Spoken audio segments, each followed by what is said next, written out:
Alrighty. Hello, everybody. This is Klowns Paranormal Cryptid Investigations. It's time to start our day out. I hope you've had a good day. Uh, At least a fun one, or somewhat fun. Today we're going to start out with something a little bit different. Fixing to see about sharing out and introduce y'all to a good family for member. That's David Tier, the backyard UFOologist. Super nice guy. He gets some really awesome videos, pictures. He's a good guy. Hello there, Evil. How you doing? Hey, Venomous Vixen. He's a my God. All right, let's go back to videos. Time to get this bug Try to get this started out sharing. Hello there, Vixen. Hello, Evil. All right, let's start this show off with a bang. Word this episode today is brought to you by Bogard. Ha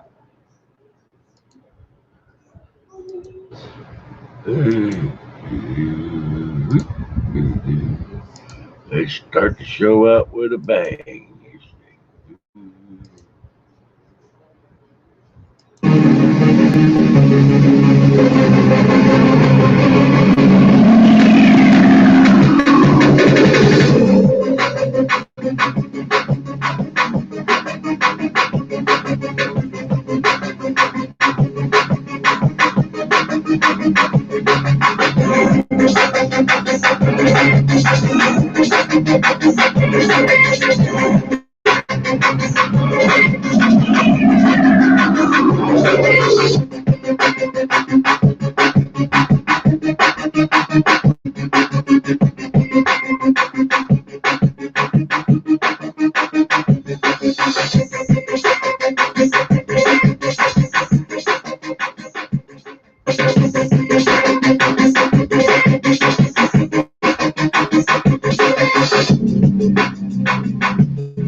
All right, it's Klowns Paranormal Adventures.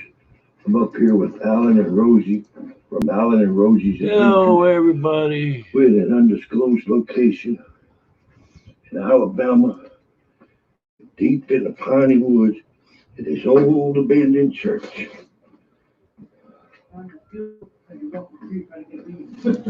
Floors are soft.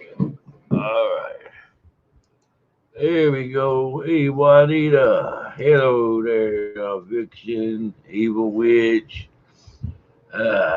Thanks so much for stopping by. We glad y'all are family. I figure put this video out real quick, see if I can't get some attention there for the stream. I'm doing pretty good there, Evil. Doing pretty good. I found out from All Things Paranormal Leslie there last night that Leslie, out of the top 25 paranormal groups on YouTube, Leslie is 15. Beyond the Veil is 20. Holly's Lore is 19. And found out I'm actually on the list. I'm number 24 on the top 25 paranormal groups here for YouTube. So I was surprised. But I can't say I because it wasn't me. It was y'all and family. If y'all wasn't helping me, I wouldn't be where I was. I wouldn't be where I am now. I'm like on the last rung, hanging on, trying to climb up. But it wasn't something that I done. It's something that y'all helped with, was to work together as family. I don't care if you're cryptid, and I don't mean that as a derogatory thing. I like cryptids, but it don't matter if you're a cryptid family, if you're a paranormal family, or if you want to shoot videos of flowers or tomcats. You all family to me. We all gonna work together and try to grow together. By God.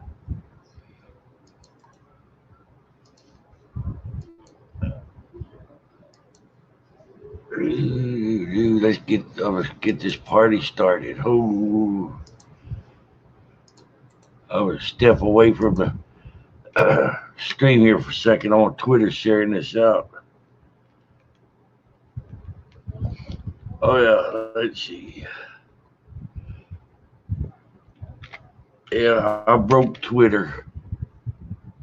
Hey, they violated me this morning. They said shared out too much stuff, and they got me on Twitter's got me on lockdown for 12 hours, where I can't use bots, or I don't think I can use Twitter hashtags anymore. Hey, they got me busted. I've been violated, my God.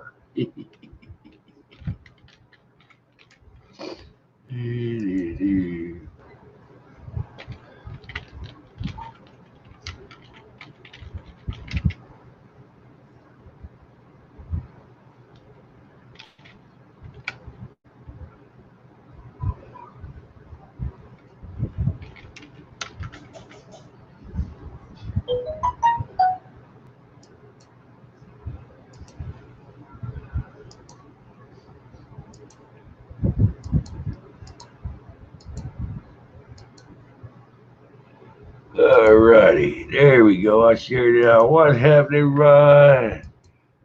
My buddy Ryan is here. By God. Let's hear it for the let's hear it for the damn friendsaholics everywhere. Hey, I might be the next name of my next live stream. It'll be Friendsaholics, a Clown Posse Unite. By God. Alrighty. David. Well, David Vingman. And I wanted to let everybody know I owe David Vingman a public apology. I'm sorry, David. I told you the other day I was going to show some of your videos out, and I forgot. And I try to keep my word. I slipped up. I am sorry for that. You have a good channel. You're an awesome person. And I hope you'll accept my apology. If you won't, I'd like to start the show out with some of your videos there, David.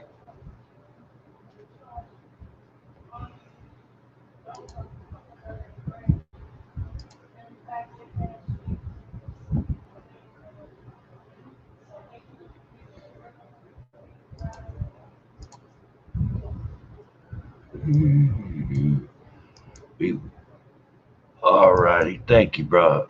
I'll start in then, sharing your videos out more, trying to help your channel out.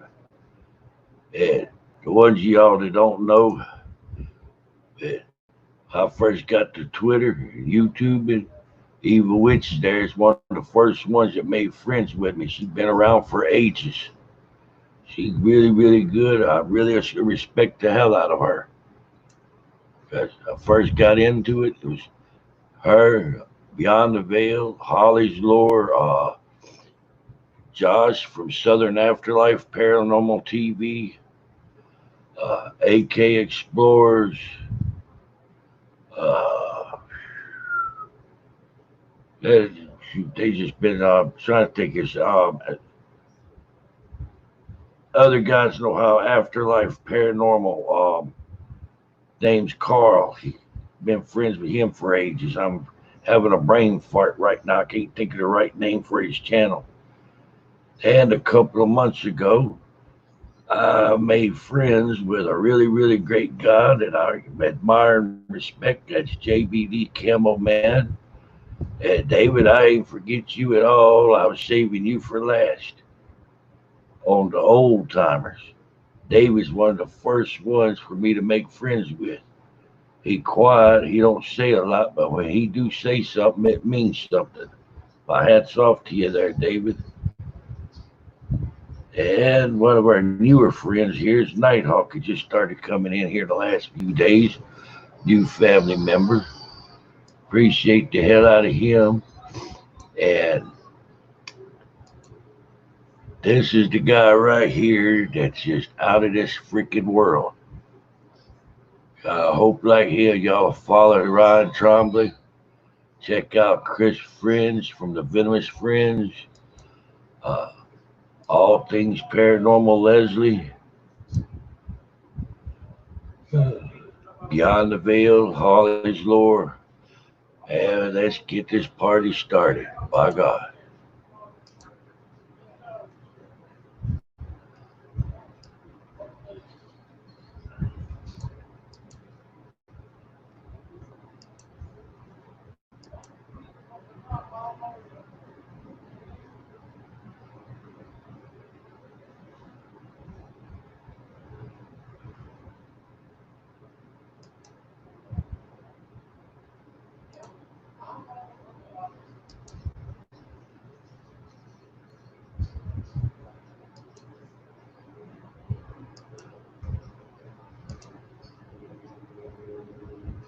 Uh, yeah, Nighthawk, give a little time there, and I'll see about me giving you mods too.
Alrighty. K-pop. You care if I show one of your videos out real quick? Welcome back, K-pop. Oh, Ali's here. Vale's here. My God. Ooh. Yep. Want me to show one of your videos out there, K-pop?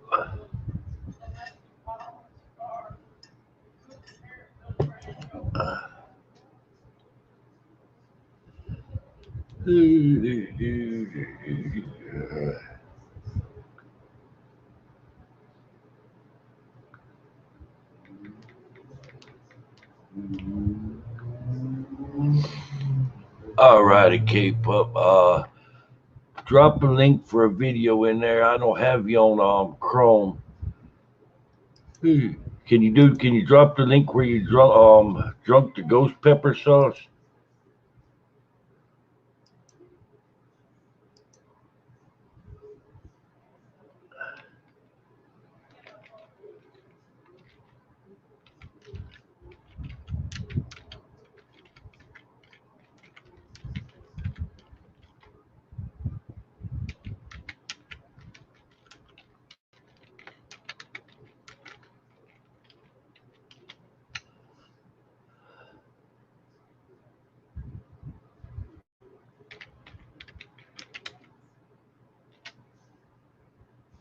Yeah.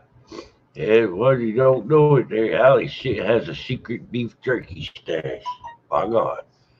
Yeah, if you drop that link there, K-Pup, for one of your videos, I'll play it, like the ghost pepper sauce. All right. Meantime, back on the ranch.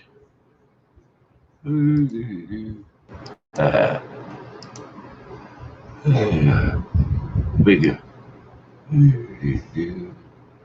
Got one of my other original first time friends and fam from joining up with Twitter and YouTube.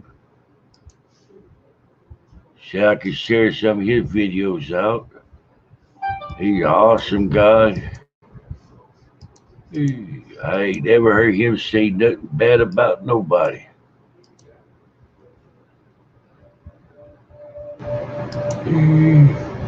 Make me want to say bad words. You got more subs than me. My God.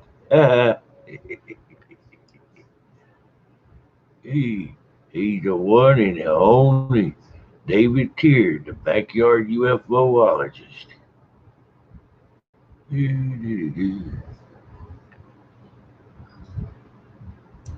he gets the pictures of stuff like you wouldn't believe.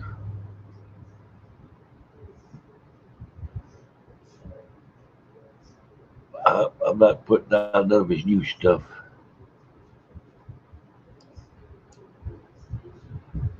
Here you go.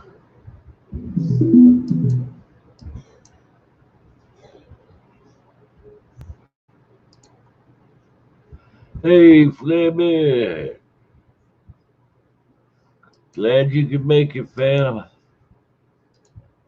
Let's see. Yep. I'll watch. I'm going to drop a link below. That's David Tier, the backyard UFOologist. Awesome guy.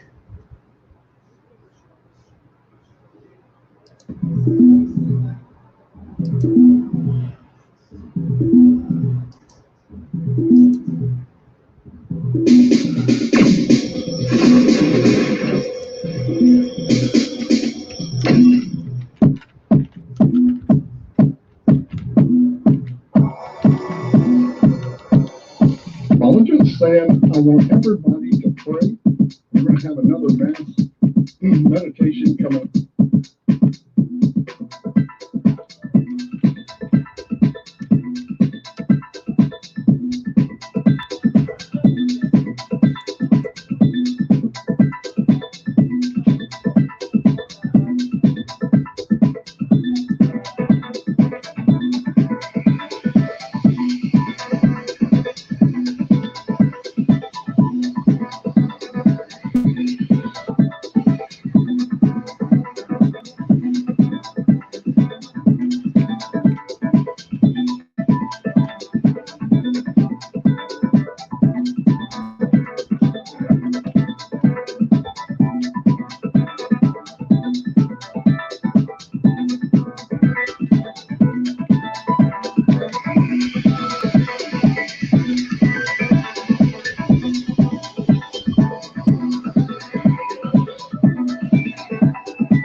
save the people of the world and anything.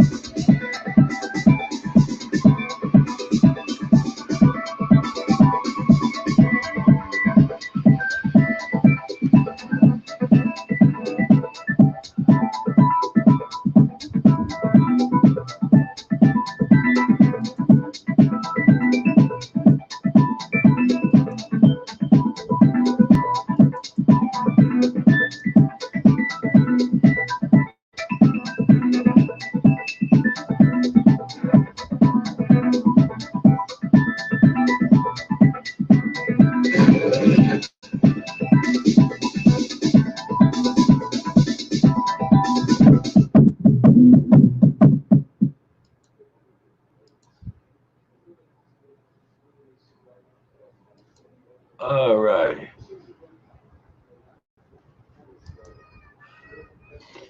Right. That David Tier, you see what he had flying over his shoulder, huh? He gets videos of stuff like that all the time. Pictures. I don't know how he gets such good pictures. Ooh. But David Tier, backyard UFOologist, really, really sweet guy.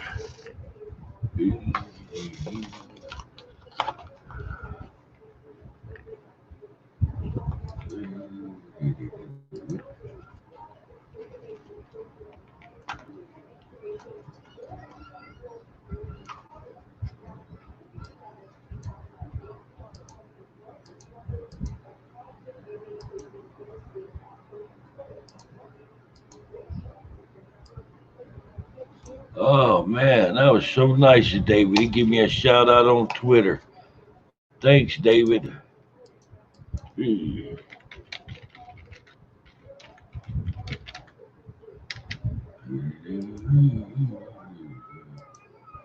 All right. Uh, there we go. Let's go to the next one.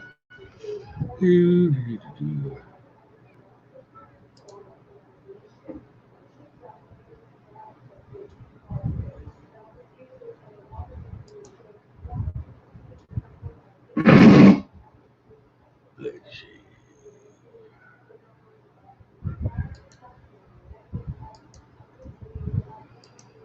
Yeah, I got behind on Twitter myself there. I don't believe I'm ever going to catch back up again there, Raw Vale.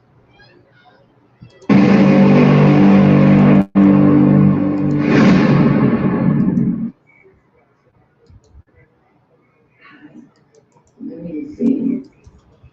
Yeah.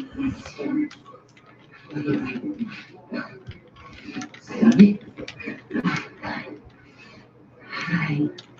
Let's see. Do you want to go scout with me? Do you want to go scout with me? Yes, I do. Thanks. I need a cigarette. Yes, I just want to be famous. That's why I came to be with us. She's going to be famous with her big family. Hey guys. Hey guys. You were watching? Focus, focus. Hey guys, it's the zombie apocalypse. Look, lights off. Lights on. Lights off. Lights on. Are you afraid of the dark? I don't know, I might be. How would you? I have no face.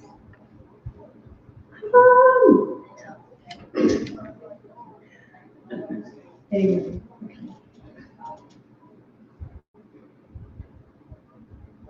I am Paranormal Leslie, and you are watching All Things Paranormal. I'm trying to think of how to do this intro. My name's Sam.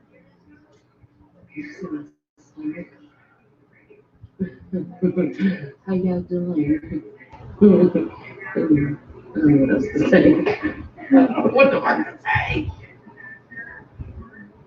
Hi, I'm Sam. That's all I bet Line, honey, only one line. Line. My honey, you come by no line. I'm line. Hey guys, welcome back to Hey guys, welcome back to my channel. Me and Leslie's at her.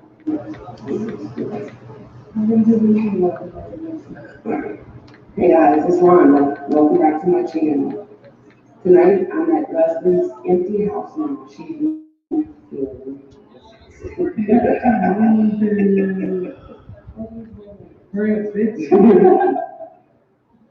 Hey guys, so I talked to Satan today, and he said the coronavirus isn't gonna last much longer. Bitch, you a motherfucking lying. Lying bitch. Satan, where'd you come from? Shut the fuck up, boss. Light your ass on fire. What you laughing at? The fuck? You laughing at? So while everybody else is doing their little paranormal investigations on their YouTube channels, asking the spirit box about the virus, we decided to have a little fun and ask the spirits a few questions of the coronavirus ourselves. So here we go. I hope you guys like it.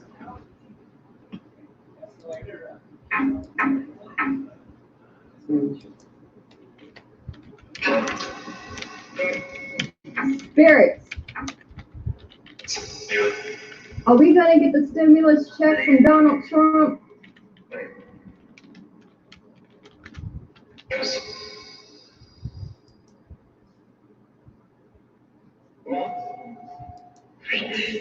Are we supposed to get an extra $1,000 from Donald Trump?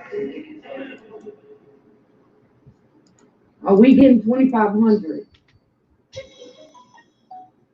Spirit, can I ask you a question, please? What? Is this the end of the world? Are we in the end times? No. Okay then, we want our money. Are we gonna get our money? They gonna give us money? I don't like not having a check once a week. Then they said we're supposed to get an extra $600 on top of our unemployment every week. Is that true?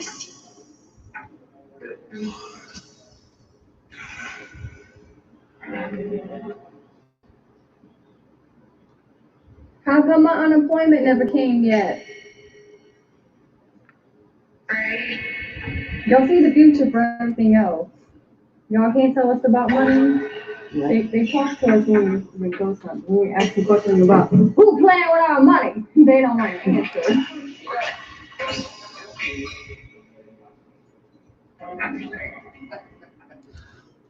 Are we gonna get money next week? All right, man. I don't know what else you put in there, but Peanut butter. I gotta Look, tell yeah, Clown to Clown like peanut butter. Do you know Clown? Montisa. Thank you. Yep. Clown said he needs some money too. Y'all better pay up. He's a cool dude.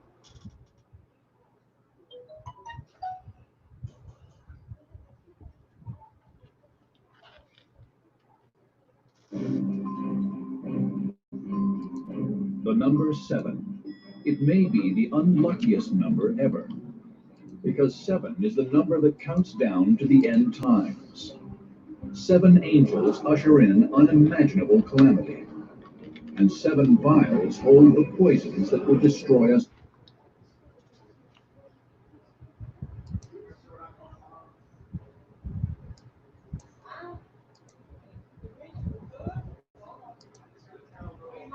All righty. Hey. Well, Leslie had me laughing off of that one. Because you told him he's going to hex him there, the evil. Cape up and he start making more videos. Turn out new content.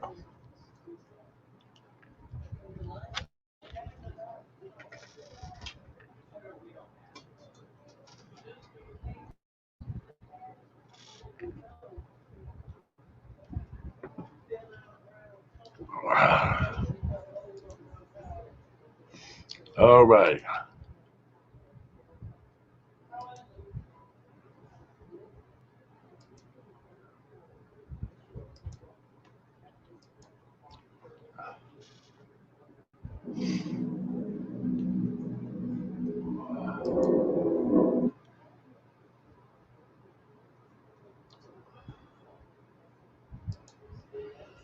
Hey, drop your link in the chat there. K-Pup, I'll play a video for you.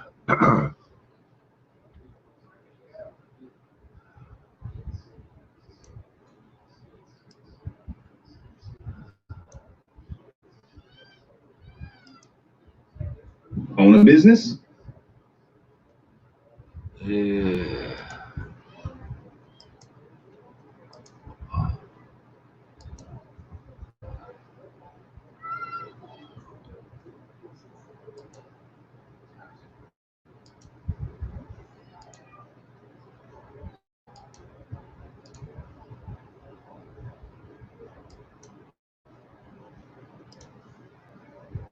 Let's see if I can get this.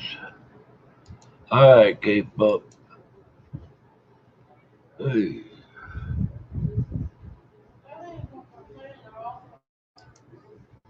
K-Pup.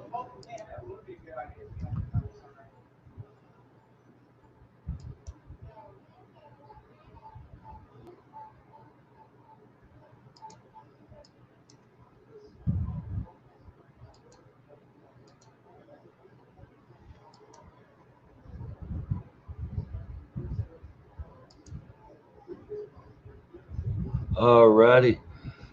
Ooh. Next up, gonna show up from K-Pup.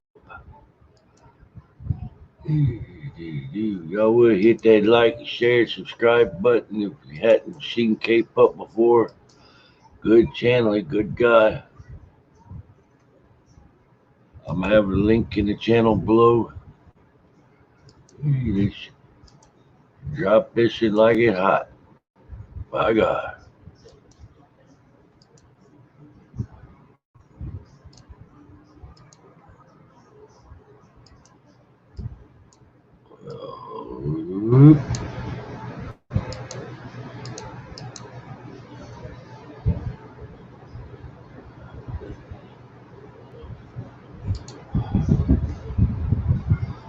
Having a technical difficulty here.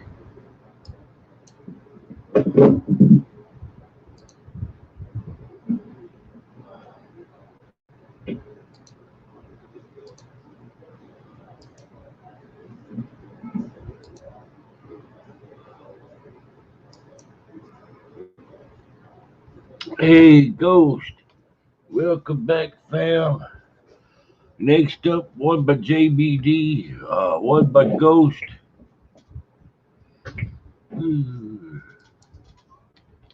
Hey, how you doing? Hey, Lee, forget to the camera.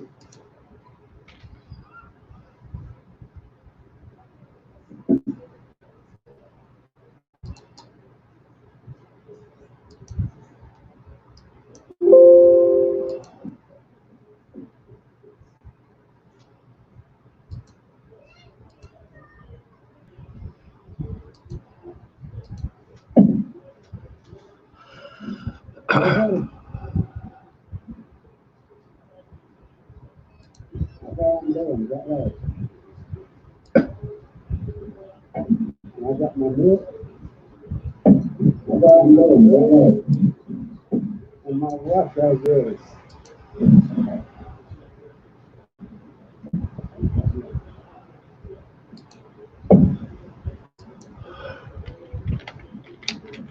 I got good. I got a wife there.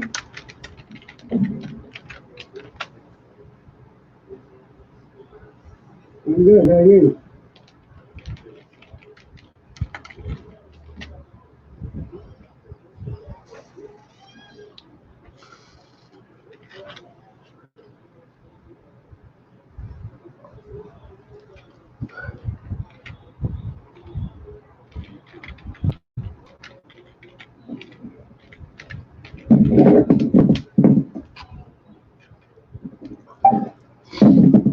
about now?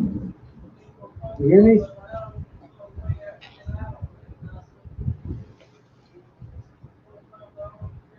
You don't hear me? Okay. Y'all ready? I'm not ready. Are y'all ready?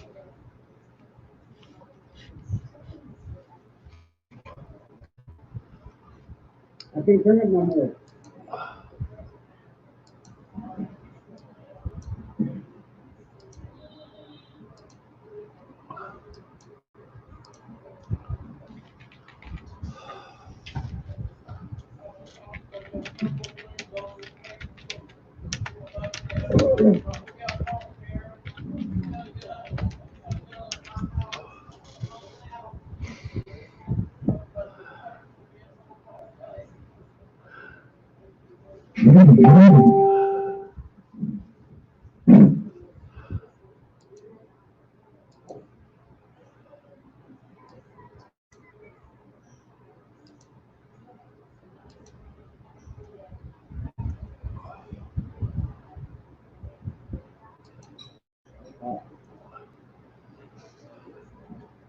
I did hit it fast. My lips burned.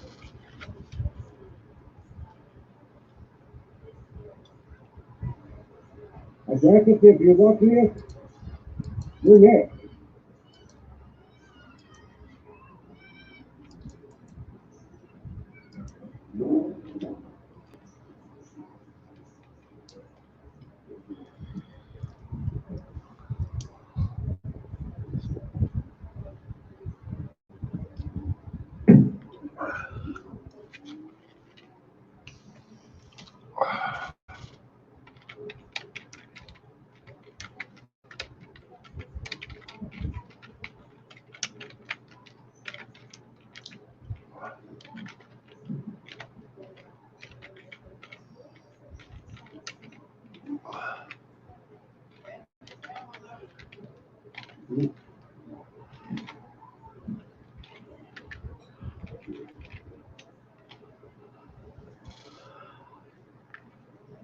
Okay.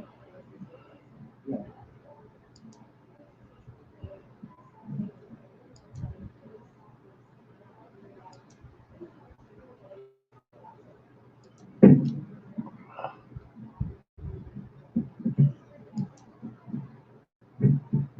I'm not either. That was just counting.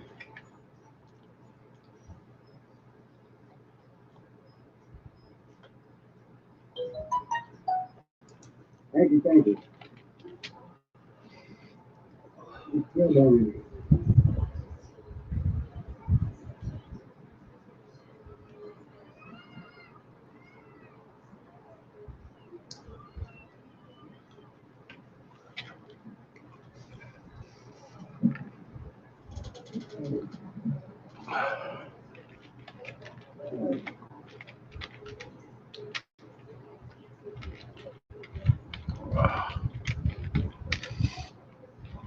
I was going to try to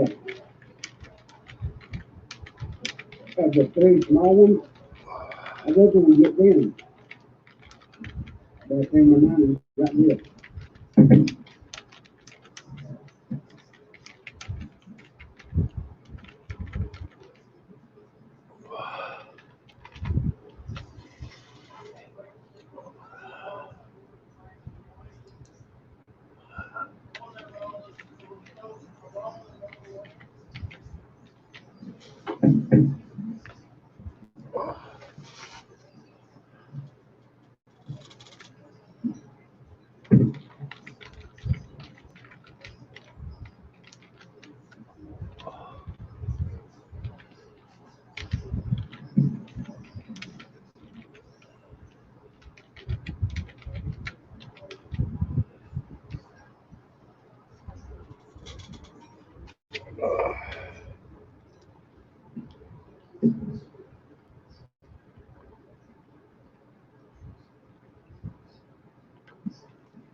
Hey, Bridget. One more? Want one more?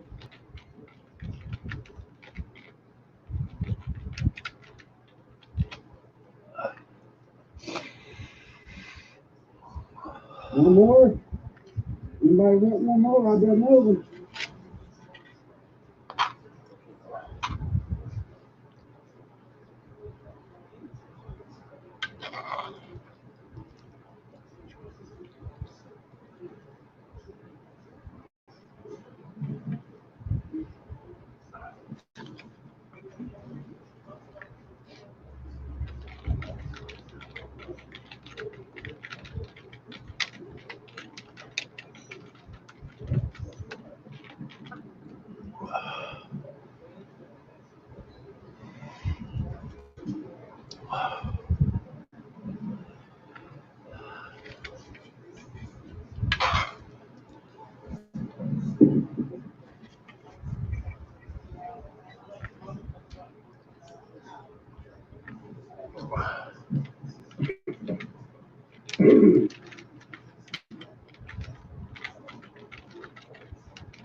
You know?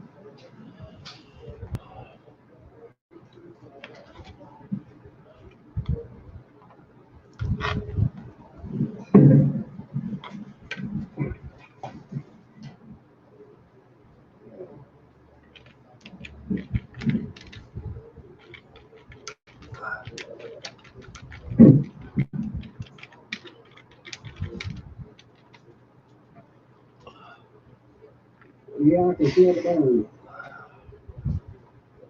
Not down in here. Shit, Right here. shit, I'm feeling the burn just watching this one.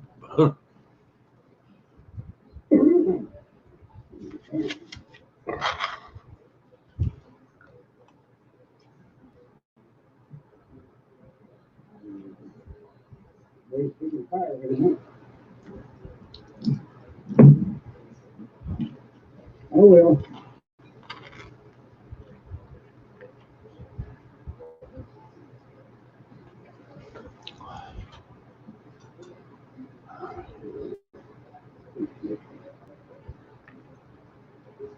Yeah. You think sweat coming? I feel it.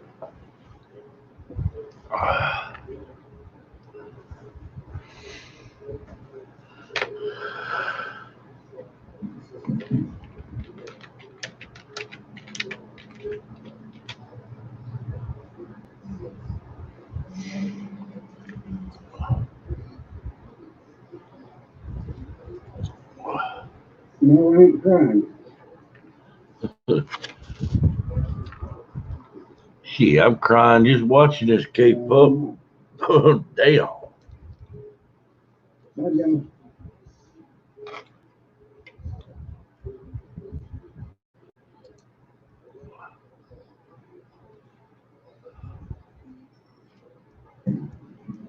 I ain't done this in a long time. Whenever I go to end, what do I press?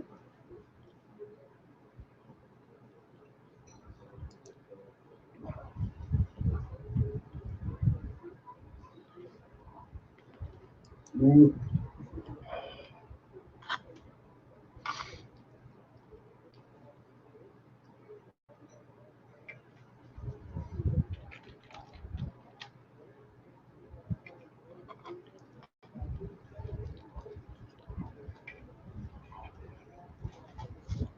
Whenever I end this, what do I press?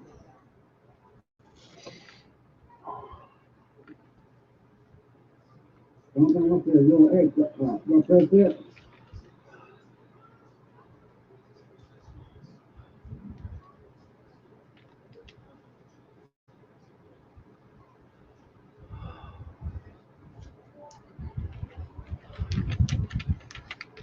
What do I press to end it?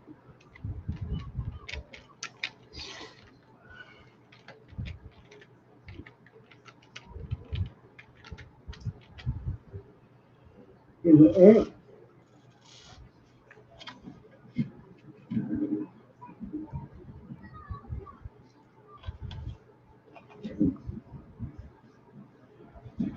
Press X.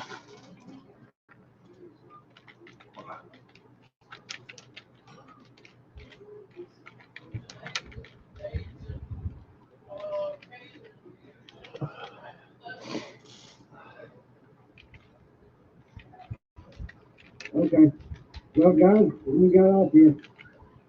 I'll see you, and I love every one of y'all. Bye.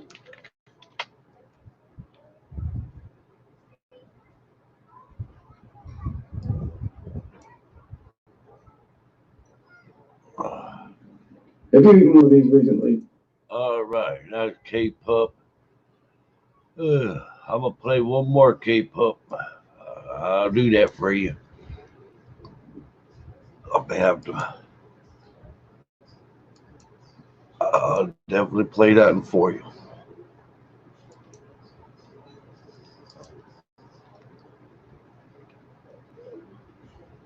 Yeah.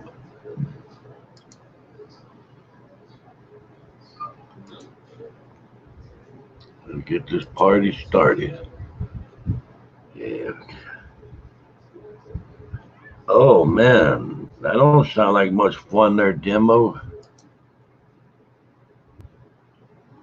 All righty. Sorry I didn't get your name, John, spelled out there just right there, fly over. Ooh, my apologies.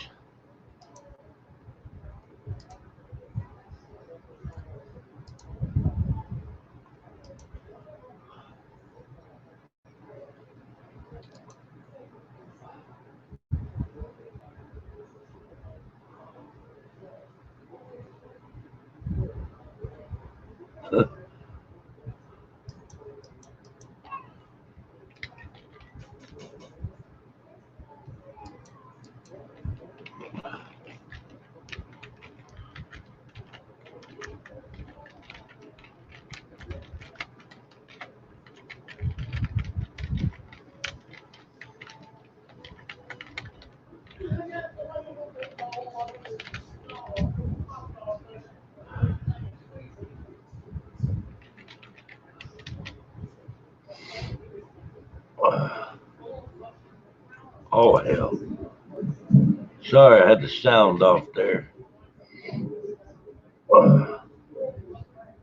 Oh hell. Sorry I had the sound off there.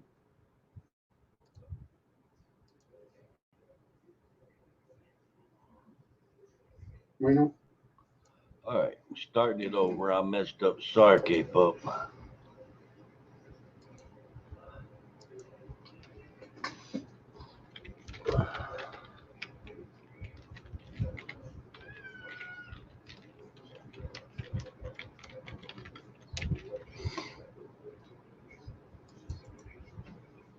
Hey there. Waiting on everybody to get here.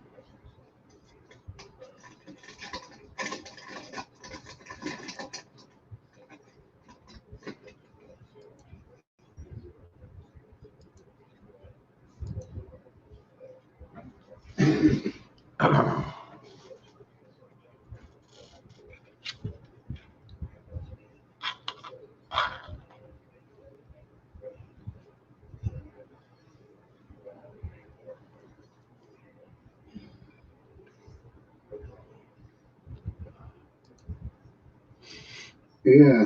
Hello. How you doing?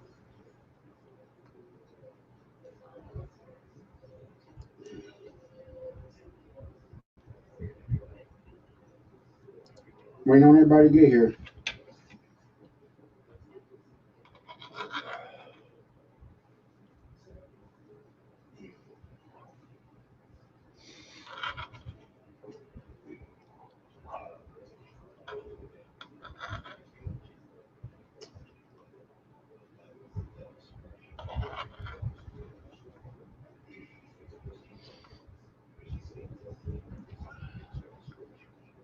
Deborah, see if you can get a hold of Amy.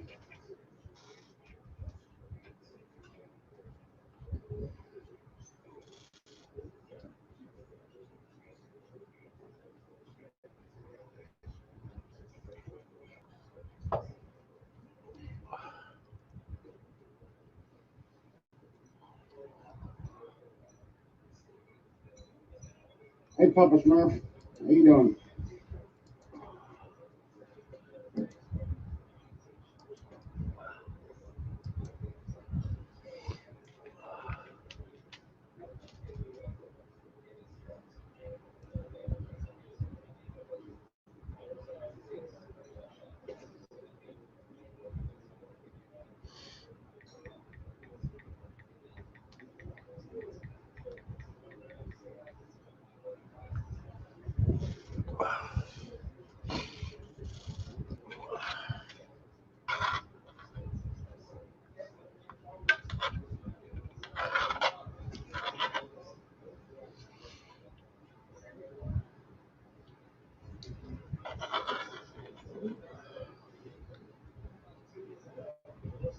Yeah, I got a.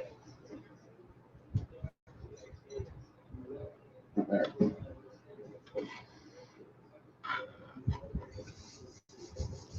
Waiting on everybody to get here.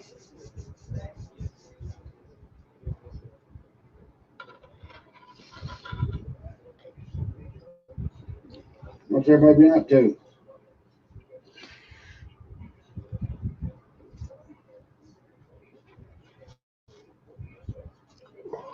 I think so. I don't know.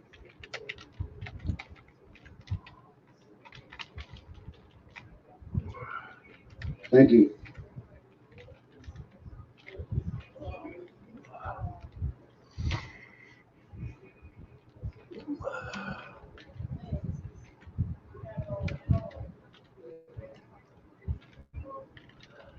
Hey, Julie, how you?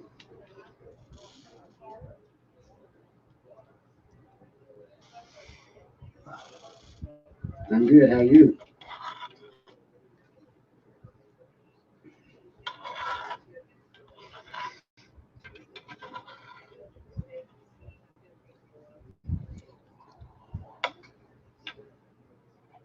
I'm good. How are you too?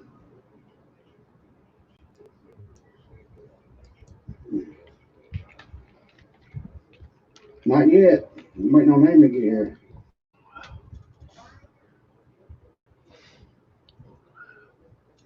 And everybody else.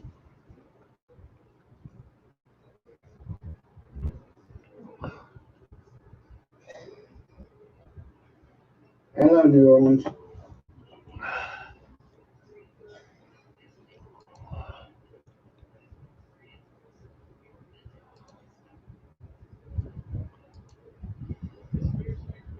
Hey, Jesse, how you?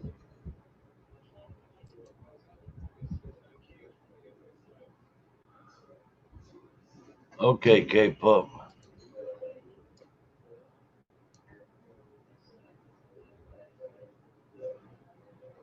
Oh, Yeah.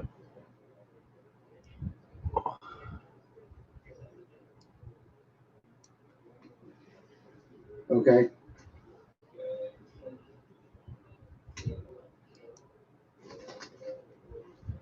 There we go. Damn.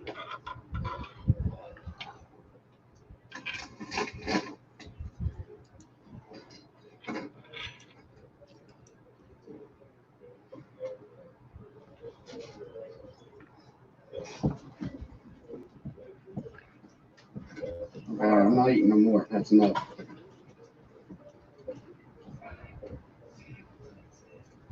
Damn. How the hell?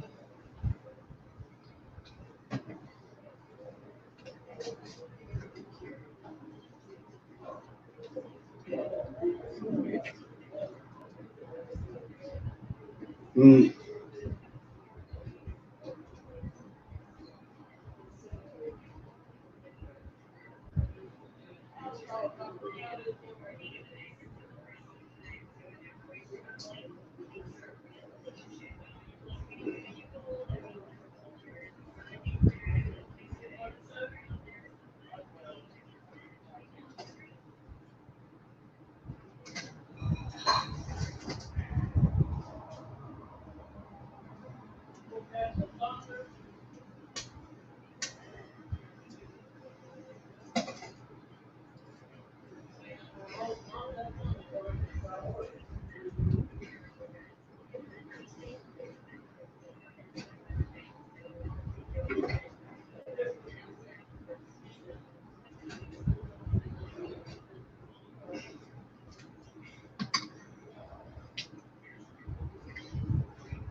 Okay.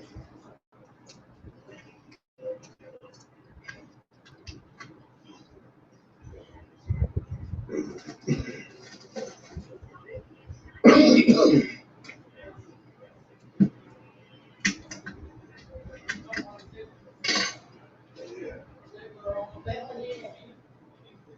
all I'm doing.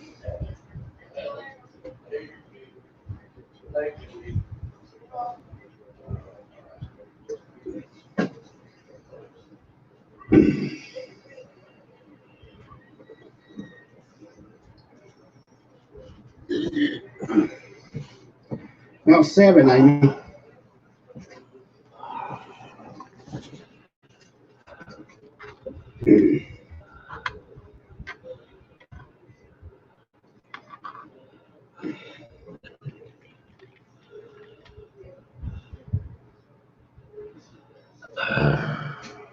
It's hot.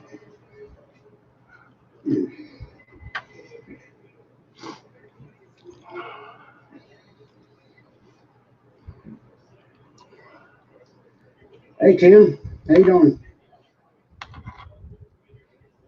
Yeah, my mouth's just on fire just a little bit.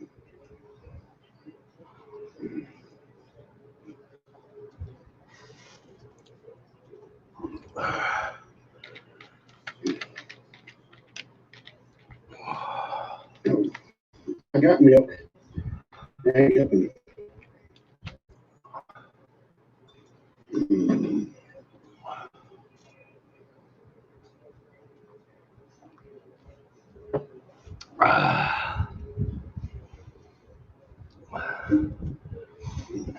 Now I need to move on to something else there up in Cape Hup. 7 of them will get you. I'm fixing to do a couple of them for JB, and I'm gonna do one Hey for ladies, well, demo.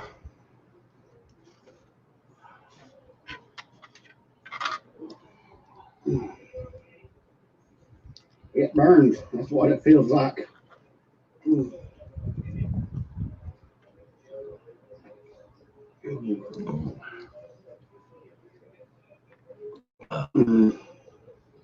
It, Welcome back, Vale. We'll do milk's so JB demo, and I'll and that's what it feels like.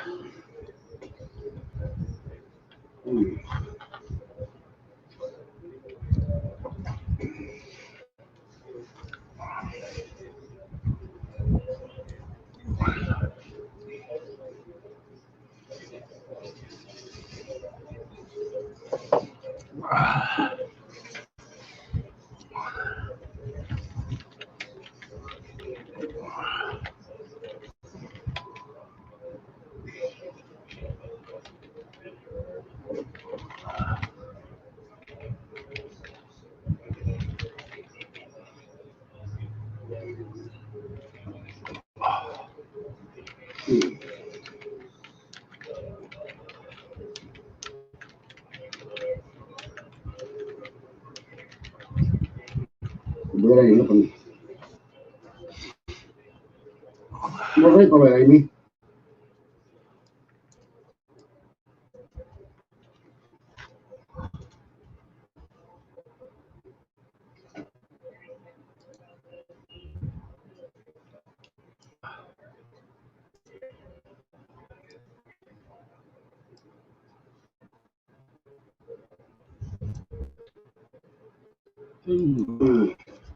That burn. That's it, bud.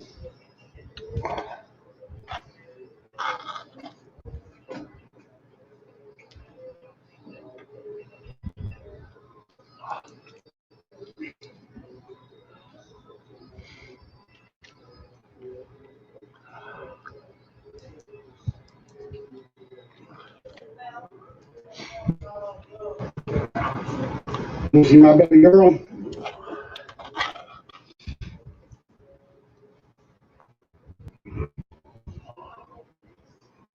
There. Hey there.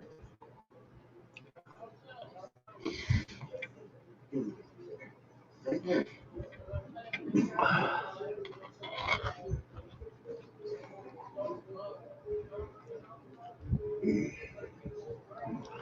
she's a handful. She'll argue with you over a box. She wants the box. Don't give it to her. She'll argue with you.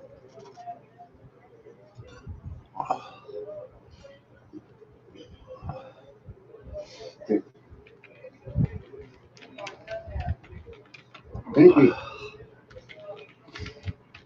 She was a rescue.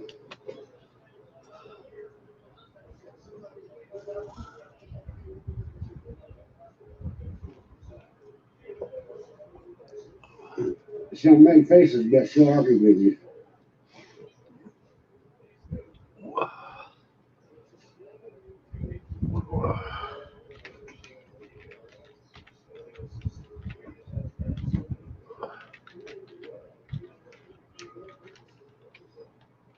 Thank you. Should be 2 in October, in March, rather.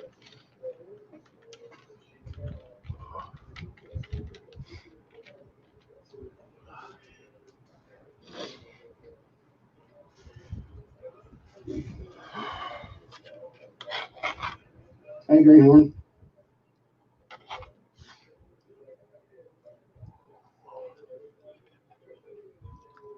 Mm-hmm. My phone fire.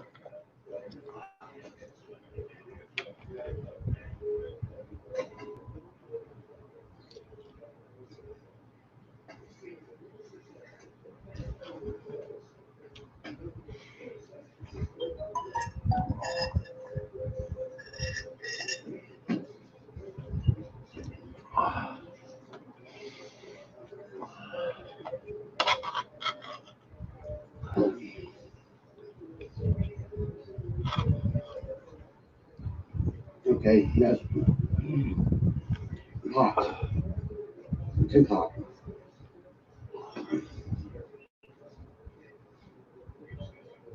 Is Pokey still out?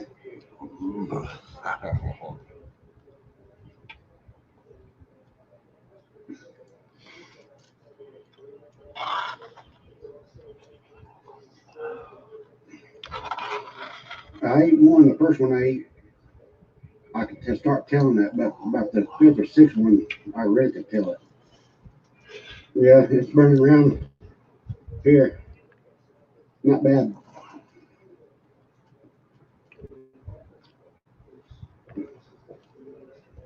Yeah, this week's hot dog challenge. That's next month. I don't know how many I'll be able to eat. I'll have to go all day without eating anything just to do it.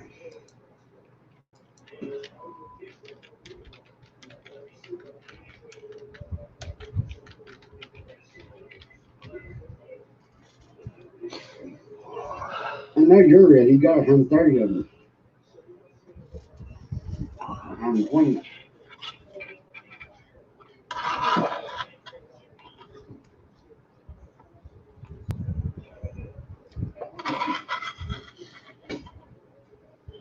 I'll already take my stomach medicine for it starts burning. Take it this morning.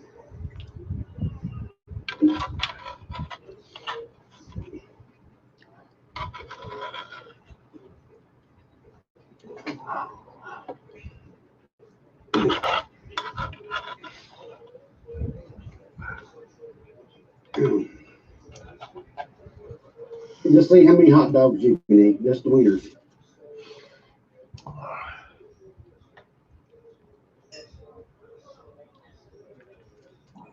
That's my wife.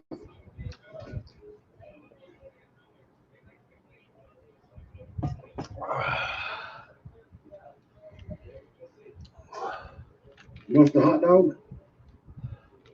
That you have to eat how many hot dogs just to eat hot dog wieners. Thank you. Oh.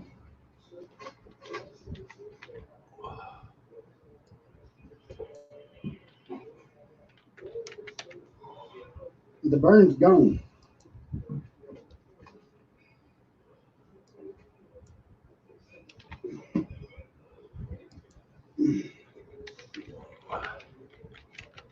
Thank you, Amy.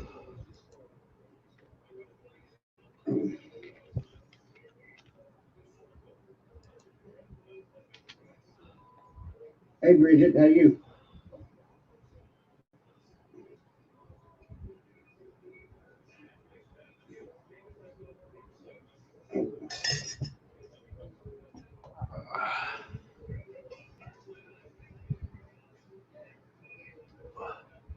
Okay, guys, I'm gonna end it here.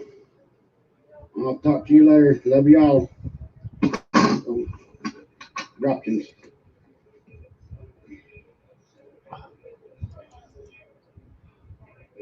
Bye. Love y'all. See you later. All right.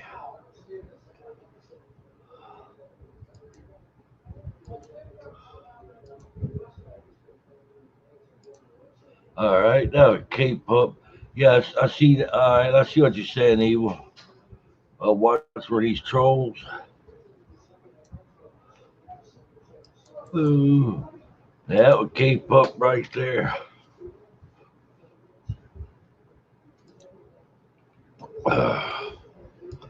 Y'all would hit that like and share button, please. Just tuning in, hit subscribe. Ooh, dude. I'm gonna do something a little different tonight.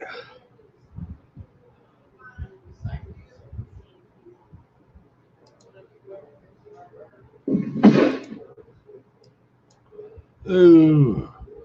See, I got to thinking. Last night, Ryan was doing the one pepper challenge. Then today in K-pop doing the one chip challenge and the pepper challenge. And I got to thinking, what would go hand in hand with that? Hmm. What would happen if somebody eat too many peppers? And after looking through some videos, I come up with what would probably happen.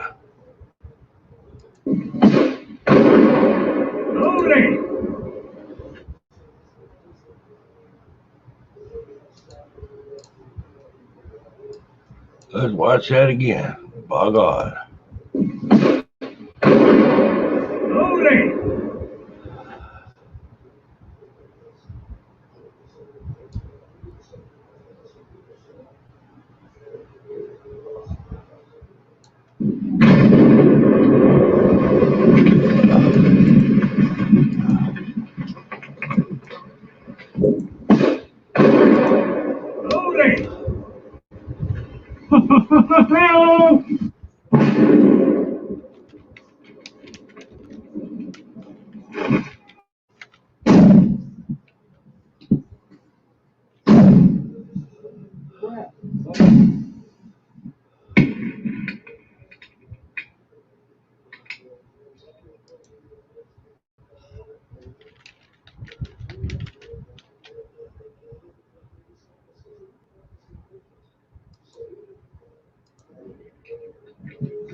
Hey, let's look at that again.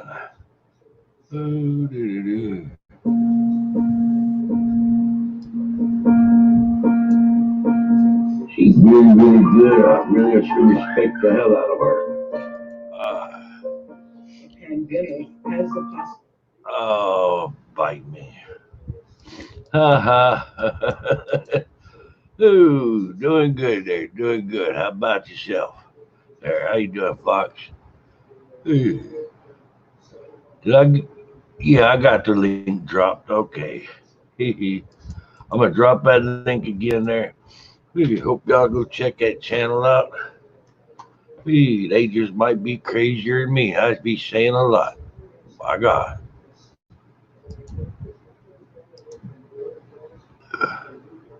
Ha ha ha. Good one there, Bill. Good one. Now that's a classic.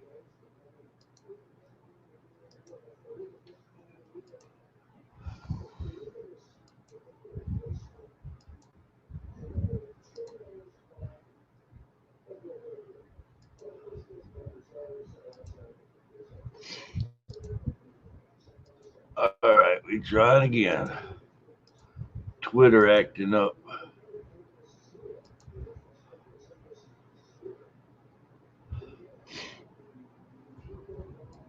All right, let's see. Oh, that's not it. Bill sent me something really funny, and I'm trying. There we go. I managed to get it shared out. Oh, somebody had too much taco hell. By God. Oh,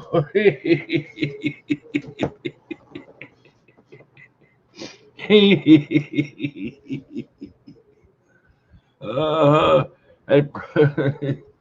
oh, don't leave yet, Vale. You ain't holler at me. You can't leave until you hollered at me, Vale. White gravy. Please, Navy. Ooh, in the Navy, white gravy. My God. I knew it. Fuck. We evil ain't gonna holler at me. I'm bulletproof. My God. Oh, she got me. No, I was innocent. I was framed. It was JB done that. There, evil. JB made me do it.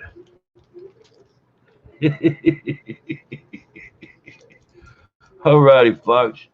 Well, send it on. Let's get back. Oh, yeah, because that veil is evil backwards. I'm still thinking about that damn Taco Bell thingy that damn veil sent me. That's some crazy shit. uh,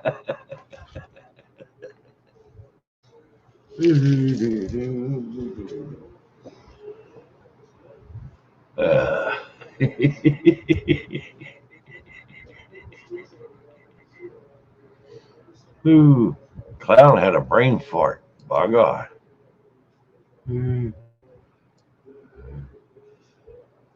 All right, let's get back to the videos. Before I get in trouble. I won't. No shit. We have evil and beyond and veil and exploding toilets. It would be fucking pandalirium. By God.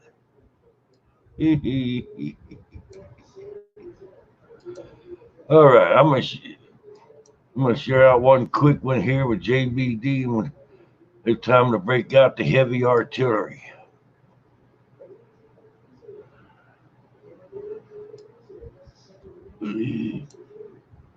Here we go.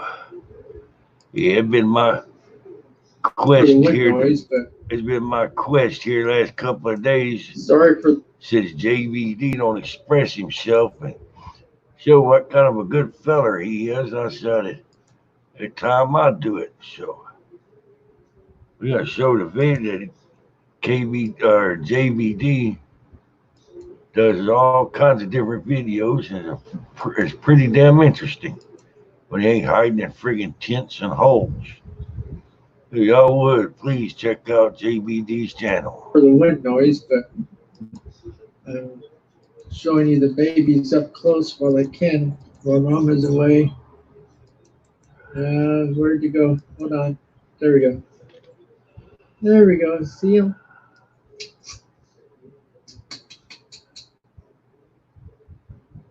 There's the baby birdie. Waiting for Mama to. Sorry, there we go. Waiting for Mama to come back and feed them.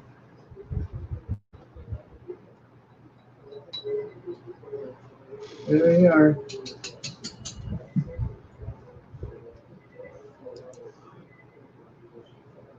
Oh, they're just cool. Every time I look away, then I move the camera, but I'm making sure I don't want Mama to come down and swoop down at me.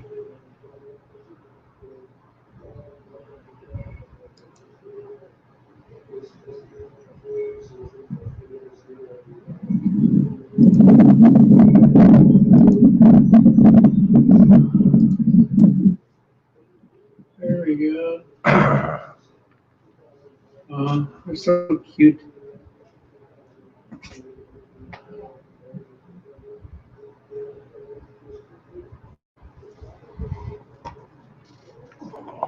All right, I want to stop at the name now, so Mama will come back to him. Thanks for watching. Can't show that one. Hey. Yep, that was a really good video there, JBD. Hope y'all check out JBD's channel. We're gonna show. So that was a short little clip. We're gonna show the second one in the series. There's more than that. There's like 3 birds, all videos JBD done, but I'm only showing 2. I hope y'all get hooked on this and want to see more adventures of JBD with the birds there, and check out his channel. Hmm.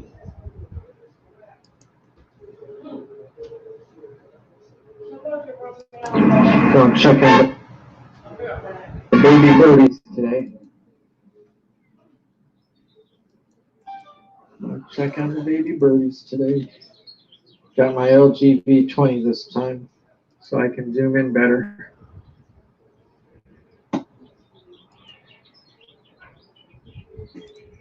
Right there we go, right there. Gotta be a little shaky here because it's zoomed in so much, so close. I can sneak up a little closer.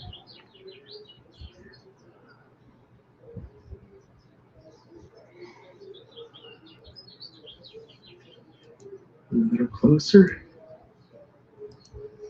A little closer. There you go. There we are. Focusing.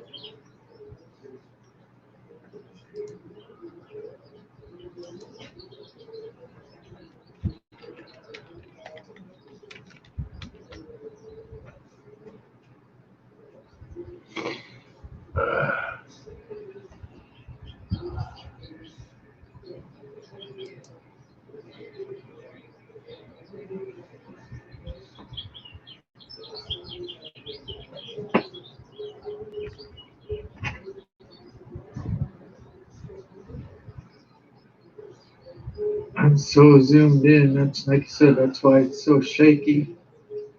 The slightest little movement. Oh, that's so cute. All right. Bye, babies.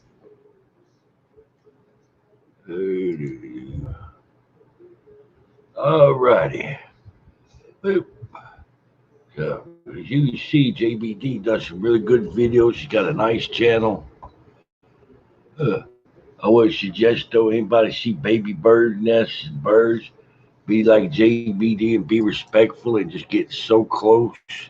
Keep a distance. Don't cause the mama to end up abandoning the birds.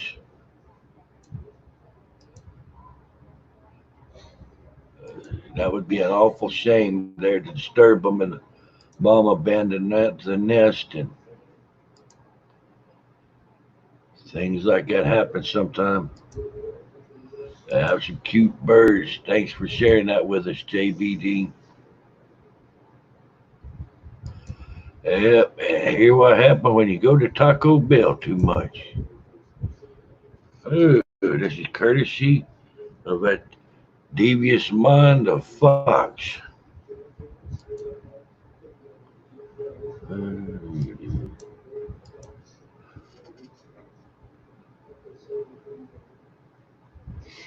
Ooh, and what happens when you eat too many damn ghost peppers too? Carolina Reaper peppers.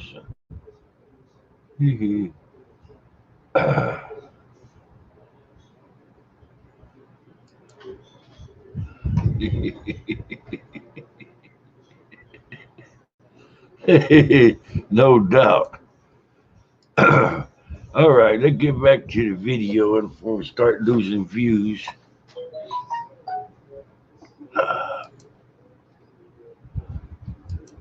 Ultimately, views are very important because more views we can get to the stream, the more people sit and watch videos. And that's my goal, is to get everybody's videos up, get more, help their channels grow. Hey, I don't think we saw this one.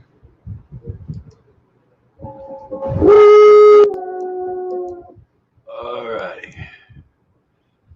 Ooh, righty, we got it. We got the Venomous Fringe coming up. Dogman and activity in Texas.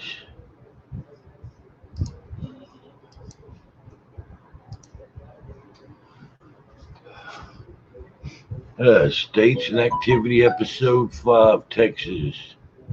Venomous Fringe.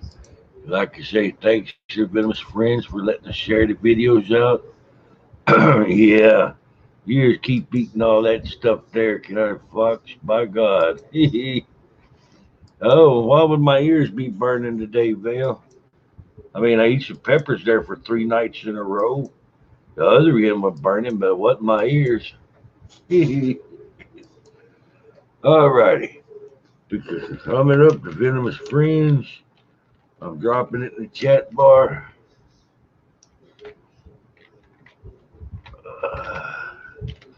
Awesome channel. Host is Chris Friends, and co-host is Ron Trombley. And somewhere or another, Vixen hiding. Ooh, they always go missing at the same time. Maybe make a little cryptids. I don't know. Ooh. Oh, okay, Vale. I hope y'all didn't say nothing too bad about me. By God.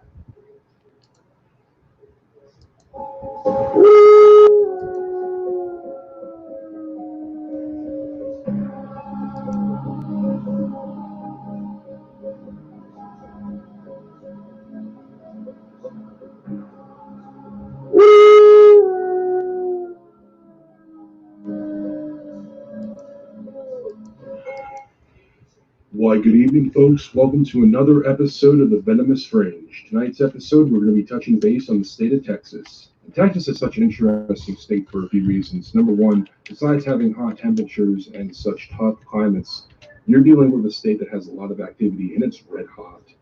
And it's not just the reports that are being seen on the map, but also just in general, the reports that have been told on either Bulkman encounters, Dark Waters, or BDRP show, and just so much going on. So, really, to tell you the truth and everything, there's just so much activity, and I have a few reports I want to submit and showcase to everybody here that's on the map that I'll talk about. I'll share them after I'm done talking through some of the reports that are already on the map. But as of right now, it's just incredible what is being seen in Texas. And I'll talk a little bit about some things personally at the end of the show, but I don't want to hold us up anymore. Bad enough I've been delaying this episode for days now, but it's just tough, and I'll explain why. For those who follow me personally or those who watch my community post and listen to what I got to say, that's another thing. With that being said, guys, let's talk about some Dogman in Texas. And as you can see right now, this is the map. A lot of the activity is happening on the northern to the eastern region. And it's funny because this is just about maybe 60% of reports that I've just seen. The rest are all told in the body format of people who've been on Vic's show, as I've mentioned, as well as people who haven't really reported their encounters, or people who have reported them but refuse to mark them as reports.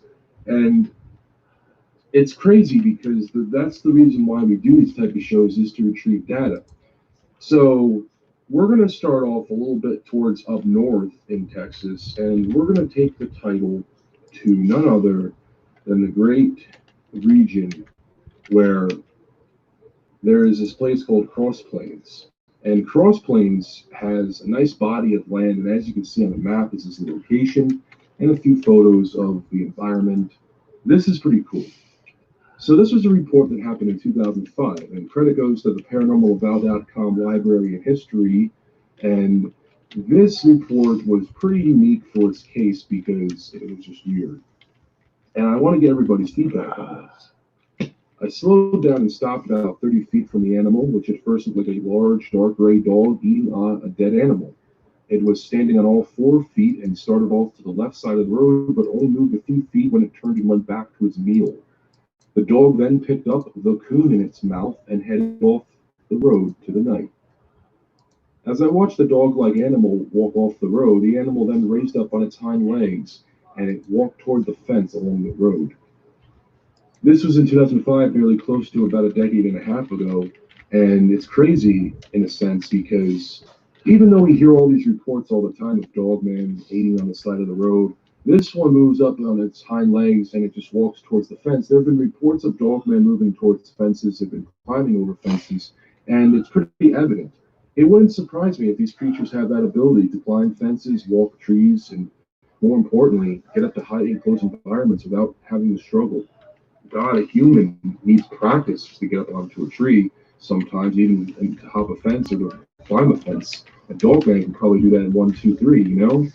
So this is the location where it was taking place, and I gotta be honest, I mean, even though this was about a decade and a half ago, it's crazy to think that this location has a lot of mass, a lot of plateau green grass that could easily keep a dogman at bay, or more importantly, move them forward, so to speak. Then I want to transition to Killeen, Texas. And this actually was reported on Dogman Encounters Radio, but it's nuts to think because a lot of Dogman reports that are put into Texas are actually from Vic's show. But this is kind of one of those situations, and a big shout out to the individual by the name of Abe Sias. I hope I said his last name right. Abe's actually one of our members in the groups, as well as a very well-known researcher who's been out there in the field. And his report talked about how he was just out in the woods and he had seen these 6 dogman creatures and they surrounded him, which I feel in some cases some would say, oh, that's a little too far-fetched or exaggerated, but it doesn't surprise me because there have been reports of dogmen stalking and cornering people for a long time. And there have been reports, even Josh Turner's mentioned a few reports, I think, of dogmen cornering people and just analyzing them. There could be one dogman you're looking at straight ahead, but then there's another 2 packing up behind you. And they know. They're smart enough to get into that stealth mode. You see, wolf packs and dogmen have a lot in common because a dogman that walks in one pack can easily outsmart a human being. I've always believed that when these creatures know of humans, they can know them miles away when they're into the woods in the deep bush. Meanwhile, a human enters the forest land and hell, who knows? I want to transition approximately towards the northern eastern portion going towards Waco. This was a report that happened to Hewitt between Dallas and Austin, something eating with hands. The story goes as followed. We then saw something over the wooden fence that separated the woods from the road. It was dark, so we could barely see, but it looked like a tall, wide man with a large head eating something with its hands. No shirt hunched over, hairy and loudly chewing and slurping what appeared to be a small animal, coming from the above-top-secret.com forum thread. When dogmen tend to eat, it wouldn't surprise me if they are very loud. And in this case, I'm not trying to be goofy. I'm just saying in general that this is a report of someone who has a good visual and a good ear to what they are like, how they feed on their prey. Some have mentioned that dogmen take their time eating their prey, and that could be the case. I mean, I myself like to take my time eating my food, as well as you probably do too. So with a dogman, I feel that they just have such a menacing type of way of feeding. So to get a closer look of them looking at their prey, that's very cool. And then the fact that they're not the prey, but looking at this creature, but looking at these things, it's just incredible. And the fact that these guys, not even just average day Joes, just sitting there and probably didn't have a single clue what was being processed in their heads. I then want to transition down south to San Antonio, Texas. Now, in San Antonio, Texas, there are reports, and there was a story known of the Converse werewolf. There's this little small county called Converse, and the story is pretty crazy because this goes back as far back as the 1800s. There's a few people who are in the research group I run that have also mentioned the Converse werewolf, and that it's still happening to this day. The story goes as follows of the Converse werewolf.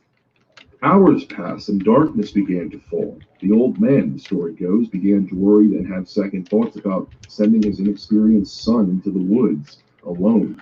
While he hoped the reason the boy had not returned was because he had yet to make a kill, he began to have a sinking feeling deep in his gut that something was wrong.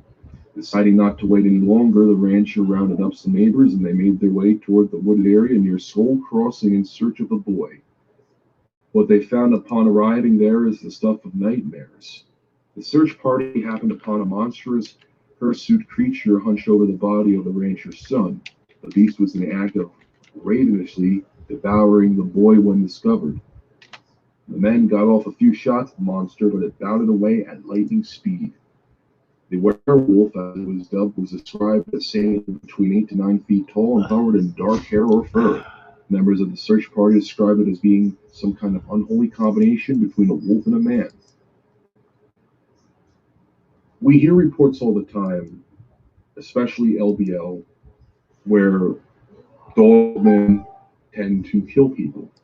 I believe they kill people. More importantly, I feel that these creatures can do the same things a Sasquatch can do. If they can throw rocks at a house, if they can scratch at a house, if they can try to kill a human being, they can. There are reports, such as the in Ontario, Canada case of a guy reported by Linda Godfrey, saying that he was scratched by one. While it hesitated, or at least didn't try to attack or kill him, it scratched him. So this creature or whatever's in converse, I don't believe it to be a dogman. I believe it's a werewolf or something supernatural that has easily been able to kill someone. I feel that these things can kill you, but I feel that they have to have a reason for it.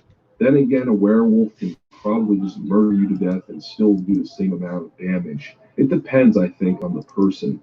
But whatever this story goes, because there's a million ways the story can happen, in the sense of someone who believes that they don't kill only in self-defense to attack a human, some can say that maybe the boy was trying to shoot at this creature, or more importantly, was intimidating it or did something to make this creature feel the source of killing it.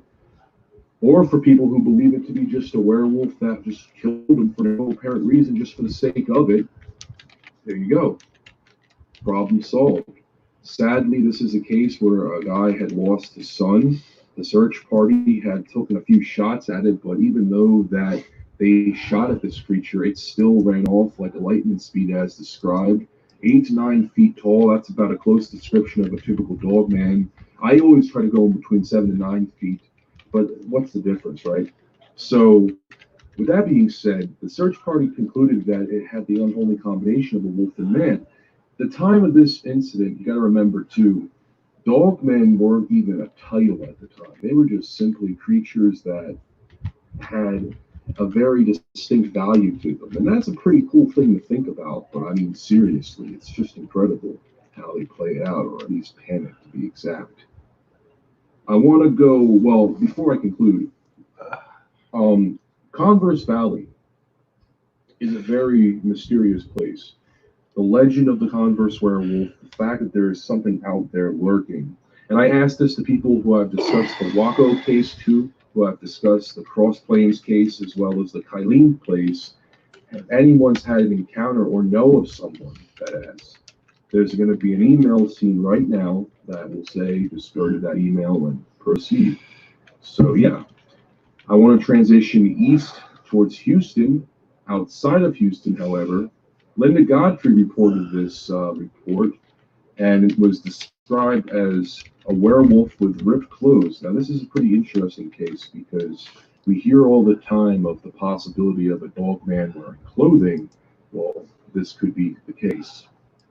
Immediately in front of me, about 100 feet, as I had guessed, was a 6.5 feet to 7 foot beast on 2 legs. It was covered in black fur with the body of a gym-addicted man and the head of what I guessed could be similar to a German shepherd or a black wolf. It had human-like feet covered in dark fur, as well as large claws sticking out with about 2 inches, and it held its left hand out the same way a human would, reaching for something in front of him and her. I noticed that the fingers ended in large claws as well. While this was enough to cause my jaw to drop, what got me the most was that it was wearing torn jeans that seemed too tight and unnaturally torn, an open flannel blue shirt that was ripped at its bulky shoulders. I feel in cases like this is not a dogman, much like the Converse case. You're dealing with something here that's completely supernatural, or at least what is to be. Could this be a skinwalker, a man that is under the impression of dark magic, black voodoo, and whatnot, and he or she transformed into this creature, but still has the clothing that was ripped from its transformation? There are a lot of reports that occur so many times of what appears to be creatures that wear these type of clothes. One of my 10 Tales of Dogmen episodes, episode 8 to be exact, involving the dead dogman in the den. Ryan Bowden and Alfred Santiago had mentioned that there was this den that they had come across that had clothing in it. There's also reports all the time of people who run into these small ditches and dens, possible locations for dogmen, and that they steal clothing, or if there is the case of them killing people, they take the clothing, and the rest is history. Either or, it's still a very leery situation, and I mean, to be honest with everybody, it's one of those reports that you can just say, maybe so.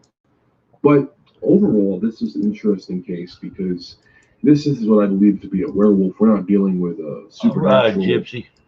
entity Back, brother. or a flesh and blood animal, not a supernatural animal. My apologies. We're dealing with a supernatural entity or a skinwalker, Wendigo maybe.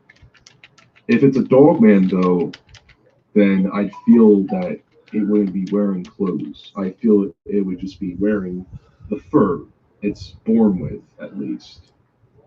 The Davy Crockett National Forest, the crypto crew reported this case. A dogman with long arms in 2011. This case goes as followed. I noticed a large clearing beside the road with a huge stump which had something hairy and black squatted down by it. I remember thinking, wow, a bear still out in the early December? Well, as I watched, the quote-unquote bear slip on two legs, turned away from the car, and took 3 or 4 steps, and stretched his long arms out like he was going to climb a nearby tree. And I said, what is an orangutan doing in the forest? Then it turned towards us, and it was massive and had a Bigfoot-like face, except it had a snout. It had short, matted black hair all over its face and body. He had to weigh several hundred pounds. So, I like this case for a few reasons. Number one, we have a case that describes the Type 3 Variant 3 or a Type 3 Variant 1, which is your more primate, canine-looking dogman creatures. The Type 3 Variant 3, however, is more of a Sasquatch described with a muzzle or snout. And I believe these guys had seen a Type 3 Variant 3. And the fact that they were astonished at the idea that it had an orangutan-like face makes me wonder, are all Type 3 Variant 3s resemble your typical orangutan? And since Sasquatch have been mistaken for orangutan, it wouldn't surprise me. But I also like the fact that this creature was described as going to climb up a tree, or at least had that feeling, the long arms. And the guy goes, what is an orangutan doing in the forest? I feel this was one of the more lesser aggressive dogmen, simply just frightened curiosity of whomever or these people were. So that's my 2 cents on that. And I feel that whatever it was, definitely something. I will say that. A case up north in Kilgore describes a werewolf hearing a yearling deer caught in the headlights. Driving at home at 5 a.m. in light rain on a rural road near Kilgore, a 35-year-old oil dispatcher slowed down to a curve when some type of upright animal appeared in his high beams. That large wolf-like head carried a yearling deer. It growled aggressively at the man, who estimated its height over 6 feet. Possibly the fact that this guy almost ran over a dogman, resulting in having a reaction growling, or the fact that the guy got close to his prey. Still, either or, very creepy case, and something that just astonishes me, I guess you could say. So I like cases like this. I feel when a dogman case like this is definitely thrown into the mix, it makes me wonder, because Why do they growl? Why do they look at you like that sometimes, right? That's my thing. I want to transition a little northern towards Longview. This was a report, and I like this case because it reminds me so much of cases involving dogmen staring through windows and the fact that there's a little bit of a supernatural twist to it. A werewolf that may have been shapeshifted. The report was originally cited in '58 but wasn't told until 2 years later in the 1960 issue of Fate magazine. Mrs. Delbert Gregg of Brighton, Texas, reported her case. The other surveyed sightings below are of a creature that looked like man-wolves, but no one had seen one becoming another. Mrs. Gregg had not seen a man turned into a wolf, but she was actually came closer to than anyone else telling the tale of a werewolf novel than a real-life experience. In 1958, when her husband was on a business trip, she moved her bed close to a screen window, hoping to catch some cool breeze from the thunderstorm brewing on the southwestern horizon. She heard scratching sound eventually from the window shortly after she had fell asleep. In a slash of lightning, she saw a huge, shaggy, wolf-like creature clawing at the screen and staring at her with baleful, glowing, slitted eyes. She saw its bared white fangs. The creature fled from the yard into a clump of bushes as she leaped from her bed to grab a flashlight. Mrs. Gray concluded, and she says, and I quote, "I watched for the animal to come out of the bushes, but after a short time, instead of a great shaggy wolf running out, the figure of an extremely tall man suddenly parted the thick foliage and walked hurriedly down the road, disappearing into darkness."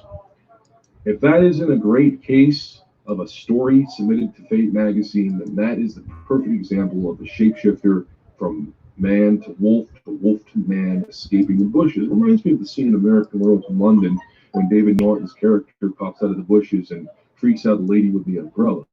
Now, this is a pretty cool case because we have a report here of a dog man staring at an individual for some reason and just curious, just staring at it. And the fact that she just sat there and was calm about it is astonishing to me. Let's transition east to Marshall, Texas. Now, this is a pretty cool case because these are several stories. One involving a widow who lost her son to this creature, as well as a husband. As a young child, my sweet great-great-granny Lee from Homer, Louisiana, used to tell me about the Wolf Man of Marshall, Texas. She said that she had seen the beast herself as it attacked a neighbor's pig. She swore in an old family Bible that what she had seen was not a man nor a known beast. She said it was a man-wolf and it could be nothing more than that. The beast and wolf, my dear old Granny Lee, often described as people actually seeing what was a half-man, half-wolf. It has been noted and told that they were over 6 feet tall when they stand. They have large yellow and orange eyes and long, white, sharp teeth and a long snout. His face is not always quite a man's, not quite a wolf, though some report they are covered with a full coat of hair, and others tell the coat being brass and patchy. Though reports sometimes differ, the common factors are that a werewolf's face was always seemingly flat, blunt yet pointed, and grotesquely long. The man-wolf of not so long ago was often encountered along Stagecoach Road. This is, of course, one of the main, most haunted hotspots in all of Marshall. Others say it was the Dead Woman's Road or Sudbury Street, and it's now known. This were-beast animal, or as some call it a dog man, was known for slaying a sheep or a cow where it stood in the blink of an eye. They say the thousands of chickens they killed could feed the whole state of Texas for a year. And don't forget the many stories of them killing possibly a man, woman, or child, or two for good measure. Ethel Briggs was a lonely widow whose husband and young son were reportedly outright killed by the man-wolf. Ethel's husband came to raise all the normal things it took to survive the daily life of the time. Then one day he found where something broke into his many chicken pens and killed his livestock or carried them away. He then found chewed up pieces showing real signs that they were being killed and eaten. They set out a trap and killed what he thought was a large coyote or mountain lion. Ethel's husband knew what he had to do. And the story goes that he went out into the woods that night and never returned. They found his foot with his toes chewed off that next morning laying by the front door. They found his left arm missing, 3 fingers, and a half a thumb near the old barn. His head was by the creek, missing its nose, ears, and tongue. And of course, his lips were chewed off, and the area of his cheeks showed deep, large punctures and tooth gouge marks. The very next night, her youngest boy was taken before her eyes. He was the red-haired one who set off looking for his mother for the rest of his dad chewed up remains to bury on that cold February day. The very next morning, he was found, at least a large part of his upper torso, just a mere 5 miles away. The sheriff was called in to come investigate the death. Mrs. Ethel said that she had seen the beast when the town sheriff came to call, and that she had buried only the 3 large pieces of her husband's carcass behind the great field he used to till. She went on to say that she and her 4 other kids had found them scattered around the property. She said that what she had was not that of a man, what she had seen, was just a very mangy, rabies-affected dog. More than just very large. It walked like a man, with a strange apparent slight limp or jake leg. She also stated that it noted that it ran on all 4s with her husband's left leg in its mouth. Like the other cases told, especially the Briggs case, if that is not a fantasy story, then that is a very frightening representation of a dog man killing a family member and a child. So, to me, what we're dealing with here in Marshall, Texas is not a dog man. This is, again, another case of a werewolf. And a werewolf, something so mysterious, something so odd. And for a long story short, you have something here that just spills just evil. Very terrifying, to say the least. And I will say that this is one of those cases that makes the hairs on the back of your neck stand up. And personally, if it hasn't done that for you yet, then I don't know what will. But it's pretty interesting. Very interesting, to say the least. With that being said, I want to transition to Dallas, Texas, in which in Duncanville, 2004, there was a report of a werewolf sighting. I can't show you the story because the links are broken, but it came from the Phantoms and Monsters forum. And I believe the case, if I vague my memory, goes that there was reports of a werewolf-looking creature stalking the premises of this place by Arlington, Texas. And it was described as being 7 to 9 feet tall, close to the canine variant. Another report comes from up north in Dallas, Texas, closer to Gainesville. A dog man by the old Iron Bridge in 1985, maybe 3 decades and a half ago. He stepped in the bridge area out on the road just as Chuck's brother was driving past his pickup truck at about 1 a.m. This creature paused in the truck lights so that Chuck's brother had a very good look. He was covered in light brown fur, stood about 5 feet tall, was walking on its hind legs, and its face and muzzle were those of a wolf, he said. The eyes reflected a yellow-green color. I want to take the time to go ahead and just say that all of the reports we've talked about here tonight are pretty unique and frightening for what they are worth. So I want to just transition now to a couple cases I collected and that some people have talked about. And I want to start off in Victoria, Texas. This happened towards Fannin off of I-59. A woman and her child had seen something very mysterious on the side of the road. It didn't look like a bear nor a mountain lion. It looked like a giant werewolf. This creature saw the car coming and all of a sudden lifted its head up as if it was kneeling down, in which it was, but it looked like it was very angry. The creature then looked at the car ongoing. The mother went from 45 miles per hour to 55 to get out of the zone, but she looked in the behind view of her window and saw this creature keeping up with the car. Whatever it was, she said, it didn't look like a typical man or someone in a costume. This thing, as fast as I was going, nearly close to 60, was keeping up with the car. The creature eventually stopped after they made a right turn, not too far. She never came down that road ever again. So a case where dogmen are keeping up with cars, very frightening. And we'll say that we've also talked about that multiple times. Why do they do that? What's the fascination? Maybe there's something about the car, like a typical canine that chases a vehicle, or the fact that they're curious of the humans. We don't know for sure. But that was by Fannin, Texas, so just about northeast of Victoria. So it's a very interesting case. Another one I want to talk about comes from La Grange, Texas, which is approximately north of that case, involving a man who had seen something in the woods that appeared to be carrying a deer carcass and snapping its neck and ripping the head off. This individual apparently was out hunting and was on his hunting stand, or what they call those tall little racks or stands, whatever you want to persuade him as. He was there relaxing when he had seen something not too far away, carrying a deer. The most intimidating thing about this was that it was nearly half his height, who stood at 5'6" tall. This creature looked taller than that, close to about 8 feet, and kneeled down. What appeared to be carrying a deer carcass was about the process of a bone crunch, or something that sounds very vicious snapping, aiming for the head to be exact, and snapped its neck and was twisting it, to which the dog man, or whatever this creature was, ripped the deer's head off.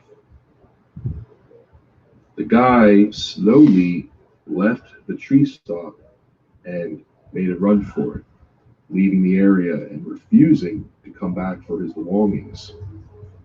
That convinces me of several things. Why would a dog man believe in the sense, do such a thing? What's their purpose for doing that in front of us? Or this creature knew that this individual was there and just did it anyways, maybe to say, get out of my territory, or was curious and wanted to give the guy a bit of a show for interrupting his feast. But nonetheless, it's still one of those cases that just astonishes me. One of the last reports I want to talk about happened in Lexington, Texas, involving a young woman who was just driving home and saw two of them running across the road. But the weird thing about it was that the one creature prior to the two creatures seen was that of something similar to them. What I mean, and I'll say this. Young Jenny was driving home from her job at the West Coast Diner when she came across something that changed her life forever. She had seen something that appeared to be a dog man, but at the time she classified it as a werewolf. But then she realized that there was two of them. And these two creatures chasing what appeared to be a small coyote astonished her so much that she hit the brakes and was curious to see what it was. She realized that these creatures looked very intimidating, and she refused to get out of the vehicle for a closer look. But what freaked her out the most was that these things leaped across the road, and they weren't running, to be exact. The coyote that was running from these creatures, the first creature was in the process of running, whereas it proceeded to leap, going into the woods, whereas the other one made a simple leap. What was it that she had seen? She described them as looking like the werewolves from Dog Soldiers. So that's basically the hot spots I've covered here for Texas, and I want to get everybody's feedback on the stories I talked about. I know tonight's a very short episode. I normally do about close to an hour, but between what's happened to me over the weekend and here I am now, it's just a lot to take in for a little bit. So I hope you guys enjoyed this episode. I really do. So I want to thank everybody again for watching the show, and more importantly, chiming in and discussing as well, and also various other shows. I also want to just take the time to say that we do have a Facebook group. Feel free to join the group. There's going to be a link in the pinned comment that I'll post of this upload. You can check down below. And folks, we have a PayPal account if you would like to donate. Folks, that's our way of keeping the show going and, of course, for new equipment. So please take a look at it if you wish to contribute. With that being said, we will see you during the week with more episodes. Have a great day and evening, wherever you're at. All right. Hey, welcome back. You name it. Hey, welcome back, fam. All right, there, Fox. Baby, put your phone on the charge. Come back on your laptop. Hey, boy, that's a good look for me right there. Hey, so Vale, I see you. How you doing, you name it? Ooh, all righty. This is Klowns Paranormal Cryptid Investigations, sharing out videos from cryptids, family members, and paranormal family members. You might think you're cryptid, you might think you're paranormal, but to me, you're family. Let's try to help each other every day. Let's try to grow and support each other. Don't hate, investigate. My God. Ooh. All righty. Oh, Vale. Vale doesn't moon me. My God. uh, all righty. Well, yeah, I planned this without good, didn't I? All righty. Glad everybody showed up. Hope y'all have had a good day. I figured show another one for David Tier. I hadn't showed none for him in a little while. Fixing to show one of David's here in a second. First, I want to get one sent out by Flyover. All right. We're going to do one by Flyover real quick. Flyover's new family member. Hi. And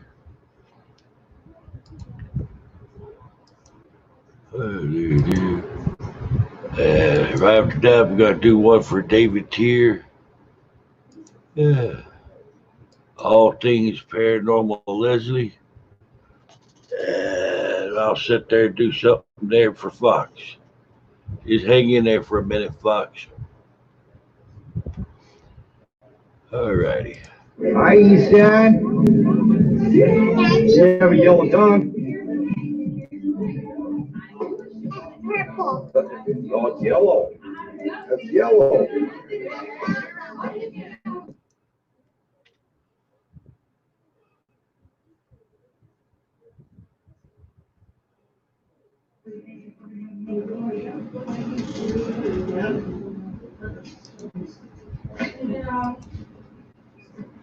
I can see that in this box. Let me see. I didn't say anything. I can try and get you something more.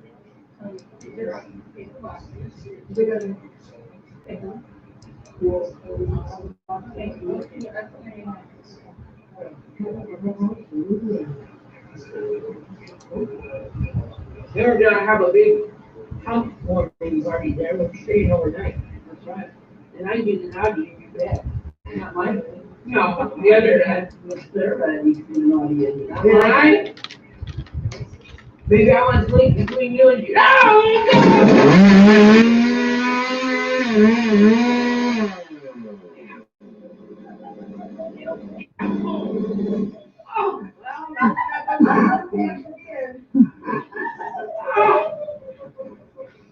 Okay.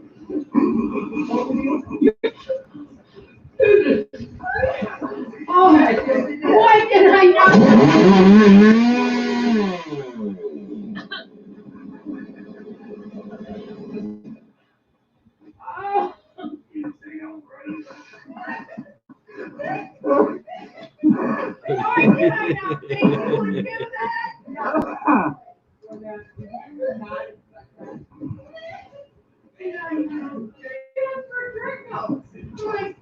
go take care of. Yeah, that legal cat.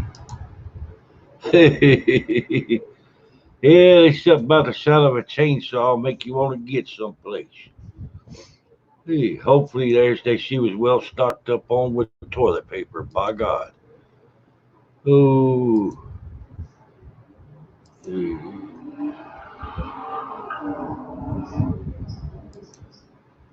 All right, let's see.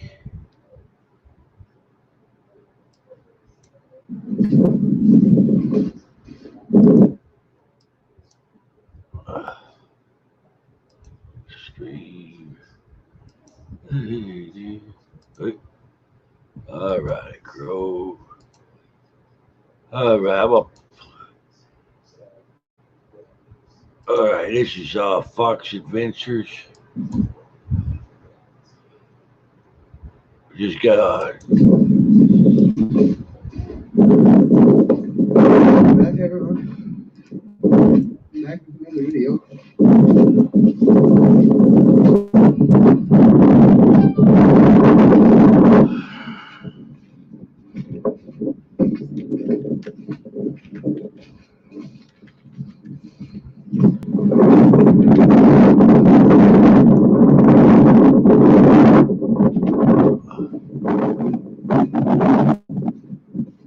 all right.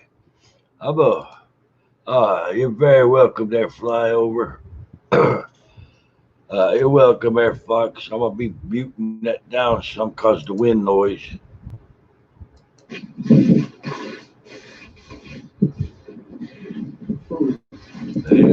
Kind of slip there.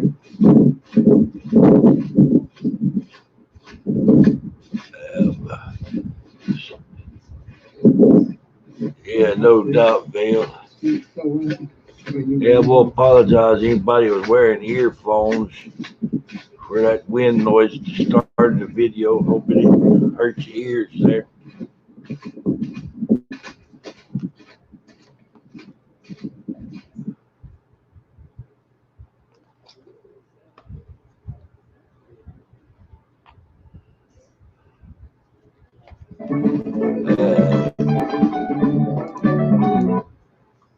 There we go.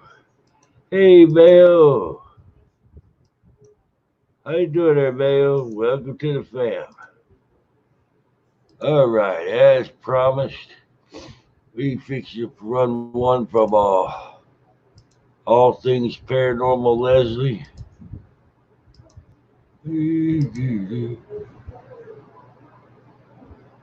You always want to make sure you use the right tool for the job. Yeah. God dang. Wowzers. Alrighty. Yep. All right. Hey, Klowns Paranormal Cryptid Investigations. I'm hoping there today find some more people that like to share and subscribe to my channel. You enjoy my content. I'm still trying to grow. Hey, love you there, fam. Would you use a knife to split firewood? What about a blowtorch? Or would you chew at it like a beaver? No, you use an axe. And that's why when it comes to trimming your balls, use the Manscaped Lawnmower 3.0. My God. Hey. After seeing that, I only have two words to say. By God.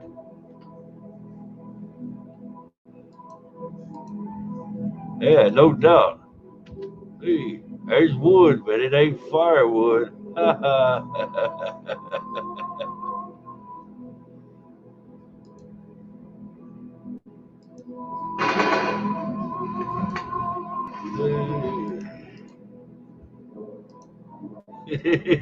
Mel. Welcome to the fam there, Mel.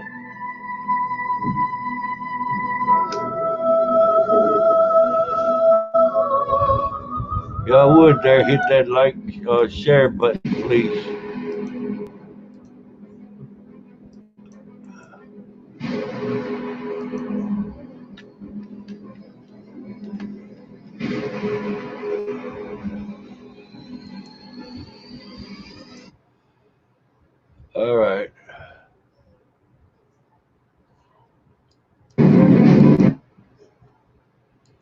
Yeah, I gotta mute this. Yeah, boing. Good. Good, Vixen. He's like, walk on.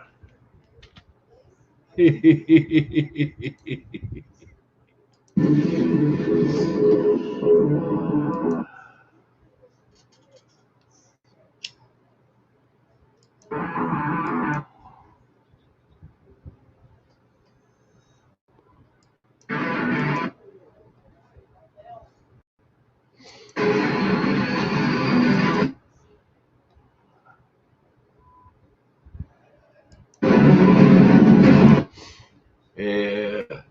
All right. Sorry, I gotta mute the soundtrack on this video because all things paranormal. Leslie's intro music gets me copyright infringements.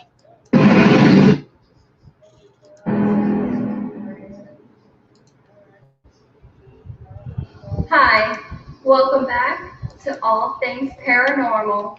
My name is Leslie. I'm Sam. And tonight we are at the Duff Green Mansion in Vicksburg, Mississippi. My name is Leslie. I'm Sam. Duff Green Mansion was built in 1856. It's very old, a lot of history behind it. It was known to be used as a Civil War hospital at one time. They have less than 10 active spirits that they know of that haunt this place. Since I am terrible at my history, I'm going to cheat tonight and use my cell phone to actually read a few things of what gives this place a haunted history. You can't go inside of a place and say, hey, it's haunted. So I want to bring to you the facts. Mary Green was one of the owners of this mansion, hence the reason Green, Duff Green. But Mary isn't the only Green still residing at the mansion. Annie, the Green's 5-year-old daughter, she passed away from yellow fever. And the third floor, right outside the nursery, is where she is said to still roam. They still see her. And lucky for us, Sam and I actually had a room on the third floor. We do not rent the nursery, but we do have access to it. So tonight's investigation is going to be wrong. Aside from Mary and Annie, the ghost of a one-legged Confederate soldier is spotted quite frequently. The apparition is even mentioned in this website. So if you go online, you'll be able to see it as well. But wasn't it the first floor, Sam, where they had the empty room? It was below the parlors. So yes, the first floor below to the right of us. And the mansion was actually built for Mary. It was her wedding gift from her husband. Though a ghost sighting can't be guaranteed, it's more likely if you book a stay in the Dixie room, since it seems to be favorite of a ghostly soldier. And we're going to take you around the entire mansion and go in room to room and explain to you what the rooms were for and what they're used for now, before and after we start an investigation. Now there are 2 other rooms that are booked tonight, so we won't be able to go into those 2. Exactly. But other than that, we basically have the entire mansion to ourselves. So this is pretty awesome.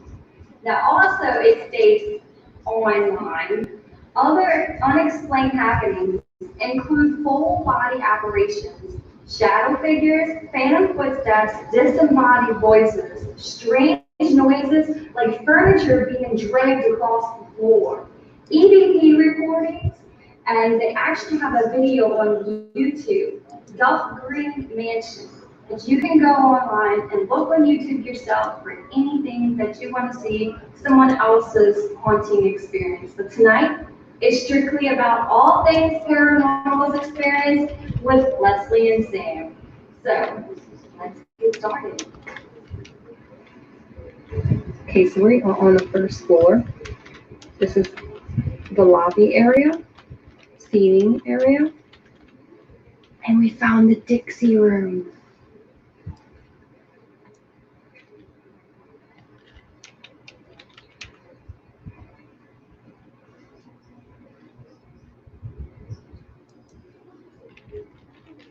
Hello. Any spirits in here who'd like to speak to us? Or make a noise for us?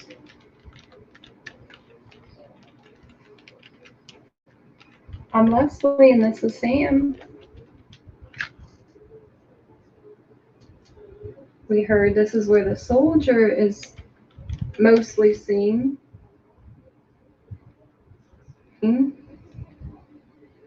Spirit in the nursery room was said to be haunted by the little girl at the end who died of yellow fever. And tonight we're going to try out new equipment. Spirit balls. They're actually balls that light up and the spirit communicates.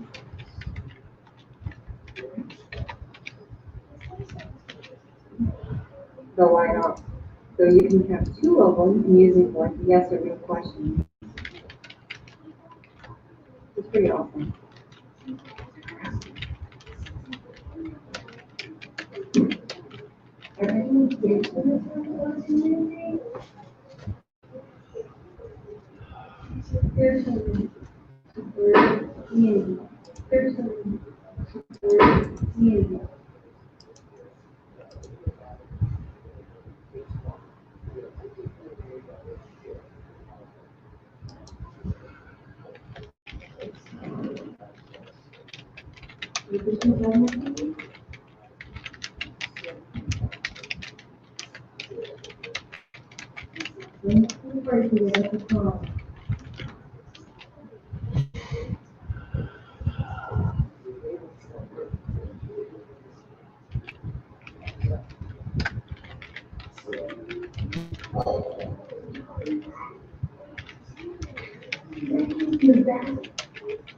That came from the bathroom in the room right next to her.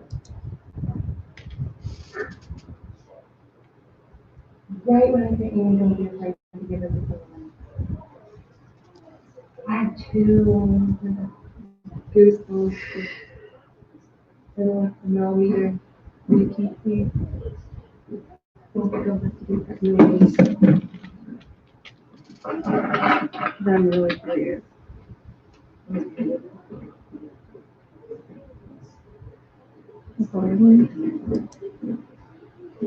Oh, it does pick up better. You can see the millimeter better on this.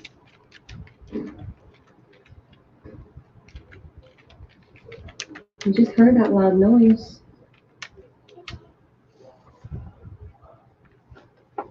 Anybody hear this? Millimeter was going crazy.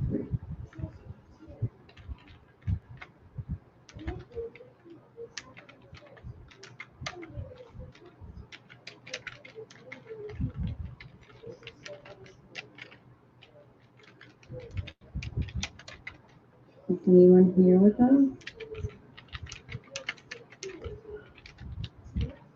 I'm speaking to my camera.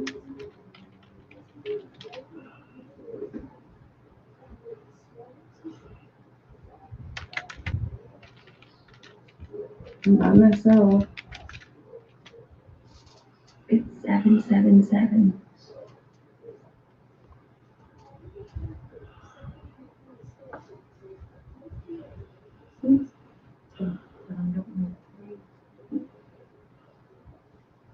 And it's back to 777. It was lighting up 777. I have it on camera when I was just in the other bathroom where we heard that noise at.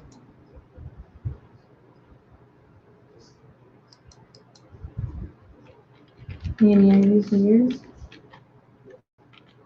Please give us a sign.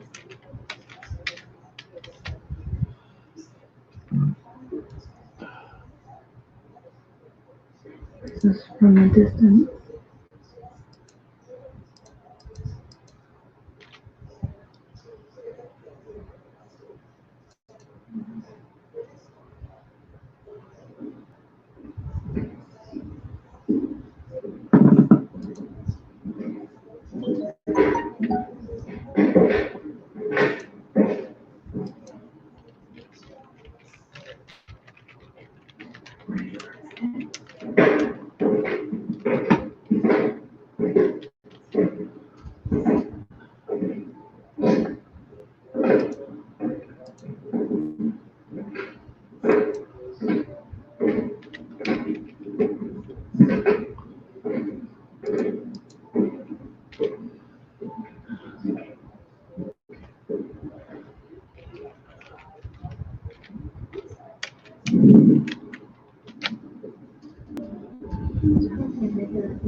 we were hearing noises come from down here.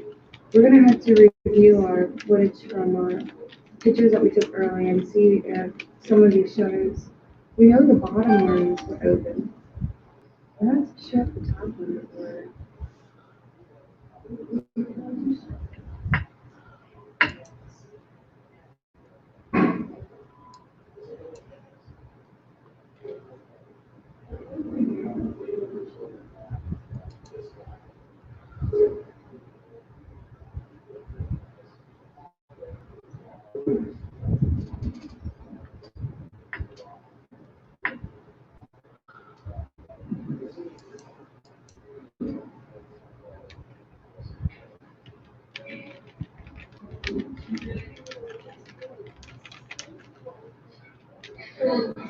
We know this house both Confederate soldiers and Union soldiers.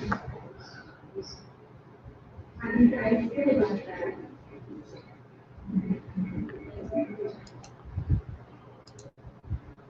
Here's for you to tell your story.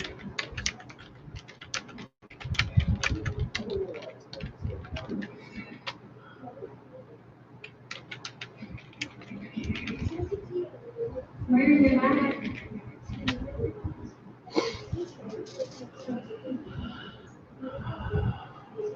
Where in your house? And I have to go over.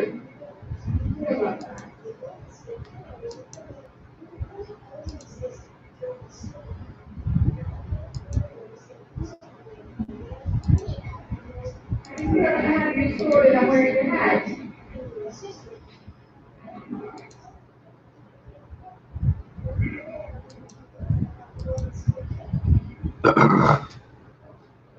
Okay, right there on the floor.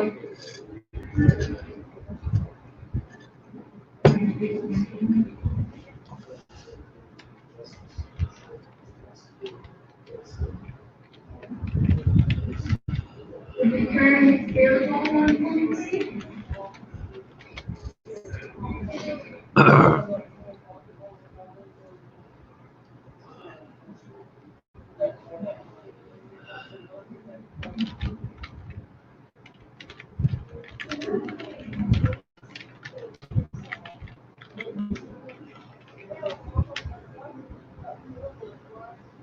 I'm very fascinated with the story here. This kind of energy. I'm very happy. I just if you don't throw a fear ball, you won't be exactly.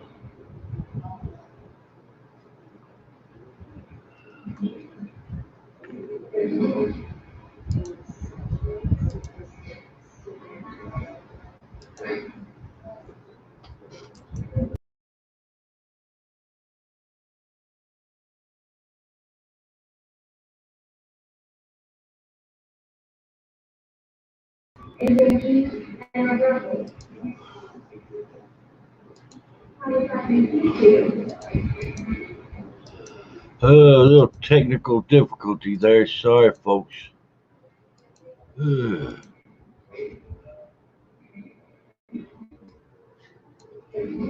All right. Sorry, I had a little technical difficulty. I rewound it back some. My apologies.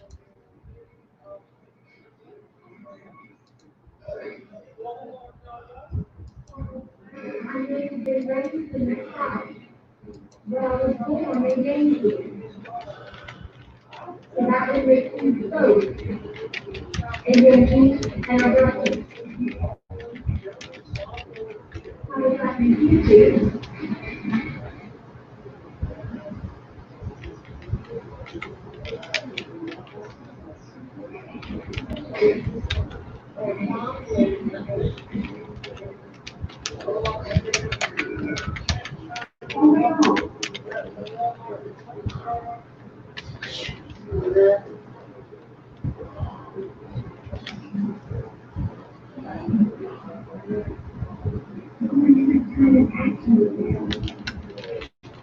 I'm hearing noises in the other room. We're going to run around there anyway.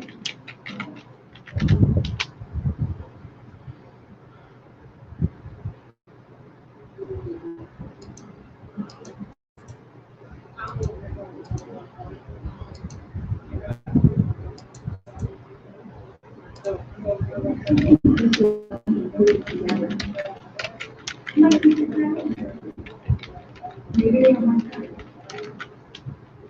not disrespect the spirit world, but I will try my best to arouse them in any way that I can to get a reaction.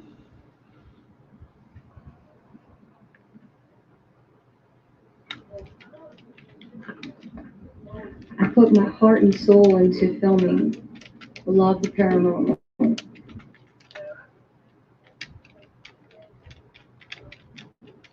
It just jumped up to 0.4 and then jumped back down to 0 and then back 2. So crazy.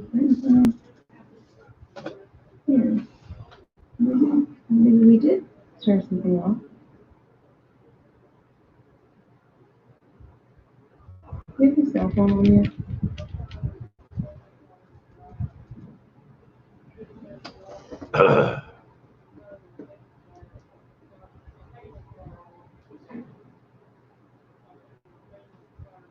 Yeah. Someone was singing in the ballroom. Oh, this was the ballroom. No one was seen in the ballroom. So Jefferson Davis used to dance in this very ballroom.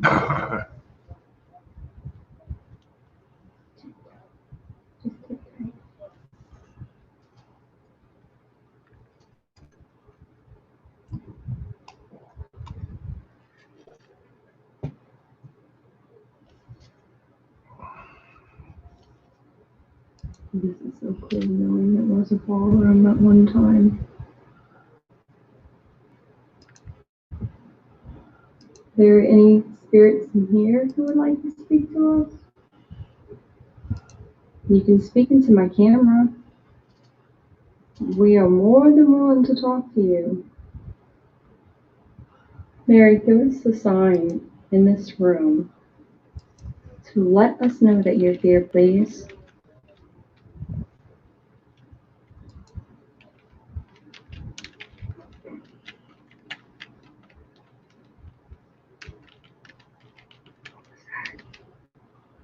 There's somebody that came out stairs.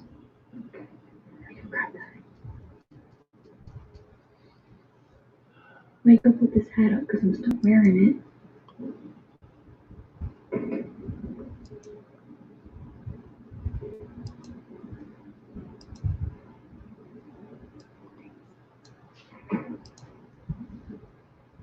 Sam's going to put the hat away. Because, yes, I still have it on top of my head.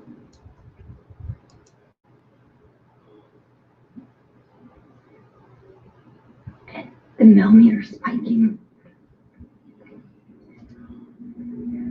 It went to a 0.7. Oh, look. There's your door.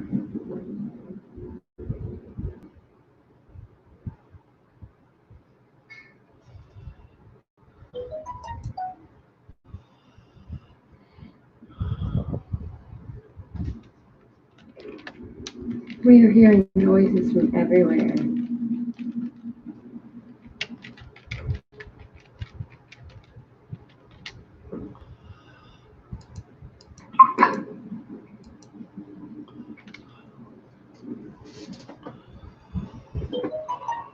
Okay, we're going to try this ball one more time. We don't know if the ghosts really want to talk to us tonight or not, or if they're just not active yet. We have it on the table. Try one more time.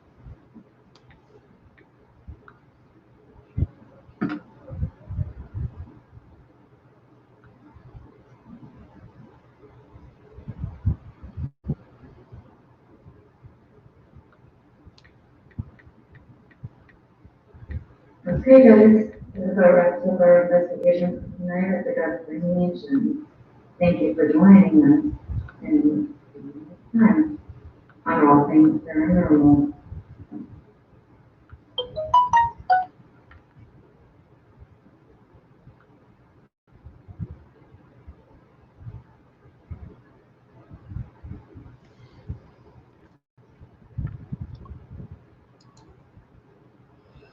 Hey, that was a good one by All Things Paranormal, Leslie. Hope you check out her channel. Hey, dropping the link again. Fly over, I'm trying to stay nice. Vale made a face at me over the last joke I made, so I better stop while I'm not too far behind. By God. Alrighty, let's see. Ooh, doo, doo. All right, let's see if we find another one to show. I ain't showed anything. Yeah, I ain't showed anything from Through the Veil yet today. Maybe she'll quit being mad at me. Haha.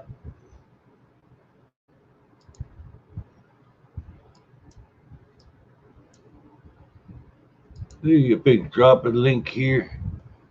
A good video about Through the Veil. It's Alone in the Attic. Hope y'all check out her channel. She got a really good channel. My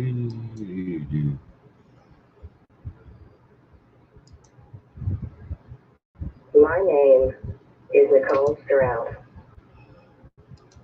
As a child, I lived within a world seldom understood. Ghostly visions and words from beyond, and vivid dreams of demonic encounters. With my daughter, we visit some of the most haunted places and explore urban legends. Bringing those realities and yours through the veil.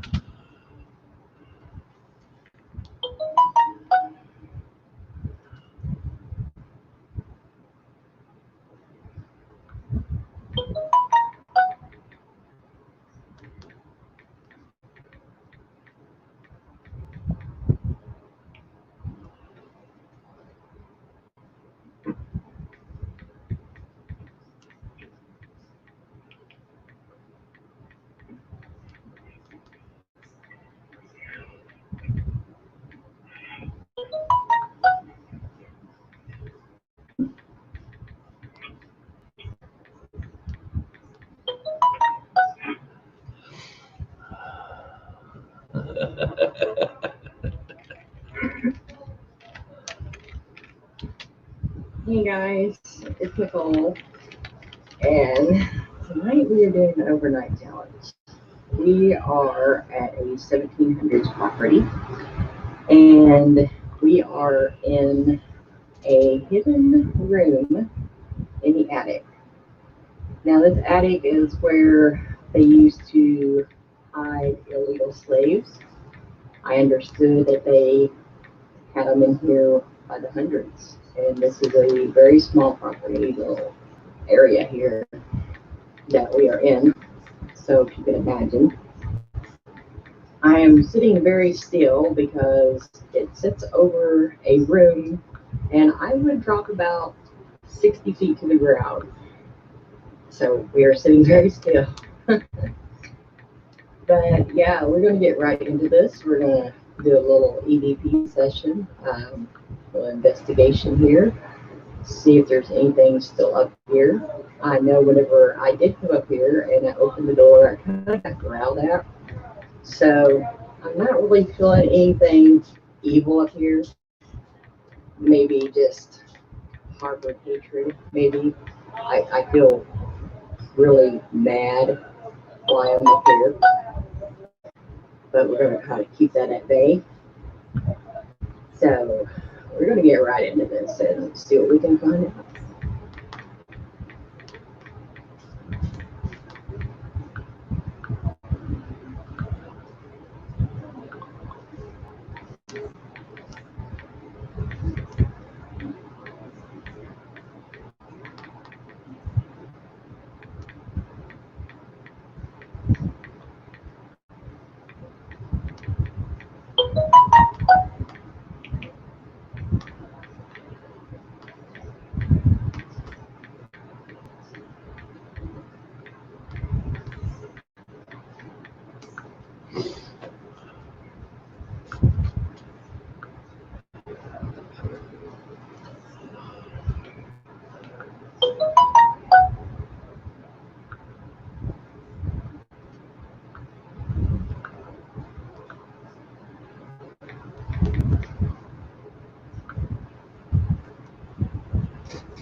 My name is Nicole.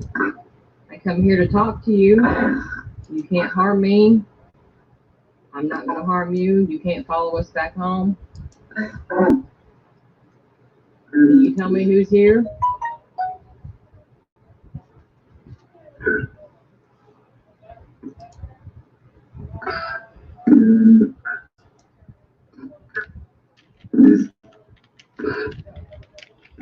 What is your name?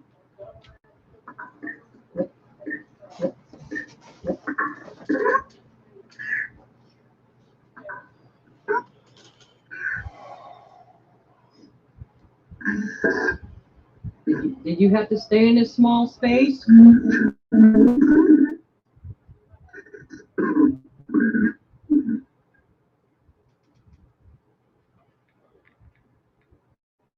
they keep you hidden?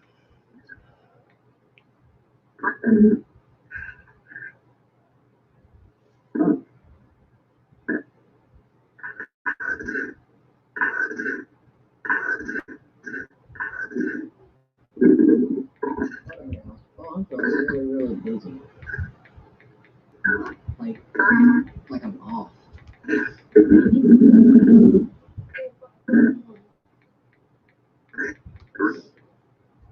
Did you have to be really quiet up here?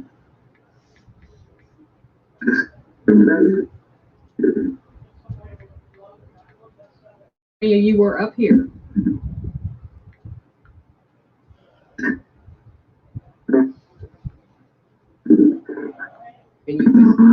Can you whisper the number? 75? What would it be, 75?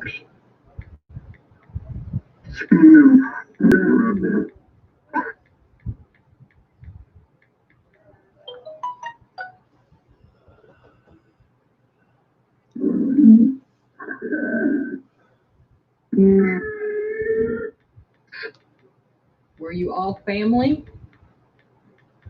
No.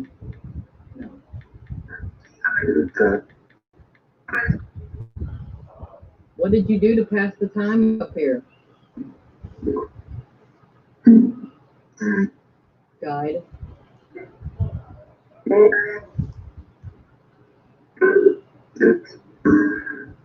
How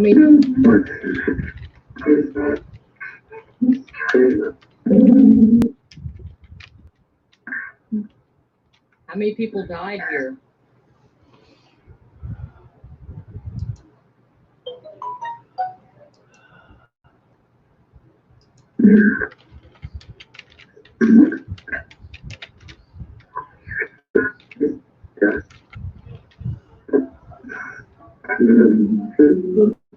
Was there a lot?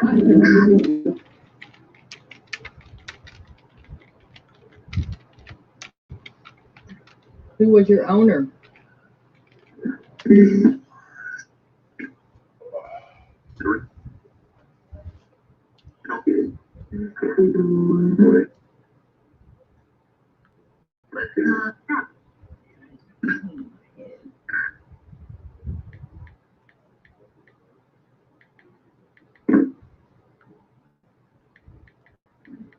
Did you work here or did you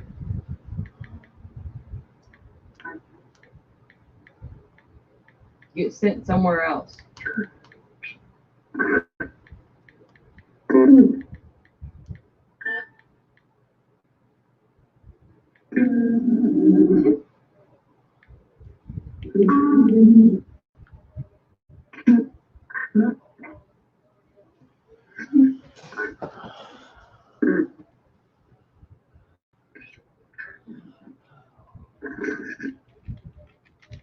Did someone tell me to leave?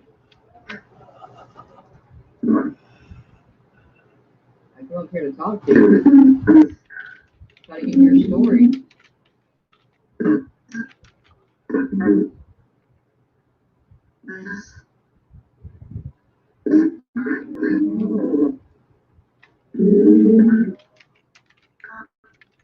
Where did you come from?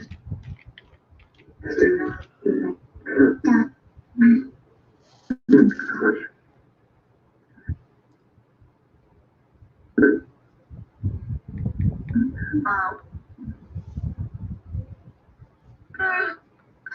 hear a little bit of creaking and cracking going on up here. I hope I don't fall through this thing.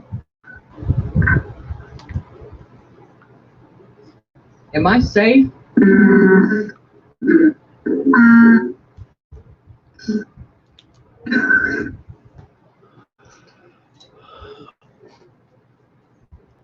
I notice a lot of the floor is now missing.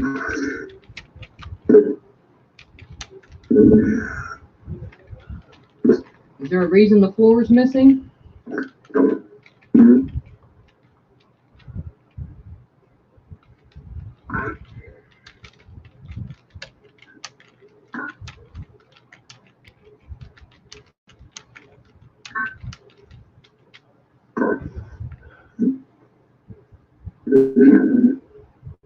How long did you stay in?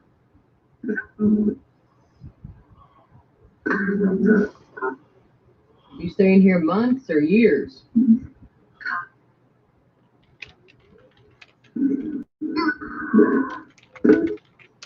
Why did this whole house just...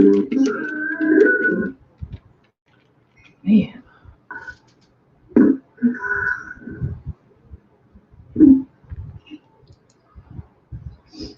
Alright guys, I turn this camera around for you. It's hard to. You say there were 75 people here? Do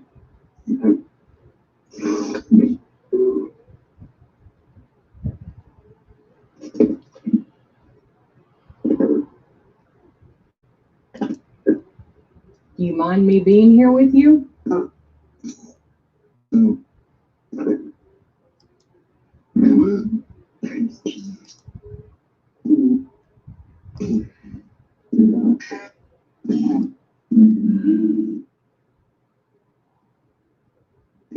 You know, slavery's over with. You can leave. You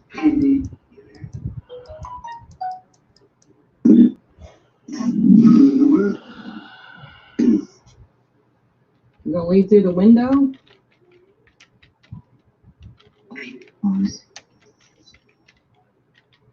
That was a really low whisper. Hope I caught that.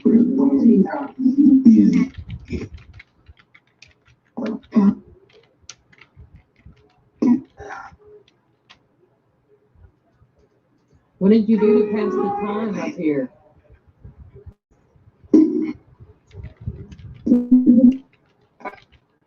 Did you play games or anything?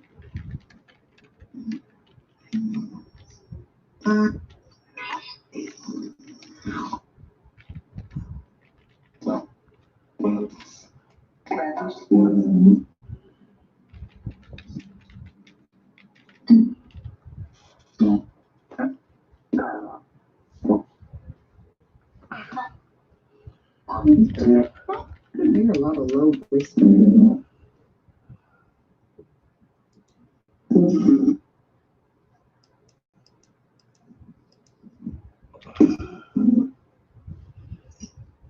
Okay, guys, I'm going to turn RT on.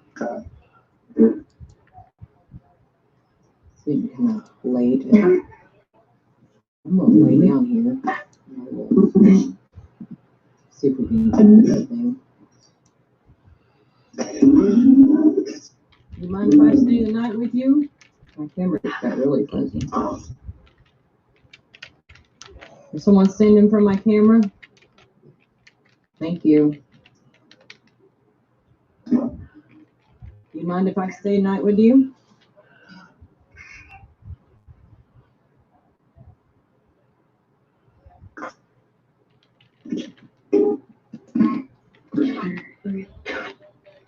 Okay, guys. We're gonna lay here really quietly and see if we can catch anything with the camera.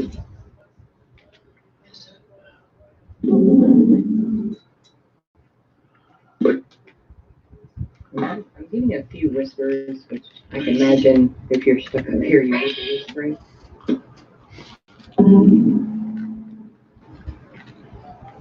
I think I got 75 people. How many people are here now? I'm gonna stay till the morning. How many people are here with us now?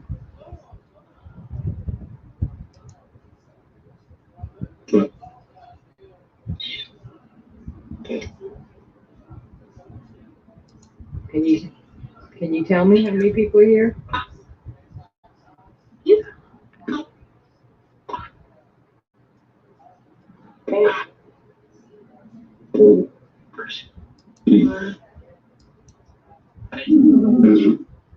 I think I keep getting 5.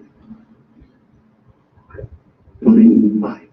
That's like the first time I've heard. Well, this time I've heard 5. Okay, in my psychic medium skills there. 5, 5, 5. 7 or 5?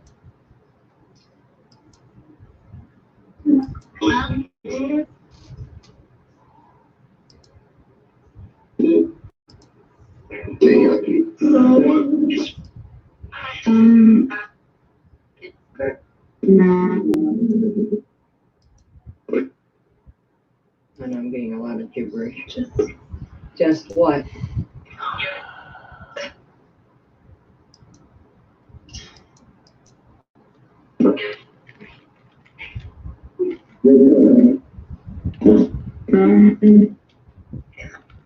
Okay, guys, I'm gonna lay here in the quiet. I want to get a sense just here in the dark. I'm gonna have my tech turn the light out, but just how quiet it can be. See if we can pick anything up for just a few minutes before I lay down here. Okay, turn that light out.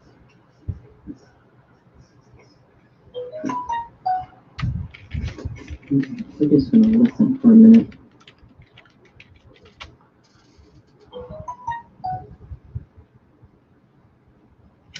You want to come up to me and talk?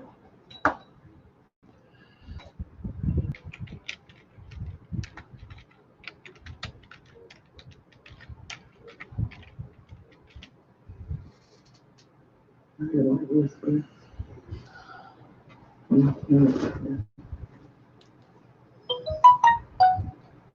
I'll share my bed with you. Did you have a bed?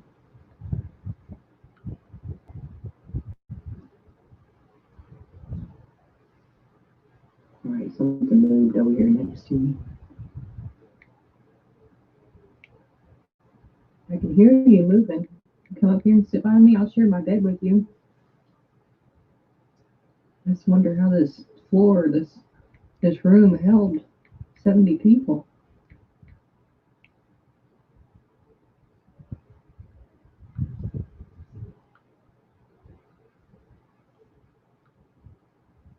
Or was it 7 or 5? You just couldn't keep track in the dark.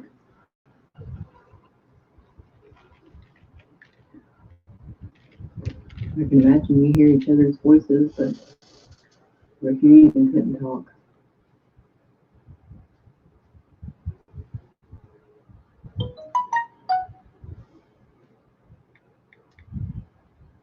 Okay, guys, I'm gonna lay down here for a little bit.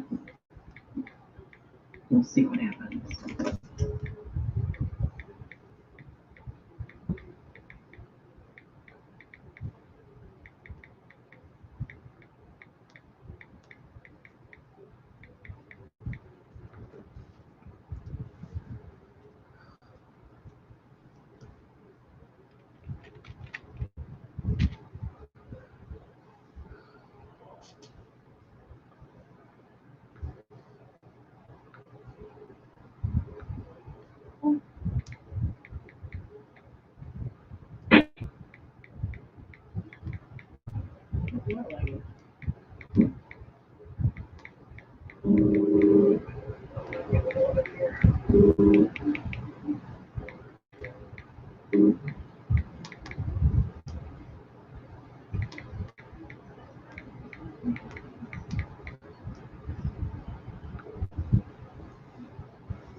I tried to lay here for a few minutes and heard a lot of movement. Which obviously somebody up here with me, making me feel really uncomfortable.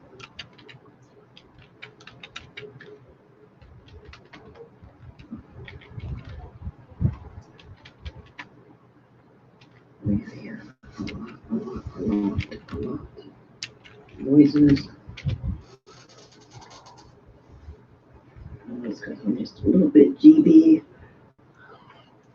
This floor is gonna fall in with me. But okay, I am laying here. I cannot imagine being in a small space.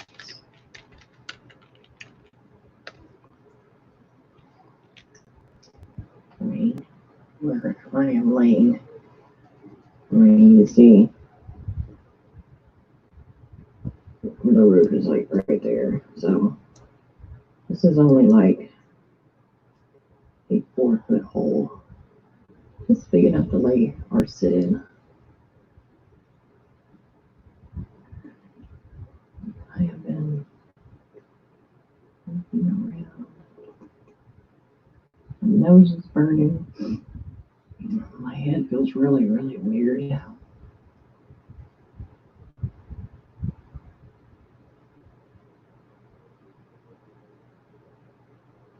Just feels really, really heavy.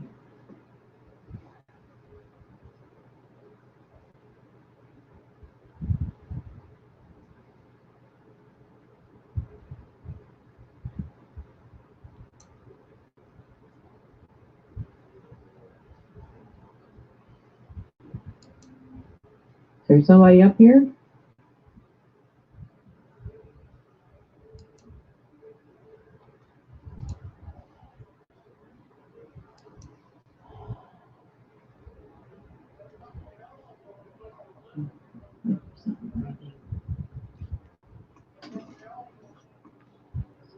Listen to her. I hear somebody breathing. Who's over here?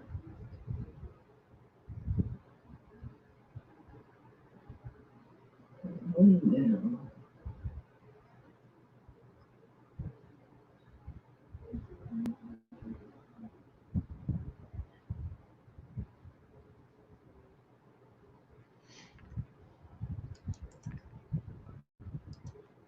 Is somebody here with me? Who growled at me when I came in?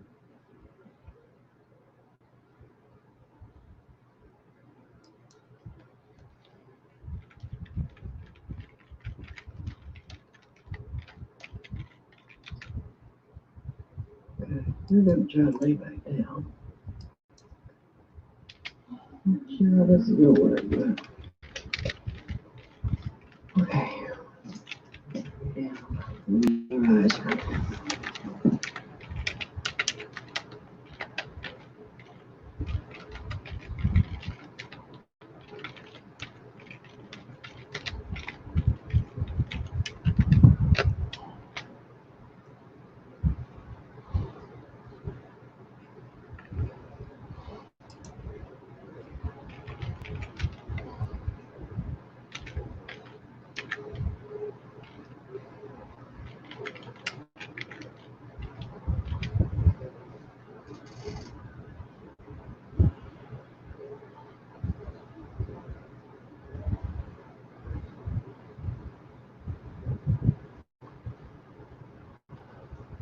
All right.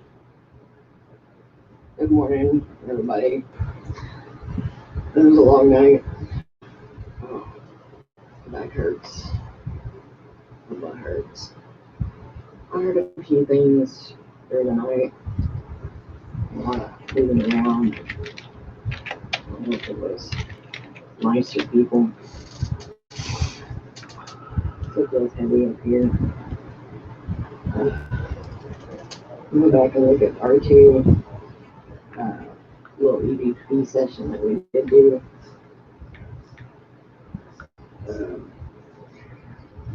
Hope you enjoyed it. It was interesting to me. Yeah. So I have some coffee and see that way. Thank you for watching. Like, share, and subscribe.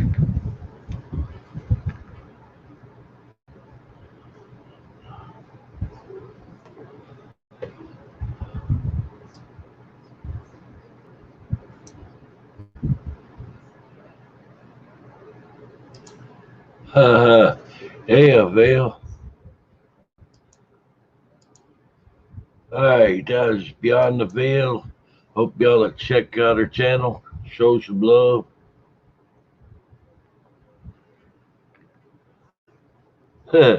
JB. Oh, Veil looked like she done got stunned, got drunk or something. She woke up.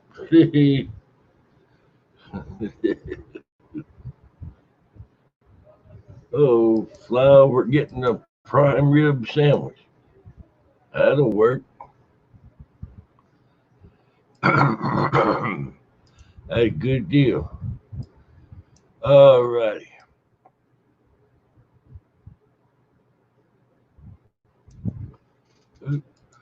All right, y'all. It's Klowns Paranormal Cryptid Investigations. We'll run another one from Venomous Fringe. Hey, try to show their channel a little attention. I'm getting really, really close to my goal for today. I'm at 867 subscribers.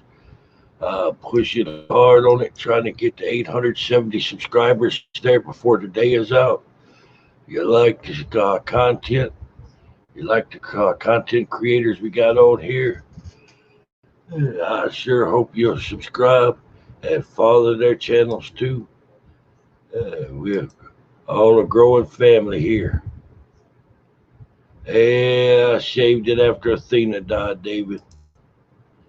I had that beard for over 3 years. I was working on it. Athena died, and I wanted to make a change. I had that whole mountain clown approach going there. I had a big dog, had the beard. Things just wasn't as important as that afterwards. Still adjusting. For the ones y'all that don't know, my dog, Athena had for 14 years, passed there about 5 days ago, so still dealing with that.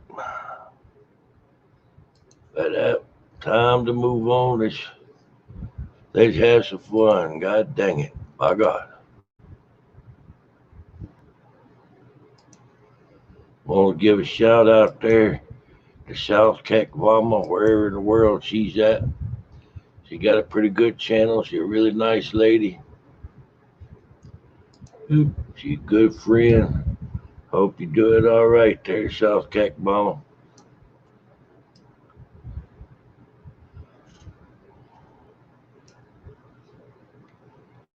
We'll run this one, and afterward I'm going to do one from Beyond the Veil and one from Holly's Lore.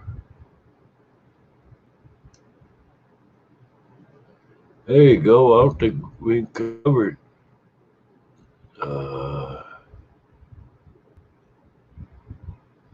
New Mexico, dog man. Yeah, we have. Let's find some. Make sure we get some fresh stuff out there.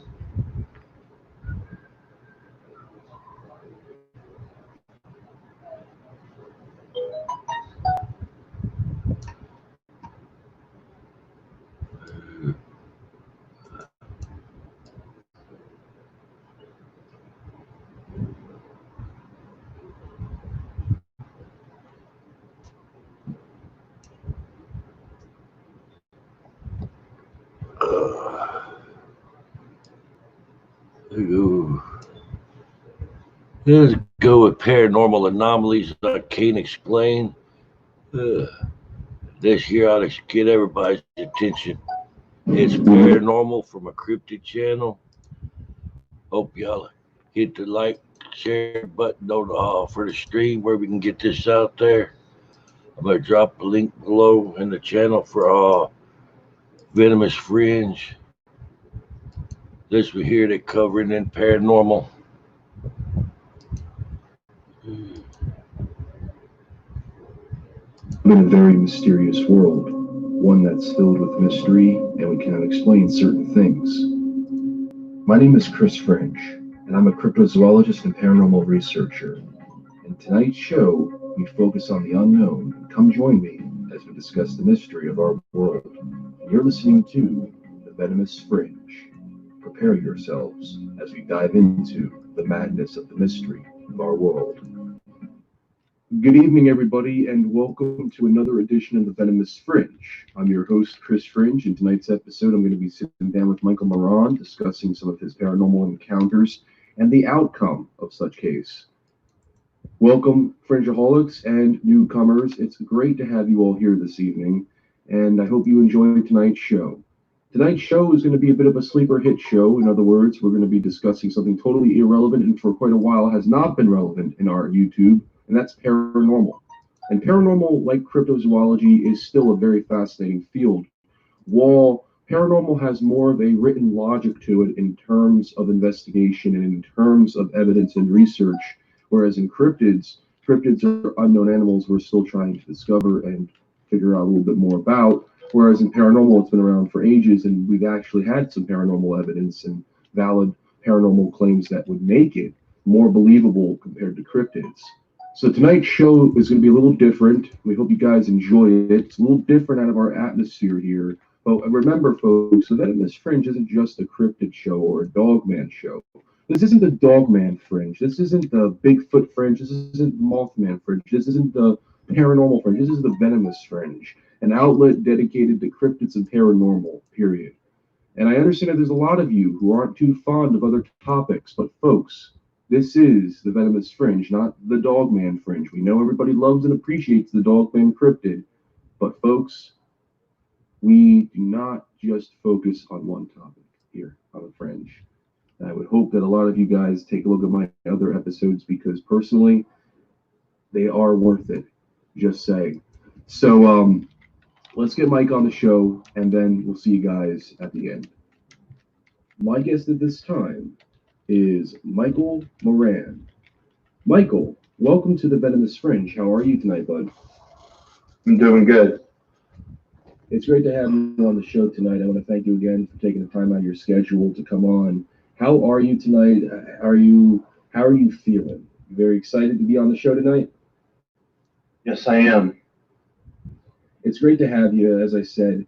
And tonight we're talking paranormal, and paranormal is a topic I don't really touch base on with the show, but tonight we're going to touch base with some paranormal discussion, and it's going to be a very good one. And it's great to be speaking with you, Mike, because you have a lot of paranormal encounters from both past and present. And I wanted to ask you something first before we go into details about what you encountered.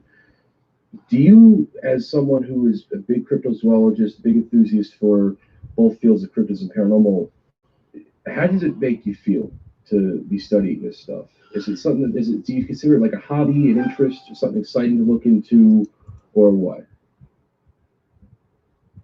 I'll say this: when it comes to cryptids, yes. When it comes to the paranormal, I keep my eyes open and I'm on guard. If anybody has questions, or if anybody's dealing with something, sometimes I kind of will say, hey, I think I can help you, and I'll just give them a little bit of advice. I'll kind of tell them a little something to help them along the way. But as far as going into the field and looking for something that's paranormal, I don't think I'd want to do that. But if it was more cryptid related, yes, I'm more excited about that. I can understand that. And what we're talking tonight is paranormal, and you've had a fair share of encounters. Can you start from the beginning of your paranormal encounters to now? Where did it all start with the paranormal, and how did it go from there? Yes, I can. This has been going on since I've been 6 years old. Um, Pretty much, I remember having dreams and nightmares. The nightmares was when I pretty much was dealing with things. I want to start off in 1993 because that is one that really, a year that stands out the most. And then I'm going to go back in time to when I was younger because I really didn't think about that as a kid very much until I got older. So then I was able to say, oh, wow, I remember now what I was dealing with, you know. So much when you're a kid, my opinion, sometimes we're not focusing on certain things. You know, we're just like, we're kids, you know, we're just like, whatever, out riding a bike, having fun, depending on your age, you know, watching cartoons, hanging out with whoever, cousins, friends, and stuff like that. Okay, so here it goes. 1993, I was working at a place called Food Line, and I was a package clerk, and I'm from Denver, Texas, and that was my hometown. There were two sides of Denver, Texas. There's West Park, which was the new edition of the houses, and Pembroke, which is the old edition of the houses. And my grandmother lived on the old side, so did my grandfather, and they had a street called Warden, which was kind of near where the Food Line was. My senior year, I was working there, and I started having a lot of bad dreams. And I remember the very first bad dream I ever had. When I was working at Food Line, we had this magazine section, and I remember seeing a 1993 magazine, WWF Raw, or Monday Night Raw. I was a big wrestling fan back then. And when I was younger, I remember having pictures of the Von Erichs, posters on my wall for Kevin and David and Mike, I believe. Or might have just been Kevin and Gary, I'm sorry. It was a big thing. Pizza Inn back then was a big restaurant. And I said, well, I don't have those posters anymore, but I thought it'd be neat to get one of those posters, a book, because it had a couple of fold-outs in the middle as you flip the pages, you know, and I thought it'd be neat to have some kind of wrestling pictures like I did when I was a kid. And I put it up, of course, Mr. Perfect, Kurt Hennig, Intercontinental Champion, one of my favorite wrestlers back in the day. But anyways, I remember putting it up right above my bed. And I had my room in the back. My mom and stepdad's room was kind of across. And there was a closet in the middle. And you walk down the hallway. And I remember my dad installed an attic fan. And my parents got a divorce probably around 91, something like that. My mom, you know, she met another guy, remarried. Anyways, my brothers and sisters were further down. Anyways, it was night. I want to say around like maybe 1 or 2 in the morning. I had this dream. And as I was laying there, it was like an OBE, out of body experience. And it was totally dark in my room. And it was quiet in the house. Not a person was awake. And because my brothers and sisters were littler than me. And I was like in high school at this time. So I could see coming out of my wall. It looked like it was like blue, but icy blue, but like a light blue, like a baby blue color. And if you remember the movie Terminator, it was coming out, kind of shaped, kind of like long, a rectangle, but it had like a round part.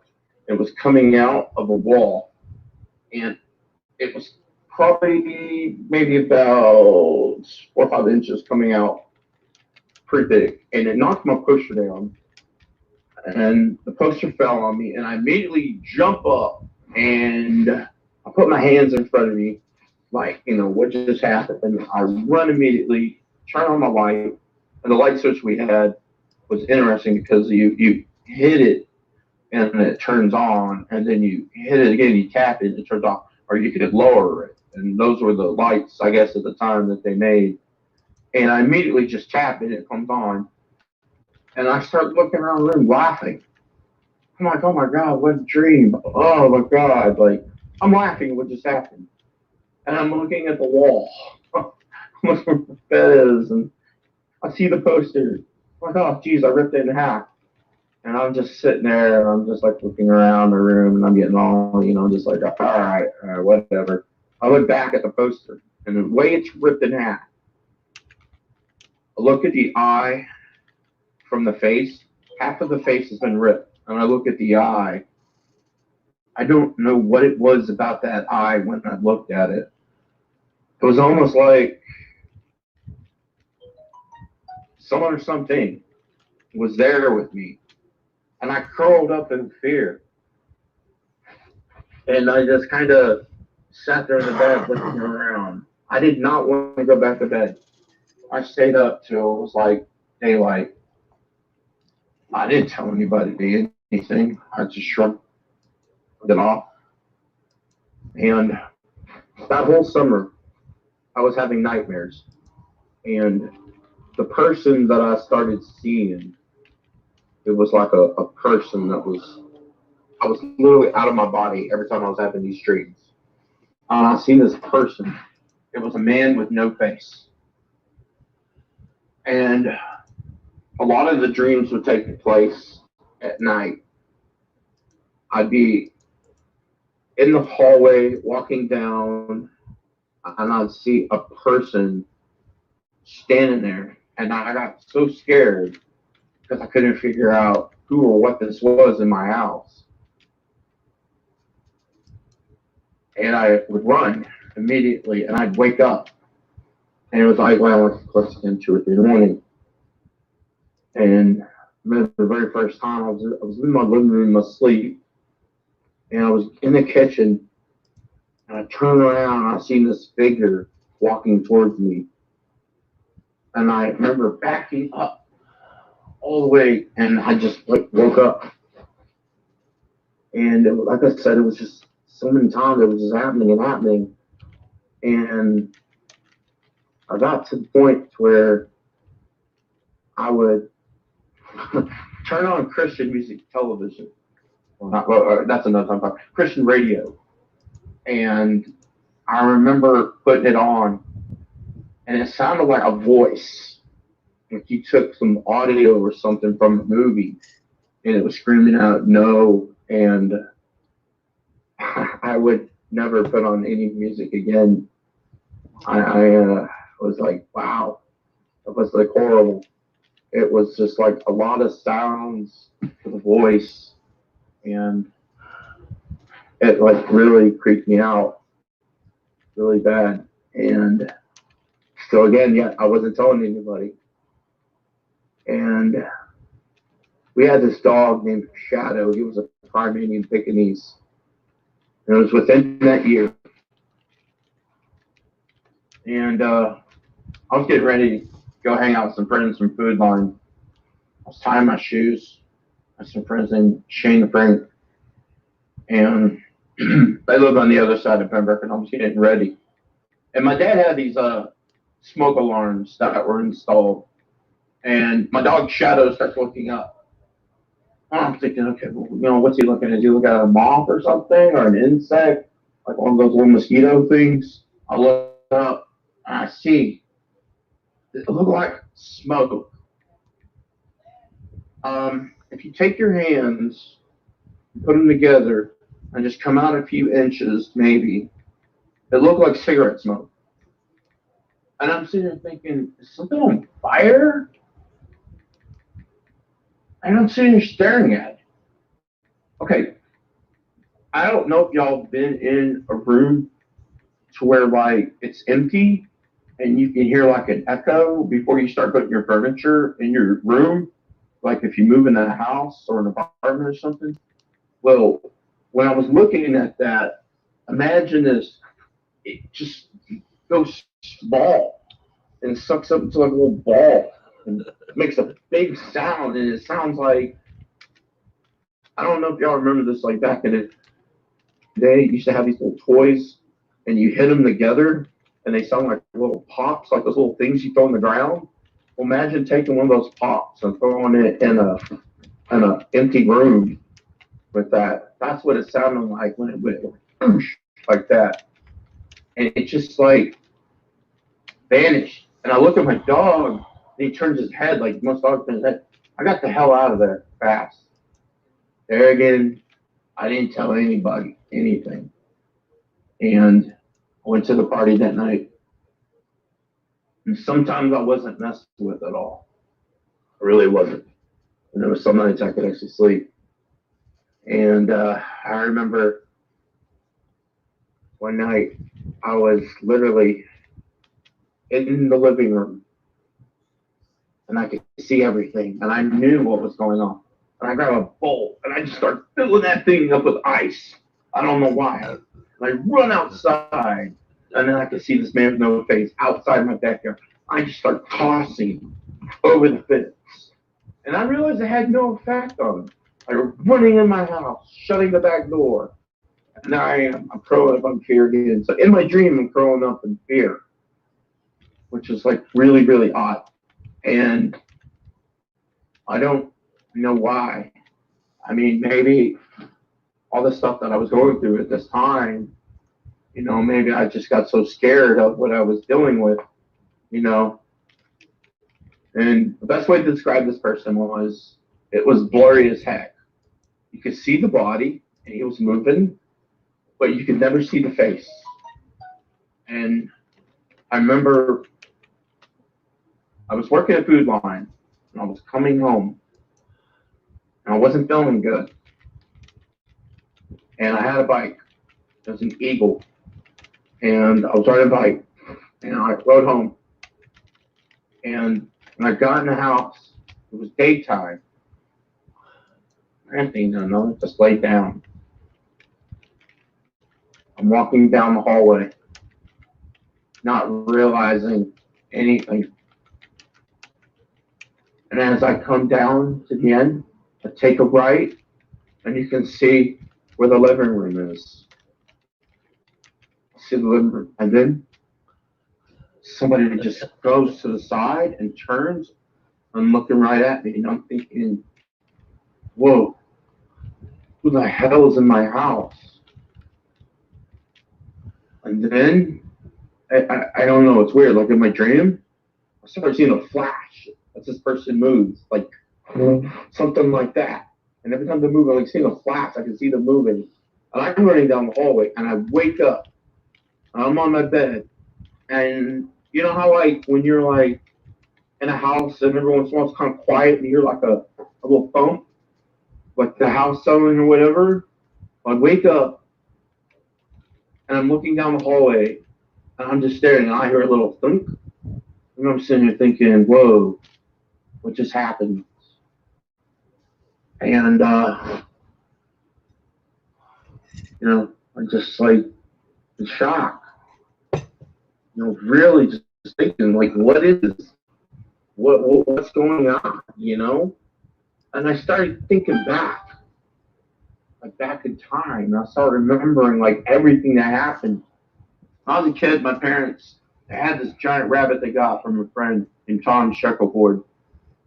And my parents ain't seen him in years. And I had this like rocking chair that was red. My room was in a different spot when I was a kid. My Aunt Virginia was staying far back, like to the left, where I was staying. And my parents, like I said, in a room right across. And next to the room I'm staying in, my cousin Erica, which is Virginia's daughter, was there with my cousin Melissa, which is my mom's sister, Rachel, her daughter. And they're in that room. And I remember having this nightmare. Waking up, I see this giant rabbit attacking me, like coming at me. I can see the rocking chair moving. I got a night light. And I can see like all this stuff happening. I'm just like scared, crying. I go dashing out of the room into the middle of the hallway when you go down, you take a left, and then you take another right, and boom, there's the restroom. I turn on the light, and I'm looking at my door, and I'm crying pretty loud, I guess. And my cousins, they open the door, Eric and Melissa, and they're looking at me. I'm just like, whatever. And my aunt comes out, and she starts talking to me, asking me what happened. I didn't even tell her nothing. I just remember I was just crying, staring in my room. She takes me, she puts me in my parents' room. And my dad had some kind of stereo that like lit up or something with the light. I don't know if it was from the 70s or 80s. I have no clue. And it like lit up, and you could see like it was like light or something. And I just remember just laying there looking at it as a kid. I had no idea where my parents were. They could have been out. Who knows? It was a weekend day. I have no clue. So that was one thing that happened. I was like a little kid, and I started thinking about that. I was thinking, oh yeah, I remember that, And then my grandmother, which is my mom's mom, she was watching TV with me, and when I was going back to her room, I don't remember what I had to get because it's been so long. I don't remember if I had to get something, or I don't remember if it was for her, or it was for me, or what I was doing. And she was watching some show on TV. She liked to watch a lot of the like Bob Hope type stuff and shows with music and that. So I'd watch it with her, and she was watching me. I was the only one there. So actually, I don't even think my brother and sister was born then yet. That's right, they weren't born. Anyways, so I go back to the back, and it's dark. Okay, I'm not thinking of another, I go in their room, and their light, the way it was made, and you push the button, and it comes on, and you can turn it like a circle. And she had this mirror. My mom and dad had this mirror that was by the restroom, and you could turn on the light, dim it, and turn it. You know what I mean? Just regular and that. And I just remember walking in, and the lights turned on by itself. And all I know is I was like, "Thank you," and I said that out loud, and all of a sudden I go like that and run out fast. And I go running to where my grandma is, and I sat with her, and I didn't even tell her. I don't know why I didn't think of telling her. Just because when you're kids, sometimes you don't think about stuff like that. I don't know other people's experiences. Like if they tell, I don't know. Like, hey, I just saw this light. I don't know. For some reason, I didn't. Maybe it's the same reason I didn't really tell anybody. Hey, I'm having these nightmares. Hey, this is going on. Okay, so anyways, that all happened there. That was like going back in time to when I was young. So I'm sitting there thinking about all this stuff, and I'm thinking, man, something's going on. What is going on? Years go by, maybe a year goes by, and we go there. We don't know where Shadow went. I don't remember, like, if my mom and stepdad, like, if he took Shadow with him. I'm not sure. But I was kind of talking to this girl named Stephanie at the time. Red hair, real nice, real cool. And she gave me a dog, Abby. And Abby was like this Cocker Spaniel hung out. And the next thing you know, one day it's daytime, Abby goes running, and my mom and where my mom and dad used to be, and looks at the wall, and I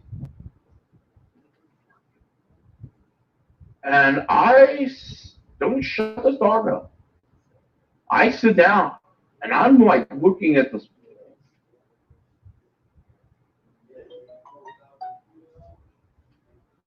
Because I already knew some stuff was going on. And I'm thinking, maybe there's more to this. I'm sitting there, I'm like, what's really going on here? Okay, I'm trying to remember now from there, because that's all like a lot of 1993. Let's see. The OBE outer body experience. Now this is weird, y'all. This went from one situation to another situation, and then back to the ghost, or maybe this was ghost. I don't know, because remember, I had a lot of dreams. Okay, I was coming home, a little older than what I was in 1983. I want to say maybe 95, maybe 96, maybe. Because I was working at a movie theater at this time, downtown Fort Worth, AMC. And me and my best friend Jody were working there. Anyways, I remember I was coming home, as drunk as a skunk. And I remember what was going on. I'm sorry. I believe that some people, when they get a little drunk, they know what's going on. For others, I don't know. That's them. Me, I was coming down the hallway, shut the door, took a right, going down where the attic fan is, or because my dad installed this attic fan. Guys, if you've seen the movie Episode 3 with Star Wars, this happened before Star Wars. I kid you not. The very first time I laid eyes on Episode 3, and I seen that part where the rays surround Obi-Wan and Anakin, I'm sitting there thinking, whoa. Like, boom, mind blowing.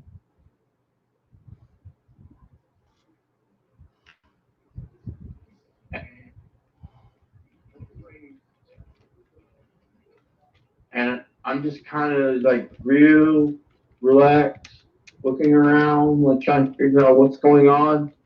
I'm not going to see my restroom. I'm not going to see where my room is. Turning around, and this big, bright light. I mean, almost probably as bright as when you go see the doctor. And they put it in your eyes, and they start checking you like back in the old days when they start like, making sure okay when you go to the ER, stuff like that. I mean, it was bright. I started thinking, whoa, I'm just looking around. And then as I slowly go back, I'm just kind of turning where the wall is. It's like where the entrance is, where my door, like I'm facing like in that direction. And then it's like this little tiny square, it just opens up. It's kind of like that. It's like a little square and a rectangle. I can see everything outside. Next door to us was our neighbor Ted Brewer, okay? And there was like a light post there. And it used to be some neighbors named Nancy and Floyd Klein that lived next door to us. And I'm seeing this hole. And I'm just seeing like outside where our pole is. Like I can see the street and everything. I'm just like looking at it. And all of a sudden, it's like boom, boom, boom, boom, boom, like 5 or 6 of these little things or 7 of these things just coming out. And they're like tiny. They're like, I don't know. They're like maybe 3 foot, 4 foot. I don't remember. It was kind of like Lilo and Stitch. They have like ears, okay? Like ears that come down. And they're walking on the sidewalk. And then as they turn. Now, at this time, this was happening. My mom was laying in her bed. Okay? And my stepdad happened to be there. And he tells her, hey, tell him to turn off that light. I'm trying to sleep. And she said that she wanted to get up. She didn't at that time. And as these things start working towards the driveway, our driveway kind of curved at an angle, okay? Because when you pulled in, it kind of curved at an angle, and it goes to our garage. And we had 2 double garages, okay? And this house was built, I believe, in the 70s, something like that. Anyways, doorbell starts ringing off. Bing, bong, bing, bong, bing, bong. My stepdad yells at her and says, hey, tell his friends to knock that off. I'm editing out what he said. I don't want to say like crap I did, but anyways. But she gets up, she opens that door. I can see her. It's like she just like walks through me, and she goes down the hallway, and she opens the door. And then she opens the door. Everything goes like a little funnel. It went from big to little, and it sounded like that same sound that when my dog Shadow was in the back room, like a big pop. But not so much with the echo, it was just a big pop. And I get up off my bed, and I come running through. And I'm like, come down the hallway. I yell like, no, don't open the door. And she turns around, and she starts yelling at me, telling me to tell my friends to knock it off, that her and Bruce are trying to sleep. And I'm just sitting there like, as I'm being yelled at, I'm looking around, trying to figure out what just happened. She's yelling at me. And I'll be honest with y'all, I get a little defensive. Sometimes I like to be yelled at. You know, I guess some of us are just like that. When we're young, we don't like nobody yelling at us, and it's almost like everything was going one ear out the other because I was still trying to figure out what just happened. Okay, I'm gonna say this real quick, and then we're gonna go back to the story later on. Other things that happened. Time went by. It was just me and her, and I said, "Mom." She's like, "Yeah." I said, "Can I ask you a question?" She's like, "Yeah." I said, "Remember that night all the doorbell was ringing and you went and opened the door? How long were you standing at the door?" She says, "I went outside for 10 to 15 minutes." I was like, "What?" And I told her on my side what happened. And she believed me. She knows I wouldn't lie to her. And I'm still trying to figure out. You were out there? You went outside? Because she said she went outside to the front looking. She wanted to see, she figured there was a car out there, or I was out there. Somebody was out there, so she went looking out there. I'm sitting there thinking, this all happened by the time she got up from the bed and went to the door, 10 to 15 minutes. How can two people have the same exact dream from the time seeing the lights, from the door, where their bedroom is, from the time me seeing this bright light in the hallway, her in my stepdad hearing the doorbell ring,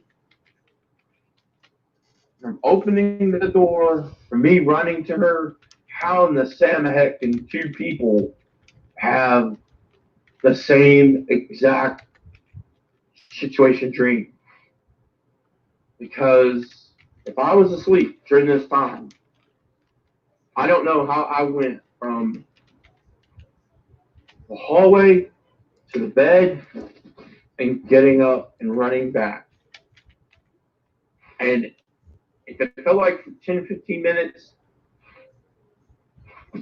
guys, I'm telling you, I do not remember lying down in that bed. I do not. I don't know what happened. I don't know if something was passing through. I don't know if that was paranormal.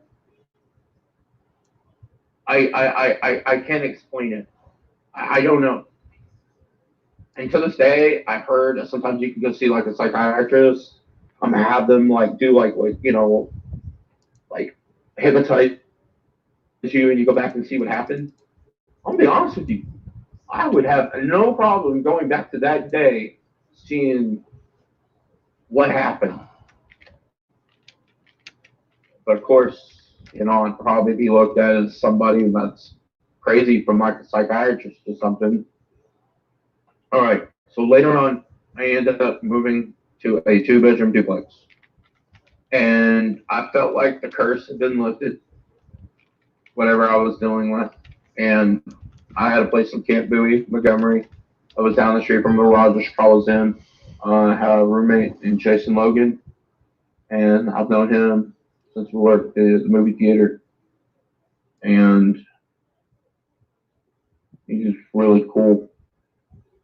And there's times at night I would open up the windows at 3 a.m. in the morning and stare at the full moon. And I live, like I said, in the city. I wasn't scared of nothing. I felt like, wow, it's finally over. It really is. And one time I was coming home from work, and it was during the day, and this happened way later on. I get halfway down the street from where I was coming from, before I got to my duplex, my 2-bedroom duplex. I had the strangest feeling somebody was following me. Somebody was watching me. And I kind of just stopped, and I turned around. I didn't see anybody. And something said, go now. I knew there were alleys all along the way, okay? So I ran as fast as I could, went down this one house, started dodging alleys, got to my place, closed the doors, stayed in. I don't know why I felt that. I mean, something told me, go now, and I went. I didn't question it. I just know that my gut feeling kicked in. I know you trust your gut, and I took off. And I know sometime that year I had a dream. I was sitting on the couch, and I could see what was going on in my living room. I started looking for where the TV is, and I turn left, and I see a figure sitting there. And I jump up from my dream, and I point, and nobody's there. And I'm thinking, wait a minute, somebody there? Or am I dreaming about this? Like having premonitions? I'm trying to figure out what's going on. Am I having premonitions about something to come in the future? Am I having nightmares about what happened in the past? Did this just happen? Like, I couldn't piece it together because I wasn't having enough incidents at this new place. Nothing was happening.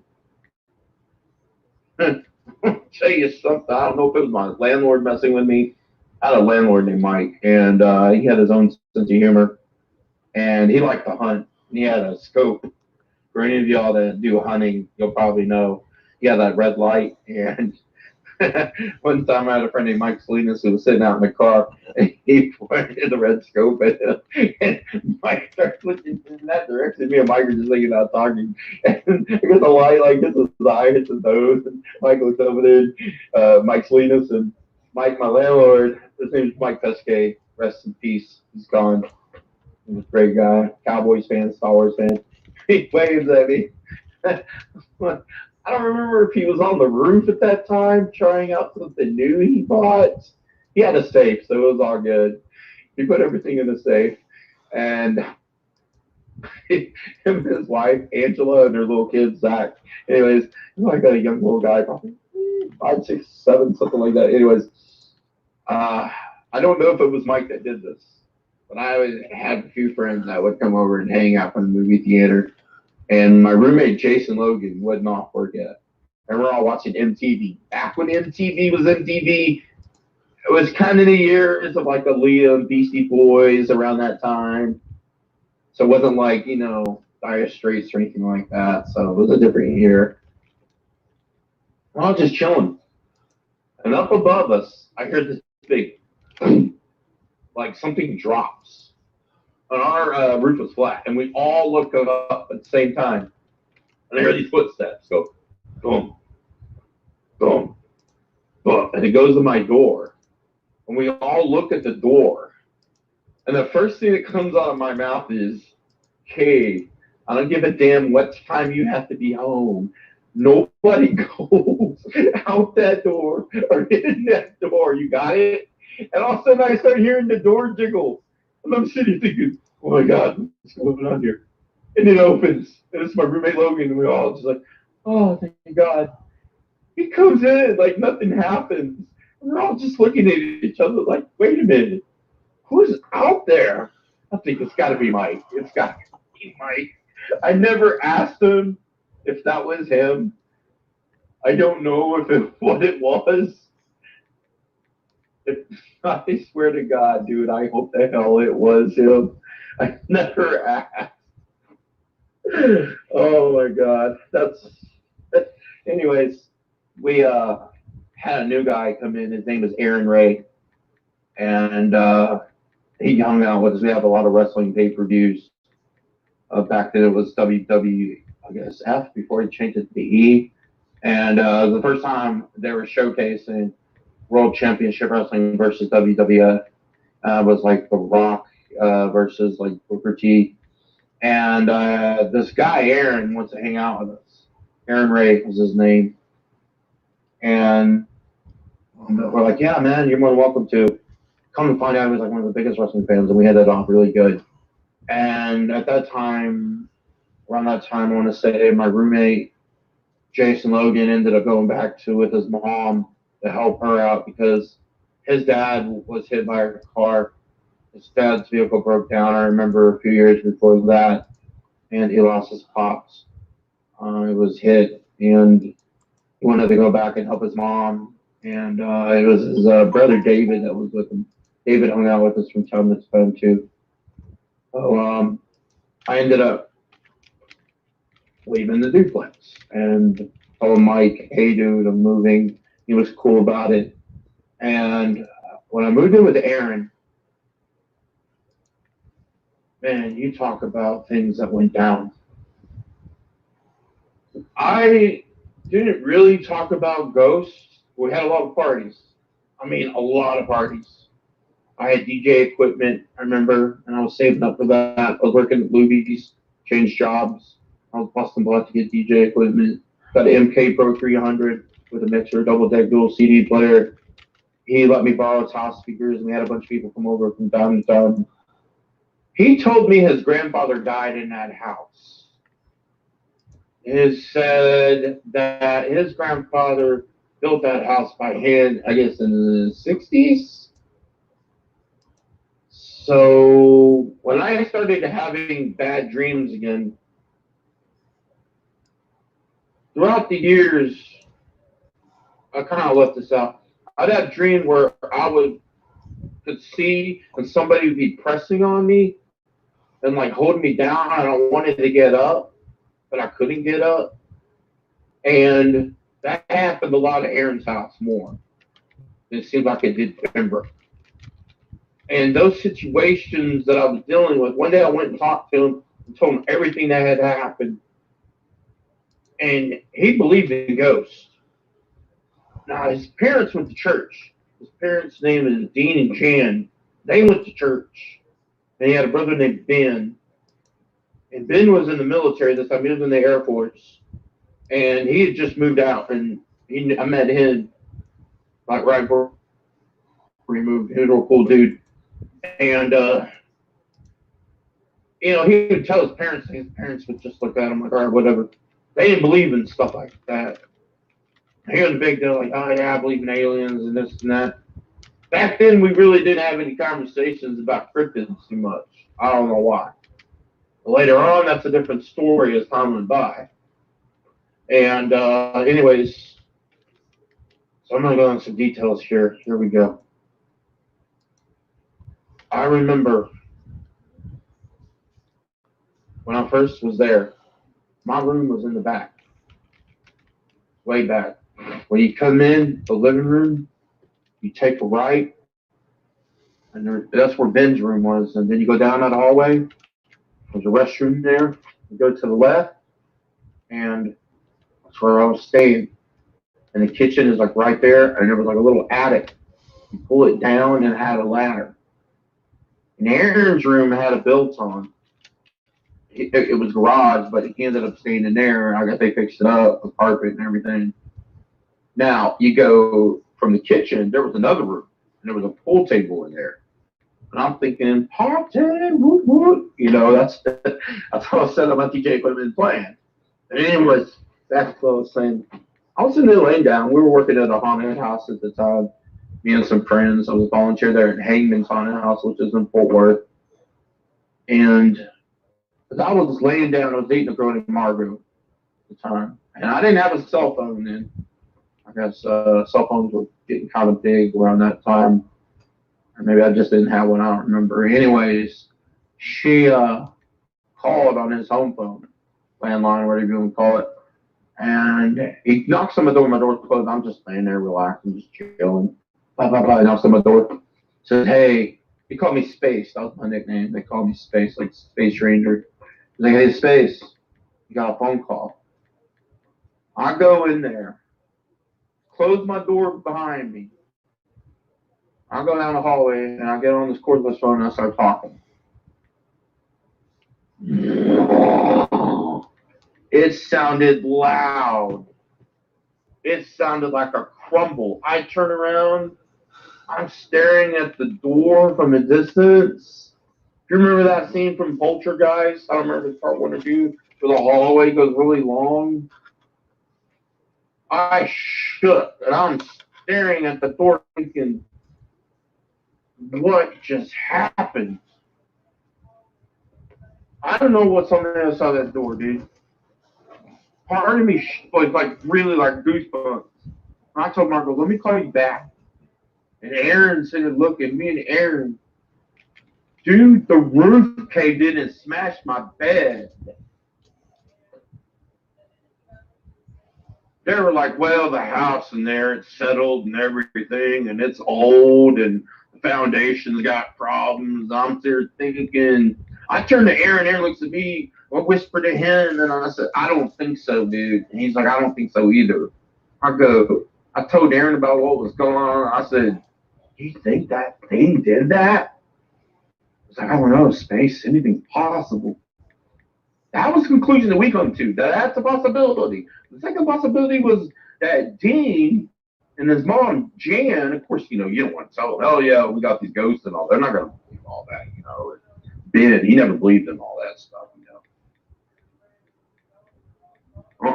I mean, that bed was crushed, dude. If I would have been in there, I don't know if I'd be right here talking to you on the phone. I don't know if I would have been in the ER. I had not a clue, dude. When I was working at Luby's, I told an old man about it, and he was just like, wow, you are lucky to be alive. And he told me about a situation about things that comes in threes. I'm like, why are you telling me this, dude? Seriously. He's like, things are going to come in threes and blah, blah, blah, blah, blah. I said, whatever. I don't think he was lying, dude. I don't know if people heard of this situation where things come in threes. I don't know if this was spiritual or what. We had a friend named Mike Gavidnik. He was walking with Aaron down the street. I don't know if what they were doing. Boom, he got hit by a car, dude. He lived. Situation was this chick, like all suicidal or something. She was going down the street. She hit him. He tumbled over. I don't remember what he grabbed, if it was his glasses, if his tongue, or what it was. Something he grabbed. I seen that dude. He was like in some kind of neck brace. His head looked like really, like, oh man, like they put that thing together like an egg or something, like a puzzle piece. Like, holy Moses. And this is him after he had the incident, okay? And he used to come over every Monday and watch wrestling with us. This is the second thing that happened. I'm sitting there thinking, nah, dude, no, like, whatever, okay? It's not going to be a third. I remember there being a wine bottle, and I ended up like trying to open it. I broke the glass. I'm barefooted. I tried looking for that glass. I'm starting to think, is this in the wine bottle? I ended up gashing my foot so bad. And I'm thinking, okay, this is not paranormal. This is not ghosts.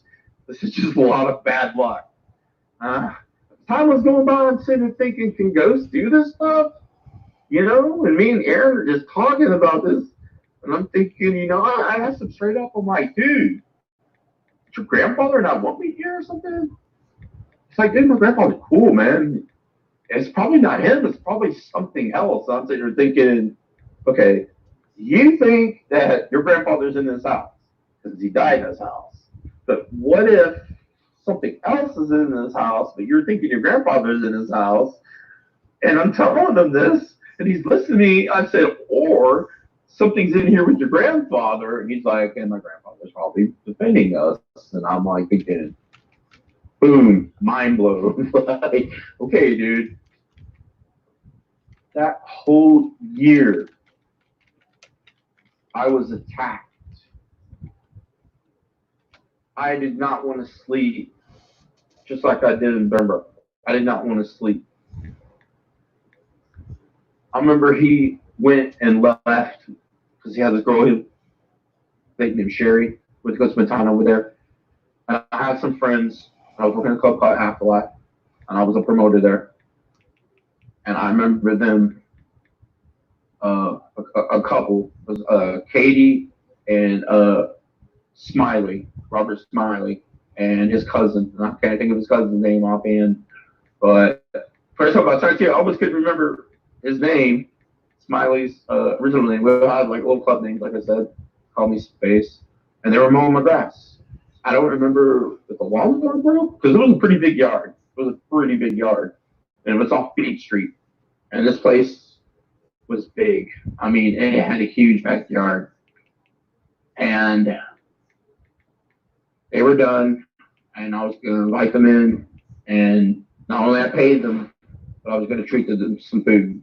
I don't remember if I was gonna cook for them. I don't remember if I was gonna order pizza. It's been so long. And the first person came in, the second person came in, and Katie stopped. And she looked to the right and left, and she whispered to her boyfriend, and he said, "Hey, dude, we gotta go." I'm like, "Okay, well, there's next time."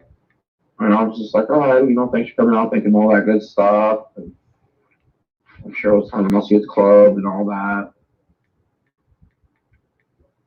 I remember around that time, I had so much situations that I literally took sage and burnt it.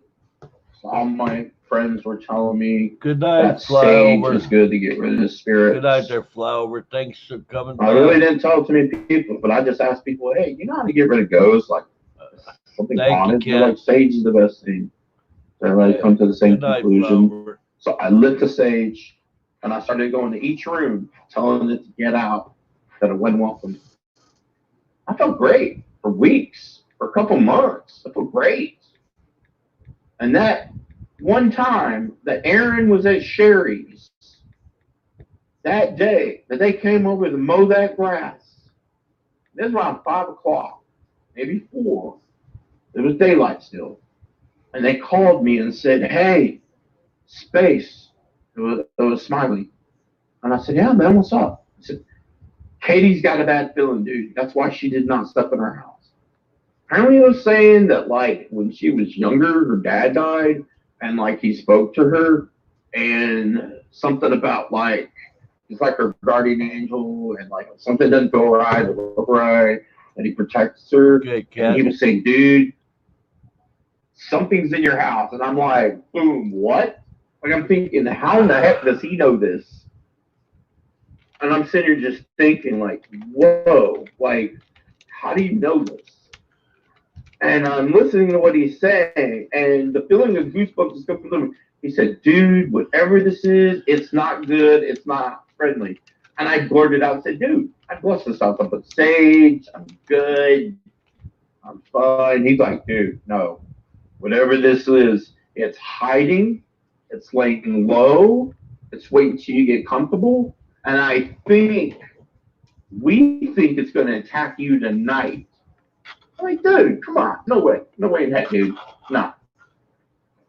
Like, all right, man. Okay, whatever. So I try to hang up with him. He's telling me, "No, dude, please be careful." I started thinking about this. I'm sorry, dude. I was like, all right. I hung up, and I'm thinking, man, what if this dude's telling the truth? He did not even know. They did not know. I never even told them what was going on. I'm thinking, well, there's obviously some truth to this. I'm thinking, and the more I'm thinking about it, where I was sitting in the living room, you had blinds, and I opened up the blinds to get the sunlight in. So I'm like, okay, I've got the sunlight in, all right, I'm good. I got the daylight on my side. And I'm sitting here thinking about this. It's kind of staring at the ground, not watching TV. I don't remember what's on at first. I remember, like, if I put the Christian television on right away or what. Anyways, I'm just sitting there, I'm thinking about this. And then I start looking where you go like to that first room where Ben's room is that a hallway. And then I go over there looking because the living room, it kind of comes around, and you can see where it goes into the kitchen. I'm sitting there looking at that, and that room goes immediately to the next room, where the pool table was. And of course, there was like a bar table there. I'm sitting there looking over there. I'm looking to the right, looking to the left, and I was thinking, what if they're telling the truth? What if there really is something here that's coming that hasn't left? And it starts getting darker and darker. Boom! I turn on all the lights immediately. Shut the blinds, right? So I call the first person and start talking to him on the phone. Okay, well, then that time went up, they had to go. And I called the second person and started talking to him. I don't remember who I was talking to. It's been so long. Some individuals we lost touch. Some of them we've kept in touch. Because back in the day, we had MySpace, and then it went to Facebook. So anyways, Some of us lost touch, like I said. Then I call the third person. And I try to stay awake and talk to them. I was getting a little bit sleepy. I'm sitting there thinking, oh my gosh. And I'm not even talking about this. We're just talking about music and whatever, right? Fourth person. It's getting really late. I can't remember if it was a fifth or fourth. I just remember the last person I spoke to. I knew I was it. That was it. I had no one else.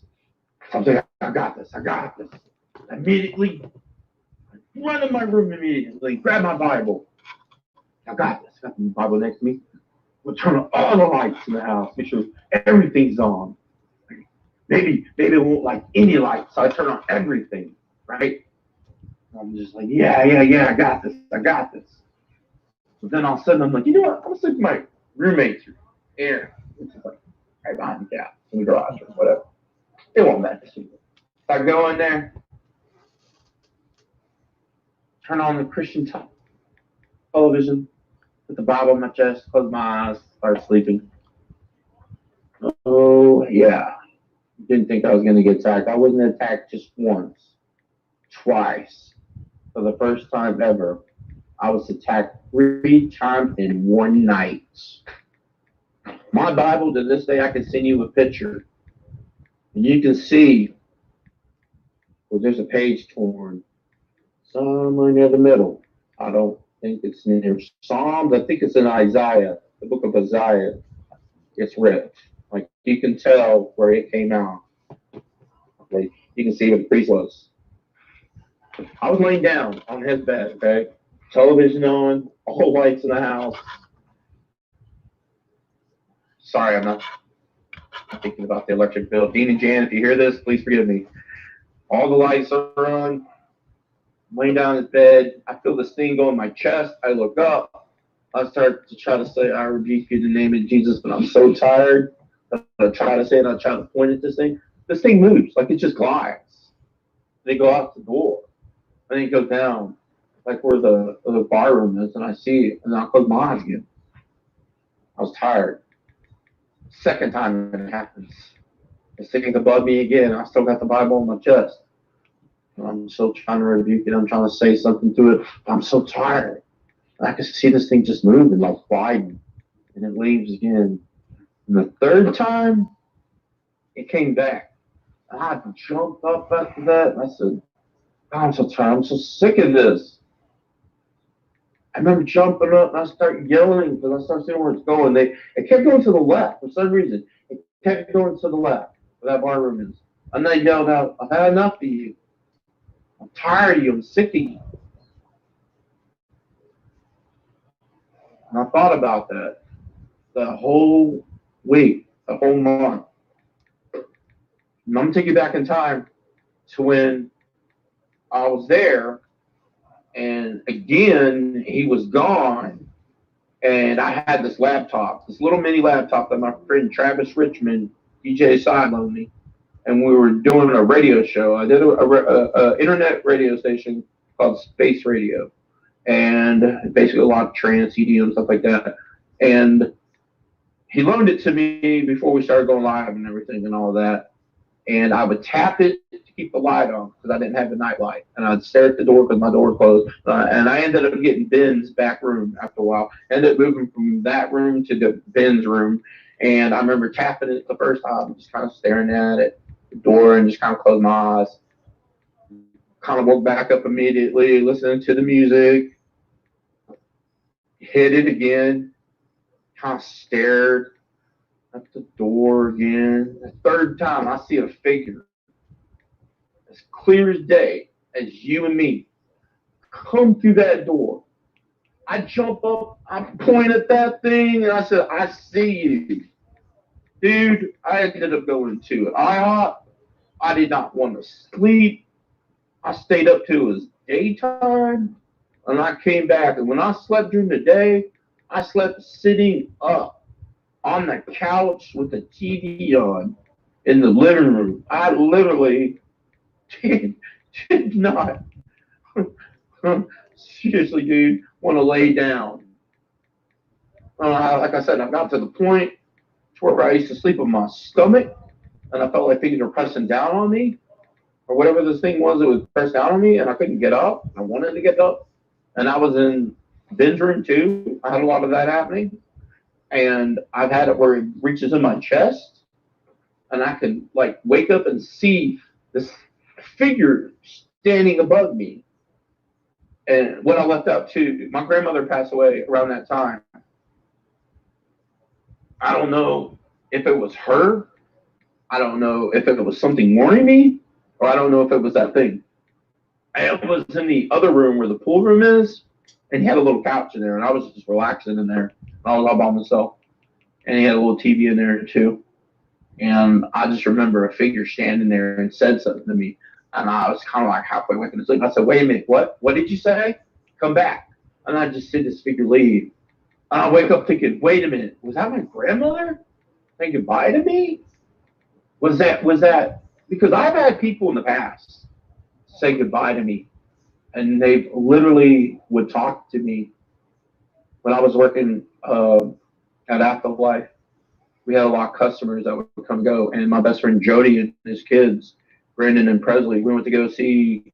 I think it was the last Predator movie that came out where they're like stuck on a planet, and we were there, and I met this kid named Tony, and I told him all about Afterlife, and we became friends. We befriended each other, and he was a little younger than me, real cool.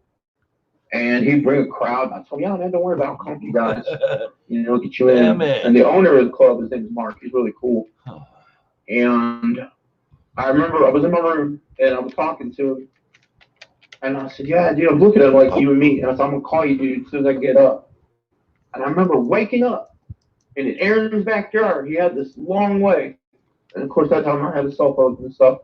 And I remember going outside and immediately calling him. And his little sister had his phone. And she says, "Hello?" And I said, "Is Tony there?" And she says, "He died." I was like, whoa. I was just speaking to him in my sleep. And I told a lot of people that. I didn't tell them about the ghost situation, most of them. I told them about that and saying goodbye. And I'm saying, if this was my grandmother talking to me, was she saying goodbye to me? Was she warning me?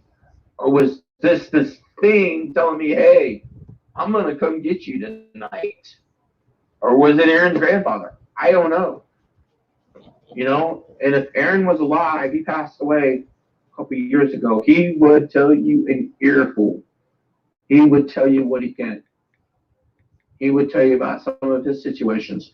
I remember hearing when him and Sherry were in his room laying down on the bed in the middle of the night, that had a shelf above him, okay? He had WWF wrestling figures, whatever you want to call them, WWE, because they changed their name to a big battle thing, Vince McMahon and the Wild Black, whatever. Anyways, the shelf fell down on him for the action figures. She wakes up. They both wake up. They're telling me about it. I'm like, holy Moses, dude, are you serious? Like, if I was asleep and something like that happened, I would be scared shitless because I know what that's like because I had a poster fall on me.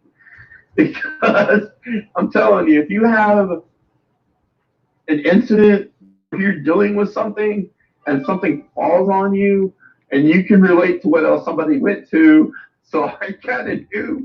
I'm like, oh my God, dude, no way. And he was like, yeah, dude. He was telling me all about it. And I'm sitting there thinking, oh shit.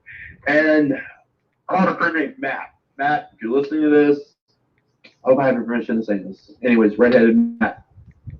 Cool as heck. Got to see him later on.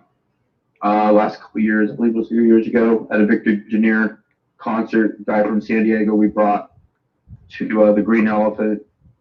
And he stayed at my house with me. He left, dude. I don't know what happened. He was sitting on that couch, and he's like, dude, I gotta go. Something's messing with me. I don't know what's going on here. And he left. He never came back to the house ever again. And we used to hang out like all the time at Afterlife. Like we used to go to like really cool parties and hang out and stuff, and club and watch events and stuff like that. And we knew like a big group of people. When he'd come out, he's like, yeah, I'm chilling with space and blah, blah, blah. Dude, he was sitting there. We were watching TV. I don't know what it is. I just know out of nowhere. He just starts like looking around. And he's like, dude, something is messing with me here. I gotta go. I don't know what it is. And he just bolted out and left. And I'm sitting there thinking, oh my God. Thanks a lot. I'm thinking, whatever this is, man, it's really like it's there. I mean, it is whatever this is, man, it's not good. But at that time, after that happened, where I was attacked 3 times in one night, I literally, and there's more details, but I'm gonna just tell this story. I don't want to bore you guys too much, but I'll just say this. I was looking for answers. We went to a church. My best friend Jody took me to a church, and they thought I was a homeless person, wanting money or something. I'm like, no. Actually, can I talk to you about some demons? And they're like, yeah, come on in. Now, your typical, now the way it is in Fort Worth, where we went, we were like going towards one area, which was near Travis Avenue Baptist Church. So, of course, when you go to Travis Avenue Baptist Church, but found the first church I could go to, and there was a lot of them on the Hemphill area, which is kind of like, anyways. So, I'm going to go into details about that area. But anyways, so I knocked on that door, and I guess I thought I was a homeless person, but I was just nice. Maybe I wasn't. I don't know. I mean, I seemed like I carried myself well. So, knock on that door. The person's like, they talk to the intercom. They're like, can we help you? And I'm like, I need to speak to somebody. And they're like, are you needing money? I'm like, no, I need to speak about demons. And all of a sudden, they're just like, yeah, hold on real quick. They took me in and gave me a prayer. And I'm sitting there thinking, this is it? This is the best you got? Back in 1993, I went looking for answers. I went to a lady that reads tarot cards, and she told me at night when I was dealing with all this stuff that if a man comes in my bedroom with an axe, I'm thinking, okay, at least I got answers there. Because as I started talking to my boss, Mark, I told him about what was going on, and he was dating this girl I knew named Christy, Purple, and he told me maybe space, it's a possibility that like a settler died there or something, And he goes, maybe there's something more to it. Maybe somebody died on the property. And I'm sitting here thinking about, what Aaron says, about his grandfather and everything. I'm sitting there thinking about everything that I went to, And I'm sitting there thinking, wow. I hope it's my initials. What is this? I got preyed on. I went to a tarot card reader, in 1993. What the heck is going on, And just thinking about all this. So one day I'm in Ben's room. I'm sort of thinking, okay, well maybe I'll just take a picture. I took a picture and snapped it. And I don't have this picture anymore. Maybe I do. Maybe I don't. I don't know. It could be one of my little cameras that I haven't developed. I have a lot of little cameras. And I still need to go get those developed. I think that's what I did, guys. I think I might have did that, but I do remember having a picture of that in my cell phone too. And I showed them, and they were like, "Holy smokes! I see it. It was red. It was like puffy and red. It looked like one of those little faces. How you stick your finger in the electric socket, or something, and you see like it looks like a little face. Because those things do look like a face to me. I'm sorry. It looked just like that. in the picture. It was red. And I'm sitting there thinking, whoa. And I was like looking all sad and down. And this dude named Brian, he was like a Marine and everything. He was on security there. And he was really cool. And he was like in this group called the Slackers that were from Dallas. And they originally used to be at Lizard Lounge, which was the opponent of Afterlife. And I brought a lot of the crowd from Lizard Lounge to Afterlife. And I remember Ryan saying, dude, what's wrong? He was with his girlfriend at the time. I want to say it was Kaylee. I can't remember. Anyways, might have her name wrong. They saw the picture and they were just like, wow, like, dude, you see it. I do have something to tell you, and this is weird. We had a 5-day party that lasted, and Los, he was this dude that was just like really spiritual and stuff. And he turned me on to cryptids more because he was talking about this like situation that happened in like Italy with this like, it's called the Cave of Maltese Island or something. There's somebody like these cave demons and all this. Later on, I started like Googling it, looking up, and they showed like a bunch of the stuff. Anyways, it was like off limits. Nobody had their story straight. Anyways, so they're all there. And I don't remember who had the camera or whatever, the phone was filming it. And I was kind of dancing in the rain, having fun. And they're kind of filming me. And then they turned and we saw a big crowd in the living room. It was like the second or third day, I don't remember. We were there during the day. Everybody was just kind of hanging out. And then he turns towards the kitchen. And then he turns away. And we started like, yeah, watching the video. And I remember there was these 2 girls from Waco. And they were hanging out with us at our party. And I remember one of them saw the video and it scared the living hell out of her. And we kept putting it back and she's like, guys, I can't watch that anymore. When we went to the kitchen, there was this big green light. And it was there. And it went whoosh, it went away. And we're like, whoa, what was that? Me and Los, and she saw it, and I don't remember who else saw it. And we're just like, I told my roommate Aaron about it later. He's like, oh my God, dude, no way. I'm going to tell you right now, that right there, whatever that was, it went from the kitchen back to where those rooms are. That fast. I mean, it's like whoosh. And this was during the day. So, anyways, going back, I'm sitting thinking, man, I got to get this taken care of. What's going on? I'm at a Ranger ball game. My best friend Jody, he's a vendor there, and I'm there. I worked there one time. Took some time off after my grandmother died. I told the guy, his name's Mike. I said, dude, I need to take some time off. And he had a buddy named Pat that worked there. And I was a vendor. He's a beer vendor there, and I was selling sodas and all that. So anyways, I took some time off, but I just went to the game, to get my head straight. I needed to get out of the house. I'm dealing with everything that happened. My grandmother just passed away.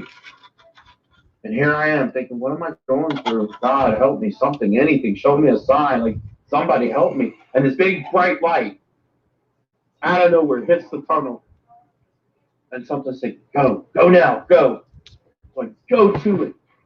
And this guy, he looks like, you know how those guys wearing a keto suit? You know how they're like a white suit? Well, he's wearing that, dude. And I go to this guy and I start talking, I need to talk to you. And he tells me, all right. And I said, who are you? And he says he's a father and it's been so long. I don't remember his name. I don't really remember his churches. I just know that my friend Matt Dorman took me and another friend. And I had them stay the night with me before this incident where I was at Ranger Stadium. And I just know that I told them what was going on. And they tried to stay up. And Matt said, I noticed the whole night you were asleep. Whatever it is, it's targeting you. it won't come out because we're here. There were two of us facing that way. We faced for the hallway and the kitchen is the whole time. I laid on the couch and they just kind of stayed up. I mean, they stayed up, dude. They were like guard dogs. And I said, wake me up if I have a bad dream immediately. Because one time I had DJ Sly there and he was hanging out with me. And he was like, oh, dude, I got to crash your place, man. And I'll wake up in the morning. I'm like, oh, dude, you're cool. So he ends up crashing on the couch, right? And I noticed, like, I came back in like 2 or 3 in the morning to get a drink, and I just kind of like was going to turn off the lamplight, and boom, one of the curtains fell.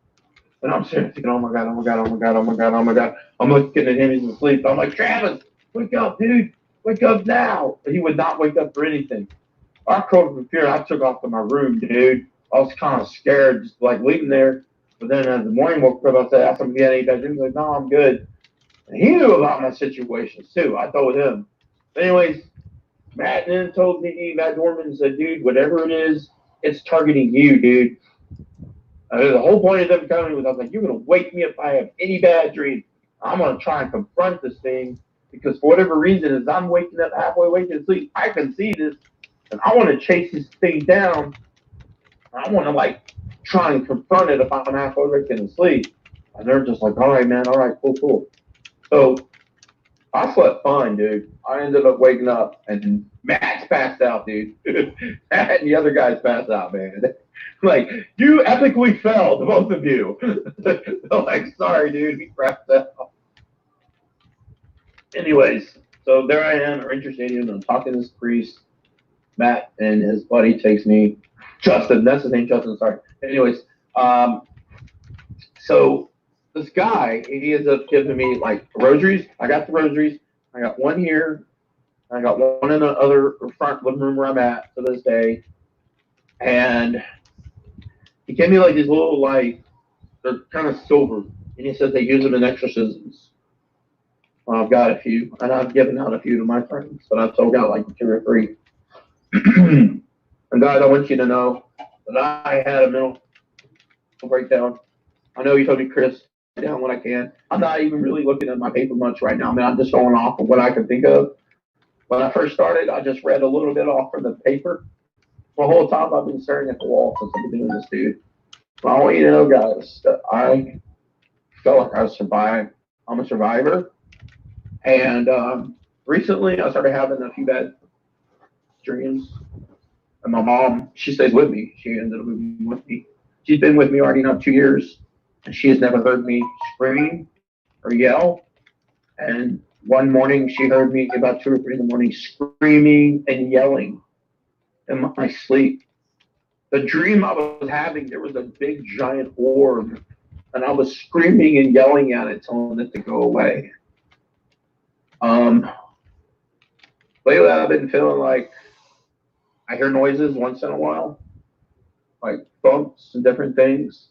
I have been in the living room and I heard a thump to the side of me, but I brush it off. I try to ignore it. And I will admit sometimes I do stay up late and I try to stay up late and I'll just watch like random, really cool kung fu videos or whatever, or listen to like any type of cryptid videos or watch whatever I can, football highlights, sports highlights, anything I can. I subscribe to numerous of things. So I try to keep my mind occupied in that. And I like to draw. So sometimes too, if I'm not dealing with stuff, I'll be like drawing.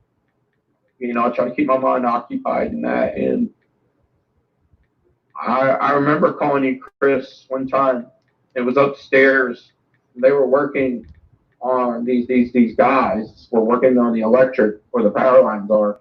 And I was upstairs. I remember calling you saying immediately, dude, I just saw a flash in my restroom. Can this happen with the electric? And you're like, no, they can't do that to the power lines. And I'm thinking, what in the hell just happened? So I'm going to tell you right now, dude, in my life, I've had some paranormal experiences. And when I lived with Aaron, I'm going to go say this real quick. I lived with Aaron, he watched a lot of shows. paranormal witness, a lot of ghost shows. And I'd watch these people's stories. Every time I see these people, most of their encounters, they were awake when this happened. Me, most of the time, I was asleep. I'm sitting thinking, well, this thing wanted to scare me, whatever it was, or whatever, happened, for whatever reason, it wanted to put me in fear, what it was. And I'm sitting there thinking, wow, not one, hardly anybody, not much people, very few dealt with situations when they were asleep. I did see one where a lady was asleep and she thought she was awake, and there was like a guy in the corner or something. They went to a prison and they were like ghost hunting or something. And I'm sitting there thinking, oh my God, like, how can you watch this stuff, dude? And I used to tell them I hate watching this stuff. And then there it was, the wolf pack. And it caught my interest because it was about werewolves. It was about some situation where these creatures were falling on four legs. I'm sitting there thinking, dude, this is not so bad. It's about aliens and UFOs and different things. This is kind of, the show's not just about ghosts. I'm there thinking, man, this isn't so bad. And so that's kind of what got me into cryptids. I mean, I've always heard about Bigfoot, but my grandfather, he was a barber, and he was a Christian and all that. And, everybody's Christian, they still talk about Bigfoot and stuff. But, growing up, I never heard my grandfather talk about Bigfoot ever. I didn't know about dogmen until the dogman situation until later and all that. But cryptids, as far as all that goes, I didn't really start learning that more until I started watching the eyewitness reports. And one night I'm sitting there alone. Not only am I Googling about my dreams in my sleep, they were talking about, like it's called like night catchers or something would come and scare you at night. I don't remember what it is. It's a kind of night creature. But anyways, night terrors. That's what it is, night terrors. Anyways, so that's what I thought I might be kind of dealing with. That was one thing. But I mean, as far as everything else goes, man. Real quick, one thing I do remember. Later on, Davidnik ended up moving in with us when I was in Ben's room. He's the guy that got hit by the car. He ended up staying with us. And he would stay up and watch a lot of TV. And I loved anime, and he loved anime too. But a lot of the time I was on the phone and everything, and I was trying to get things ready and stuff, for the weekend, or talking about what's coming up, see what I could get to help me promote flyers. He ended up moving out. And I remember having a dream, walking in the living room, and the TV was on. And I'm sitting there thinking, why did he leave the TV on? Didn't he move out? Is he still here? I'm going to go say hey to him. If I go back to his room, his light is on. And that's the old room where I was sleeping, where the bed caved in on. I'm thinking, whoa, where's he at? I turn around, I see this figure staring at me, but I'm not looking at his face. He was a bit heavy set. He used to walk around with no shirt. I'm sitting there like looking at his chest. And then all of a sudden his chest starts moving, transforming. And all of a sudden I look up. I saw the most scariest face that I had seen. The best way to describe it was it looked like something from the show, the movie, or the cartoon book, The Creatures. It looked like one of those little cutout versions. I don't know if that was my subconscious. I don't know what's happening. I saw this thing, and I woke up fast. And I'm thinking, holy smokes. Yeah. I thought of everything that I can tell you. And that's my story. Well, now that you have revealed your story and have explained this history of paranormal encounters and how it's impacted you, how do you feel? Oh my God, dude. I feel like I was worn down for the longest time. I mean, okay, one, being in fear like that, not being able to sleep. Number two, looking back on everything. If I had to do it all over again, count me out, man. I can't. No way I will go back through that hell again.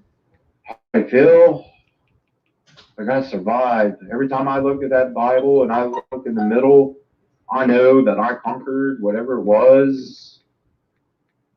I know to this day, I literally cover all my windows at night, my peephole. There's an old Native American thing I once heard a lady say, and she said that the Native Americans believe that at night spirits or cryptids like to peek in houses and areas that's left open.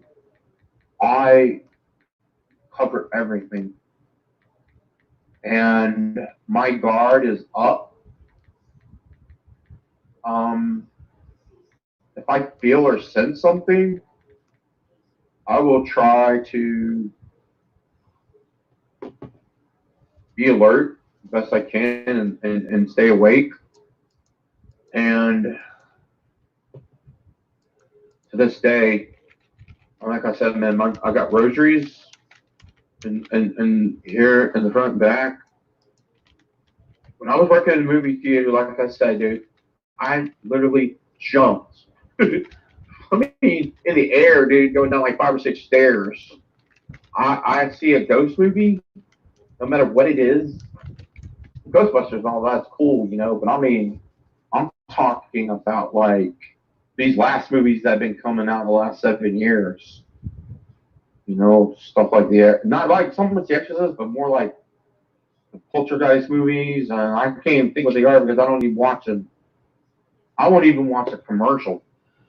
If I know there's something on, I will change it immediately. I'll be honest with you, dude. I love movies. I got sick to the point that Hollywood was just releasing stuff like crazy. And I have a best friend, Jody, and he always be like, "Oh yeah, let's go see this movie," or he'll talk about movies. And dude, to this day, I will not watch any of those haunting movies or nothing. I feel like the mind is a gateway, and I really do believe that you can open your mind.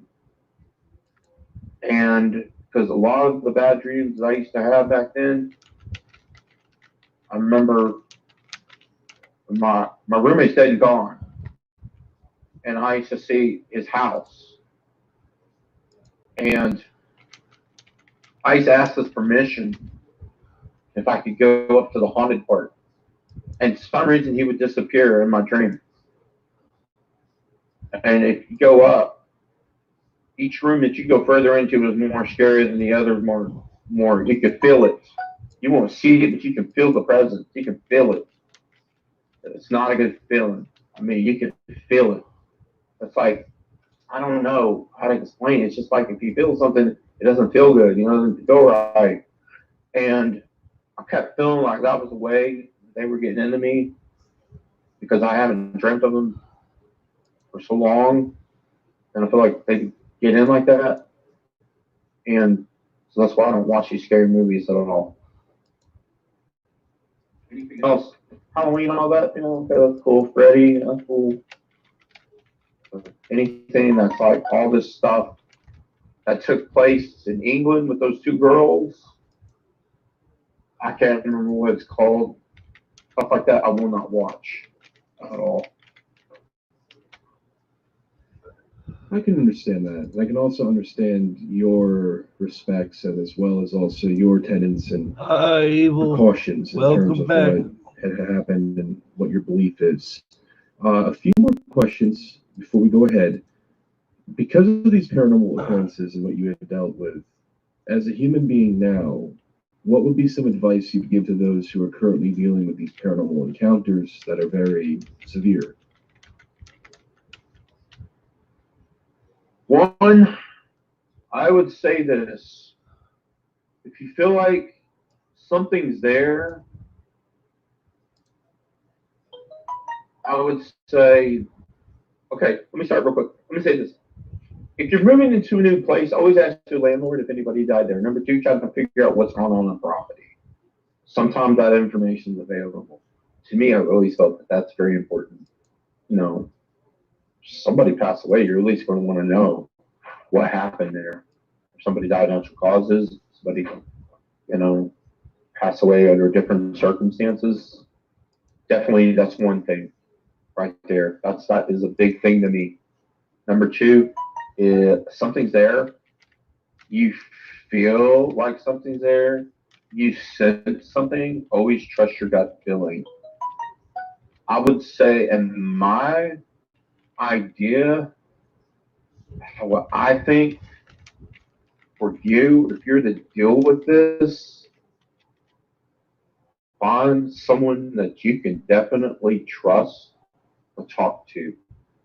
If you feel like for 1 second they're going to laugh at you or anything, or if you know that these people may not believe in anything, just ask them first. Like, so, you know, what do you think about it? You believe like a ghost or anything? Just see what they say. If they say no and all that, they start laughing, giggling, don't tell them anything.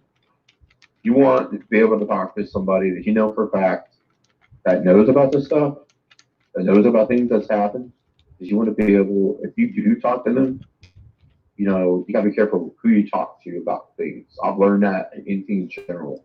My situation, I never once really opened up to anybody. I never thought about that back then in 1993. But as time went by, I thought about that because what Aaron had told me with his parents. See, my mom, when I spoke to her about what happened with the light in the middle, you know, I just asked her straight up, how long were you outside, you know? I guess, like, make sure you got some surgeries. Bust out with a holy water. You have to. You have to get help. Either seek a priest or find someone that can help you get rid of it. I mean, I don't know so much about, like, I hear stories of people like, oh, going to the light and stuff like that. My situation, I could have done that. But what I think I was dealing with wasn't just a person. I don't know. All I can tell you is if you're dealing with something, make sure you trust your gut and take the best precautions always. That's some very good advice. And please, folks, please take a look at what Mike is saying, because a lot of you, and I know many out there who have paranormal encounters and experiences, are of the interest and curious to know what are some ways. And these are very helpful methods, as well as also two basic ones, especially if you're dealing with such encounter. Well, Mike, I want to thank you again for doing the show tonight. And before we do go, do you have any closing arguments or final statements you'd like to share with me or the audience? Yes, I do. I know a lot of you believe in cryptids. I know a lot of you are out there. I'll be streaming 12 or 13 doing hours research. trying to help out. And I just want to say one thing to you. Don't go looking for these things. Don't go wishing for this stuff. You want to wish, oh yeah, I want to encounter with something. Let me tell you something. There's that old saying, be careful what you wish for. And if you go in the graveyards, you want to do that, be prepared to have something out there eventually follow you back. This isn't like, oh yeah, I'm not telling the story to be famous. I don't care about all that, all right? You want my advice? You know, if you're just somebody and you're like, oh yeah, I'm going to go looking for this. Careful, man, because they call them hitchhikers. I've had somebody tell me that that's the word that they use for it, but there's a lot of stuff that will attach itself. Oh yeah, garage sales? I don't buy, excuse my language, I don't buy shit from garage sales. You don't know who's died or what it's attached to stuff to. That's another rule I have. Because you don't know, like, I mean, you're scared of these dolls and all that look like something out of a, like, antique movie with Shirley Temple. I don't know what the kind of dolls are called. They look scary, like Annabelle type or whatever. I don't even really want to say that name. But anyways, I guess what I'm trying to tell you is don't buy anything from garage sales. Number 2, don't go out looking for stuff. And number 3, you want to go out ghost hunting? You gotta be prepared to run into something, because if you don't, that's on you. And never, ever, ever try to cast a demon out of somebody. Do not let a priest do that. Don't try to take on something that alone. Make sure that you always have somebody help. And one last thing, I'm going to say this. I know a lot of you do believe in the dogmen, and I know they're real. But I'm going to tell you straight up, they are not ghosts. Because I've dealt with ghosts. And there's no way in the heck a ghost can mutilate cattle, eat something. Because if that was the case, the ghost would be like Slimer from Ghostbusters, eating everything in your fridge. That means whatever I have in my fridge, the milk would be gone. You know what I'm saying. I'm just saying that I believe to all of you that believe in the dogmen and listen to all that stuff, the podcast net. My belief is it is not paranormal. It is very much alive. And if you do go out in those woods, a lot of the stories I heard, let people know where your whereabouts are, and do not go alone, and do not confront any spirits or anything else that's out there. That's all I have to say. Well, Mike, I want to thank you again for coming on the show, and I appreciate it as always for your kind words and as well as what you have brought to the show tonight. I want to thank you again. Thank you for having me, and thank you for letting me talk about this. I needed to get this out. I feel like it's been bottled in for years, and I feel a lot better. I really do. That's good. Those are some great words I like to hear. Glad I was able to make you feel better, and of course, make you feel very open to this. With that being said, Mike, you have a fantastic night. You too. So that was Michael's interview. It's interesting because speaking to Mike, I let him take the front of stage because I feel it's important to have him address it in a sense where he can reach out to you, the audience, and you guys can make up your own views on his stories. Very interesting fellow. I've actually had the pleasure of sitting down and speaking to him a few times before on social media, and he's a big avid cryptozoologist, loves cryptids. So it was great to speak to Mike and discuss a few things with him. And on the contrary, it was always great to sit down and address and bring notion of what you see out there and what you don't see out there. And paranormal is one of those things that truly has always made things so relevant and so magical in a sense. And I mean that in a good way. Because paranormal, you've had so many weird encounters your whole life with these anomalies and these mysterious events you have no explanation to. It's very similar to cryptids, but when it comes to paranormal researchers, there's a lot of paranormal researchers out there that can come back and say, well, this is what you saw, because they know a little bit more than all of us combined in terms of what we see and what we see out there, whether it's a spirit, a demon, or, of course, shadow men. But my final thoughts would be simple. Whether you take in a story with a grain of salt, or you believe the story and believe that the individual who had these encounters is indeed genuine, always remember, folks, that there's always some sort of mysterious paranormal activity always around in locations. It doesn't have to necessarily be a certain spot. It could be anywhere. It could be at your house. It could be in your neighborhood. There could be certain regions that you may not know could be or could not be haunted. But that is, of course, a little bit of a mind-boggling thing we can discuss at a future date. But folks, at the end of the day, paranormal is everywhere, just like cryptids. Let me know what you guys thought of Michael Moran's interview and comments. Folks, the Venomous Fringe, if you would like to get in contact with me, we do have an email, venomousfringe@gmail.com. There will be a link in the description down below where you can get a hold of me. If you'd like to submit your encounters, evidence, or like to hear my opinion or feedback on some things, that is where you can reach me at. As for the Facebook groups, we have two fantastic Facebook groups. I'd love for you guys to check out. These Facebook groups are the Dogman Research Group, dedicated to just solely Dogman research. No other cryptids are mentioned in this group unless there is relevance to them, whether in story or research. As well as the official Venomous Fringe group. This Venomous Fringe group, of course, is our hotspot, our group I'm trying to grow relentlessly and have more folks in. So, folks, if you're interested in these two groups dedicated to cryptids and paranormal, feel free to take a look at them. At the Dogman X group as well, being dedicated to solely just Dogman. With all that being said, ladies and gentlemen, you've listened to the Venomous Fringe. I'm your host, Chris Fringe, and we are out for the night. We will see you during the week with more Fringe content. Have a good night now.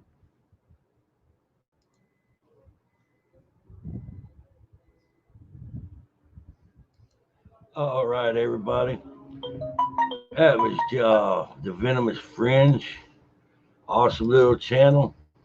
Actually, ain't so little. That's a pretty big dang channel. They got Ryan Trombley, a co-host. Chris Fringe is the host. They have lives real regular. They're on Saturdays. They do real good shows. Hope y'all will check them out. I'll drop the link down below. Coming up next, I'm fixing to drop one in there like it's hot. As a new family member, I've been knowing Ghost USA for a while now, so it's not new. It's been I've been sharing videos out for a few days. Wanted to correct that and try to keep it straight. But it's Ghost USA. Been put one of their videos out. Ghost has a database of haunted places around the United States. Has a really, really nice channel. I'm going to play one now, or hell, I'm going to play about 3 of them. I'm going to get they short, so I'll do 3 of Ghosts. And I'm going to do 3 of JBD's, try to help JBD climb. I'll do 2 on Ghost and 2 on JBD. We'll roll with it from there.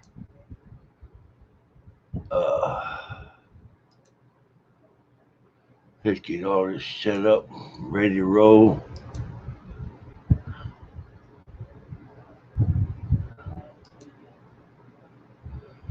And it's showtime. I'll drop the link in the chat. Sincerely hope you'll show Ghost Channel some love. The link will be in the chat.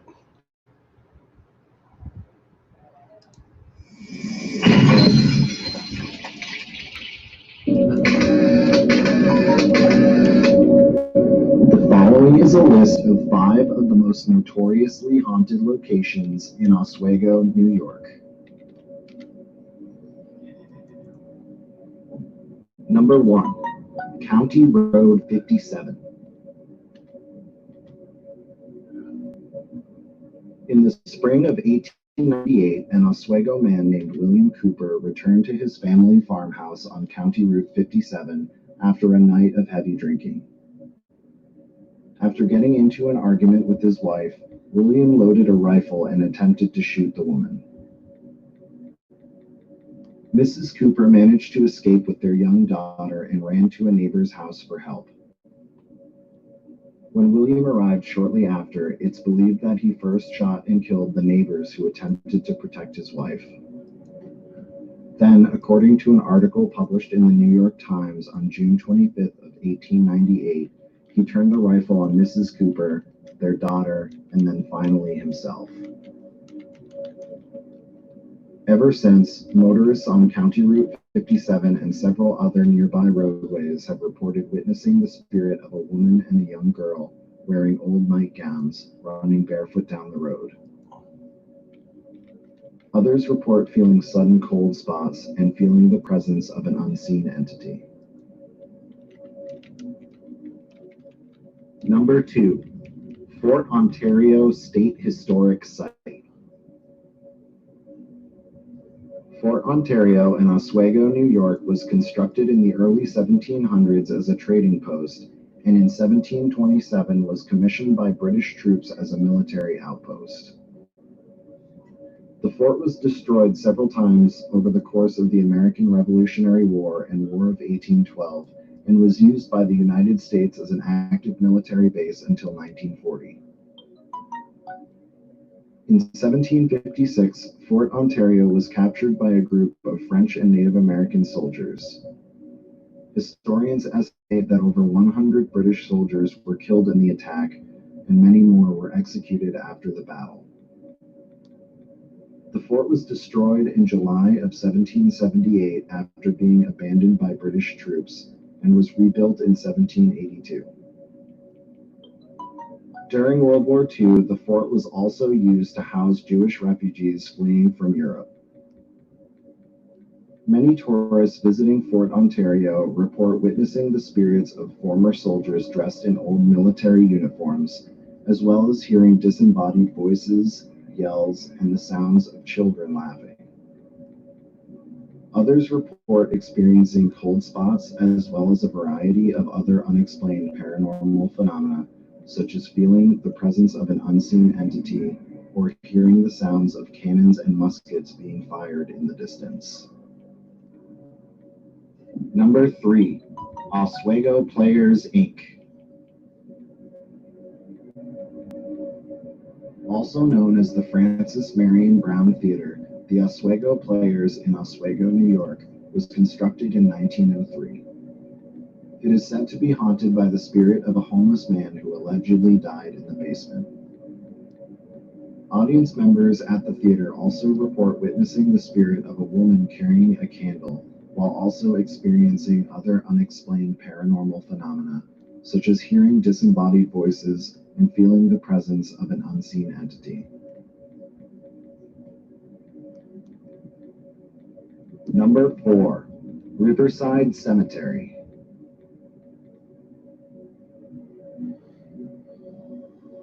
Established in 1855, Riverside Cemetery in Oswego, New York is said to be haunted by the spirit of a young boy who drowned in a nearby pond. Visitors report encountering the boy's apparition as well as hearing the sounds of disembodied voices and laughter. Others report feeling cold spots or feeling the presence of an unseen entity. Riverside Cemetery was added to the National Register of Historic Places in 1993. Number 5, West Pierhead Lighthouse. Constructed in 1934, the West Pierhead Lighthouse in Oswego, New York, is said to be haunted by the spirits of 6 United States Coast Guard sailors who were killed after crashing their boat into a nearby breakwall. On November 30th, 1942, a large blizzard descended onto Lake Ontario and the West Pierhead Lighthouse, where boatswain's mate First Class Carl H. Jackson was stationed for duty. After being stranded at the lighthouse for 5 days, a small break in the storm allowed for a rescue attempt. A crew of 8 men was dispatched to the lighthouse to deliver supplies and replace Carl Jackson with another guard. The crew arrived at the lighthouse and was able to successfully deliver the supplies, as well as retrieve Carl Jackson, who was replaced with a different guard. Upon beginning the return trip, however, a large wave struck the 30-foot-long vessel, causing it to slam into the lighthouse with enough force to cause the engine to stall. The ship was then left powerless against the 60-mile-an-hour winds, pushing it slowly towards the lighthouse's eastern breakwall. which it eventually met with such force that 6 of its 8 crew members were killed instantly, including boatswain's mate First Class Carl H. Jackson. According to legend, their spirits are said to haunt the lighthouse, and guests frequently report witnessing apparitions and glowing orbs at night. Others report hearing the disembodied sounds of men screaming, as well as feeling the presence of an unseen entity. That concludes my list of 5 notorious haunted locations in Oswego, New York. If you enjoyed this video, please be sure to hit like and subscribe to my channel, and stay tuned for more creepy videos and other content. Alrighty, thank you, JBD. To see my full list of folklore tales and haunted locations in New York, check out the link in the description, and be sure to follow ghostquest.net on social media by clicking the links below. All right, there, paranormal adoptee.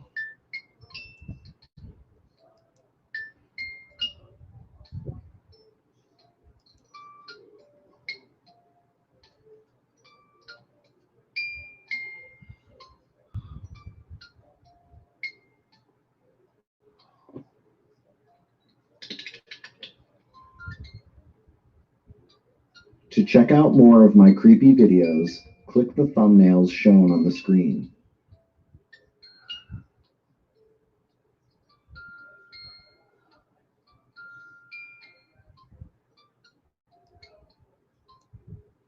Alrighty. Yep, Ghost, you make some awesome videos. Look, I got to thinking about it, Ghost. I need to kind of slow down on showing multiple videos every night, because if I show too many, in a matter of 4, 5, 6 days, I'll be sharing out all your videos. And you start trying to do reruns, and they won't get the attention to your channel like it won't. So I'm going to start staggering it out to where, like, tomorrow I'm going to do David Vingman first. Ghost, I'm going to get you in there second. JBD, I'm going to get you in there third. It don't matter if you can make it to the stream or not. I'll still share y'all out. I'm going to help y'all like always. I need to slow down on showing so many videos, or I start putting myself up a tree on what I can share out on yours until you make more videos. I hope you understand what I'm saying. I'm trying to help y'all's channels out the best I can. I can do like maybe 2 a night and stretch it. 450 videos. Good, JB. Bro, you got some damn channels, some videos. Good night there, paranormal adoptee. We love you there, fam. All right.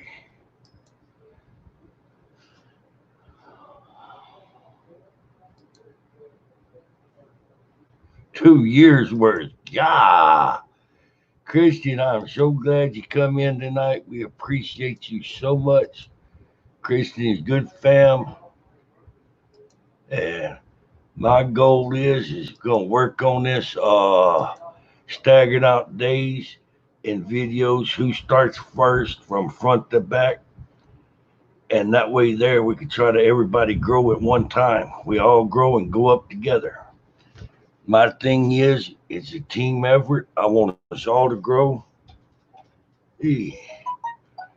So that's why some days I'll do like the bigger channels to the front, and kind of draw the views, got the views going, people's watching, they interested. Yeah, break out some of the smaller channels to give them a chance to start getting the recognition they deserve. Then some days I'm going to highlight certain channels and do them first. All righty, let's go. I'm going to do one more on Ghost Quest there tonight. Like, we'll roll. I'm going to do one more on Ghost Quest. Then I'm going to do a couple of them. Oh, yeah, you got mods. Feel free to drop links like Ali. I know you got a couple of videos. You got mods. You can drop your links for your channel anytime you want. So, all righty there, Evil. We're so glad you come by. We've been missing you the last couple of days. It's not the same without you here.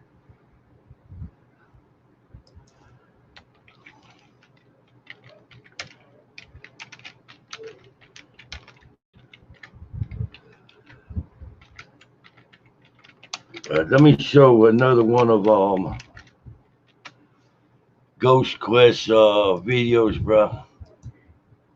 I'm not gonna lie. I look at Ghost Quest videos and I'm like, man, I wish I had my shit going as smooth as what Ghost Quest does. Ghost Quest, you have got some talent.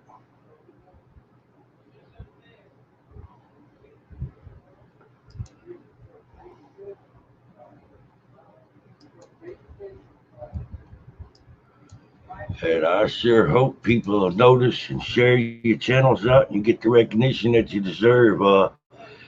PLE, I'm going to show another one of your videos there tonight there. You can make book on that. PLE's got a good little channel.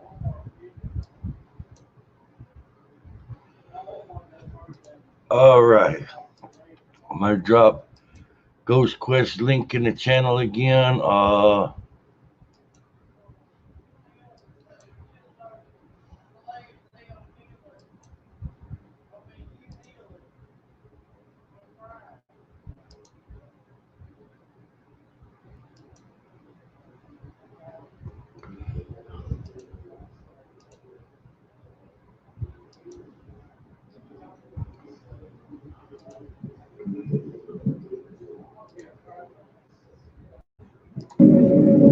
Number 1, City College of New York.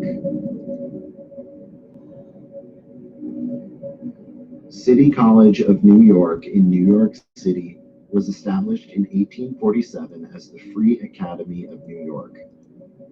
Students dating back to the 1920s have reported encountering the spirits of former students and professors, including one student who passed away in 1918 while attending the college. Many apparitions are seen wearing clothing from decades past, while others are said to appear to wear more modern clothing and attire. Students throughout the college also report feeling cold spots and sudden drops in temperature, as well as feeling the presence of an unseen entity. Number 2, the Dakota Apartments. Constructed in 1884, the Dakota Apartments in New York City were made infamous on December 8, 1980, when the famous British rock star John Lennon of the Beatles was assassinated on the sidewalk outside. Since his death, many report witnessing Lennon's apparition, including Lennon's late wife, Yoko Ono, who lived in the building for another 20 years after his death. Other residents report encountering the spirit of a young girl with blonde hair, as well as a wandering spirit known as the Crying Lady. Many also report hearing the sounds of disembodied voices and footsteps, as well as experiencing other unexplained paranormal activity, such as objects moving by themselves, unexplained cold spots, and feelings of being watched by an unseen entity. Reports of paranormal activity at the Dakota date back to shortly after the hotel's opening in the late 1880s, with painters and other workers claiming to encounter spirits from earlier times.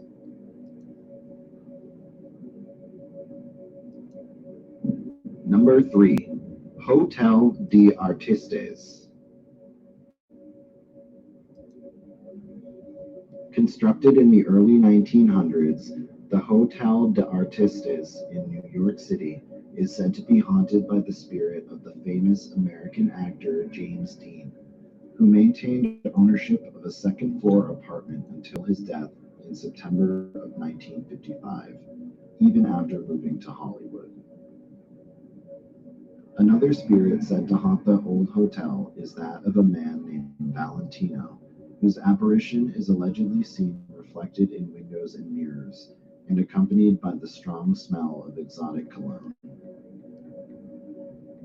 In addition to witnessing these apparitions, guests at the Hotel de Artistes report experiencing a variety of other paranormal activity, such as disembodied voices, cold spots, and feeling the presence of an unseen entity. Number 4. New Amsterdam Theater. Constructed in 1903, the New Amsterdam Theater in New York City is said to be haunted by the spirit of a former chorus singer named Olive Thomas, who committed suicide on September 10, 1920, by drinking mercury. Her apparition is often seen by employees and audience members late at night and during performances, and many report experiencing strange paranormal activity, such as cold spots and feeling the presence of an unseen entity. Others also report experiencing unexplained feelings of sadness that subside upon leaving the location.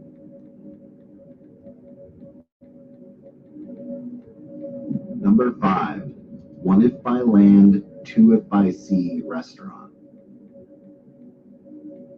Constructed in 1767 as a carriage house, the One If by Land, Two If by Sea restaurant in New York City is said to be haunted by the spirit of a man named Aaron Burr and his young daughter Theodosia, who were allegedly kidnapped and murdered by pirates.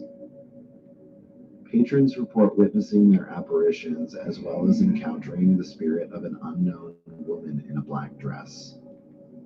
Others report experiencing paranormal activities such as cold spots, lights flickering, and objects such as plates and dishes being moved by an unseen entity. Several staff members working at the restaurant have allegedly quit over the years due to their paranormal experiences. That concludes my list of 5 notorious haunted locations in New York City. If you enjoyed this video, please be sure to hit like and subscribe to my channel and stay tuned for more creepy videos and other content. To see my full list of folklore tales and haunted locations in New York, check out the link in the description and be sure to follow ghostquest.net on social media by clicking the links below. All right. And that's Ghost Quest USA. I dropped the link in its channel chat.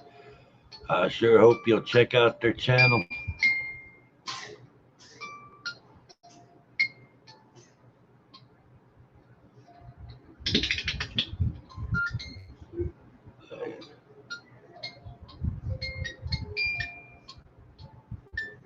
To see more creepy videos, check That there at their video is a gym. Hello there, cat. Welcome back. My God. Just to imagine all the research that Ghost Quest put into that video of all the historical data that he comprised or compiled to make that video. That's just outstanding. Cool, Ghost. That'll work. Okay. I hope nobody will mind, but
Hey, check out JBD there. He dropped a link there for a video.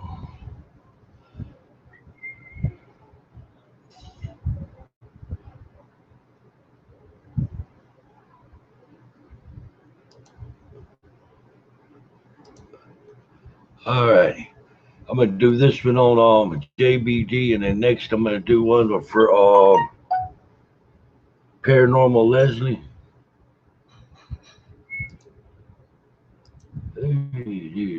Let's see. So JB now, Paranormal Leslie in a minute, or after this one. And I'm gonna roll with David Vingman. And wait, yeah, David Vingman. I'm gonna be at this for a while tonight. So you're bored, locked down, nothing to do, hang around on my stream. I'll be showing videos for a while tonight. I'll keep you entertained and informed. By God. Hope y'all are enjoying the content. These content creators really put their heart and soul into making these videos. And I hope they'll get some shares so their channels will get some love. Yeah. There we go. That ain't right.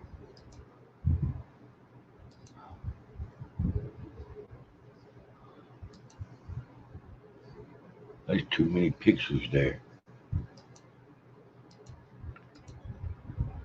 Drop that back.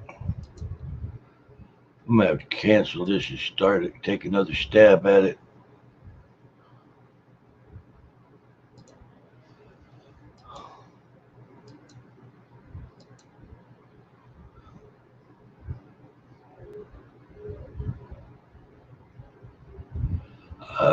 See, I'm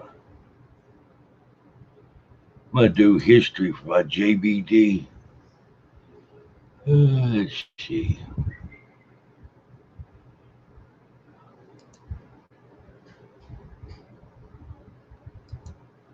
I'm thinking, all right, let me get all this situated.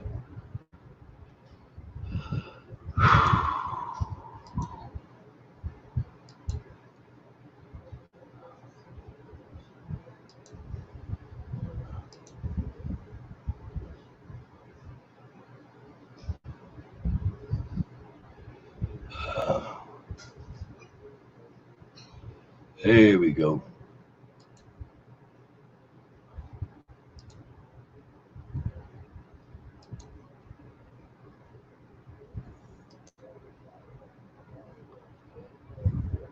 In here. There's a little. Something going wonky with my stream here. I'm having troubles. I don't know what's going on here.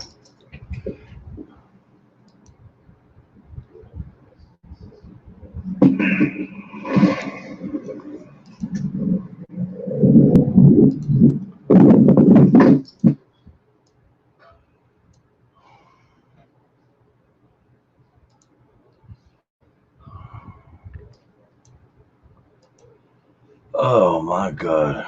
This here just keeps going sour on me.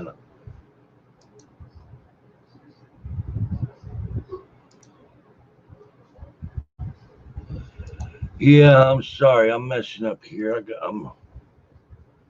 I flew around and got upset.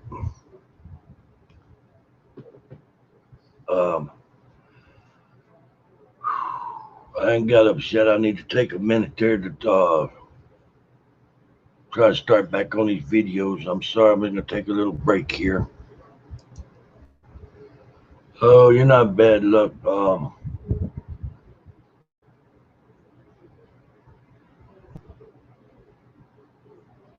I'm just going to go on and I guess just go on and say it, but we had somebody been coming in here and I've been helping out and sharing the channel for a while and trying to help build the channel up.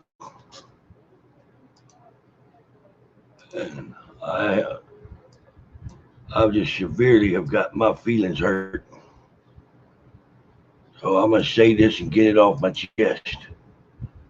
That I've been really helping somebody out and sharing videos and trying to build their channels up.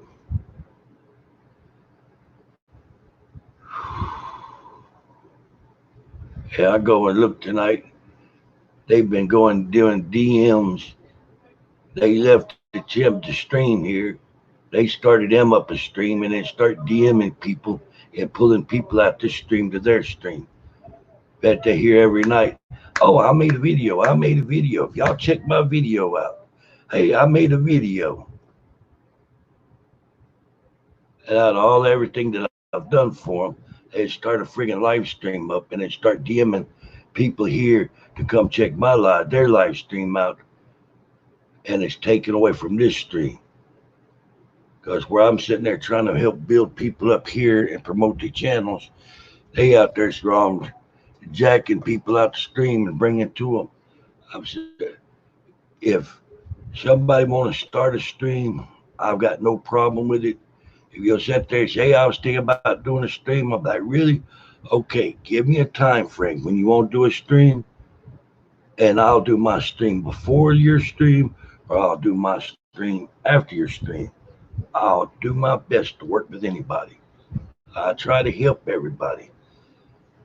But here the last few days, people been coming in going, oh, so and so's got a live stream trying to drag my people out.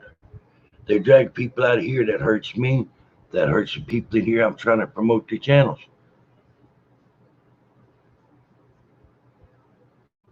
They then went from that to start a live stream up on their own and then drag people out of here. For some reason or another, somebody seemed to think it's cool to start dragging and pirating people out of other people's live streams. If you let me know you want to do a stream, I'll back my time up on a stream to get you in. I'll either stream before you, I'll stream after you. Hell, I might even just take a whole freaking day off. Let you have the whole day. I'll work with you. But I sure wish this crap of sitting there trying to drag people out of here and another stream. I mean, I put 18, 20 hours a day into this trying to help people. Like from the time I get up, I'm sitting there, I'm trying to push, I'm trying to promote, I'm trying to get people's channels to grow. I'm trying to get my channel to grow. And it's just,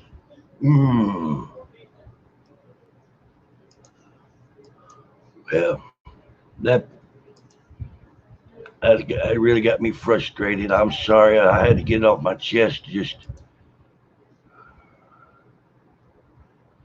yeah, goddamn butt pirates.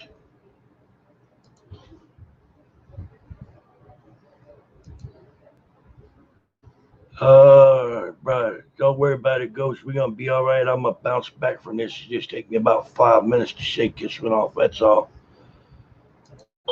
Give me about 5 minutes, and I'll get all my doings together there, and everything will be groovy. Just, oh yeah, and JBD said it right. Or the whole time I'm in here, pick a card, any card. Ghost, it could be you. And it has been you. I've been sitting there and promoting your channel out, been playing your stuff, and they sitting there in the background going, oh, if you check my channel out, I've got a new video. And I'm sitting there trying to promote. I could be trying to promote Ron's channel out, The Venomous Friends. I made 3 videos today. Have you looked at my videos? I filmed the ground in a windmill in my microphone the whole time I was out there because I've got this kind of problem.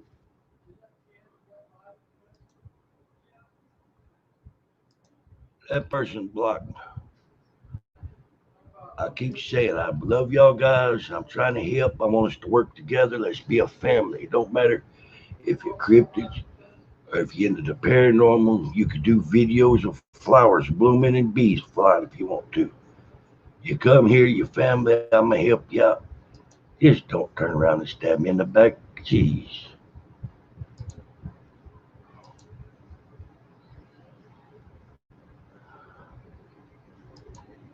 Hey, I'm sorry.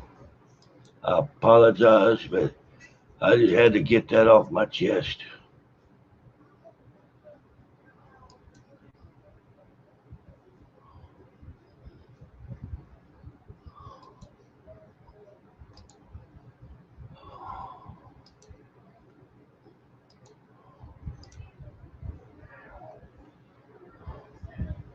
I'm gonna try to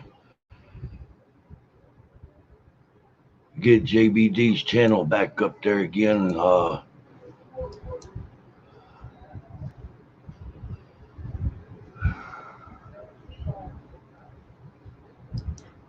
gonna get a channel going, get something going. It'll be play for a while.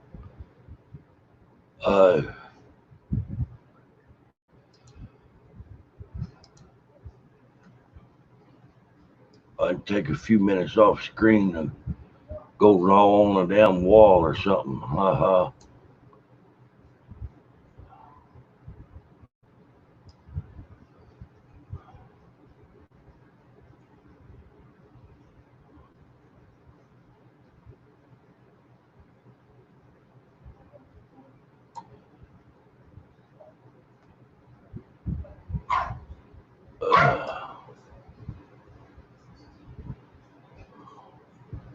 All right, I'll be pull the channel up.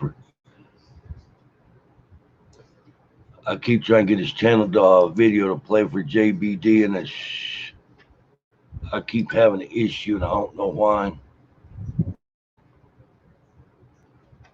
It's in a playlist, I think.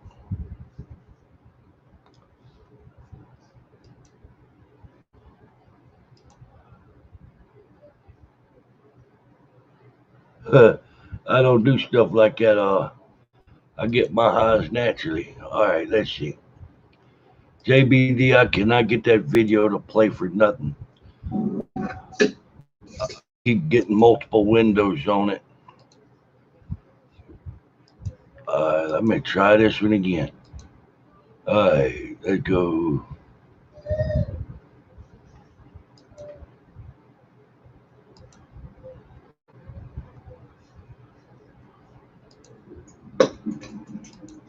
Give everyone a minute to get up in here. There's a little.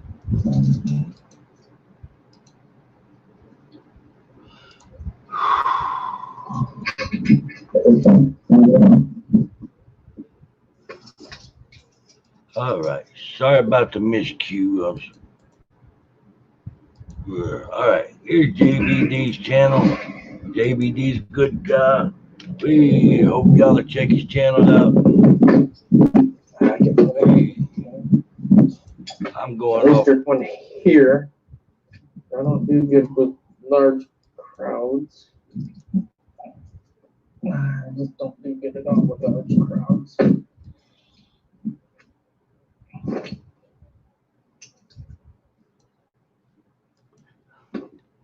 This is a place I've been wanting to see for a long time.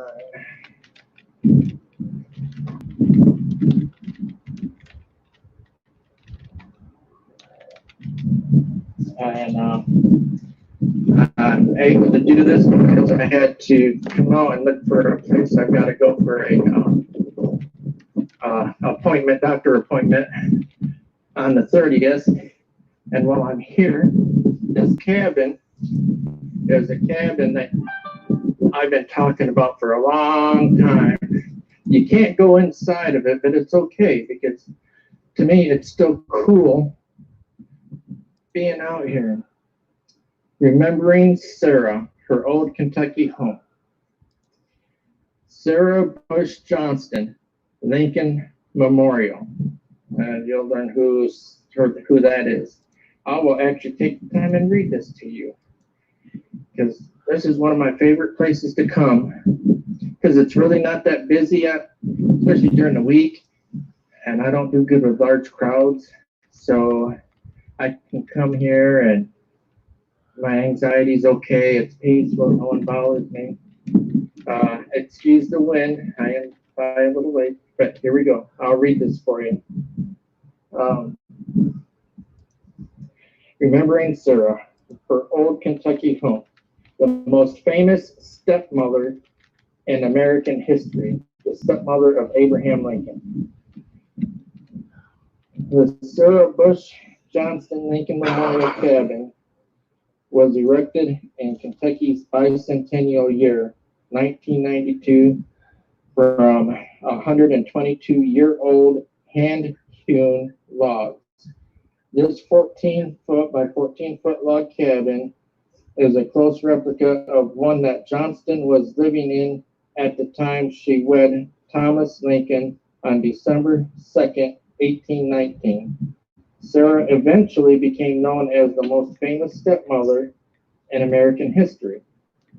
This cabin served to present interesting facts about Sarah's life here in Kentucky. The old doghouse of Sarah Bush Johnson. Let's see if I can't get a good view of that picture right here for you too. Okay. The old doghouse of Sarah Bush Johnson Lincoln became a familiar image on postcards originating from Elizabethtown after George Alfred Carpenter, great-grandson of Kentucky Governor Isaac Shelby, and a former Confederate soldier residing in the town, immortalized the humble abode in print. Carpenter received a copyright on the popular print F58-755 on October 7th, 1907. The image was originally circulated in the Sophia Duoton. I've never heard of that thing.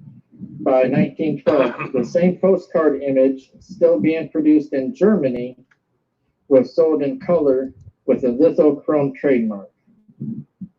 Abraham Lincoln never resided in his stepmother's Elizabethtown cabin, but after the death of his father in 1851, he retained a 40-acre plot of land in Illinois in his own name for mother while she lives, and otherwise tended to her welfare as best as he could from a distance.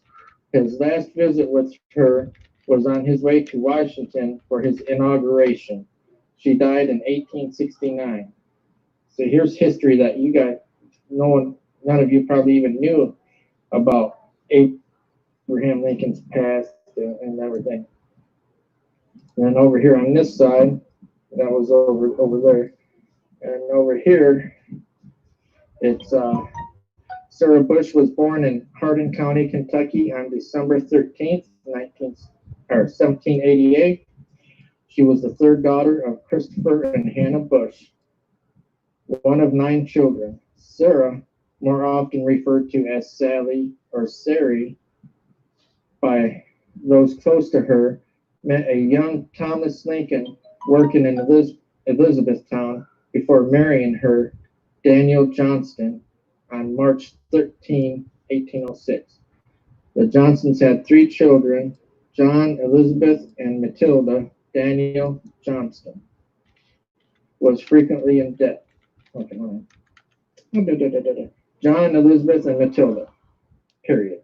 Daniel Johnston was frequently in debt. However, in 1814, he was appointed jailer of the county, and the family was provided living quarters in a corner of the jail. Sarah cooked for the inmates and kept the jail clean. In 1816, Daniel Johnston died of cholera, leaving Sarah with no money and without a home. Her and the children moved into a 14-foot by 14-foot log cabin owned by Samuel Haycraft, according to a deed lodged for record in the Hardin County Clerk's Deed Book G, page 213. Johnston bought the house and lot where she was living from Haycraft on February 12, 1817. And it shows right here a page of it. Okay. And then, right there. In the fall of 1819, Thomas Lincoln returned to Elizabethtown as a widow and learned that Sarah was also widowed. After a brief courtship, the two were married on December 2nd, 1819. The newlyweds, with 3 young Johnstons and contents from the cabin that included some books, returned to Indiana to join Abraham and his sister Sarah. Sarah lovingly filled the place of Abraham Lincoln's own mother and encouraged him in the pursuit of his reading and studies. The books she brought from her old Kentucky home, the Bible, Aesop's Fables, the Pilgrim's Progress, and lessons in elocution, a selection of pieces and prose and verse for the improvement of youth in reading and speaking, that included elements of gesture laid groundwork for meaningful public service. Almost 10 years after becoming the second Mrs. Lincoln, Johnston's little cabin was sold to Thomas J. Wathen on September 8, 1829. The deed conveying title from Lincoln was recorded in the deed book, L. page 219 of the Hardin County Clerk. The document stated that both Thomas and Sarah appeared at the clerk's office and was questioned by Samuel Haycraft, Hardin County Clerk. During the transaction, this is the last known trip to Elizabethtown by Sarah Bush Johnston Lincoln. To me, I find it pretty cool. A lot of people out there probably won't. They probably could give a crap less, but yeah. And here's a picture of her. I can't snap a picture of this, so I'm gonna hold it here for a second. When I watch it, I'll have to do a screenshot. There we go. That's her. And here's one of.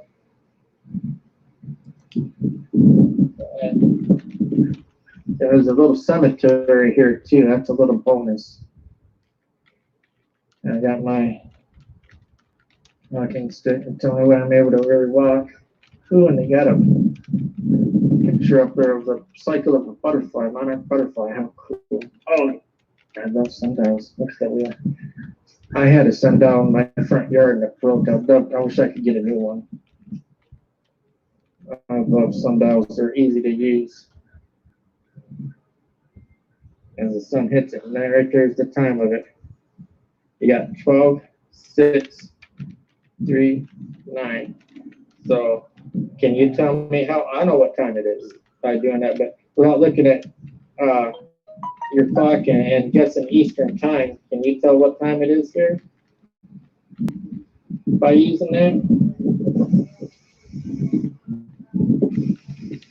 You got, that's 12, 1, 2. So it's 2 o'clock, about 2, it looks like 2:05, maybe, about 2:05, 2:06. That's how you use a sundial. And it's so cool. Look at it. Got the old man with a scythe. Oh, isn't that creepy? Look at that. Grow along.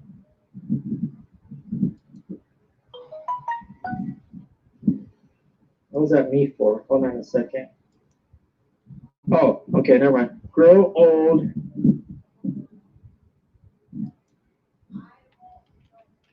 Grow along the best. And it got me over here. Old with is yet to be. Hold on. Okay, the best is yet to be. Grow along old with me. That don't make sense how they did that, does it? That is so cool. There's a window. There's the lake over there. If you missed it, I gave a history lesson. Anyone in here can tell you that it'll be worth going back and rewatching this. I'm trying to, can we get in there and see? Oh, I'm trying to use my flashlight. Got old tables and chairs. So you can't access it. But the windows are too dirty. Too dirty. Okay, well, let me see if I can kind of block where the shade is. That's cool. Ah, I wish I could show you the inside better. Oh, there you go. You can see where I'm shining the light at least.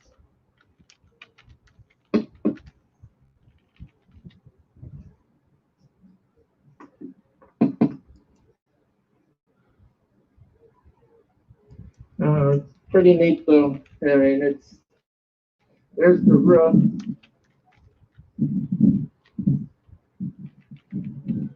Oh, I'm trying to get my flashlight back in my pocket here. There we go. All right. Here's the roof right there. How old that is.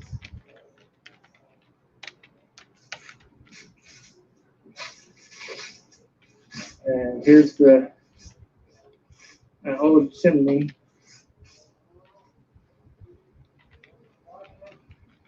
Oh, I got bird feeder right there. That's cool.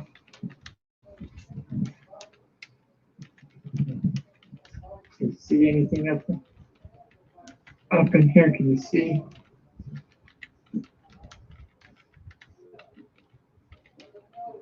Yeah.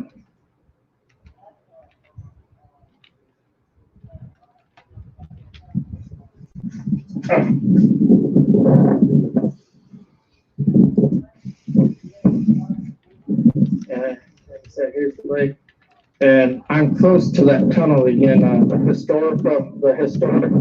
It's not really a historic tunnel. It's got a historic part, so historic tunnel. Please don't pick the flowers, wildflowers. Here's another one.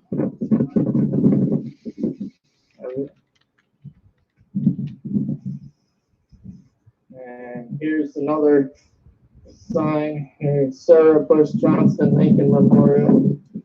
Keep alive the memory of the most famous stepmother in American history.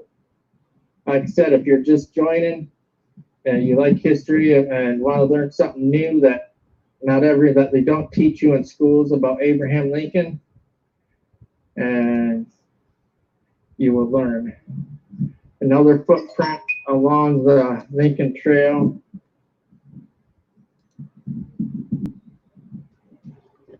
Okay. A memorial to the most famous stepmother in American history.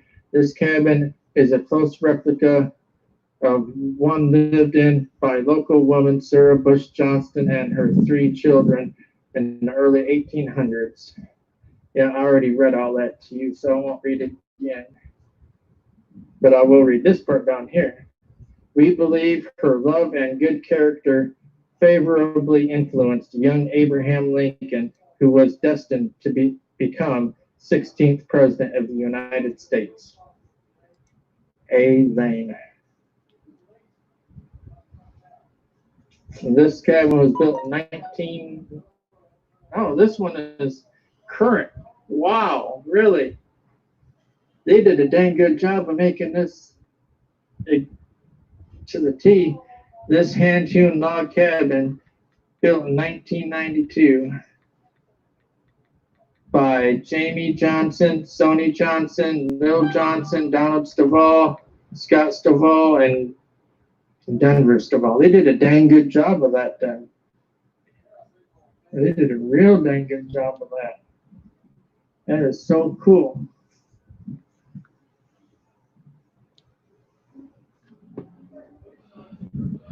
Now I'll take you to the haunted cemetery now.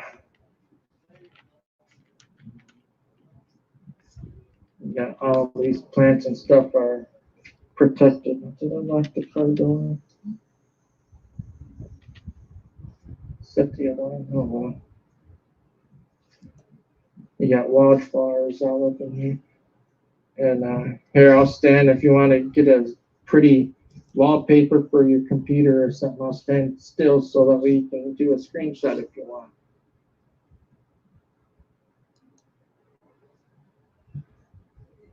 There you go. There's another. That's a beautiful view right there too.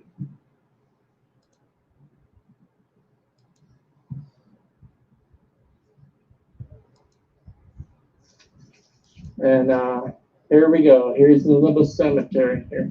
The only way to get here is if you park someplace and walk about 2-3 miles at night to get here at nighttime. Oh, there's a new stone here. One got replaced. One must have been broken. There you go. In case anyone wants to get a screenshot. What a great resting place. I mean, I couldn't think of a better place to be buried. Well, for me anyway, because I love nature. I love lakes. And I mean, look at this. There's a screenshot moment right here for everybody. If you want, take a screenshot and tag me in it on Twitter if you want. Look at this. This. You can ask for a better resting place. You really couldn't. And all around it right there, see? All this beautiful view. And you got the angel right there. So it's the site. No, the wind. I'm sorry about the wind here. Site of Miller Thomas Cemetery.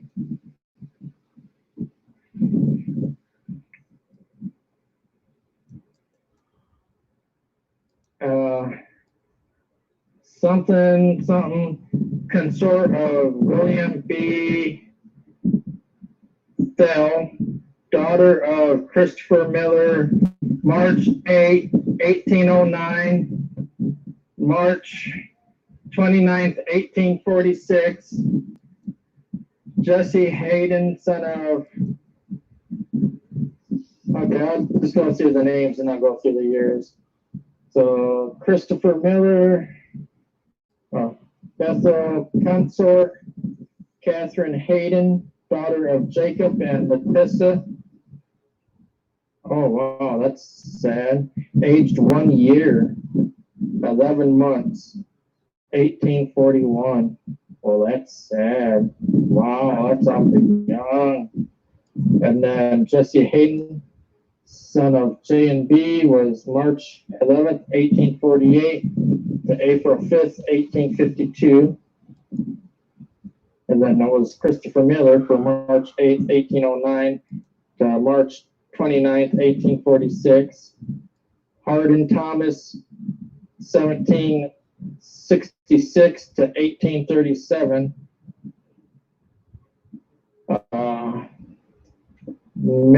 Messable Thomas, 1769 to October 17, 1839. William Harrison Thomas, son of Hardin and Messable, September 12, 1812 to 1846. Infant son of W.M. H. Thomas. Charles, oh, this is sad. Charles, infant son of Wilson and Mary A. Vaughn, January 8, 1878, may be buried here. So you can't even confirm. Oh, there's people here that they can't, that maybe that they don't really know of yet. Christopher Miller died May 16, 1828. Mary Walls Miller, his wife, died 1836. Many unmarked graves were a part of original cemetery. So there's more in this area that aren't even marked that could be outside of the cemetery, within the cemetery. I wonder why this is so haunted. Even during the daytime, you see figures and everything. So I already read one thing. I'll say this for another time. In defense of a nation, Christopher Miller successfully secures a peace treaty. Miller experienced Indians and war. Miller's co-Kentucky mounted spies, Sergeant John Wells, Private William Allen, James Edlin, James Goodman, Martin Hardin, Jonah Hart, Samuel Miller, Edward Rollins, Jesse Shecklett, John Van Treese, Joseph Van Treese, Thomas Williams, and James Young. So this I'll say for another episode of the historic park. And I walk around the side of the cemetery. Oh, look and see. This is why I love to come here so much. It's so quiet, hardly no one. There's a beautiful shot too.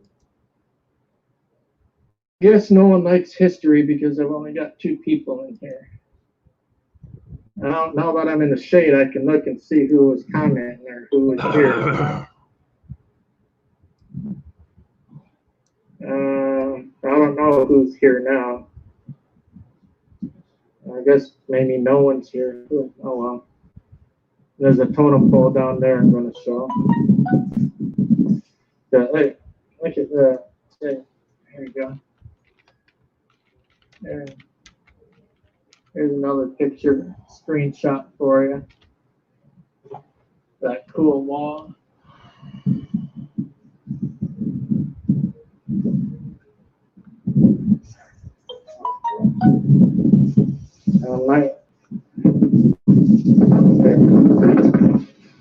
All right, everyone's still there? Sorry about that. Had a phone call. Didn't get to it in time. No, I can't get them down there. Okay, I'm trying to get it to where you can get a couple of good screenshots of your name.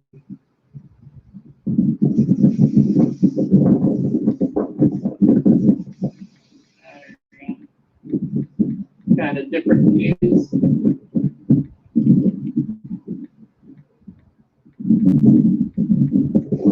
I'll show you a totem pole real quick. This would definitely be worth a screenshot picture. You can see the totem pole up over here.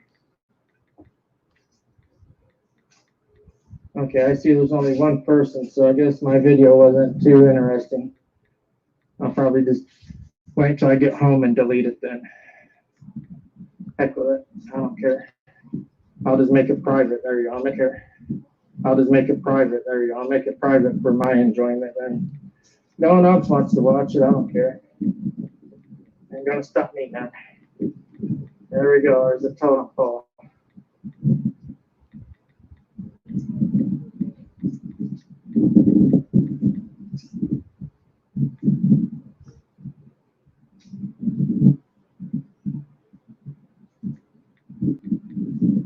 Eagle, Indian, and a fish. They got Indian, fish, and an eagle. And there's the lake. And the tunnel is way down over that way. It goes. This park is on another side of the road. This park is huge. You can see a road way down there. You can actually see the tunnel opening from here too. And the tunnel opening's way down there. You see how if you see cars going by, tunnel goes under that road to the other part of the park. And there's trails over there. There's homes over there, but there's public trails laying over there. On my YouTube page, you see the nature pictures with the walk path. I took those over there. Okay, sorry, the phone call. My stepdaughter, she's done with her business too. She came out with me. But there's There's other old buildings that are actually legit original schoolhouse from back in the same era, the same year. And there's another one that you used to be able to go into them, but they closed it down because someone vandalized and set fire to one of them and destroyed it. They had to rebuild half of it. So this will conclude the live YouTube session. Please make sure you like and you subscribe to my YouTube channel, Dustin Camo Man 73, for more adventures, more historical information. And check out the Brandenburg City Park. Japanese Pizza will be coming up in the future. Fort Duckville to be coming up in the future. And there will be plenty more videos of this place because it's that large. This place is ginormous. As you can hear, I'm already out of breath and wind just from walking up. So please, please, please, I'm gonna check this when I get home, and if there's not enough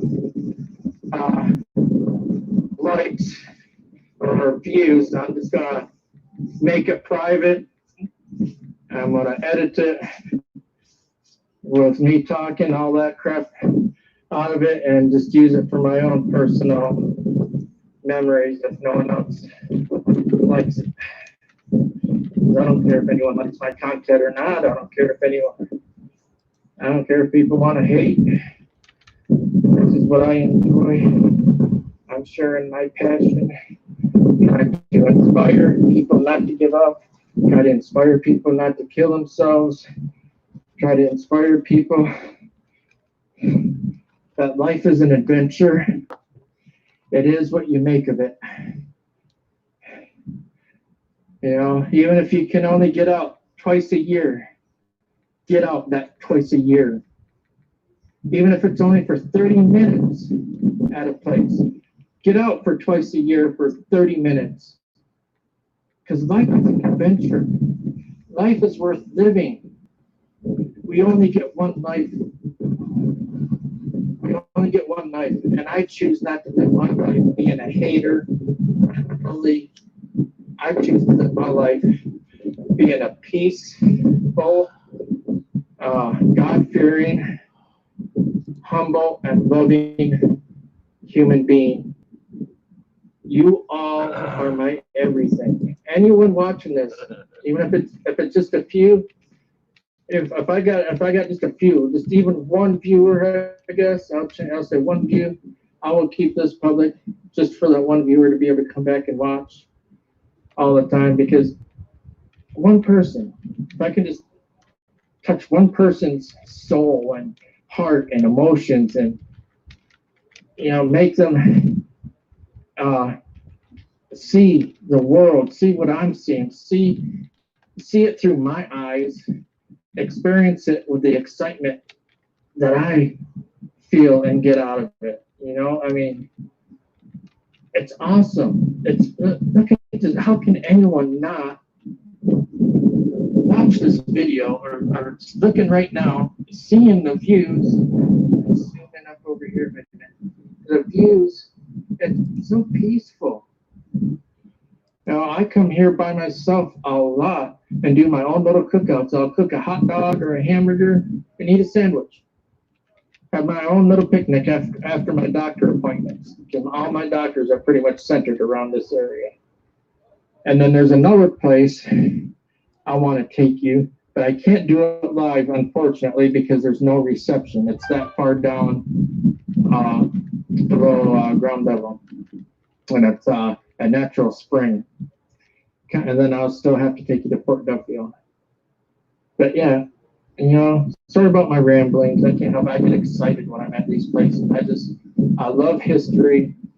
I love nature. And when you can have both together in one place, oh my gosh, it's just a euphoria going on in my brain right now that it's, you know, oh, it's a brain orgasm. That's what it is for me. It's a brain orgasm. But let me know in the comments, just at least one person. I'm not gonna be stingy and greedy and stuff. Just at least one person, if you comment that you would like to see because I can do it in probably about a between a 5 and 6 part series for historical park. It's that big, and historical buildings, we got 3 more over that way. Then that'll be it for the historical buildings. And then you got beautiful walk park way over there. There's the tunnel, that historic tunnel going under the road to the rest of the park, where they got memorial for veterans and all that. I mean, it's just beautiful. A must see. If you would like to see that, comment or take a screenshot of any place in this video that was your favorite, and when you tag me in it on Twitter, put down yes, you want to see the rest of this amazing place, or no, you want to see something different. And I'll just come back here by myself without recording. If you don't want to, but at least one person to be able to see. This is just, I can't see what anyone's saying if there is anyone here. All I see is that it says 1. But it's beautiful. Go back, rewatch this. I read a huge long thing, which most YouTubers wouldn't take the time to do that, but I do for you. I want to share this moment. I want to share history and my passion with you. There was another one I didn't read. I said that would be for a different time, and that was at the cemetery about the war and the Indian War and all that over there. That'll be a video all on its own. A special one where I'll even do EVPs, because during the daytime, I swear it's like you can hear someone talking, you feel someone tapping you on the shoulder. You know, it's even in the daytime. So let me know and I'll come here. And if no one beats me to it. So, but yeah, I hope you enjoyed this.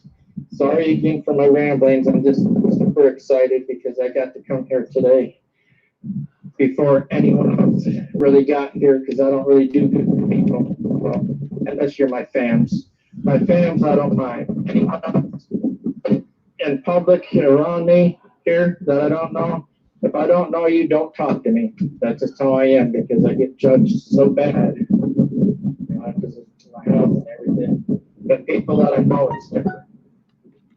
If people out there in YouTube land, it's different.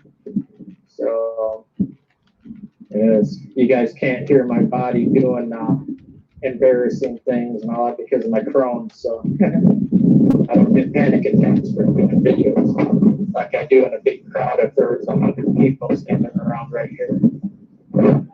So, but yeah, I hope you enjoyed this. If you enjoyed this, please like and even share if you want. I don't know. Actually, you know what? I don't care. You don't even have to share. I don't give a crap. I'm not gonna. No, I'm gonna be unlike any other YouTuber. I don't even care if you share. I don't care if I make it big. I don't care if I get 1,000. I don't care if I get 200 subscribers. I really don't care. I'm doing this for me, for fun, and to inspire others not to give up. That's what matters right there. I don't want people to give up, and I don't want people to feel like they're alone and to commit suicide and what have you. I want people to know that, to me, they're my everything. So, but yeah. Peace. God bless. Don't judge a life. Save a life. To everyone, you're something. To someone, you're everything. Don't be shy. Say hi. Don't troll people's live feeds and just sit there and not even say anything. Don't just say hi. Even if that's all you say, just hi. Thank you for sharing, or hi, I'm glad you're doing okay. Oh, hi, I like your content. Make it a point to say hi. That's all you say. Hi. Now, don't be shy. Say hi. On that note, peace out. Now I gotta get the car so I can see. Okay, now peace out. Okay, where's it at here? That was hey, that looked like a premature piece there, Dustin. By God. Yeah, JBD is awesome, Ron. It really is. Ron, I got an idea to run by you. Hey, Vixen, you missed me shoving 15 pounds of peanut butter into a basketball. It was a friggin' work of art. By God. Hey, Ron, I got a suggestion. Just spitballing. You think Chris might take an interest in JBD and maybe want to interview him on the Fringe? Hey, maybe you check out some of the stuff there because JBD's got some pretty good videos.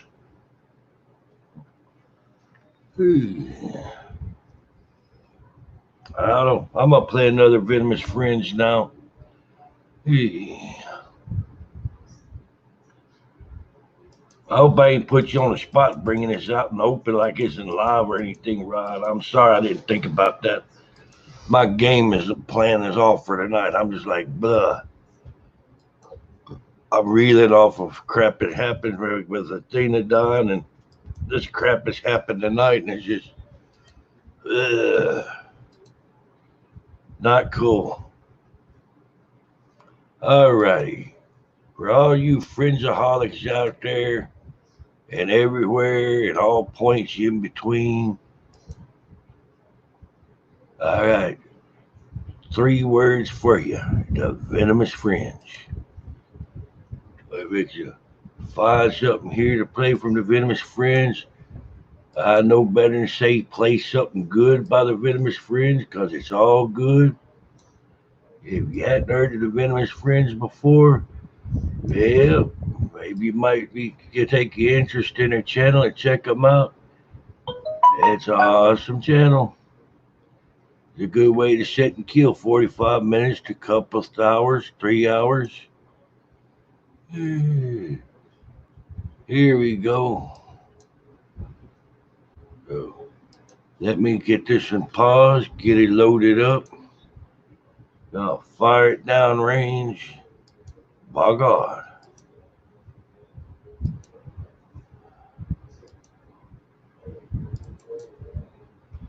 And don't hate, investigate. Hey, work together like a family. Let's be a family. And away we go. What if you could renew your contact lens prescription from home?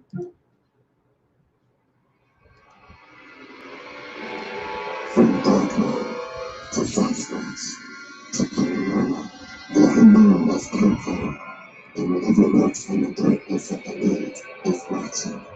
You're listening to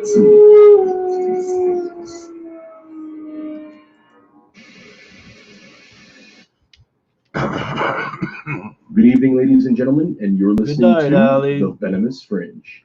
Tonight's guest is cryptozoologist Lee McNew. Lee, welcome to The Venomous Fringe. How are you tonight, my friend? Doing good. Good to be here. Absolutely. I'm glad to have you here, sir. Lee, let me ask you the first question. Can you tell us a little bit about yourself?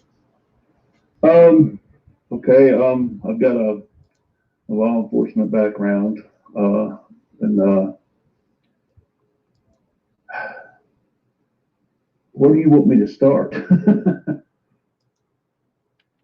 Well, where did it all begin with you with cryptids? Like, where did it all start? You mentioned law enforcement. Did it start when you were on the force, or did it start sometime afterwards? Oh no, it started then. It started about 2006 is when I had my first encounter, and it was I guess what you'd call a Class B. It was audio. I have yet to see one, but I've heard one a couple of times. I've heard what I believe to be Sasquatch. I was camping alone on top of a mountain close to my folks' place. It was my last day there, and I was relaxing. It was probably, I think it was about around 10:30, 11 o'clock at night.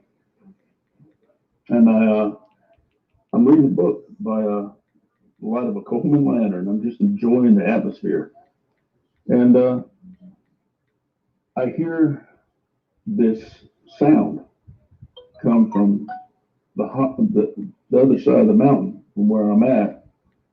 And it made the hair stand on end. It was like, it started out it went from a roar to a howl to a scream. And I've never heard anything like that before. My first reaction was like, what in the world was that? I had no idea. I've never heard anything like that before. And it made me stand up out of my chair. And whatever it was, I could tell it was big because of the sound it was making. And then it did it again. And I could tell it wasn't that far away. I did some recollecting on that, and I could say it was probably maybe 100 yards away, if that. And it did that 3 times, and on the 3rd time, it's almost like I felt it on the 3rd time. And I'm not gonna lie to you, it scared the hell out of me. I got in my Jeep and I went down the mountain, and I did not come back till daylight the following day for my gear. My tent and everything, I left it all there. The only weapons I had at the time on me was a camping axe and a little 32 pistol for snakes. That's all I had. And I felt way outmatched. So I left then. After that, I got on the internet and started looking around and see if I could find what could make that noise. You know, what made that sound. The biggest part of my childhood was spent in those woods. You know, because we didn't have video games and stuff like that back then, not readily available like you got today, and you pretty much had to use your imagination or whatever. But I spent most of my time out in the woods. I was fortunate enough to have close to 100 acres to roam around on. So I did it. And I was never afraid of anything, ever, while I was out there. I never worried about anything.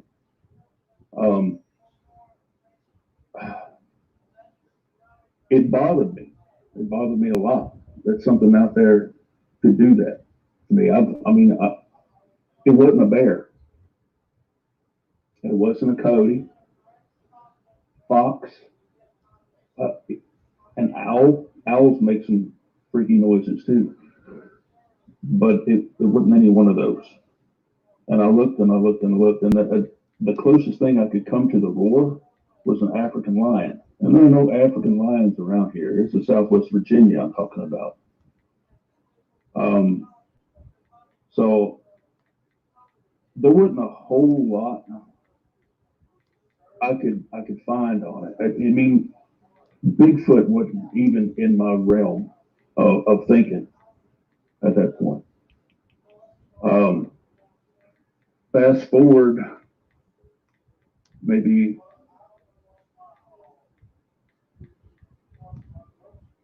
7 years later, I'm at my new house. I've remarried, a newborn son. My wife is at work. I'm at home. It's late. Probably about around the same time, probably about around 10, 30, 11 o'clock.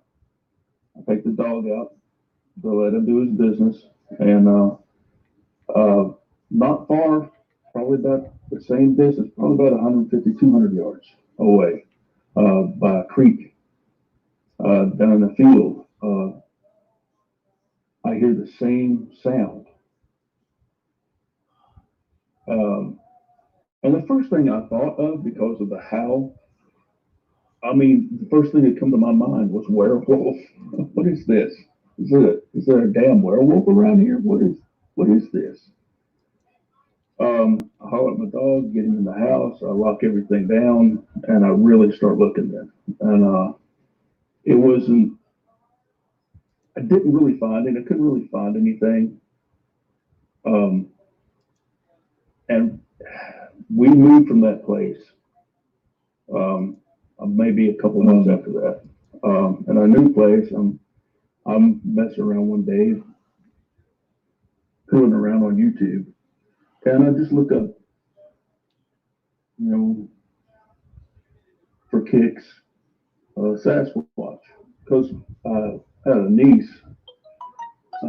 She's a firm believer in it at the time, and like I said, Sasquatch wasn't anywhere near my realm of thinking, because I was like over 2/3 of the population that think that if there is such a thing as Sasquatch and Bigfoot, that he's in the Pacific Northwest.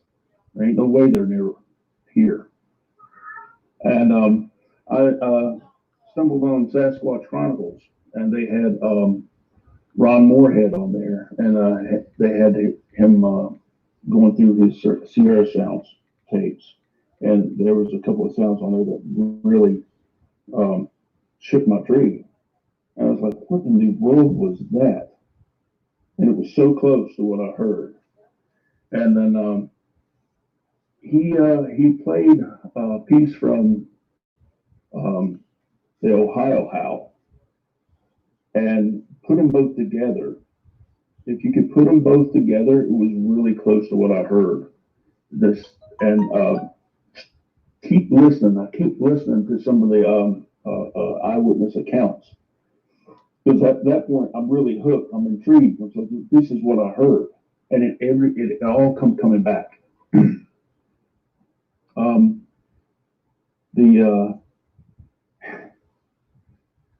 The fact that Sasquatch was what I heard blew my mind.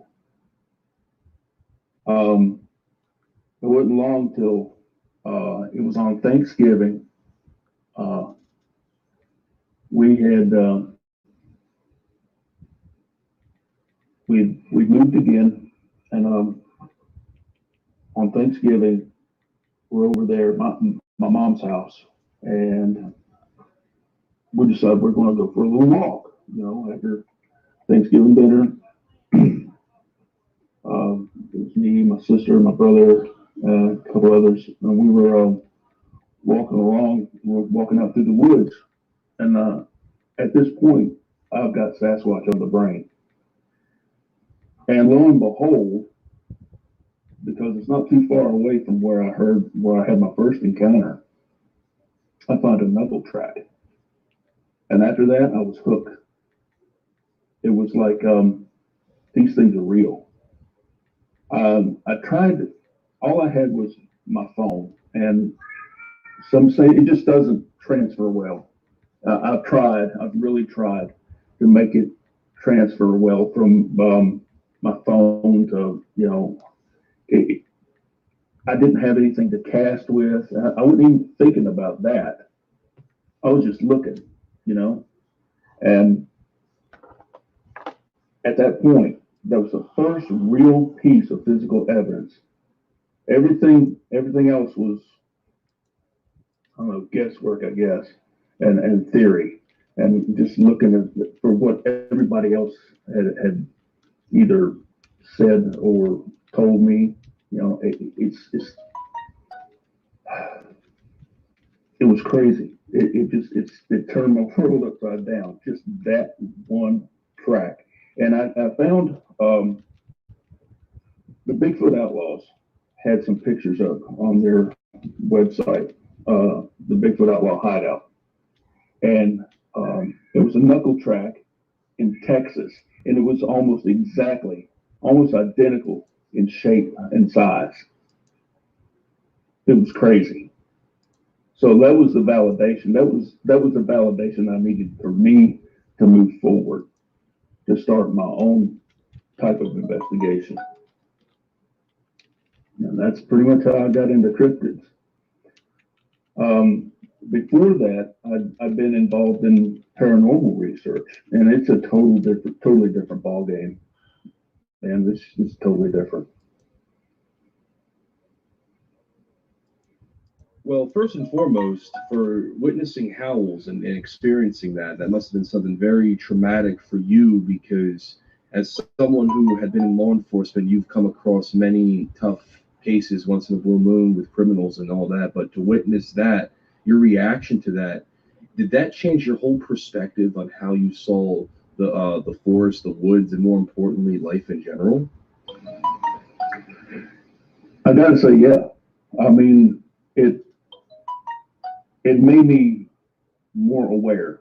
It's almost like a veil had been lifted. I've been walking around with blinders on all this time and ignorant, really.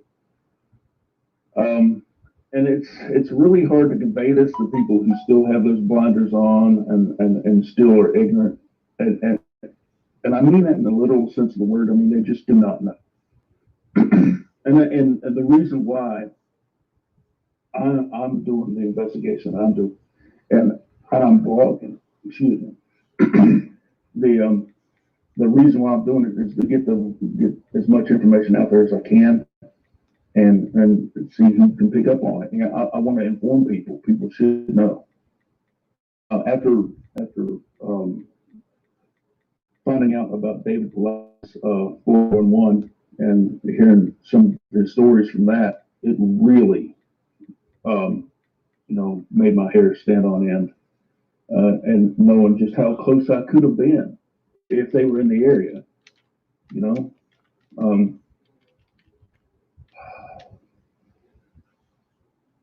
yeah, it really did change my perspective. I'm not afraid to go out in the woods because it's just so much a part of me.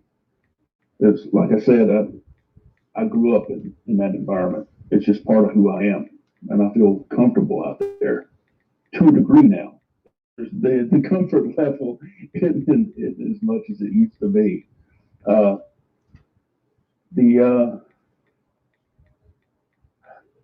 The fact that I have to go out armed every time now is a big difference.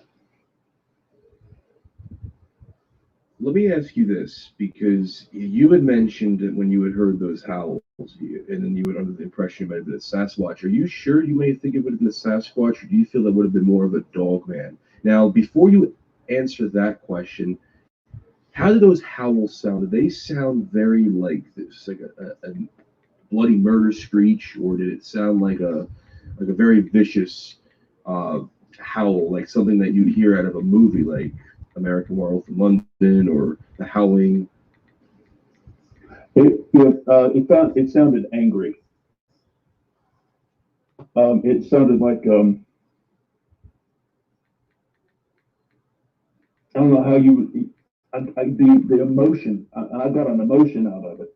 It's almost like you walked into your house and you found somebody in there that wasn't supposed to be in there, and you're hollering. You're yelling, "Get out of my house!" And that's almost how I felt.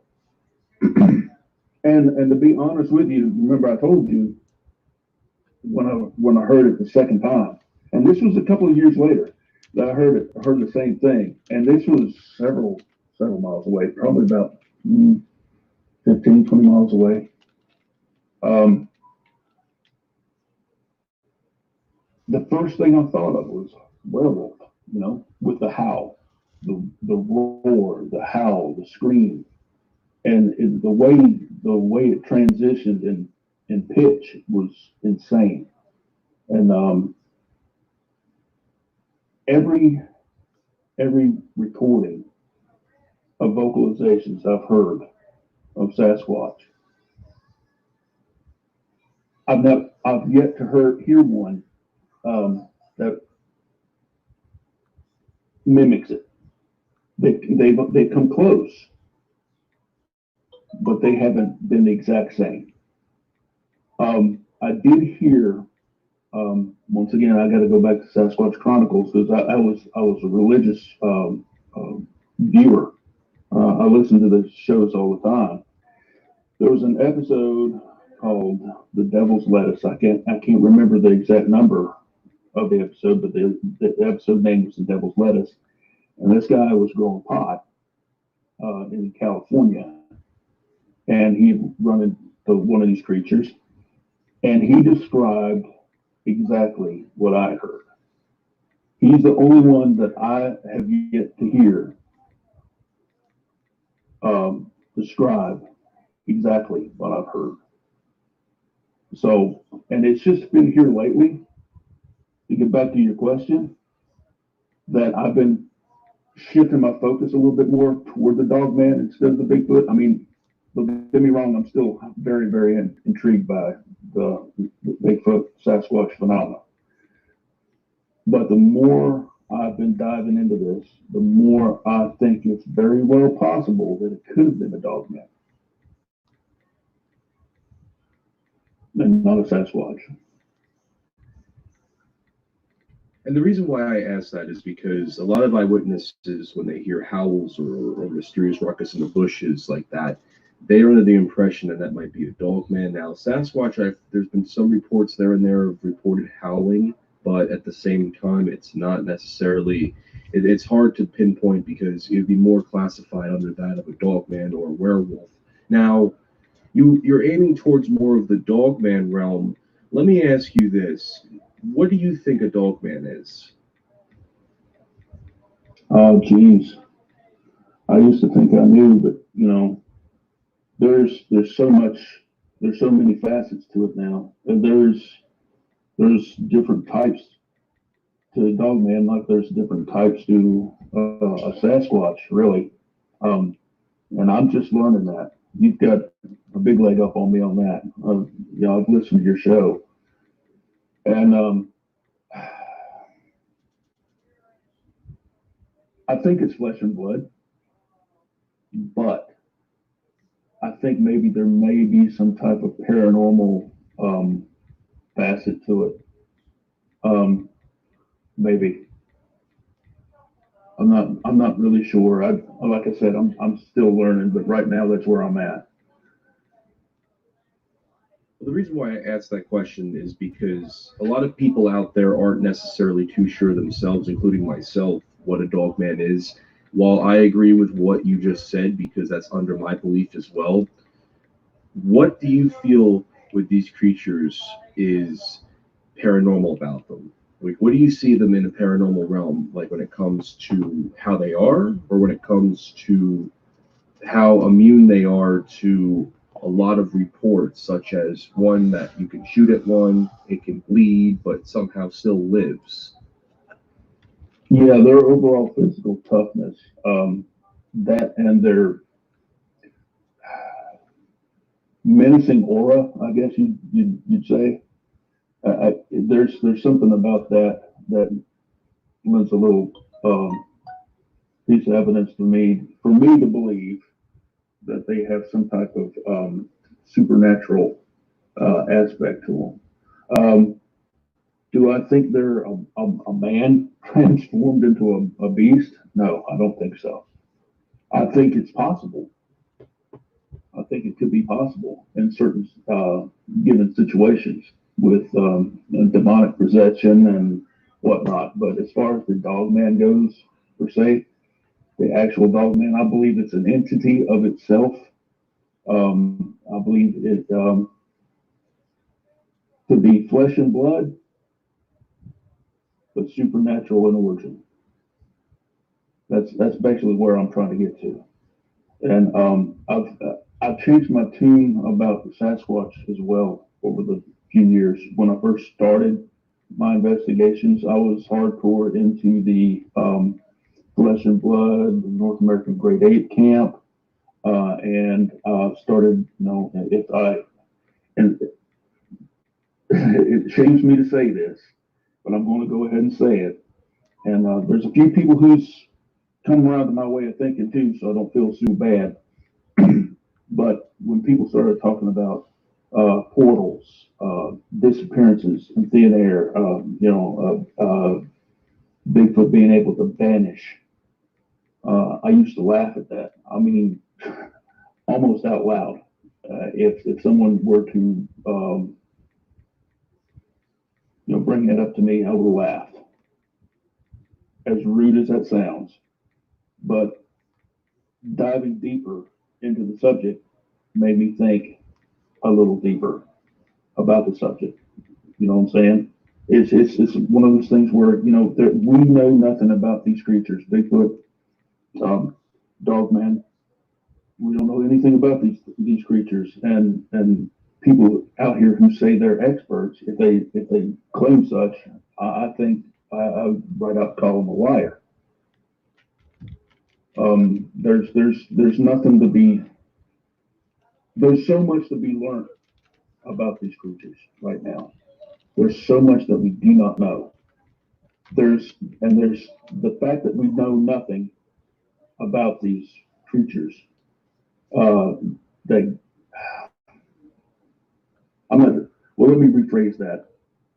We do know some things about it through eyewitness testimony, personal encounters. That's one thing we do know. We know what people have seen and experienced, and you judge it on that.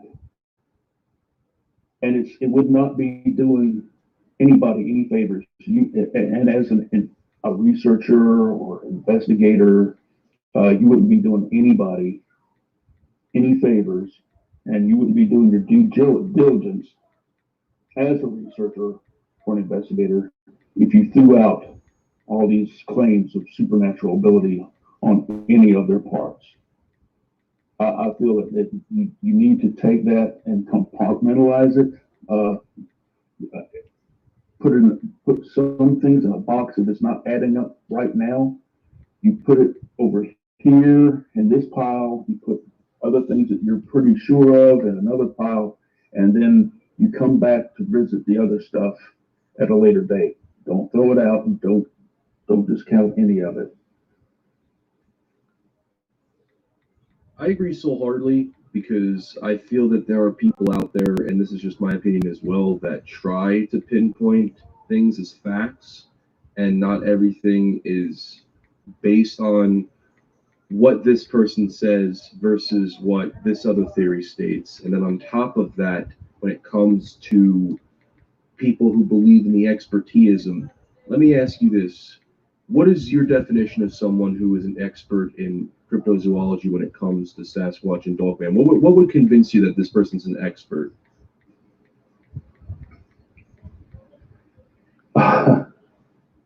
Let's see. What would convince me that they're an expert? If they could take me to these creatures, if they could introduce me to these creatures, is if they could bring one out to the public.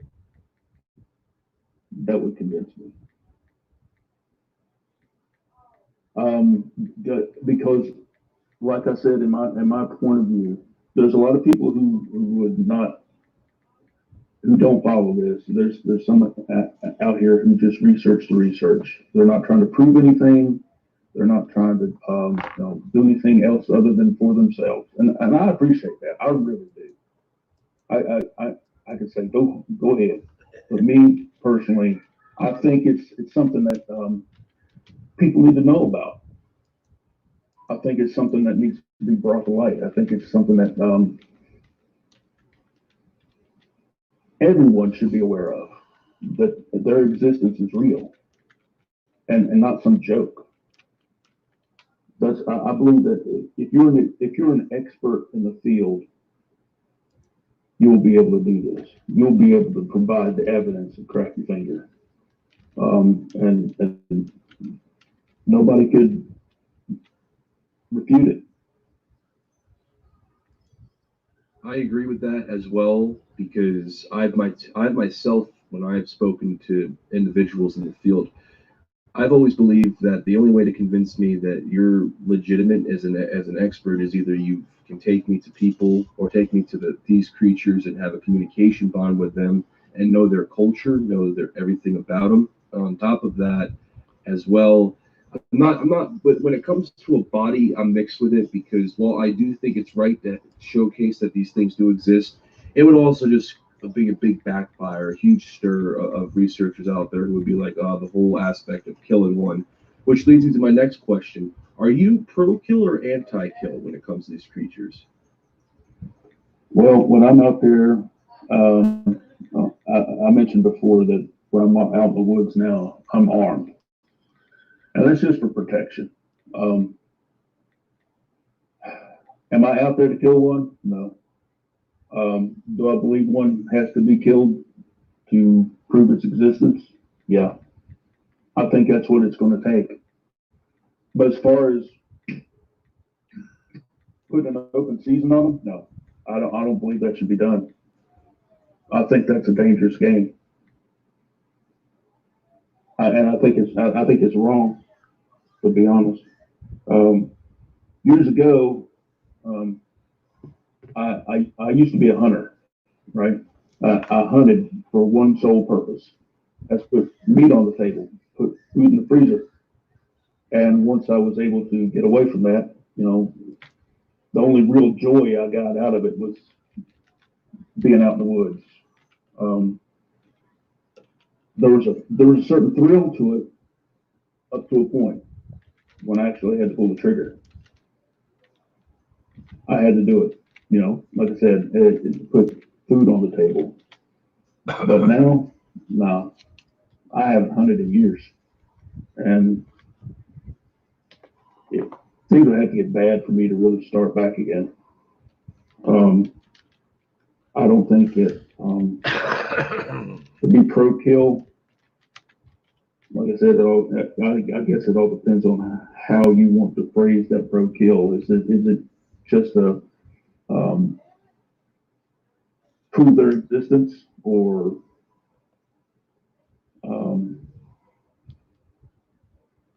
put a reason on them once you find out they're out there? Well, what I mean is there are people out there, like you just said, the latter of people who would want to go out and kill one, like a hunter or a poacher, just to say, hey, we killed a dog man, Yeah. That's the only thing about proving their existence that I feel would be a drawback. There are trophy hunters out there who dive headfirst into a chance to put one on the wall or have one mounted in their den or somewhere in their house. So, hey, look here. No, I'm totally against that. There's some people out there who might scoff at that, but I don't care. I don't think it's right.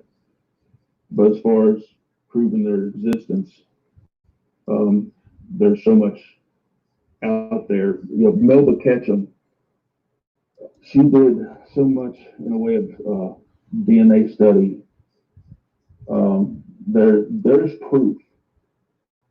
It's just the scientific community does not want to acknowledge it because they say they don't have anything to compare it against. Well, if they've got a body, they've got something to compare it against. And that's the only reason why I say that one needs to be brought in. That's the only reason. So I guess if that's how you want to put it, then I guess I am pro-kill. That's not a problem. I mean, everyone's entitled to an opinion too. I mean, at the end of the day, everyone and even people who are listening should respect opinions, of course, and that's what we do on the show and what I do in my groups as well.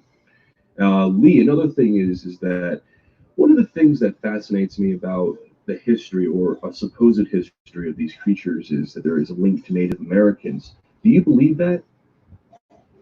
Yeah, I think so.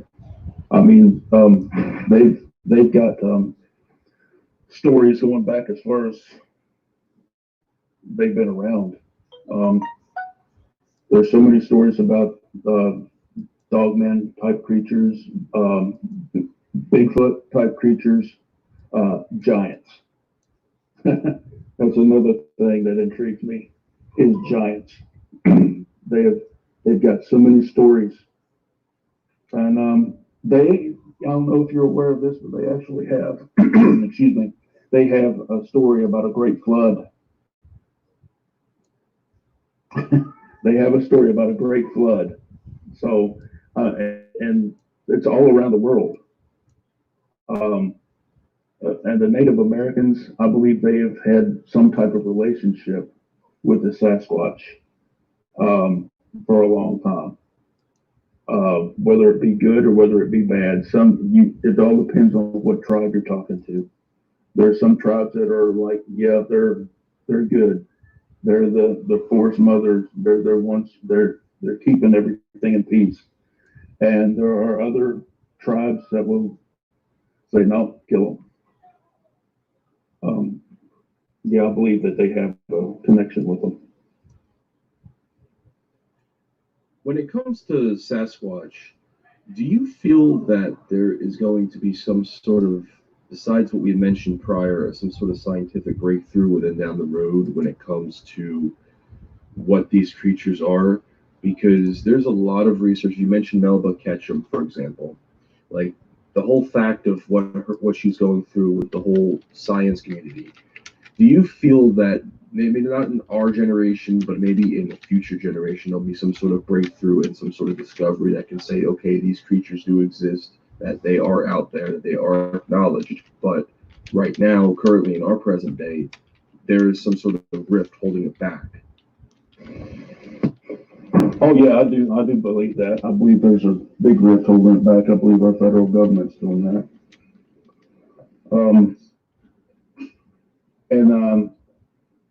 I think there are so many reports, eyewitness accounts coming forward now that if it continues at this rate, I think that the government may have no choice but to disclose this information to us.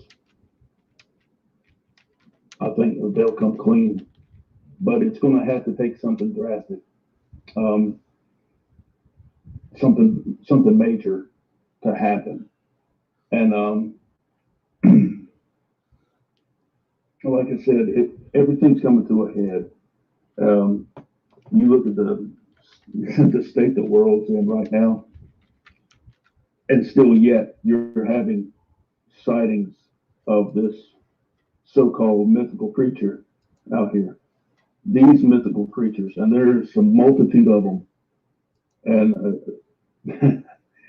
there's so many that it boggles my mind. But the ones I'm trying to, it's hard to wrap your head around all of them, you know. And Bigfoot, Dogman, and so forth. They're the main ones I'm looking at right now as being the ones that will bring this thing to a head. I think if it does happen, and I agree that this will be something that's going to come to a head here in the future.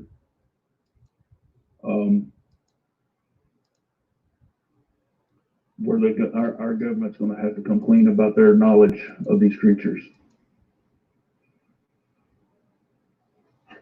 I agree with that 100%. In the realm of Dogman, how many types do you believe are out there? In other words, are you familiar with the 7 variants? Actually, yeah, I'm aware of them, mainly because of your show. Actually, I did not know there were that many that was defined, but there could be as many out there as, there are different type of people. They may fall in a certain category, but I think there's probably a bunch of different ones out there. Short ones, tall ones, heavy set ones, muscular ones, skinny ones. I've heard all types. Yeah, I believe there are different types out there. Yeah.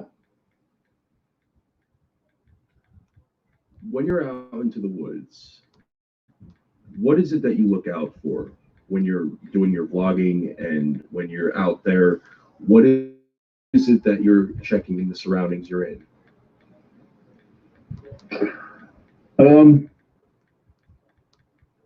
Well, it's kind of layered, actually, what I'm looking for.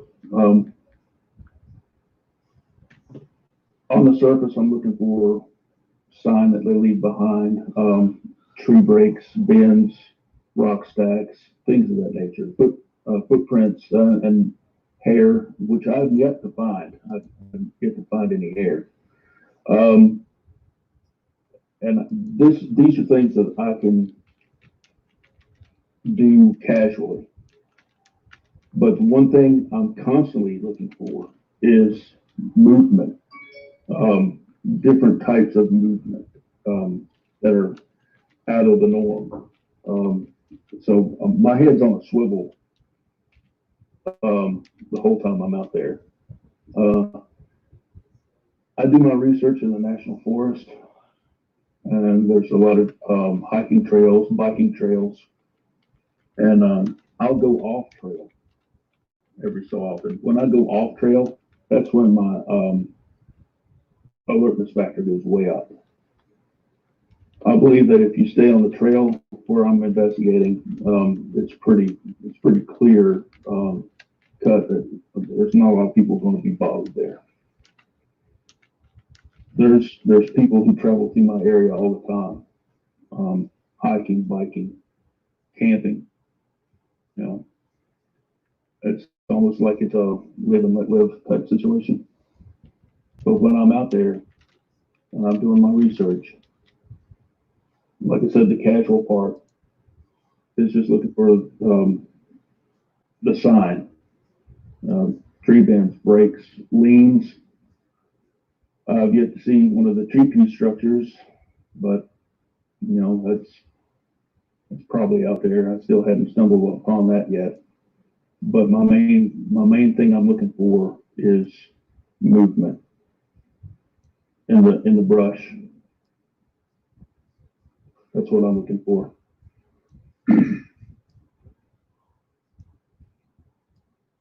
A couple more questions before we wrap up the cryptid aspect of what we're discussing here, because I want to discuss some paranormal with you as well.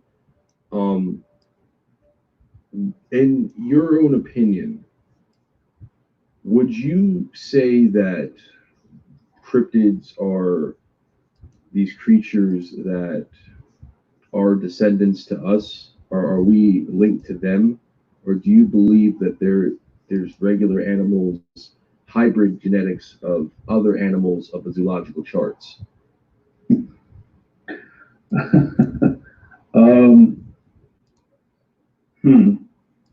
That's kind of a tricky question for me. I used to think that they were our second cousin, I guess. But now I'm beginning to think otherwise. I think that they're different from us. We might share some of their DNA, but I don't think we're that related. That's just me personally. As far as Sasquatch goes, the dog man, I'm not really certain where it comes from. That in and of itself is a bigger mystery to me than a Sasquatch, because I mean it's just that from an anthropological point of view, looking at it that way, you know, we're all primates, and they're a primate. We as humans, we're also primates. That leads to a conclusion drawing statement that we could be related. But personally, I don't think so. I think we're different. Like I said, my way of thinking has changed a lot over the years. Once again, with the dog man, I'm not sure. I don't know where it comes from. There are reports of dog man type creatures and Sumerian text. That's some of the oldest written text. So it's hard to tell. Do do you have any advice for anybody out there? Because one of the things that really intrigues me is that you go out there and you're vlogging and you're in the bush, as I call it, and you go out and you're vlogging and you're discussing things about cryptids and of course what's out in the surroundings. But for those out there who are also interested in that, as well as those who can take a follow of what you do you have any advice for those who are interested in that or interested in cryptids like Sasquatch and Dogman or in general? Yeah, be careful. Don't put yourself out there too much, too fast. My thing is, I know they're in my area, and I'm trying to respect their space as much as they are obviously respecting ours. But I also want to kind of push it a little bit at a time, gradually. And I'm not a gifter. I'm wholeheartedly against that gifting. I'm against that. But I do believe in habituation. I guess the word's called. If you can do that by being in an area and putting your scent in an area, they will come to recognize that. Like, oh, this fellow's here again. Let's take a look and see what they're doing. You'll probably get some activity after that. Take your time. It's not going to happen overnight. I've been researching this area for a little over a year now, and I'm just now starting to get some serious activity with stone structures now and sounds that I've been hearing. They're mimicking different sounds. It's kind of neat. And be careful. Be careful. Do not be out there thinking that these are just forest giants. Be aware of your surroundings always, and just be careful where you're out there. I'm out there by myself mainly because I really don't have anybody to accompany me on my investigations. But if you can do it, get somebody to go with you. Have a buddy with you. Somebody can watch your back. You know, that's my advice. And don't take anything for granted. We have as researchers and investigators, we're following one of two traps. One, while we're investigating, we'll scrutinize it to death to the point where we'll rule it out, even though it's plausible evidence. We can just say, oh no, somebody could have done that. Yeah, sure, somebody could have done that, but why would they have done that? You've got to think of that. And so,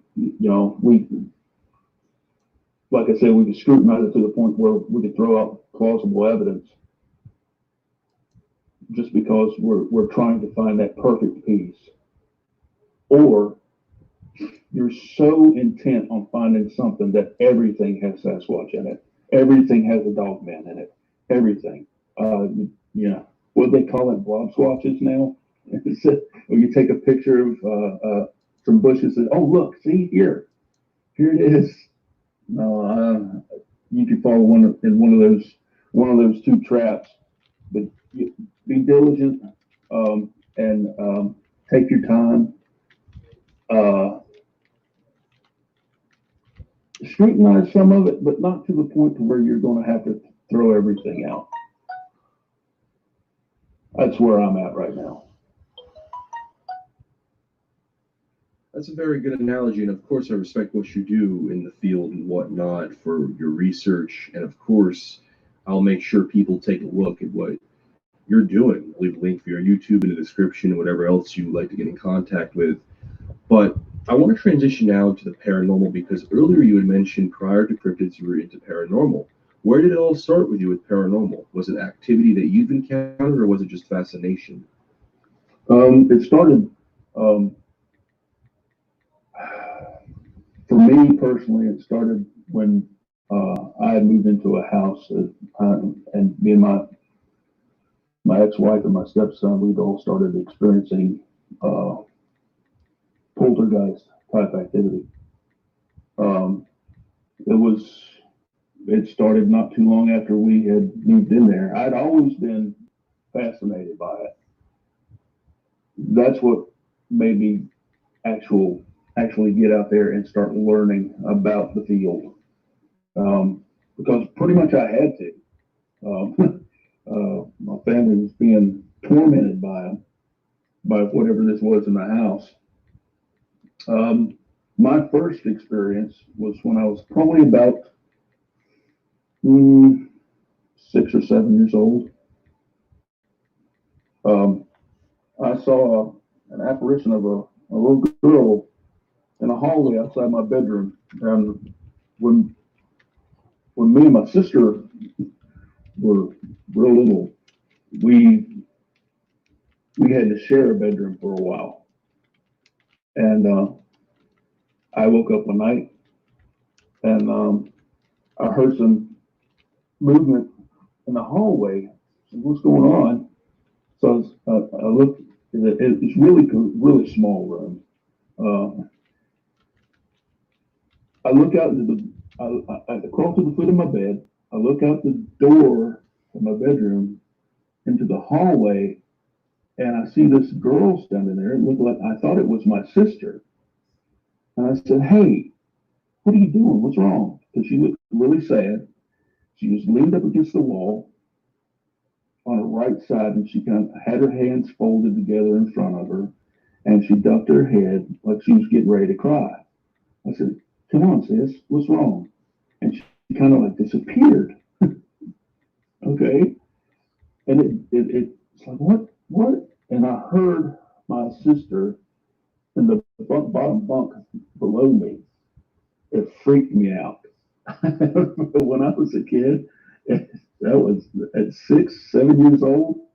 Man, but who was that? I told my mom and dad about that, and they just kind of laughed. You said, "You were dreaming."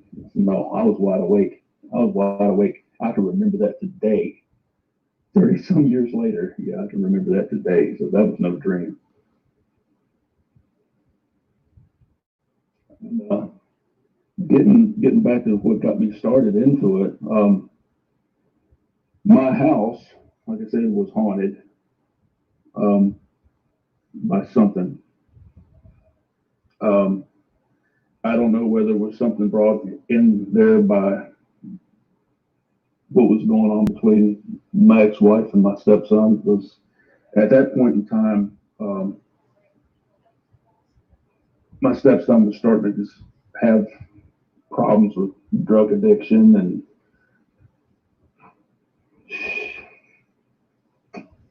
we weren't in the best spot of our marriage. It wasn't long after that we got a divorce. There was something in the house. It started with things falling off shelves, whole shelves falling off walls. I used to be able to, I would explain it away, say, "Oh, well, we need to put anchors in the wall, blah, blah, blah." Well, some of these shelves already had anchors in the wall and didn't have a whole lot of weight on them, but stuff would be flying out in the floor off the shelf.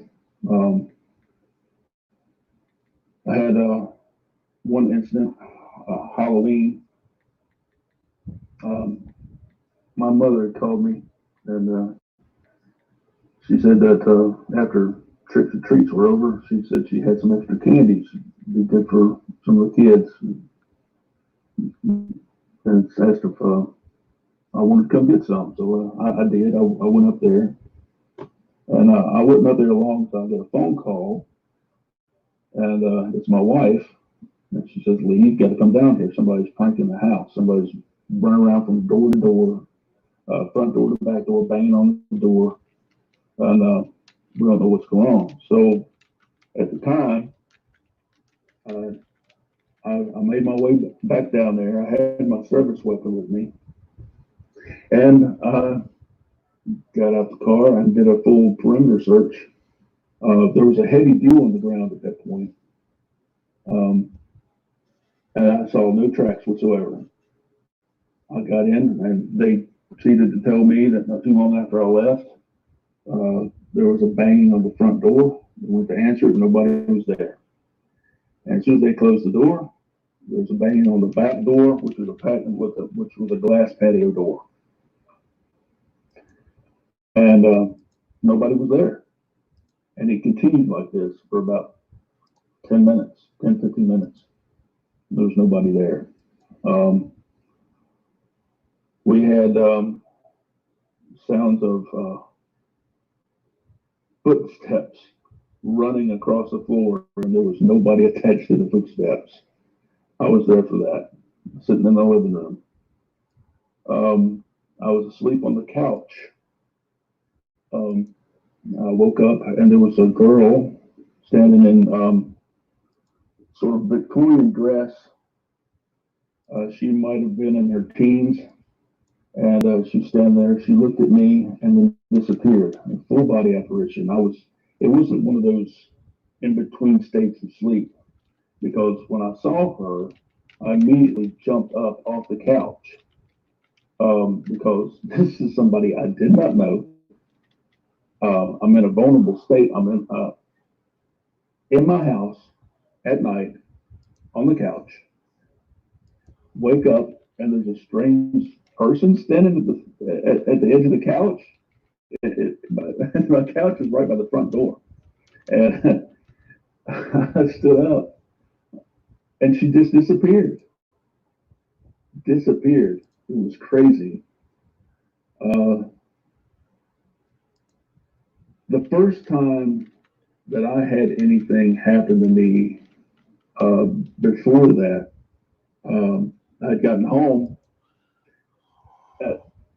in the morning. I'd work night shift, and a lot of the stuff happened during the day. You know,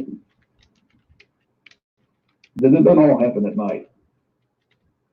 During the day, in the morning, the sun's come up. It's probably about 7:30, 8 o'clock in the morning. Like I said, I've just come off the night shift. I'm washing, cleaning up, get ready for bed. And when I turned the water on in the next room, it sounded like there was a party going on. I mean, multiple voices. And if you've ever been in a crowded room and hear that buzz of all these voices going on, but you can't pick out any one particular voice, that's what it sounded like. But as soon as I turned the water off, it was done. And I attributed that later on, me being able to hear that because of the white noise the water was making. It was some type of what we would call today an EVP, but it wasn't, if you know what I'm saying. It was weird. I'd originally contributed that to now this was a long time ago, and our TV at the time had a timer on it, and I thought that maybe somebody had set the timer to turn on the TV, and it was a television set being on in the next room. But like I said, as soon as I turned the water off, the noise had stopped. I checked the TV, it was okay, and just be on the safe side, I unplugged the thing. And I went back and turned the water back on, and I heard it again. It kind of creeped me out, I'm not going to lie. I finished doing what I had to do, got ready for bed. After I turned the water off, it was fine. Later on, we had strange things happen, like a whole pot of coffee wound up gone, and that was kind of funny. Her folks had come down to visit, and she was sitting outside with them. She had started brewing another pot of coffee, and I remember her coming in the house, and she says, "Lee, what happened to the coffee?" I said, "What are you talking about?" "I've just brewed a whole pot of coffee. There's nothing here." So yeah, it took care of a whole pot of coffee. It wasn't long after that, I experienced the knocking myself of the front door and the back door. And I'd had enough. So I had these wind chimes, and I figured I'd read where certain noise, bells or certain tunes would be able to capture the spirit's attention, kind of wake them up a little bit. I didn't do a sage smudging or anything like that. I just took dominion over my house. I walked from room to room and just stated that this was my house. And they were welcome to stay if they just left me alone. And that's probably where I made my mistake. I said, leave me alone instead of my family.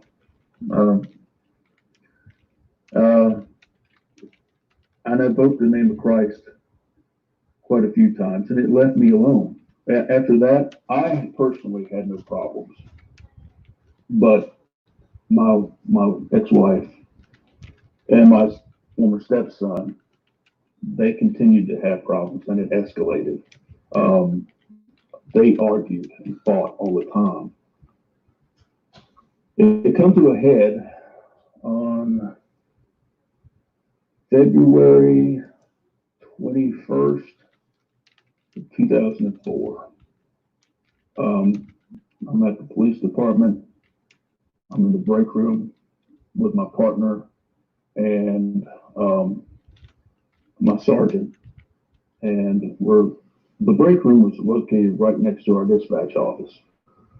And our dispatchers knew where I was at. One of the dispatchers come out into the break room and said, Lee, you've got a phone call. And it was, I come in there and I answered the phone. And it was my sister telling me that I needed to get home because my house was on fire. So I left dispatch. I looked at my sergeant, said, I've got to go. My house is on fire. That's all I said. I got in my vehicle and I left. I got there and my house was fully engulfed.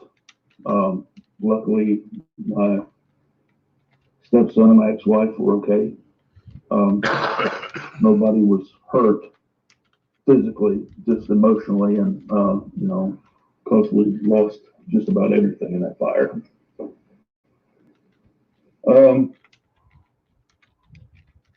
I was with the fire marshal doing an inspection, and he concluded at the time that we had a wood stove in the house. Okay, and he concluded that there was a crack in the flue block and the chimney liner that caused fire to seep through into the wall and ignite a stud. But that house was always cold. It was same square footage as of the house we had left previously. The same size wood stove that we had in the one before. And I've had to deal with wood stoves since I was 12. So I knew how to deal with that. Could never get that house completely warm.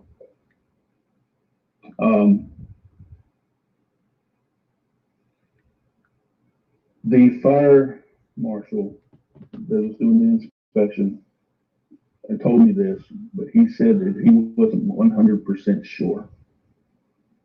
He said that's what it looks like it is, but I'm not 100% sure. So after that, insurance and everything else took care of that. We had the house rebuilt. A lot of stuff was replaced. And in that time, my stepson got emancipated. He left. Me and my wife started going through a divorce. I moved into that house, back into that house by myself, and didn't have a lick of trouble after that. It was after that, it was during that time when I realized there's a lot more going on in this world than a lot of people realize. And that whatever was going on, I believed it had intelligence, and it was angry because, like I said, after I'd taken dominion over the house, and it shifted its focus from me solely onto them, it got worse. After that, I'd done a few investigations, typical run-of-the-mill ghost hunter stuff,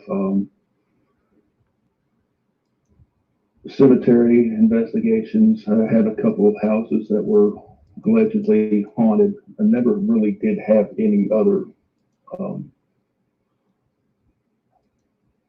evidence to include any of those places had any type of spiritual activity, other than what the owners had said. But I mean, just because we didn't find anything didn't mean that there wasn't anything there, you know. But I'm a firm believer in the supernatural. I've lived it.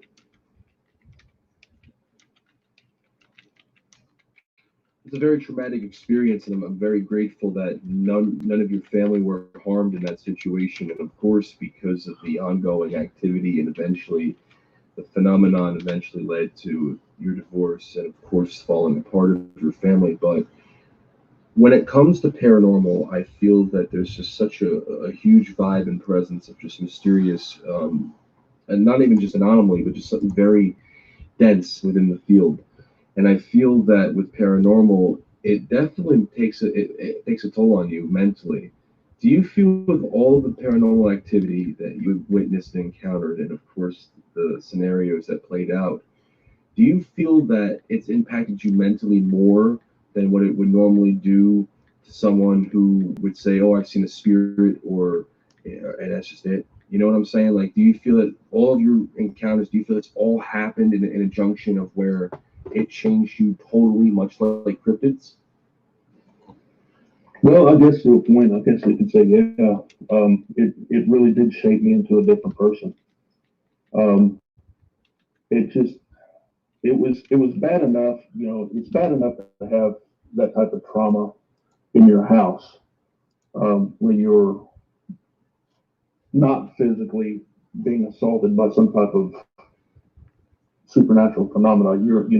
You're having problems out of your kid and your wife. You're having problems. You know, it's bad enough, but to be compounded by spiritual forces, yeah.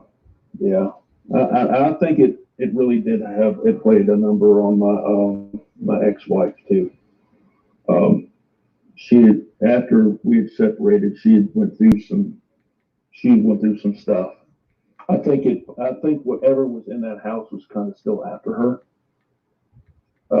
Because there was a couple of times she had told me, because we kept in touch for a little bit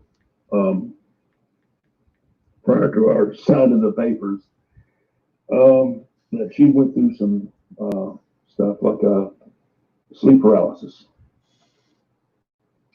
She felt it, and I thought there was,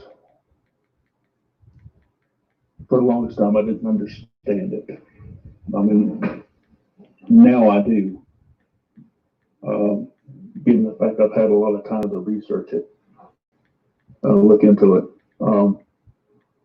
I personally haven't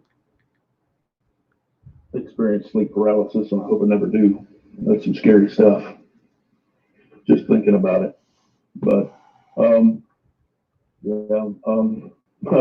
former stepson, it's played a number on him too, because he dove heavily into drugs after that. Been in and out of institutions ever since. In and out of jail He has no relationship with his mother anymore that I know of. And I don't know. I haven't talked to her in probably almost 10 years now. But it does a number on you, man. It really does. So yeah, to answer your question, yeah, it has played a significant role in shaping who I am today.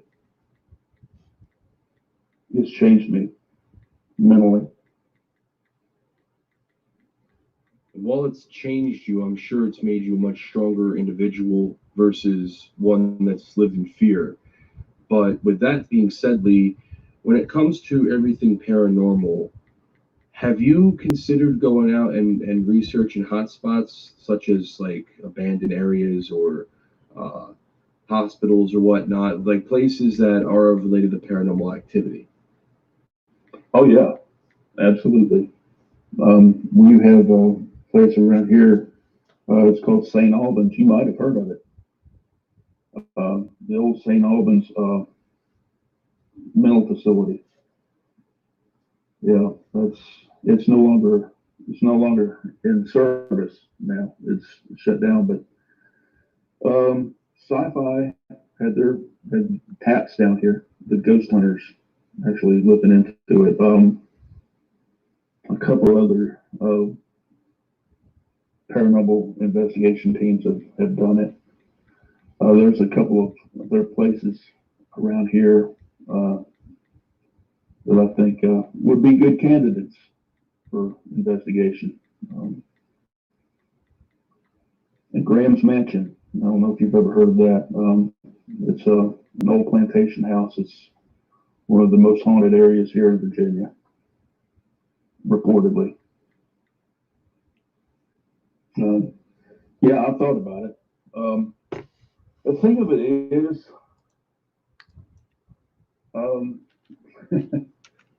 I try not to tempt fate too much anymore because every now and then you run the possibility of one of these spirits taking a liking to you and following you home.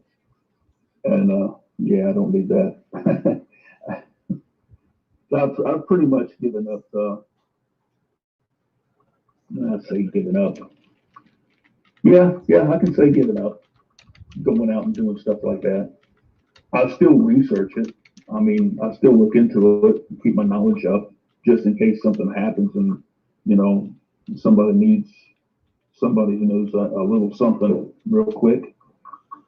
I mean, I'm no expert. I do know a little something. I've been through the fire, so to speak. Yeah, I thought about going through the hot spots, and I said, no, I'm not going to. Well, with that being said, Lee, do you have any closing arguments or anything you'd like to say, whether it's in cryptids or paranormal, and so on?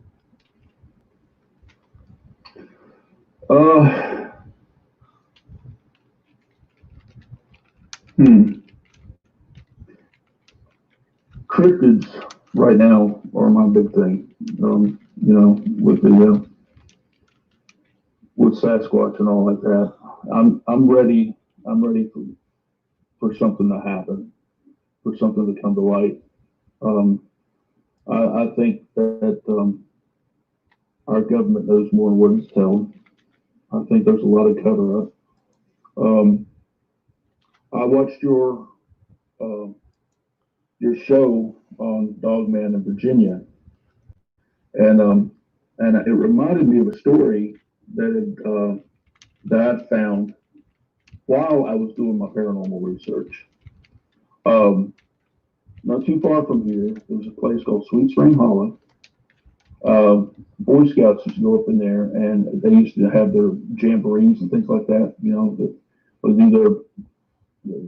They get their merit badges and all this stuff. There was a story about the werewolf of Sweet Spring Hollow. Now, I went back the last couple of days and I have searched and I've searched and I've searched and I've searched for the story, and it's nowhere to be found. Where this story had taken place, it's become a wildlife preserve, mainly because of the indigenous plants that are there. There are 2 or 3 different types of plants that are indigenous to that area and grow nowhere else in the world but that area. And of course, that was Lee's information. And I must say, Lee McNew, very new to the field when it comes to YouTube and in general, when it comes to what we're looking at here. But he's done a lot, I think, for what he's trying to do. And vlogging out there in the bush is one thing, and it's not been done before. There's been some times where it's been executed, but I think with keeping it up to date, I know Scott Carpenter's done his fair share with Dogman, but I think this is really big stuff because, I mean, this is incredible what he's been doing. And I can't go no further than that.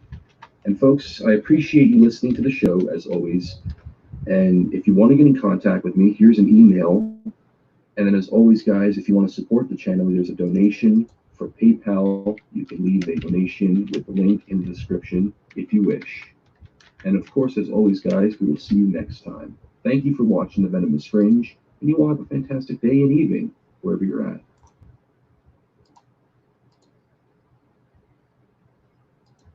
All righty, everybody. That was Venomous Fringe playing there. Awesome channel. Need to check out Ron Trombley and Chris Fringe. Chris Fringe is the host. Ron Trombley the co-host. You got an awesome video YouTube channel there about cryptids. Righty. Here Monday night, unless things change, all things paranormal Leslie will be on panel. I'll fix to go down here. Privileged enough for that Leslie gonna let us sit there and share her new video out. She does have a brand new video. It's about 2 days old, I'm thinking. 1 day ago. Slightly off. Story of my life, slightly off, by God. All right. They get the party started. I sure hope y'all check out Leslie's channel. Awesome friend, awesome family. As far as I'm concerned, it come to YouTube, she's the gold standard.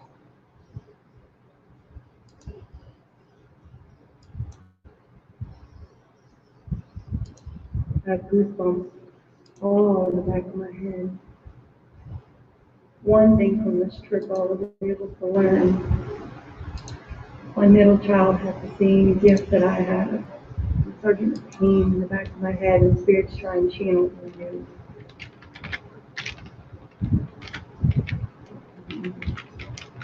Joshua's mom said,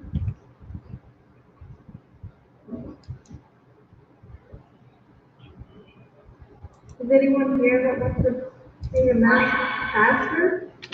Is there a pastor here? Is there a pastor here that is buried?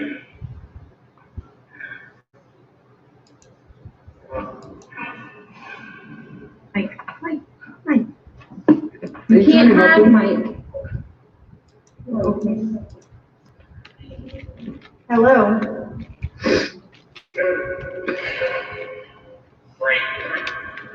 What's bright? There's no light on.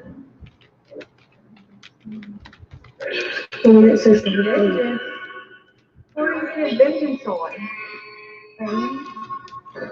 Go. Take it to work. No, we're done. You also said Josh's mom is after you? Joshua's mom after you. I don't want to go in there by myself. Are you on crack coke?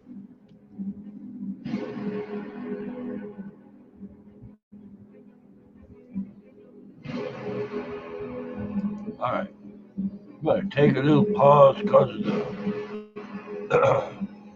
YouTube don't like Leslie's like me playing Leslie's soundtrack for intro. Sorry, but can be afflicted like that sometime. But I love the music on here. I learned something here recently. I'm not gonna say when exactly, but really soon, I'm sneaking off into Louisiana. Screw the lockdown. Bringing the Wonder Box. I'm going back to Gray Cemetery with that Wonder Box. I'll make a little round down through Louisiana. I may try that Julius Freehand school again, which up to now I've not been able to get a video out of. It always erases my videos. This time I'm going to go back, film from a distance.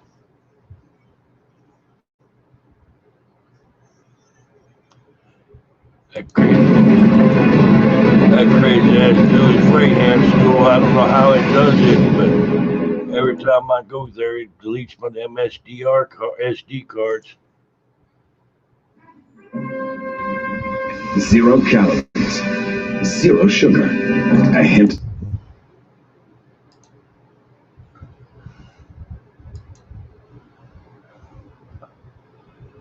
I'm Paranormal Leslie. Okay, we'll do, Leslie. And you are watching All Things Paranormal. Tonight's episode, we're recording in a haunted mausoleum. And we have the kids with us.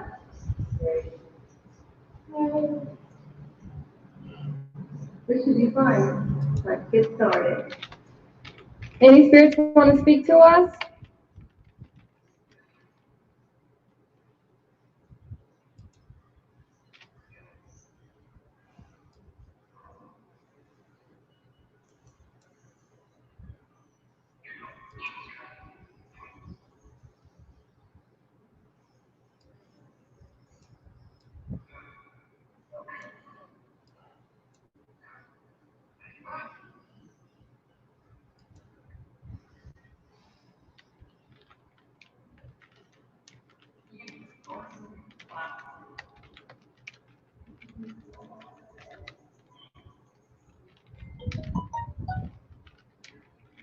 Does anyone here want to speak to us?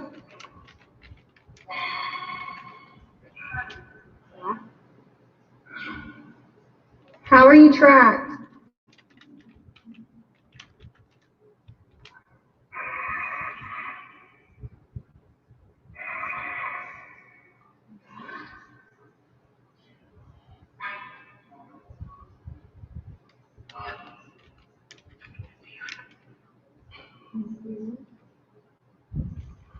Can we feel what?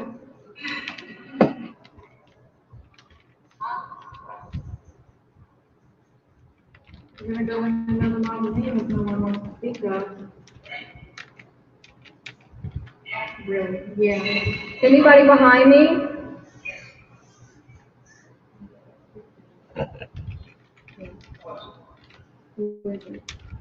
Who's behind Leslie?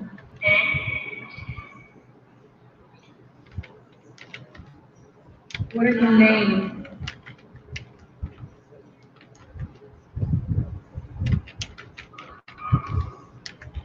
Who's behind Leslie? Give us a sign that you're here.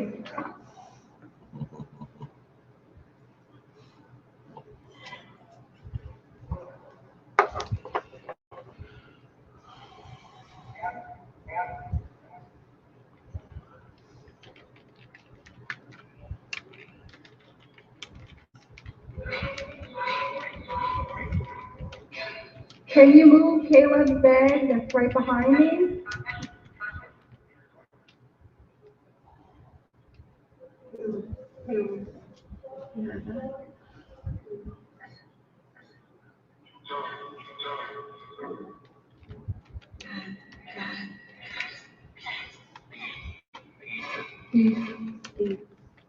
Did someone steal someone's flower arrangement?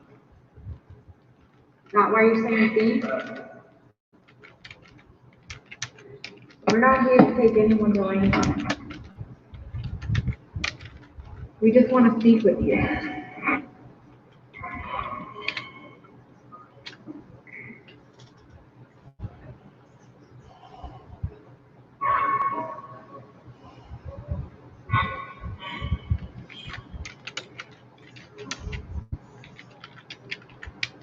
Anybody here wants to make a noise?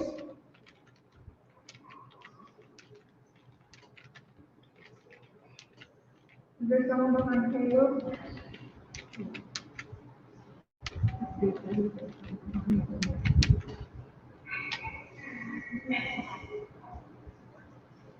Can you show yourself in like an orb? A manifestation?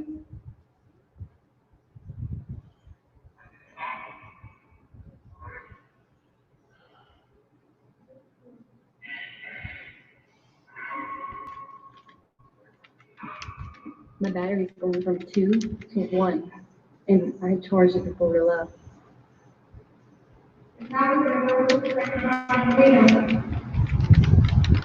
Any spirits want to show some sort of sign that you're here? Guys, my battery is now on 2. As soon as I walked away from you guys, it went from a 1 to a 2.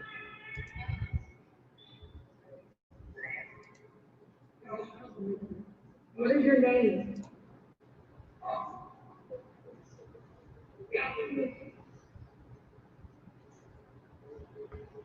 My battery just drained again. As soon as I stepped away, the battery stopped draining. Hey folks, Chris Kramer with Bill Kramer GM. And we understand the current circumstances that we're all temporarily.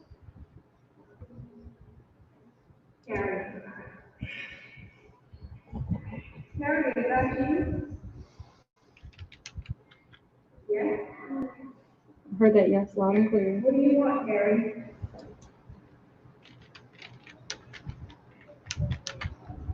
Here.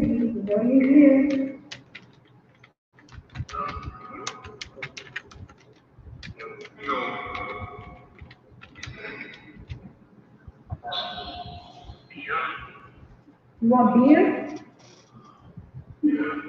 We can go to the corner store. That's funny. You know you're coon-ass, and even in death you ask for beer. Is anyone here that wants to see the pastor? Is there a pastor here? Is there a pastor here that is buried?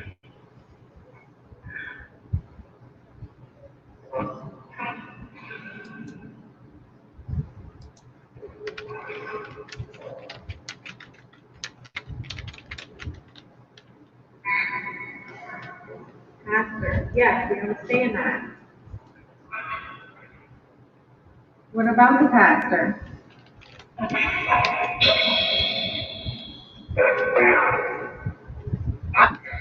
I have a thing. You keep saying pastor. You talk about Reverend Dave.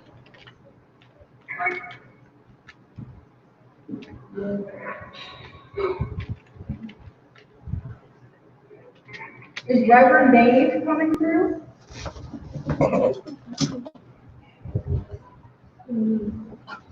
Is this Reverend Morris? Hey. Hey, Zach. Hi. Grace? What about Brother Grace myself? Bree? What are you about to squeeze out long?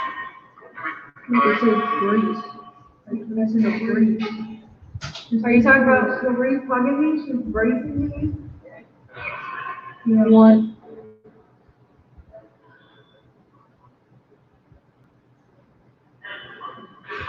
What about Reverend Dave? Is this the pastor you keep mentioning?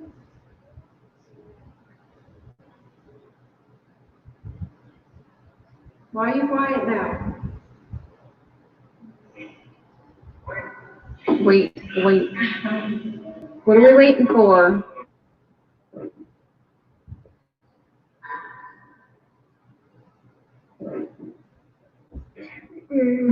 Was it hurting?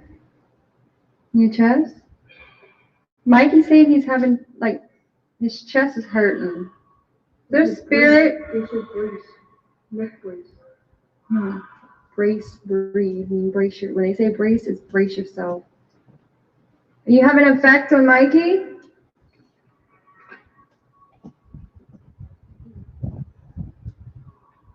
You can't touch him.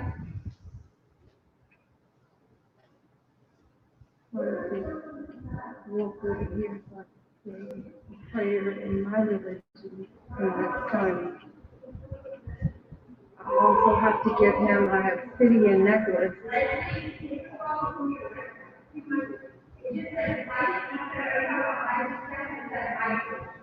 It's day my son's name.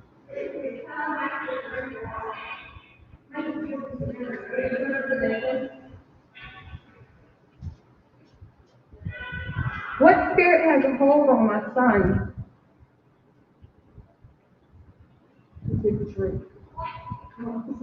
Yes. Well, it says in Michael, drink. That's it? Right here. Right there.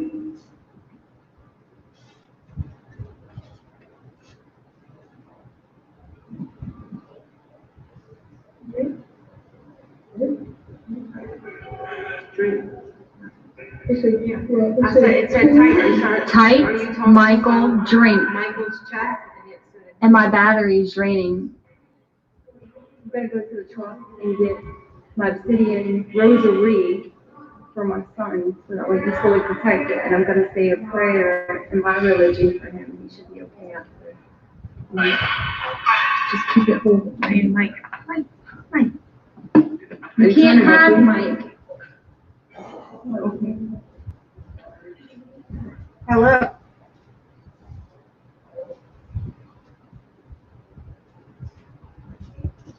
I'm Tanya. Smoking damaged my heart so badly that I needed open heart surgery. Now I have a battery operated heart pump installed in. There you go. I'm back. Sorry for the commercial. Hey, and it better blue. There's no light on. It better blue jello than blue balls. God. Joshua. Joshua. Is there a Joshua here? My mother has both.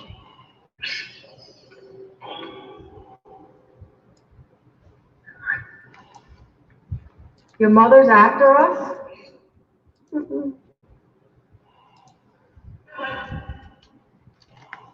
Joshua, are you warning us that your mother is after us?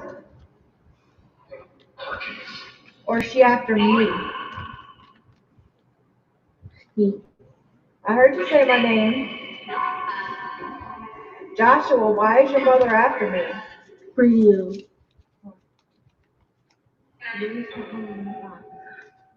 What box? The light? No.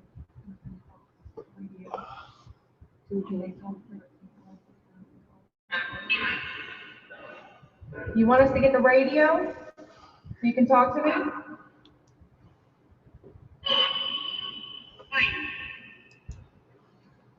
I'm listening.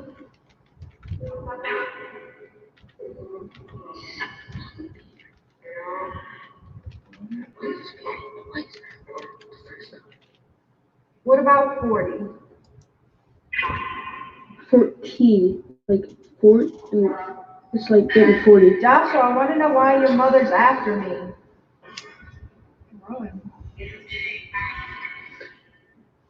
Okay, we're going to say goodbye for now and take a step outside for some fresh air, okay? Is there any last messages on this session?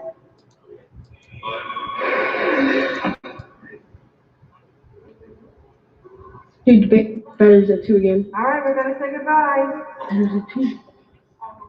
Goodbye for now. Bye. Goodbye. Everybody say bye. Bye. That was crazy. Turn my flashlight on now. Go. Taking a break. No, we're done.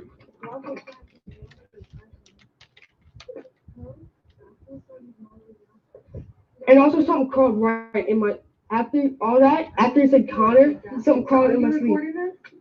So, it's still recording? Yes. Check this out. And it told me to go get the radio. The radio's not fucking working. Check this out. We went to the truck because I always have my City and Rosary with me, right? And when Mikey and I went earlier to go find the light to my It's at one. When we went to go find the light to my camera, the necklace was in the bag. We just took everything out. We can't find the necklace. It's not in there. And I asked my husband, I know we're not tripping. It's in there. So it said Josh's mom is after you. Joshua's mom after you. Joshua. It said Joshua, my mother, hide, after you, radio. I want to talk to us to the SB7, but my SB7 is dead. Can we like go home now? Because I almost skated twice during the first time when we were sitting in the middle. Twice. I don't want to go in there by myself. Are you on crack cocaine? We're going to the truck. Grab this. I'm about to give y'all the keys. I'm going to talk to Joshua's mother. I'm going to find out. Wait. I'm going to go inside this mausoleum, see if I can talk to Joshua's mom, the lady that chased him out of the mausoleum. This is Michael. Oh my God. And it just passed away. He just passed away in 2018. 2 years ago. That's why. That's probably why they were trying to talk to you, Mikey, because your name's the same. Come on, CJ, come here. All right, I'm going back in. If y'all find anything, let me know.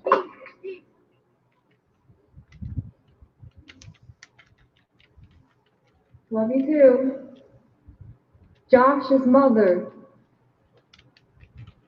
I'm now in this mausoleum by myself. You want to speak to me?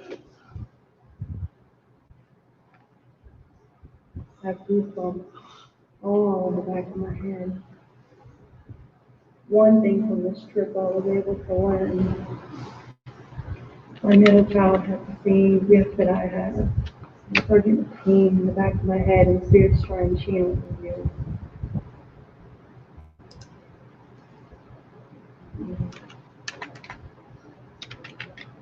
Joshua's mom.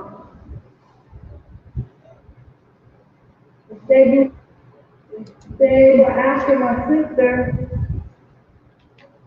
why don't you try and come after me? I'm not afraid. Are you the same one putting pressure in the back of my son's head?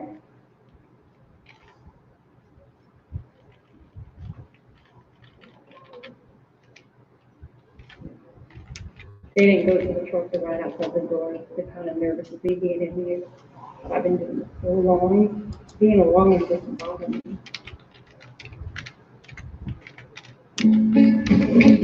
When you bank with us. Thank you. Another Can't wait to be a customer commercial. when you open. My God. Let's talk for a minute. Maybe there's something I can help you with.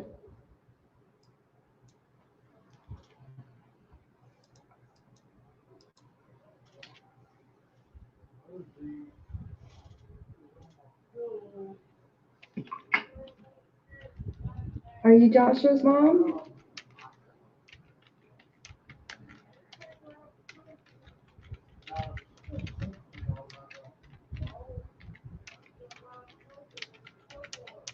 She has blonde hair, just like my sister. She kind of looks like the facial features of Holly Madison. Why do I get this feeling? This is Joshua's mom.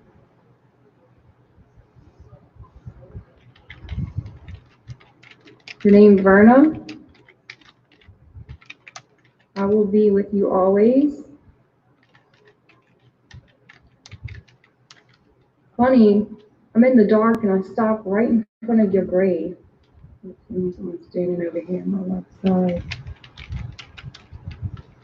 And my camera is blinking to red. And I guarantee you when I leave here, I'm gonna have a full battery. Now it's going back to 1%. Now 0.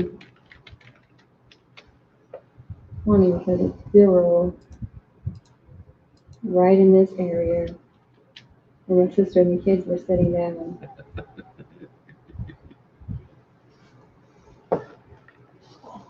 Turn the flashlight off.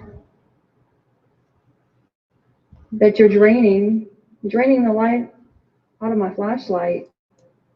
It's funny because this was on fully charged too when I left my house.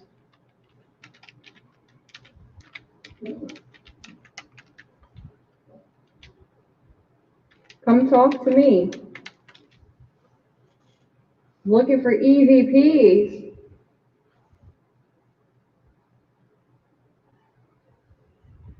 Are you being a bully?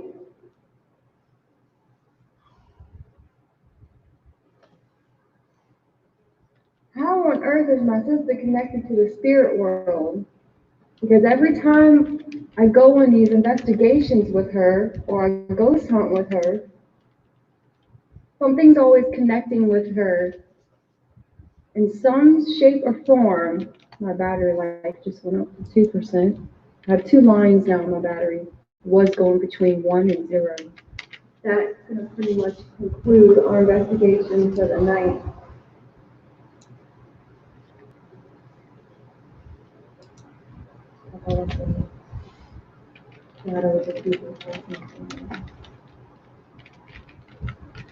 Can't wait to go home and review the footage. The audio may suck on this. I apologize. Also, bringing my kids here was another spur of the moment. They wanted to film with me then, and I don't mind it every now and then. But I think after tonight, showing them how the spirits can attach themselves and drain me of energy, I'm going to stop letting them investigate with me for a while so they're a little older, or they have more of an understanding of what goes on or what could go on during filming. My kids are teenagers, except for my daughter. But I'm going to go home and, bless them and make sure that they're okay. As always, stay tuned.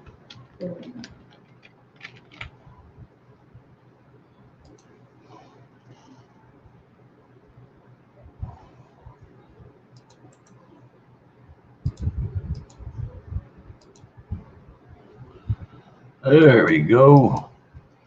By God. That'll work. Where you at, Allie?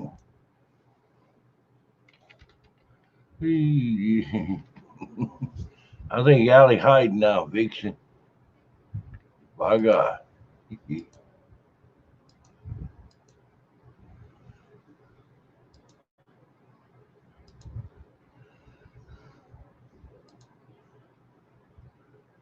All righty.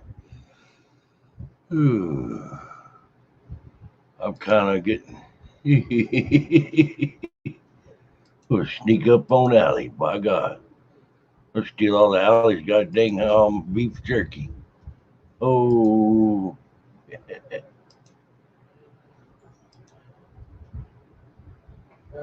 All righty. Good. I hate to see you. I hate to lose you out there, Allie. All right. I'm sitting there thinking. Believe I might show one of my videos.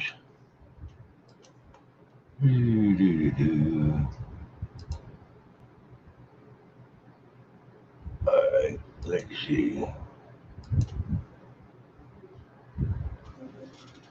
All righty. This is Klowns Paranormal Cryptid Investigations. I'm at 866 subs. I'm trying to get to 870.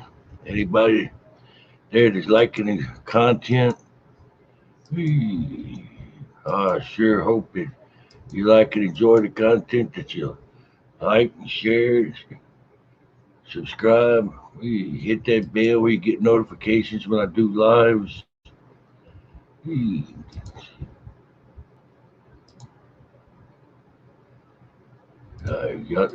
Hope you check out the Venomous Friends and all things paranormal Leslie.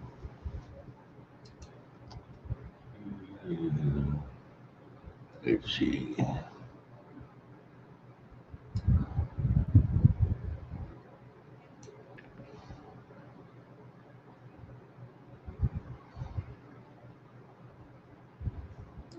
Here's one.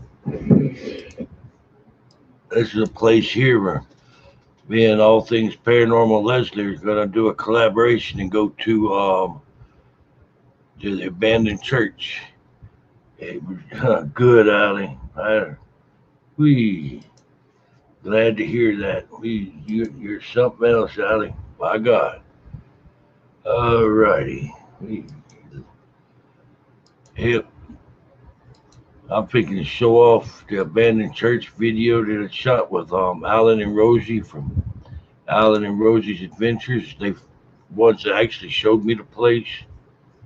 They got a really nice channel. This is the place here when things settle down, where me and Ali and me and all things paranormal Leslie are gonna do a collaboration at as soon as we can get there.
All right, it's Klowns Paranormal Adventures. I'm up here with Alan and Rosie from Alan and Rosie's Adventures. We're at an undisclosed location in Alabama, deep in the piney woods, at this old abandoned church.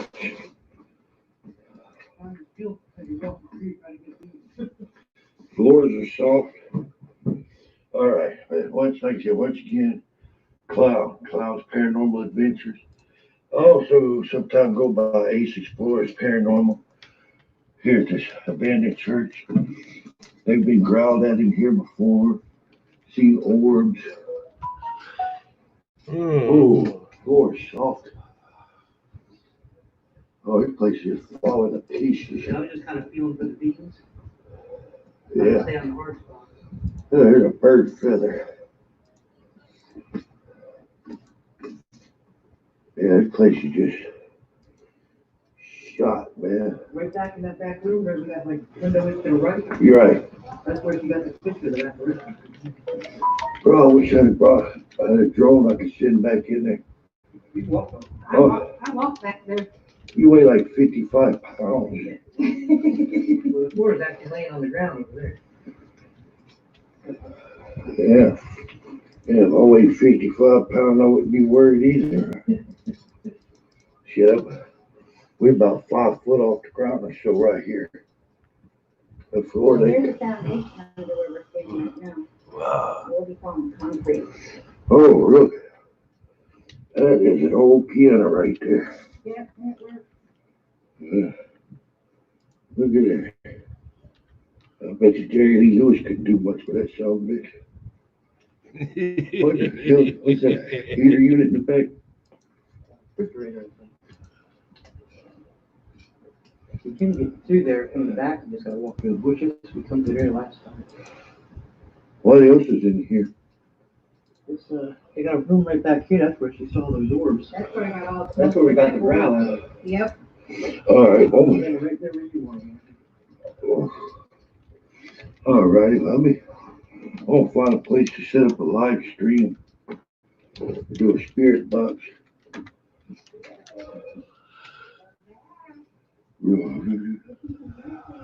Wow, no ceiling.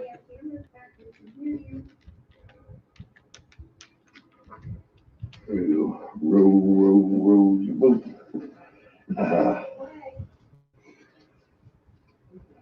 Warriors.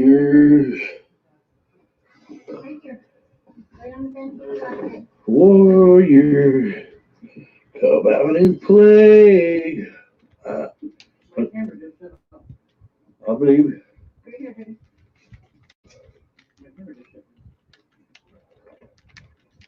All right, let's start up this. I know we heard them all.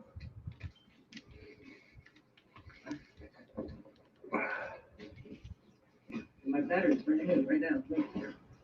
Huh. It's dying. It's not dying. It just shut off. Your cameras will shut off in here. Cool. Go back. Camera will shut off. My battery's burning.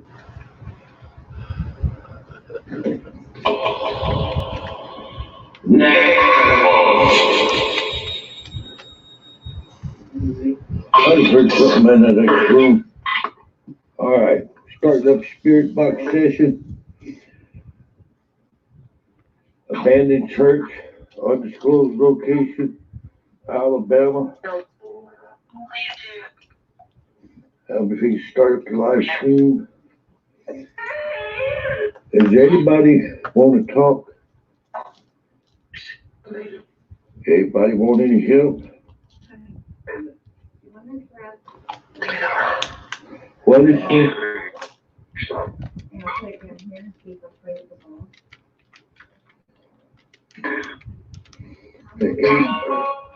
Anybody want to talk?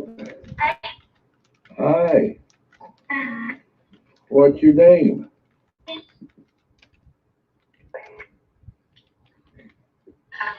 Ella. She. Well, hello there. How you doing?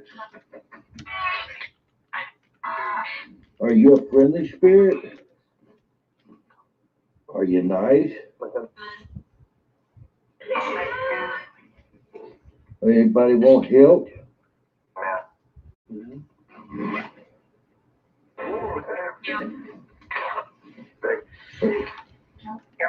How many good spirits is in here?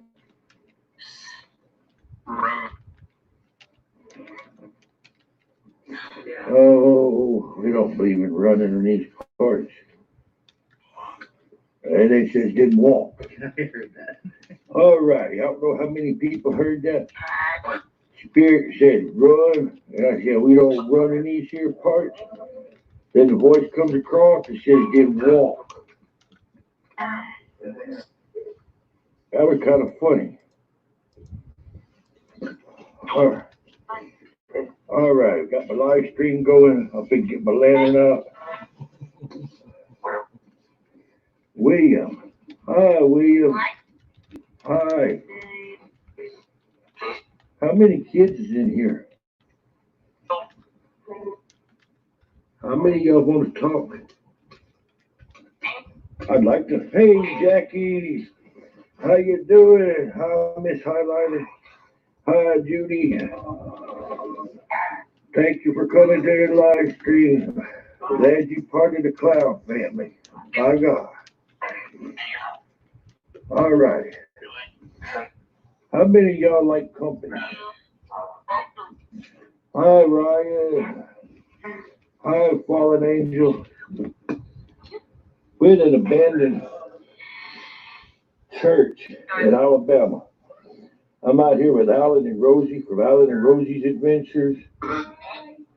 Rosie said hi. There's Athena from Athena's Adventure. She's having an adventure chasing a flea right now.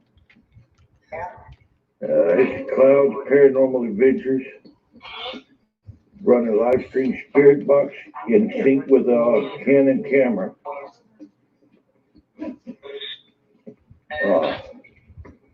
Y'all watch close to the back there. Rosie's telling me she's caught a full-bodied apparition back there where that door is. Judy said hi, Rosie and Alan. Hey. All right. Let me flip that camera there where you can see something inside my ugly mug. I won't never get no peanut butter clusters if you see in my face.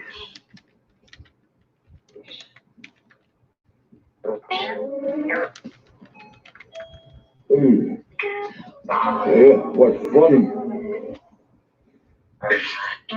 Yeah, what's funny is no sooner than I started the spirit box up, something said run, and I said we don't run in these parts. Then he says walk. He's like, oh, sense of humor. Hi, Parasite. No.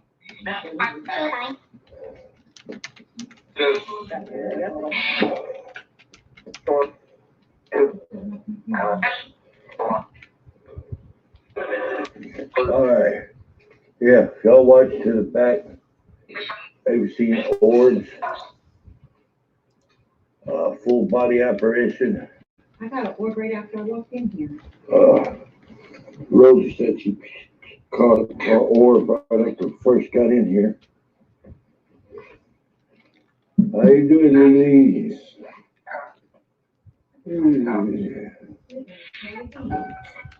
All right, there, Judy. There you go. Alan played on the piano. Oh, Alan played Great Balls of Fire, by God.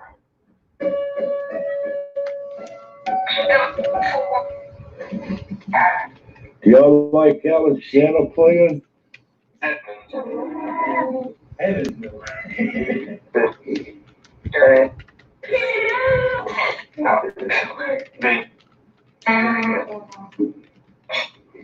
Hey.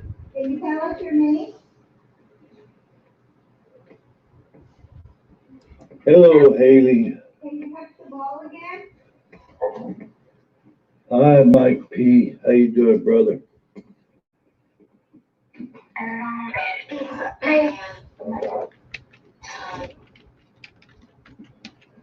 You can play the ball. Oh, the steps.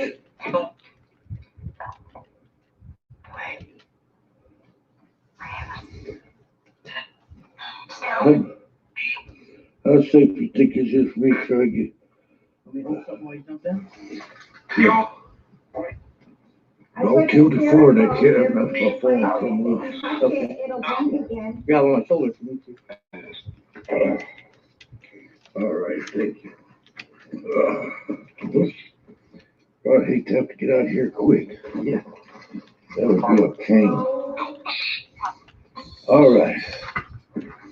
I'm going to get us in a little closer. Anybody have any questions they want to ask?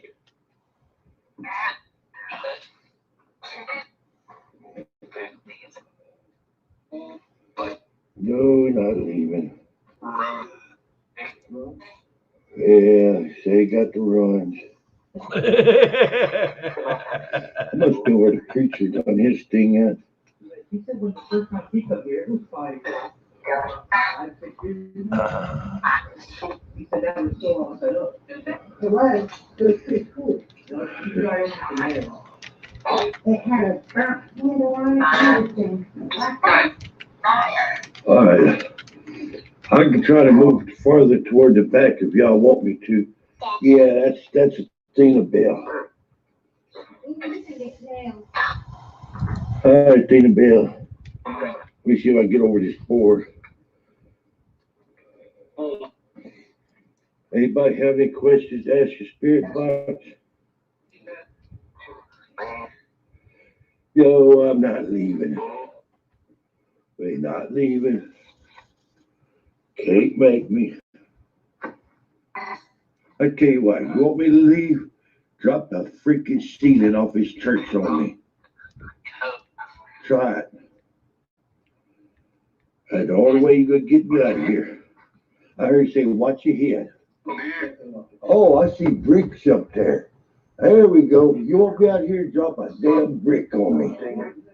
I fucking dare you.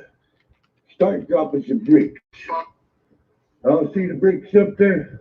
I don't know if y'all can see the bricks or not. Hello, y'all want to play? You know? Are you scared? Are you mad? Kinda. This place is kind of messed up, Mike. I ain't leaving. Hey, I'll quit eating peanut butter before I leave. Oh, that place is messed up. You see the bricks on the floor? That's how they fell from the ceiling.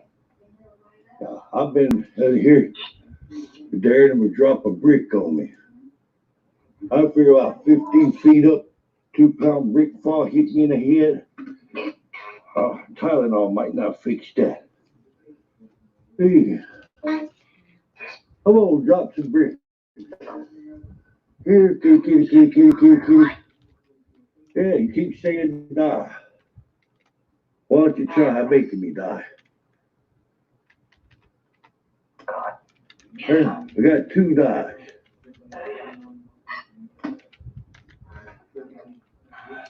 I don't know, they might not be scared of me, Mike. They might be trying to build energy up. All right, move over, Tina. There's a brick right there that looks like it's about to fall. Yeah, it is. What? Oh, we got damn energy building up. Y'all got the cameras point this direction.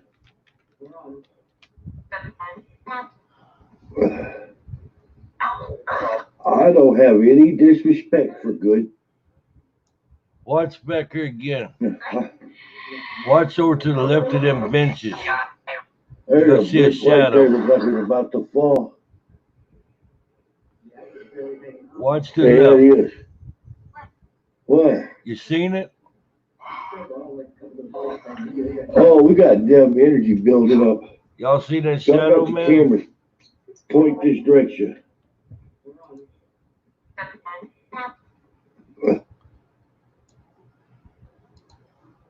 Mike, you might be trying to build energy up. All right, move over, Tina. There's a brick right there that looks like it's about to fall. Yeah, it is. Watch close. I'm gonna put it back again. Place is kind of messed up, Mike. I ain't leaving. It could be to the left. I'll quit eating peanut butter. It'll be to the left and to the end of the pew, up against the wall. Oh, that place is messed up. You see the bricks on the floor? That's how they fell from the ceiling. I've been out here daring them to drop a brick on me. I figure about 15 feet up, 2-pound brick fall hit me in the head. Tylenol might not fix that. Hey, come on, drop some bricks. Here, kitty. Yeah, you keep saying die. Why don't you try making me die? Hey, we got 2 dies.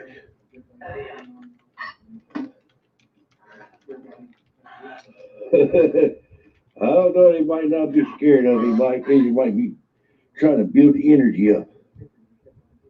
All right, move over, Tina. There's a brick right there that looks like it's about to fall. Yeah, it is. What?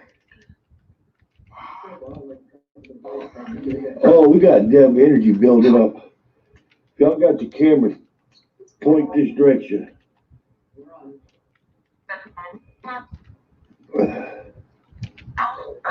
I don't have any disrespect for good spirits. If you're a human spirit, I got respect for you. If you need help, I'll help you. Any human spirits that need help, any human spirits need help. Is there any demons in here? I want to see a demon. Come on, put your Sunday best suit on, demon. Come out and show me something. No. Well, you answered. You must be a demon.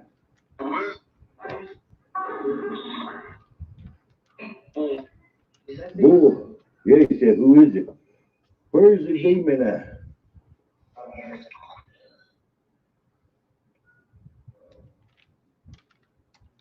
All right, thank you there, Mike. We got something nasty building up. I can feel it.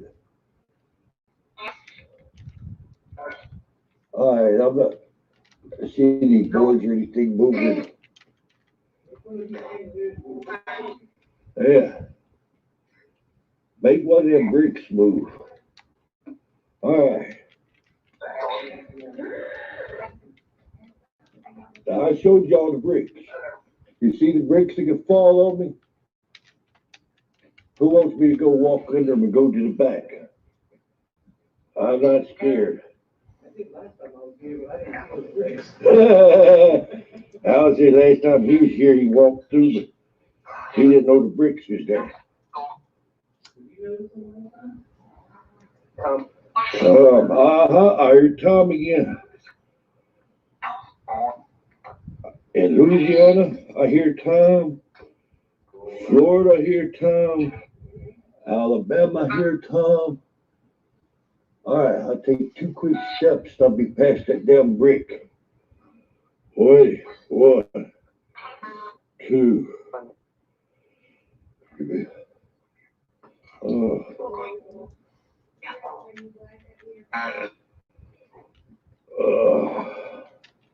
Alan, could you watch that brick up there for me?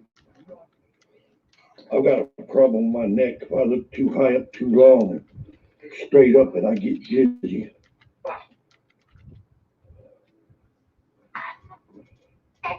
All right. I don't know if I won't go any farther off. You see, I walked under. There's the bricks right up there. But my problem is this floor's gone. I ain't scared. I ain't stupid either. I'm diabetic. If I gotta step on a damn nail and might possibly lose a foot or a leg. Whoa. Yeah, floor give. The floor about to give under me. I was trying to get out of there.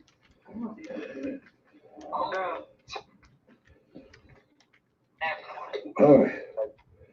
Bro, I'm getting attacked. Okay. My head feels like a damn million needles is sticking in it, all on my forehead. I'm getting attacked. Man, fuck you that die. I ain't leaving. I'll quit eating peanut butter before I leave. I need a place to sit down. I ain't leaving.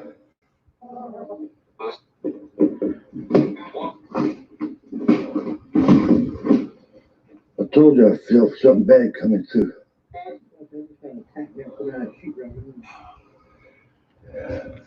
Yeah. All right, we could go to the cemetery. Who wants to see the cemetery? Now, where are we going next? Come on for the ride. Demon. Well,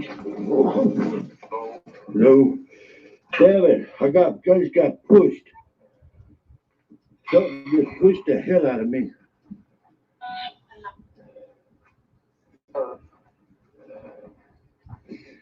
Yeah, that was fun. Nah, I'm good. Something just basically, I think, grabbed the back of my backpack and spun me around. me. And I want to get attacked. I just got attacked. Hallelujah.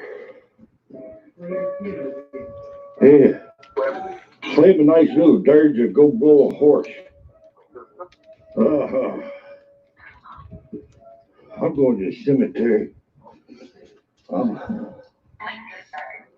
We looked, we saw that place falling in. Alan and Rosie over the last couple of years just kept on purely looking. They heard about the place. And they finally found it. It's way out here in the piney woods. I've actually been here about 6 years ago. Didn't know how to get here.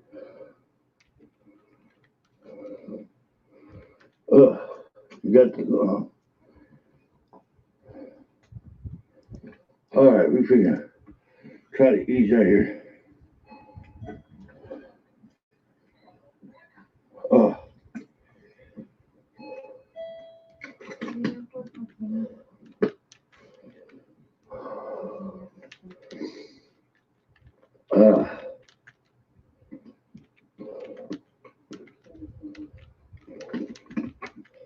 So what do y'all think of this place so far?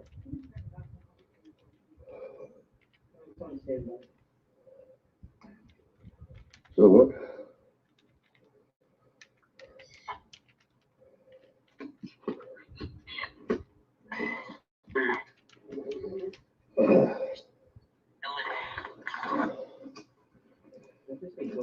Yeah, it just said, it sounded to me like he said, go away, clown.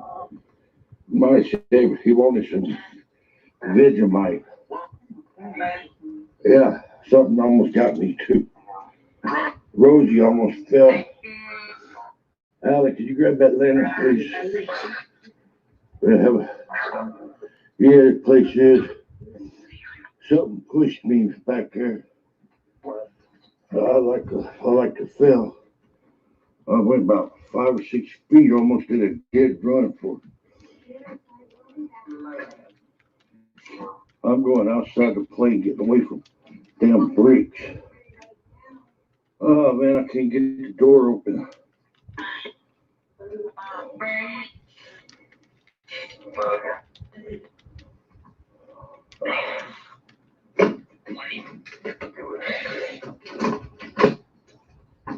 Oh my God. I'm trying to get the door open. I don't know how the door got closed. Okay. Yeah. All right. I'm not going back in that damn church.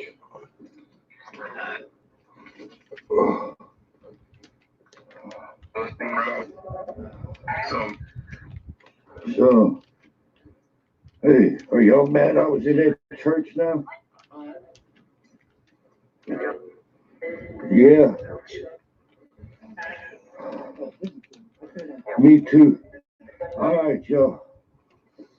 Alan is almost fell. Rosie's almost fell. I've almost fell.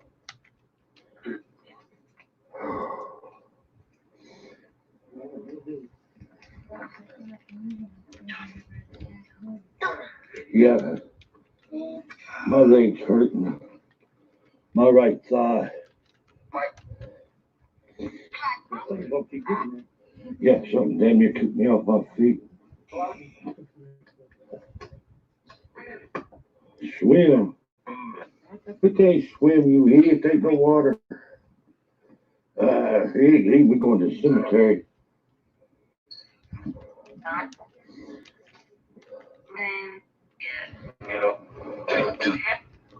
All right.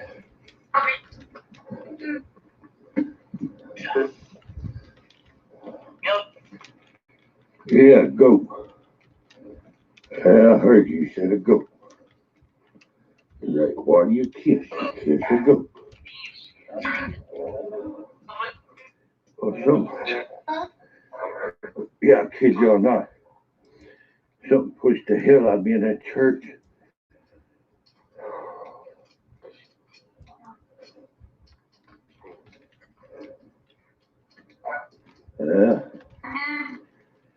If I go back in, I'll go back in with less gear.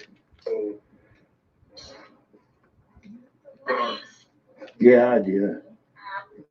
I already weigh like 330 pounds. I got a 30-pound backpack. I went in that church, did it with a weak floor.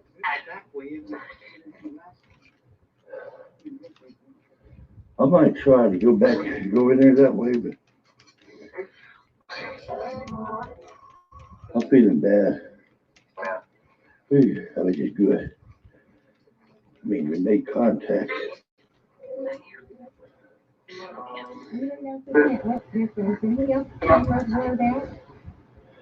I had looked. Damn it, that hurt.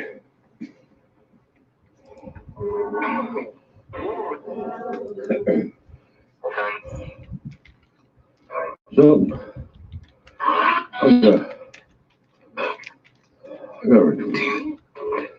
what do you mean a demon? Yeah, camera's blurred.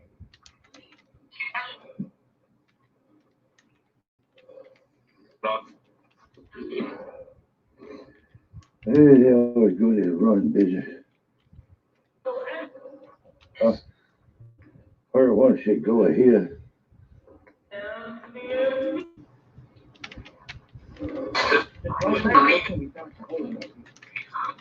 Good idea. There's an open grave out here. Oh, all right. Yeah. Alan and Rosie. Bruh, I ain't never come so close to falling so many times just in a few minutes. Yeah, we get worked on bad out here.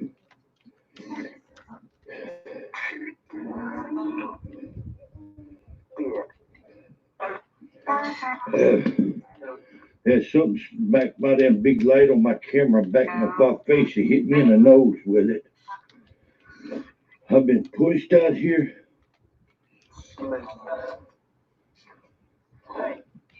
We're all having problems with dizziness.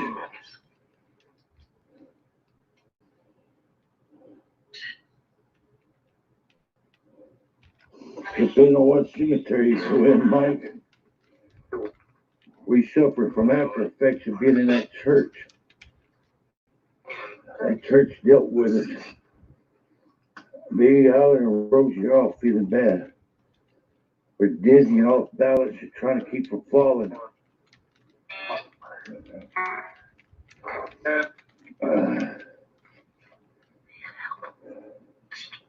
All right, I'm going to shut the camera down. And I'm going to find a place to just concentrate on doing a spirit box.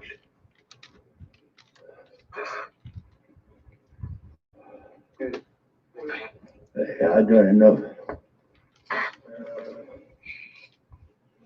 All right, I'm going to shut the camera down. And we're going to work on the spirit box. All right, this is Klowns Paranormal Adventures. I'm closing my camera off. You want to see the rest of this cemetery investigation? Watch my live stream from off my phone. Because we're going to continue on the phone and shut this down. And just work on the spirit box. So, see y'all in a few.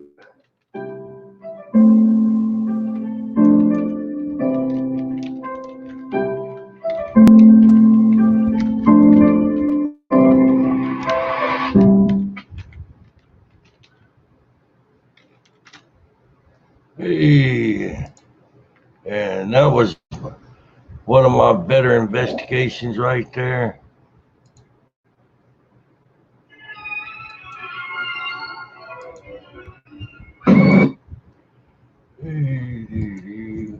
Hey, we got Margaret Marauder in the house. Oh, Lord. How you doing, Margaret?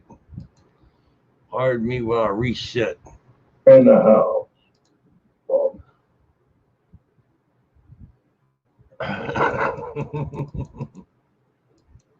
No, you're not too late. We can hang out. I'll get some sleep in a little bit there, Ryan. I'm gonna sit here for a little bit and think about Athena. It ain't the same without her.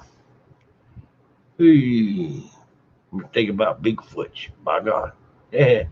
Sleep well there, Ryan. Leslie, Allie, Vixen, and everybody else that come in.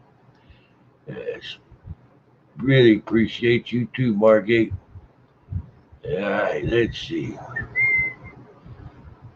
All right, I was looking for that link that Ryan dropped so I can bookmark it. And I'll be right back with you there, Margate. I'm marking Crestview. They've had 10 sightings of a Bigfoot in Crestview in 2019. By God. Oh, I'm saving that. I'm not far from Crestview.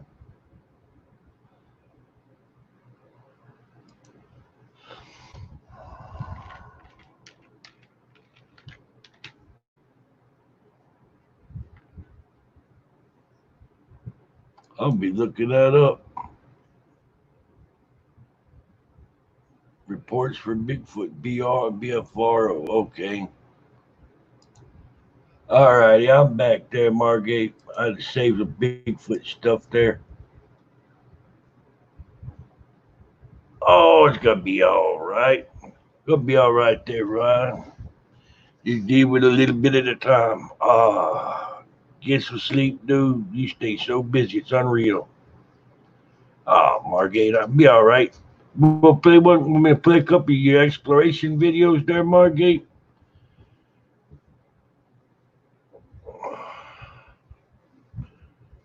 Hey, tomorrow I'm fixing to be. Hell, I hadn't played none for Beyond the Veil or Holly's Lore today. I need to. All right.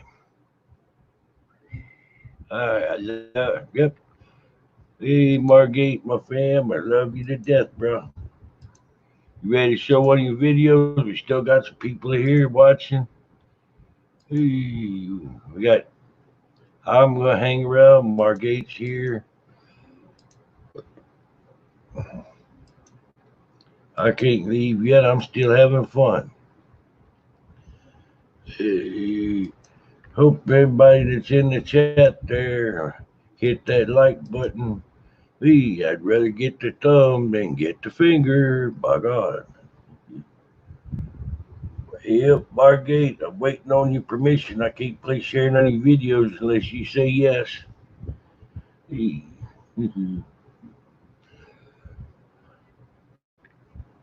Oh, you did? I remember you was talking about getting a Ouija board there, Margate.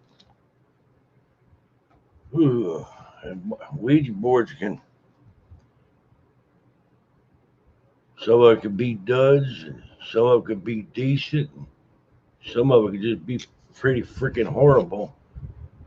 Oh, won't you make me a promise, Margate? Yeah, Ouija board, you ever get sour, please bury that thing in a hole on consecrated ground, a layer of salt, put the board down, layer of salt, cover it with dirt, sprinkle it with holy water, and say a prayer to be rid of it for good. And when you leave, don't look back. That's how you dispose of something. A Ouija board, maybe it'll be bad, maybe it won't. You want me to, which one you want me to play, Margate? Hey, you gotta drop the link, bro, so I can save you on here. Oh, I'm all about trying to help out, bro. Salt negates demons. You'll drop the link for the video you want me to share out. I'll drop it out for you, Margate. And once I get that link, I'll add you to my taskbar. and I'll start playing. I would drop a link. I'll play the hell out of it. Yeah. Yeah, if you don't mind there, you want me to, I'll start trying to play one of your videos there every day or so on Margate to keep your channel out there on the stream and help get your channel promoted out and get some views. Hello there, Wolf King. How you doing? Yeah, should you drop that link to that video, Margate? You've got mods, and I'll go on and play that video for you. Yeah, hope you have a good night there, Wolf. We'll see you there tomorrow. Sleep well, bro. Yeah, I'll add you my taskbar then. And all I needed was you to say it's okay for me to play your videos if you're here or not. I also want to catch up with Carol. Let me say, hello, my baby. Hello, my honey. Hello, my good time pal. Ooh, alrighty. There we go. Now we in business.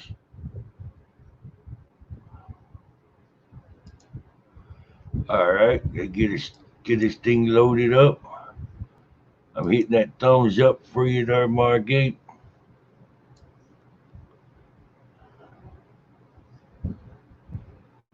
All righty, there goes StreamYard. I'm gonna save you link to my taskbar, and I'll start playing one of your videos like every day or every other day. Let's go share. Let me save this video first. That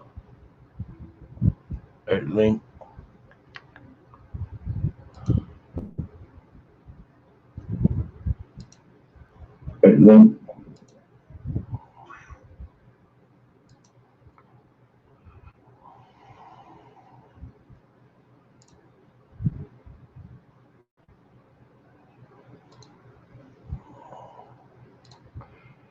All righty, got you saved.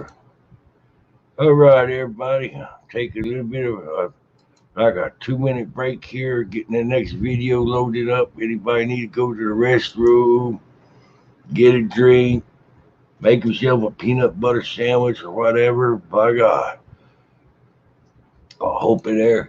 To beat my goal here for the day to get to 870 subs. I just need 4 more subs. I hope there's some of y'all liking the show. Look out for me.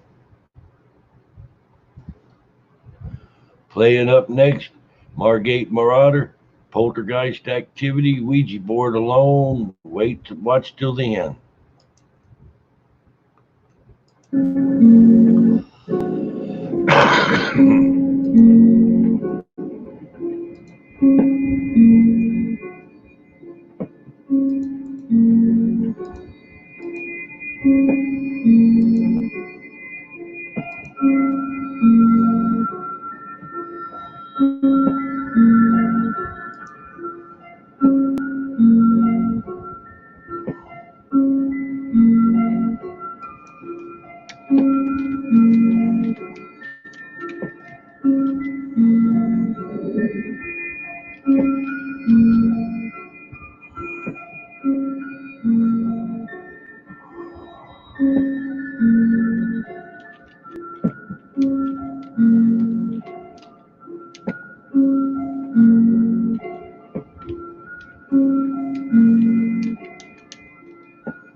Hi guys, this is the first session with the Ouija board,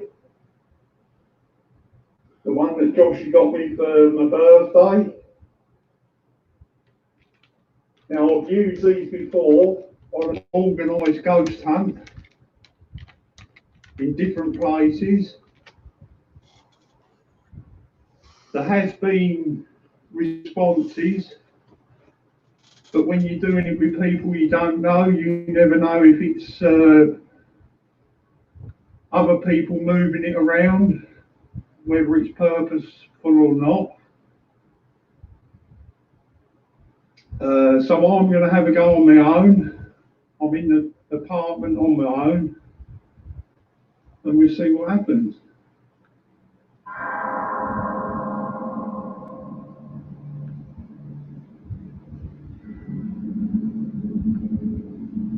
Is there anybody here?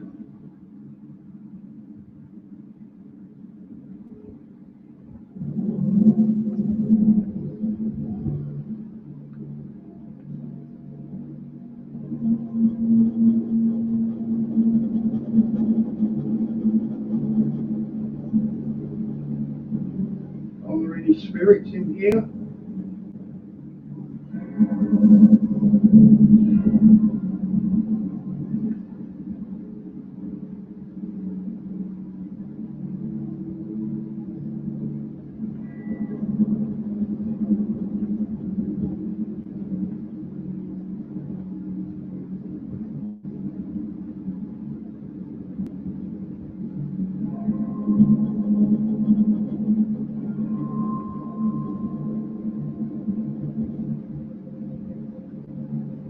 I know that Margate and the island as a whole was used to bury the dead from the mainland many years ago.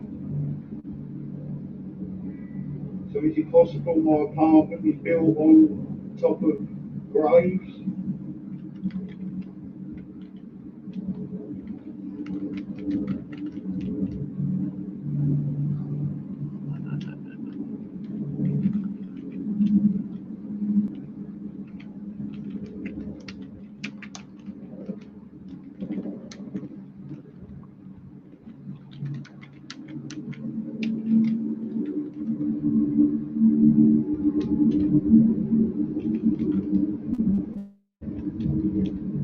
Are there any spirits in here with me?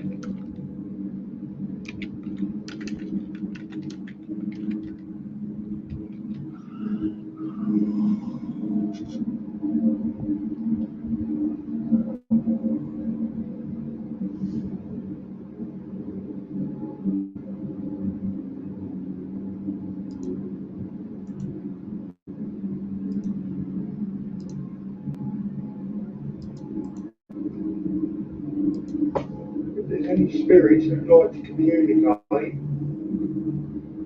can you move the plant chair on the board for me?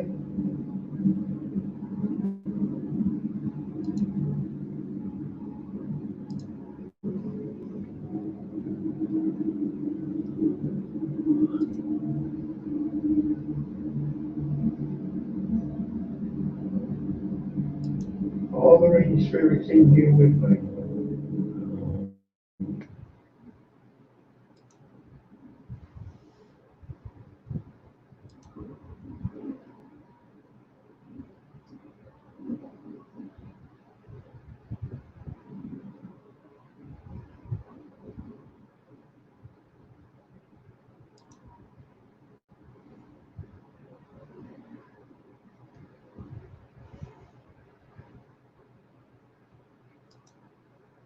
Hello?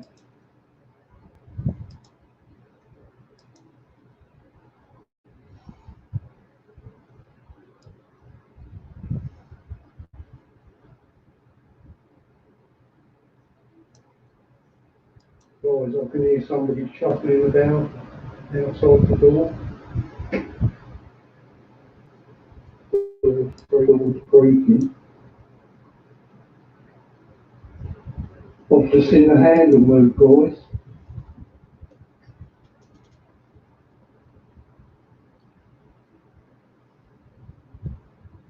Who's the spirit who just moved the door handle?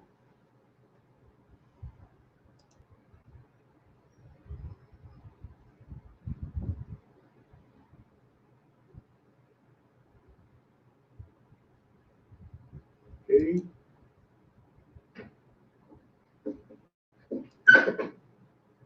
Oh, my John. Go, is that those doors open then? Oh, good goosebumps.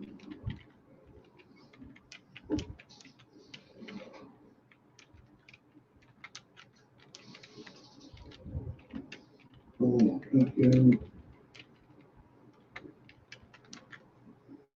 Right, I'm just going to shut it off, guys. Spook me out a minute.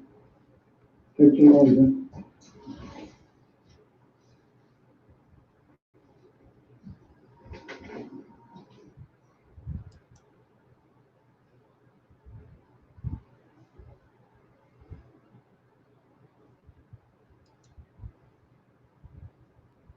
Planks, ever get tired of working for a living? Every damn day.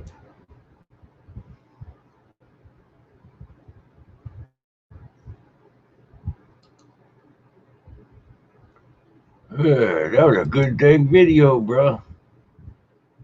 Hey, yeah, I ain't being bossy or nothing like that. Yeah, ain't like that, Margate. I didn't know that you was aware that doing a one person Ouija board session could be really dangerous. Only reason why I'm bringing that up is anybody that's not aware of the inherent dangers of Ouija boards, you get one. Over a period of time, you lower your defenses down where something can work through you to move that planchette, and it increases the chance of a possibly very violent interaction between a negative entity and yourself. Could possibly even lead up to a possession with two or more people, lessens the chances of it. Just make sure you always close the spirit Ouija board out. Don't matter if it's a spirit board or a Ouija board, angel board, whatever you're using. You close it out. Tell them they gotta leave. Tell them thank you. You tell them you can't hang around anymore. And goodbye. Yep, that was pretty freaky right there, Margate. Yeah, I wasn't clowning on you, brother. Just kind of a public service announcement. Anybody else come in there, they might get into something there and not be ready for it.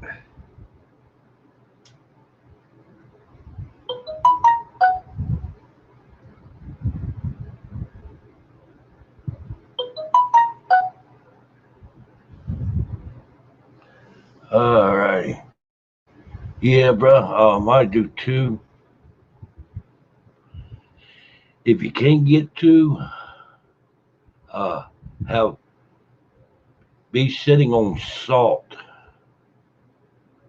Like if you're gonna just be like just you there, try putting down a fine layer of table salt to sit on and make you a little barrier where you'd be insulated. Have some holy water around or holy oil, uh, sage. There's like three different items that you can get that's pretty inexpensive. That in case something did jump you, you'd have a good chance at fending it off and getting loose. And once again, I ain't mean to ruffle your feathers, brother. Just kind of trying to look out for people, you know.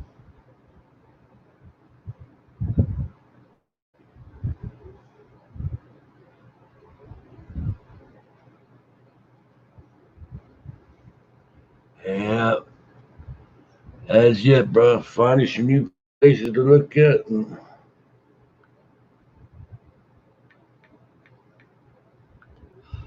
hey, boy, want me to play another one of your videos, bro? Good, bro. You got some excellent damn explorations. Hell, Ouija board, anything you got you want to be shared out, I'll share it out for you.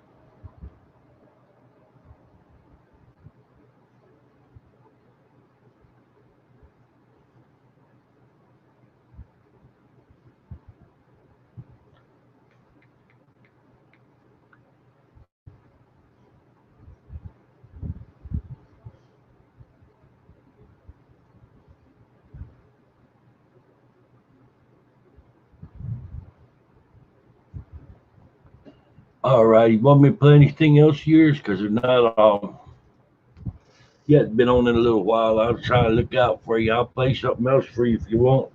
If not, I'm going to do one for Beyond the Veil. I don't know, it's kind of late. Views is down. All right, I'll pull one of yours up. Will do. Let's see what we can find.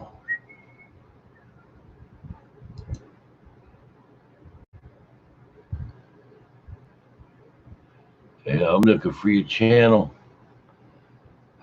Wendigo, Poltergeist.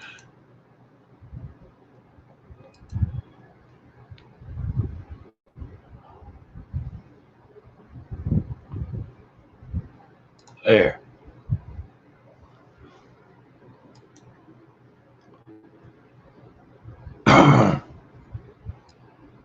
There you go.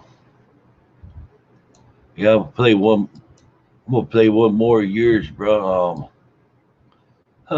We got the same amount of subscribers there, Margate. That's cold blooded. Hey, I see one. All righty, everybody. We fix to run another one of my favorite family members' videos. That's the Margate Marauder. They're on YouTube. We could run an exploration by him.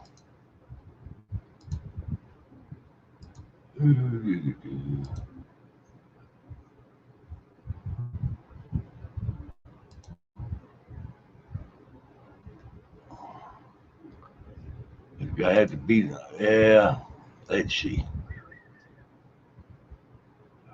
Stream this joker on out and get it going. All righty. Yeah, I grabbed one that's got a cool looking thumbnail there to play.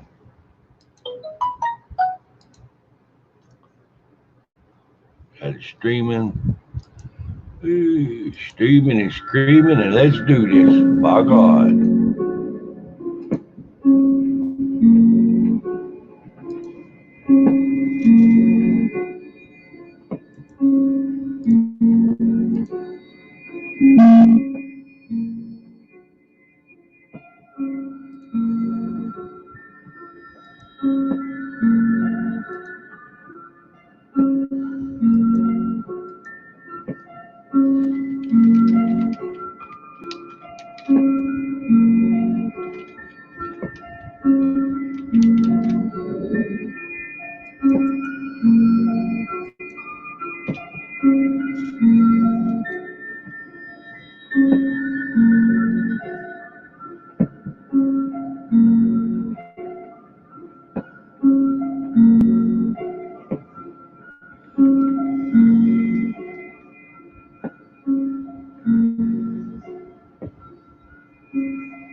Hi guys, I'm back at the Christian Holiday Centre.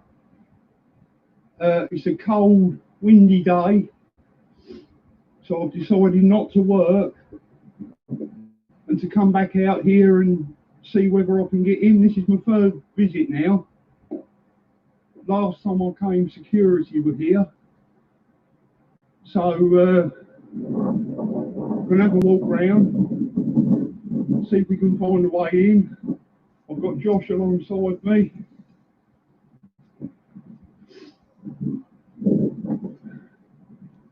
So here we go.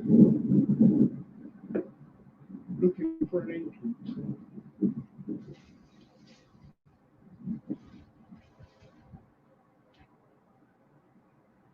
It's a beautiful old place, guys. You can see it properly in the last video.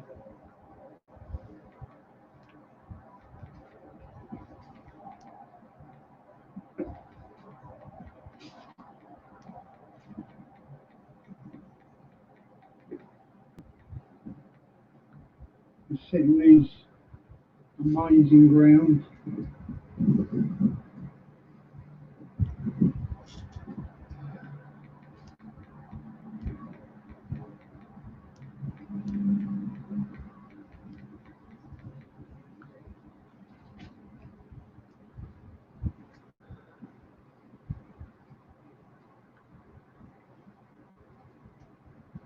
Josh, all that. Oh, yeah, that's a part of it. But I haven't been over there yet. Yeah, all this. No, it's all part of this place. There's a gate up here, I'll show you.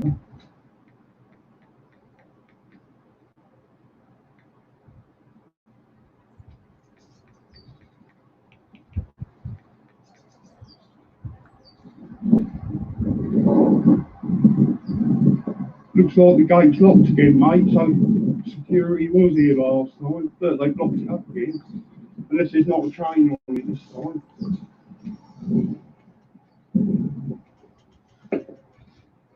We're trying to look out for all the cameras, guys, because there's meant to be 26 cameras here. Linked up to a security firm. It's been smashed, but not unopened yet.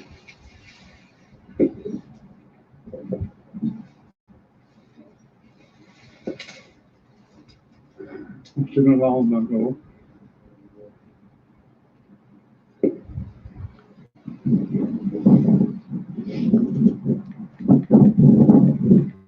Since my first visit, guys, I've been round and folded up all the smashed windows.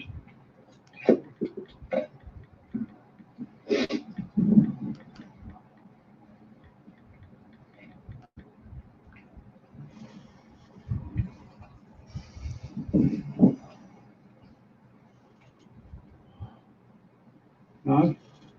And you can see up there, the old light shade hanging down. Looks nice and creepy. Hey? Yeah, the ladder will get us up top.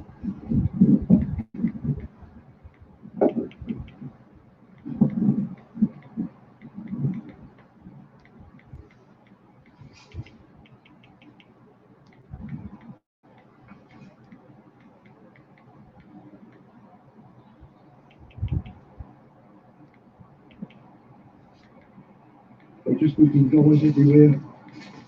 See if we can get in. This is the swimming pool area. Yeah? Aye? Where? Oh shit. Well done, mate. I didn't see that. Josh just seen the cameras up there, guys. What do you reckon? Reckon they'll be coming? Well, I'll show you. Let's see what we can see then. If we're on camera now, we're going to get chased out. I didn't even see that last time. No, look, it's not trained up, mate. He hasn't trained it. This was just open. That train is not there, but then you've been given the houses there. Yeah, there's a camera around in the back. Yeah, look at these cameras, mate. They're massive. No, he's pointing the other way. But look, you know what's on that water. Maybe the one's moving. I'm sure that's on the wall. Yeah. What, them ones here? Oh. Do you reckon? That's the power right in the building. Look, I'm living up here, so this is what I'm saying. This just keeps going back and back all through the water. Have a look over here. If we don't reckon their word.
Josh. Creepy looking old place, boys. Josh. Oh, you're right. You're right. That's a bit of a bang. Don't weigh in. Have you? Don't weigh in. Oh, I see you fall over. I think I've got it on camera. You're right. There'd be more chance here. It's been smashed right up, boarded up. You're right, mate.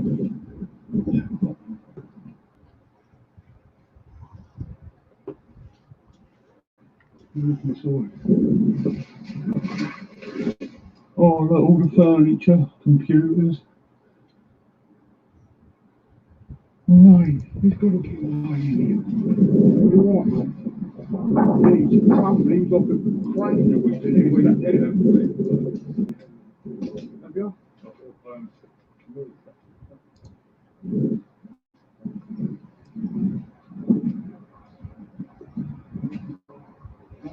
This, I think. I'm pretty sure it's small.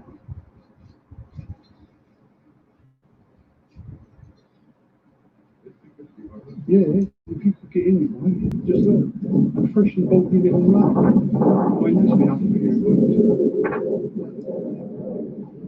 Look how creepy that is.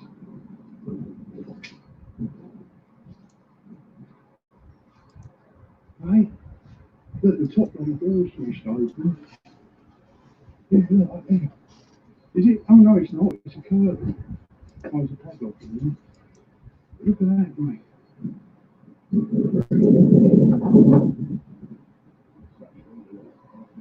Where?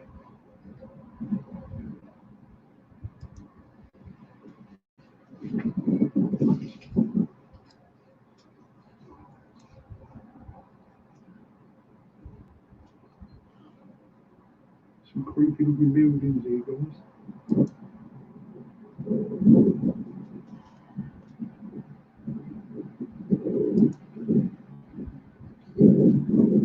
The house is directly behind us, so it's just going to keep the voice there.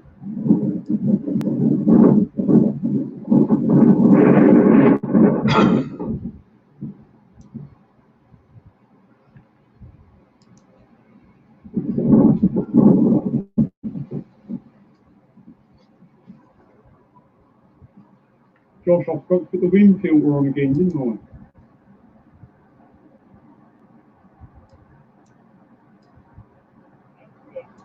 Aye.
Anything? No.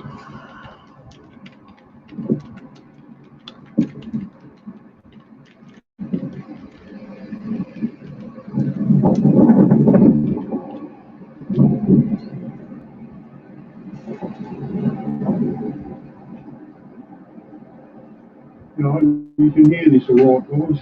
There's a strong wind blowing. I forgot to put the filter on the camera. I think I was just hoping you were going to get this.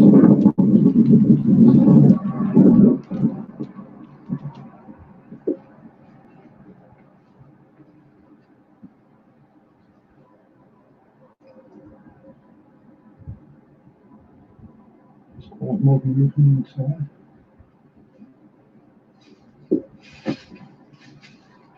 Anything? Oh yeah.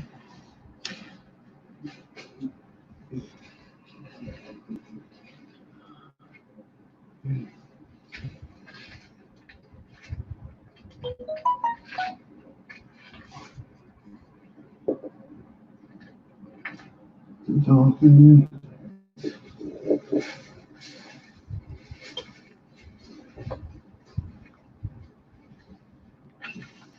This is probably really folded up on the side.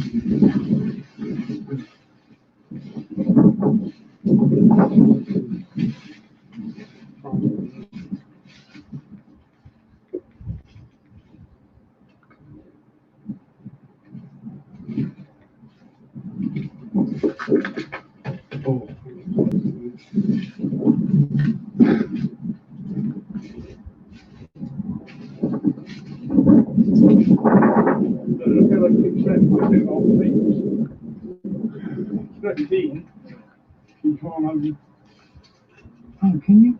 No, you gotta break off the. Can't break them. Yeah, that's pointing that way. What's the? Oh, surely anyway.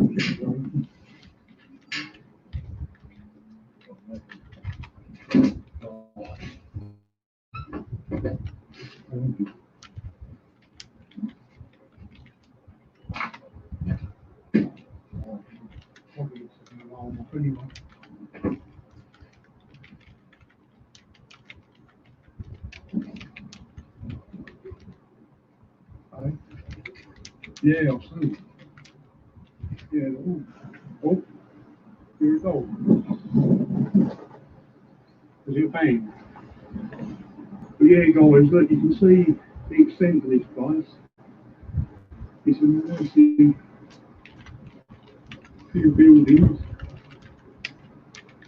Like I said, I've been here 3 times now, this is the 3rd time. Just can't get inside, but it's so well. Eventually it will happen. I just have to keep coming back. Right, see you. Oh, on the other side.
Hi. That's not the way. Oh, yeah. I think I've heard of but I mean, the thing is, there's so many houses around it.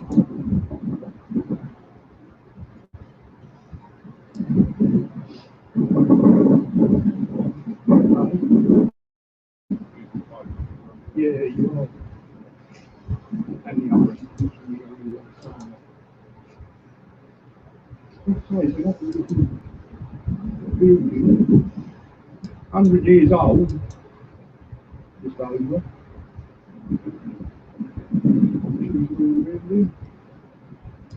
No.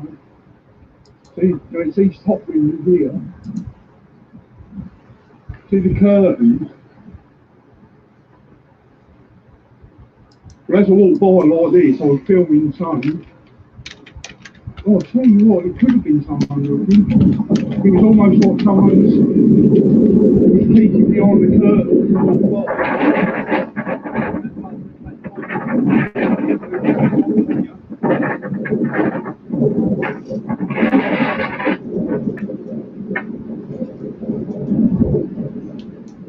These are all bolted up. That's what I say, they keep getting smashed and they keep bolting them up. It's just the timing, isn't it?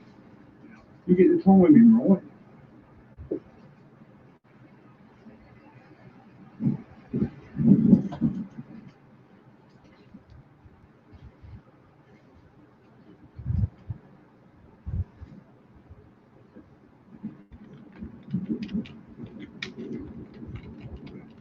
Aye. Yeah, I've heard two parts. But this is the back end of it, that's where the road is. That's the entrance there, look. Where we walked up. But we haven't seen them yet. But once yeah, oh yeah, of course.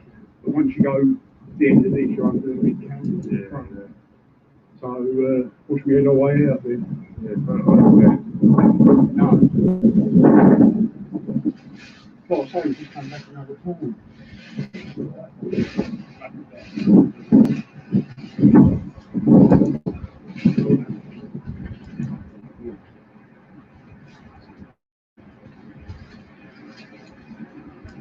Yeah, right. Oh, Michael, we just said out, so going back before that dead tree. Actually show that hand with the blindy style, that's open, look. Doing that close up and see if there's Yeah, but is it? probably is, guys. Not been there for a few years now. It's been empty for about 8 years, I think. I think it was 2012. Something like that.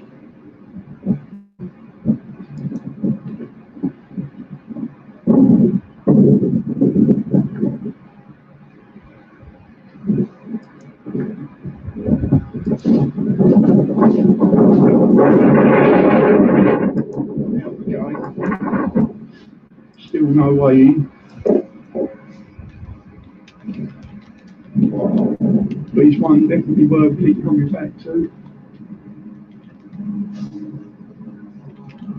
One of these days, someone's going to have been here a day before me, smashed the window, broken the door, and we get in, yeah, there's a helicopter overhead, probably looking for us. We're under the trees now. Right, it's going to get noisy now, guys, because we're in the road. So, I'll talk to you all later on. Thanks for the walk. See you later. Josh. Here we go. Man, that's a shame, mate. They're letting that place rot down like that. I see places like that over here in the United States that houses that families, like family members own, and somebody pass away. They just purely don't bother to try to sell it or give it to nobody or nothing. They just sit there and rot and drop to the ground. As many homeless people as there is. That's bad. I hate to see a perfectly good place just rot to the ground, man. Bro, you got a good dang channel. You really do. Yeah. I've been knowing you for a while, Margate. I got the utmost respect for you, bro.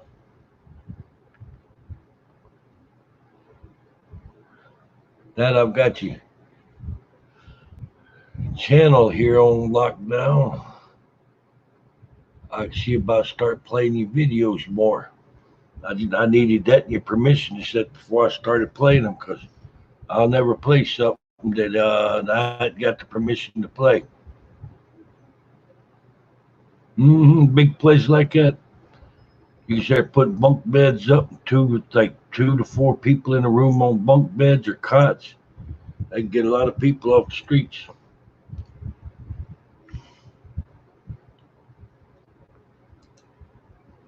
Hey, hope you can come around tomorrow, bro. You come in, we'll get you some prime time and show off some of your videos. That really give your channel a boost.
Yeah, I know it's got to be difficult, bro. I'll play them whether you hear or not. I found one to play. I think start it up now. All right, everybody. It's the black-eyed child of the lost village of Dode or Dot. I'm not sure. It's over in the UK by the Margate Marauder. Really nice person. I've known him for a long time now. Hope you'll like and share and subscribe to his channel.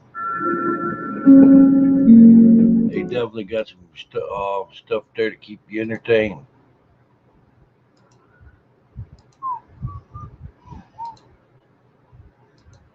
Let's see, go here.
Hi guys, I'm at a place called the Lost Village of Bowden, near Gravesend. There's a stone circle here. Here.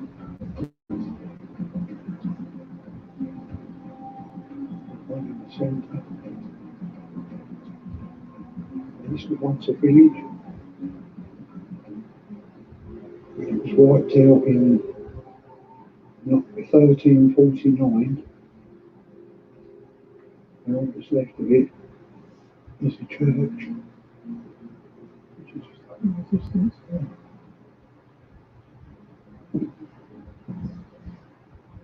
Now, everyone in this village was wiped out by the Black Plague, the Black Death.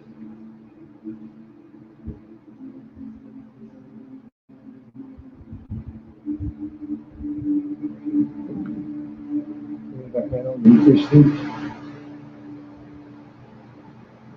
so in the middle of this stone circle path, thank you, something significant, probably.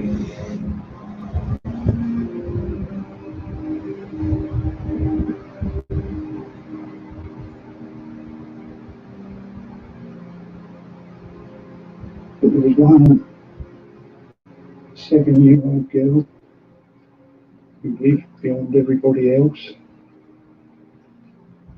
and she was said to seek sanctuary in the church.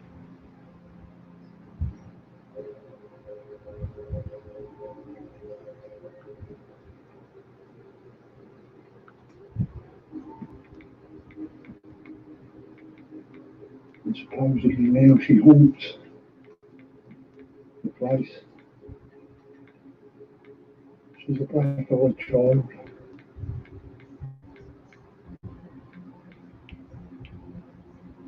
So we can see whether we get any responses while we're walking behind the spirit box. This church was rebuilt in the 1990s.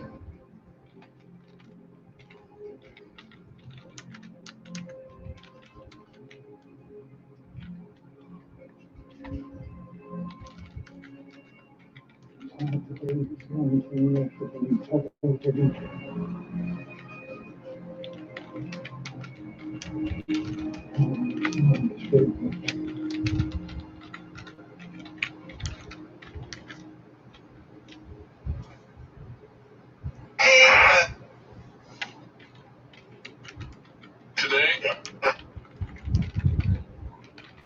Is there a spirit of a young girl here?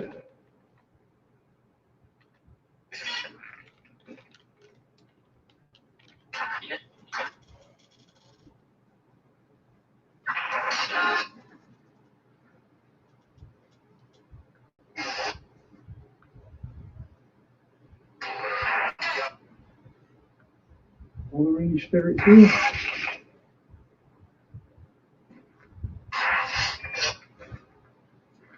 Yeah.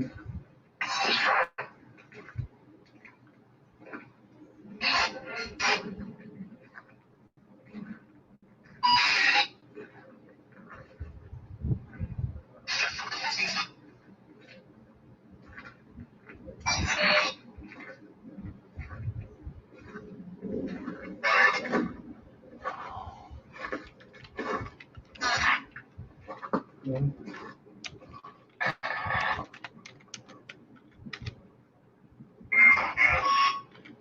The sun is usually guys, it's hard to work out what's being said. So I'll get home and I'll check it all out.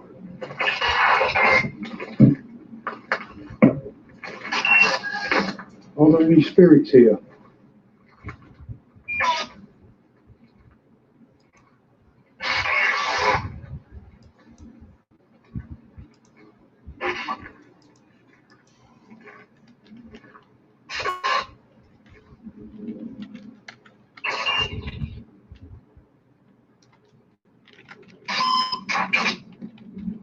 This place is used for wedding venues now, guys.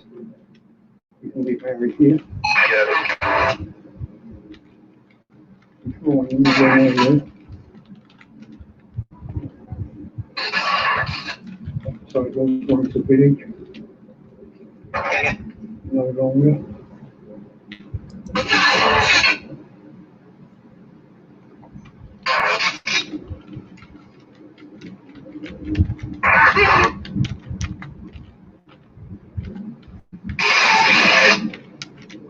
Is the young girl here who haunts the church?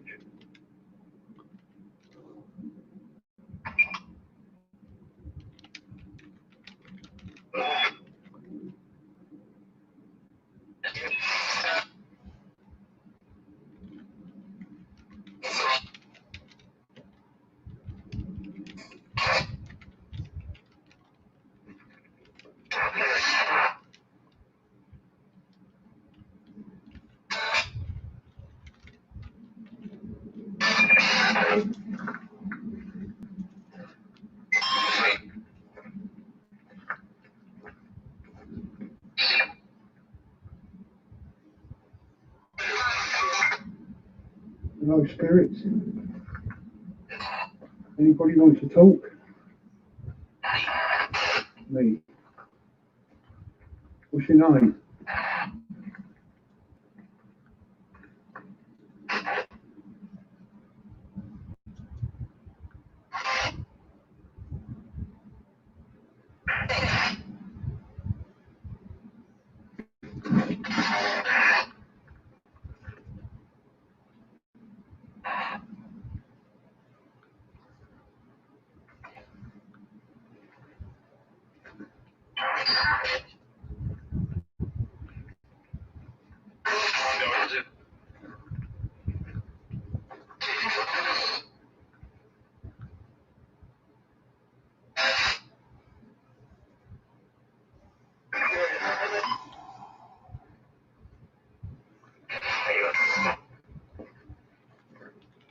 guys.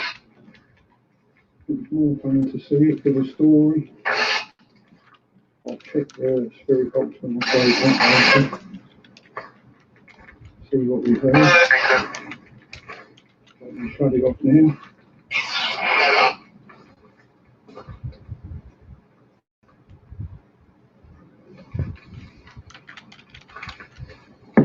Head on out.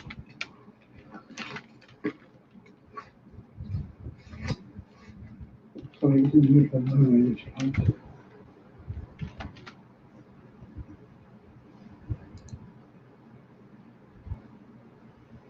It's really old and you have to drive up a single lane track to get in. Too far at the time. Oh, God. I'm getting out of here.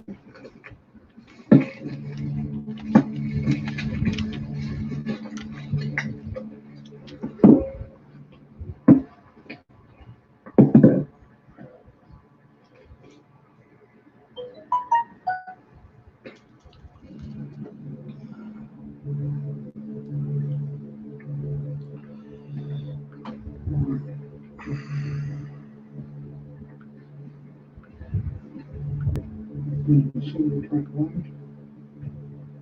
That's a car.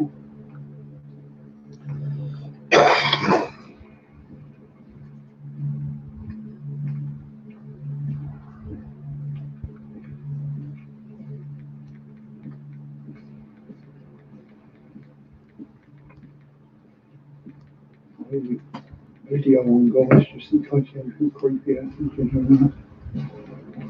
Guys on the green corner.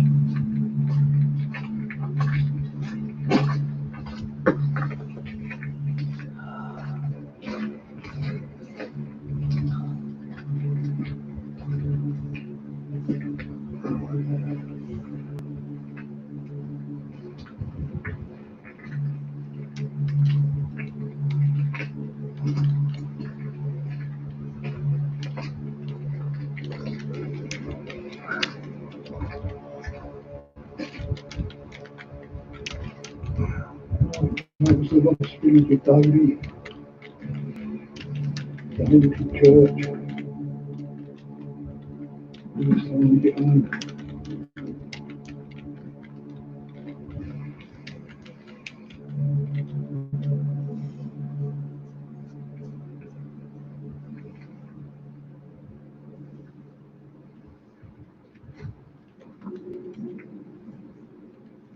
Alright, catch you later, guys.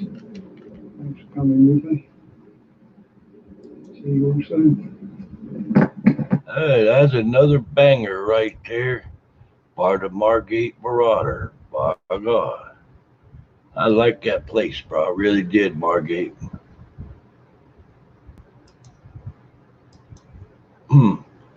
So, yeah, I'm not against all demons. I just don't really trust them. Yeah. Let me go check him. And let me check my them analytics there, see what's kicking. I've got 4 viewers.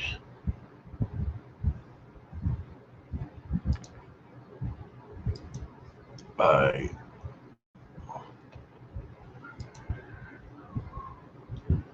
Yeah, that place you have to go way out in the middle of nowhere to get to it on Margate. That looked like my kind of place to go hunt.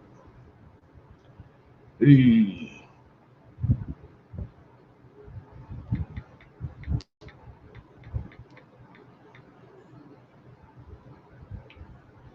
Alrighty. Well, let's see if we can get another.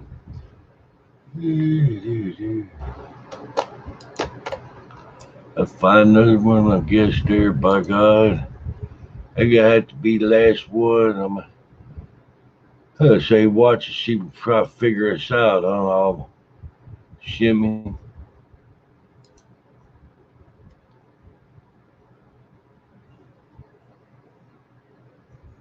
Here. All right, this here. from a license, this All Things Paranormal Leslie's blooper and comedy channel. Let's see.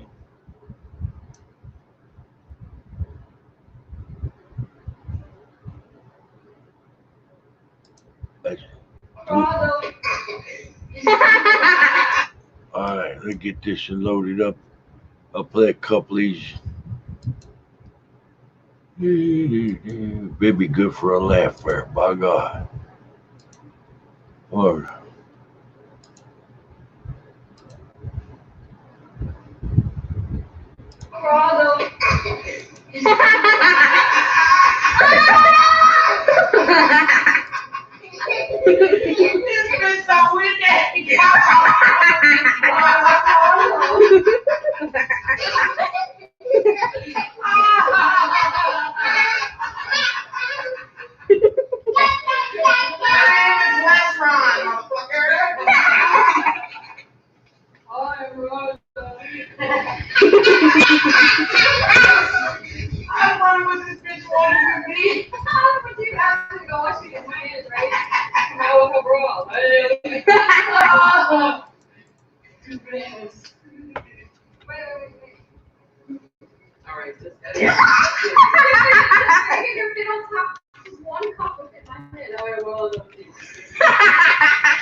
like a fucking rag. there you go. That's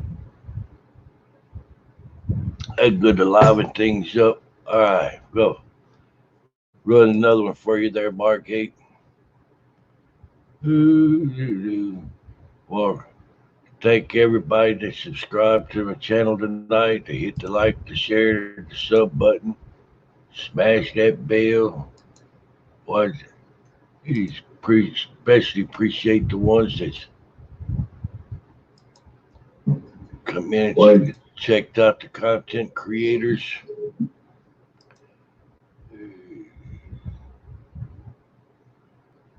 Alrighty.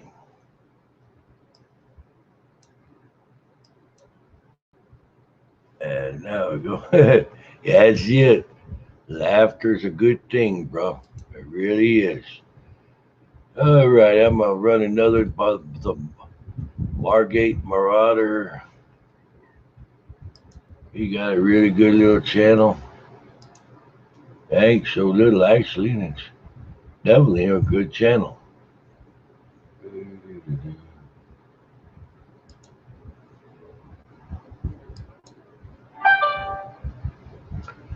Let's find another one there.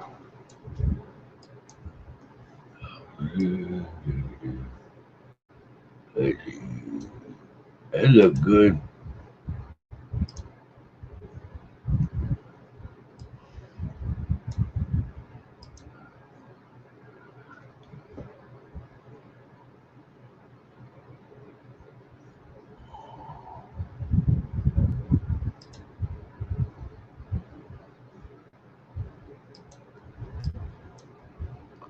All right, let's get everything situated.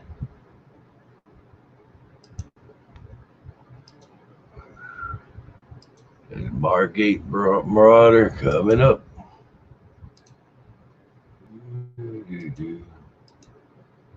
Does explorations, paranormal. He might even do windows, by God.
Hi guys, I'm back on top of Dover Cliffs above Samphire Hoe where I filmed the barracks the other week.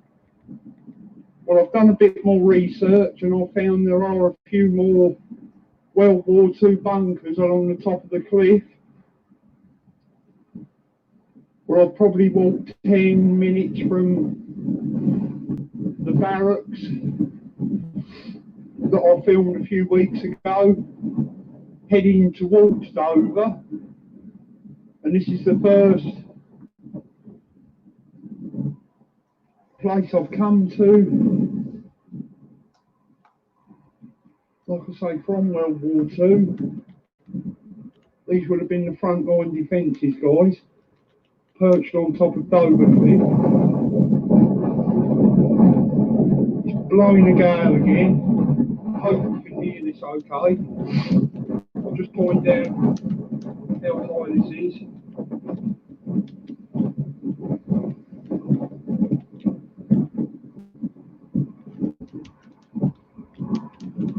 can see the white cliffs there in the distance. There's a railway line, a couple of small lakes, but I'm not sure they're meant to be there. We've had a lot of rain. But this is the entrance to one of the war bunkers.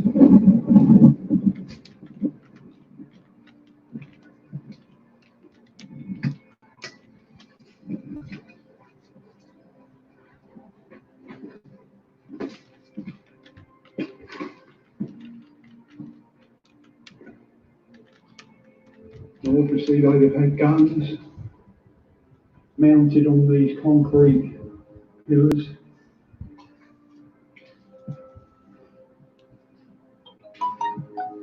And this is the view, guys. Looking across towards the harbour. Any enemy aircraft coming across the channel, they could shoot them down.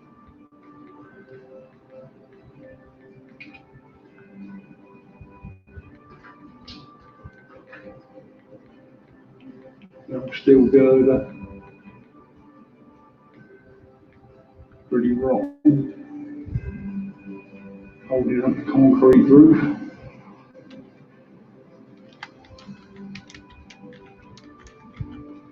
Lots of graffiti carved into the chalk brickwork.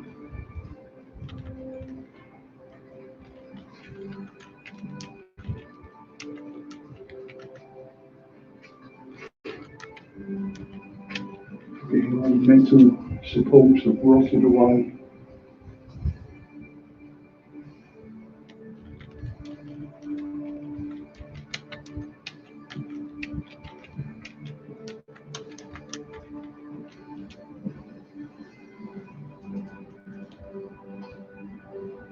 Fireplace in this one, guys. You can imagine the soldiers sitting there freezing cold in these little concrete bunkers. Which I think the fire was quite a welcome thing.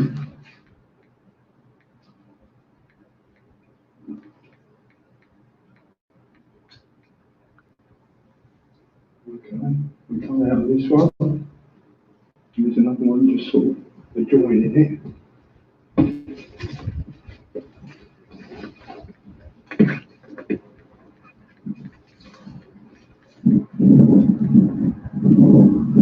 Already past the couple guys, but they were sealed up. They were buried more underground. Why some are sealed and some aren't, I don't know.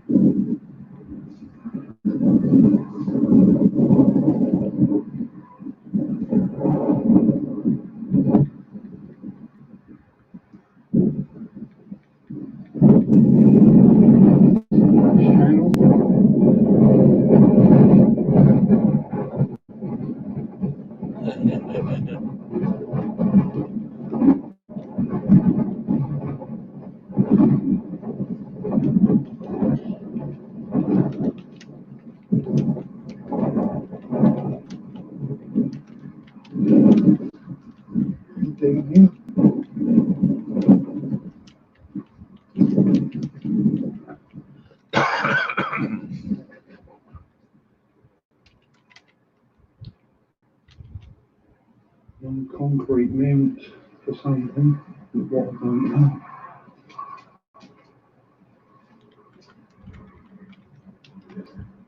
Storage areas.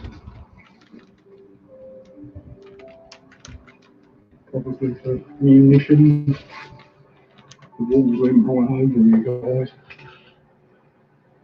Not good thing. There's a doorway here.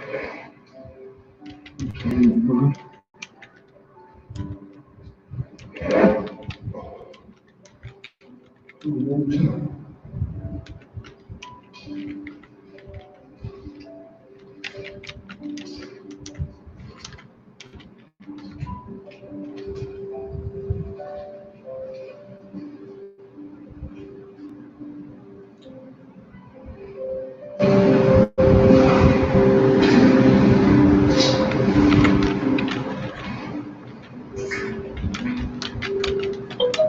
This is possibly a barracks for the soldiers to relax.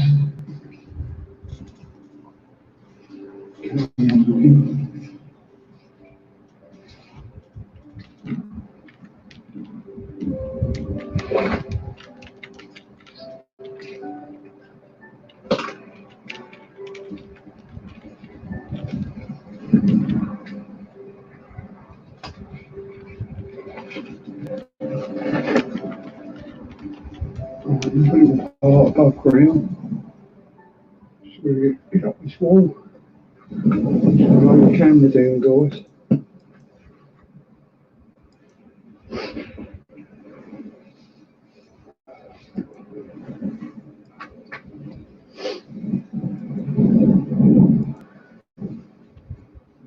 Yeah.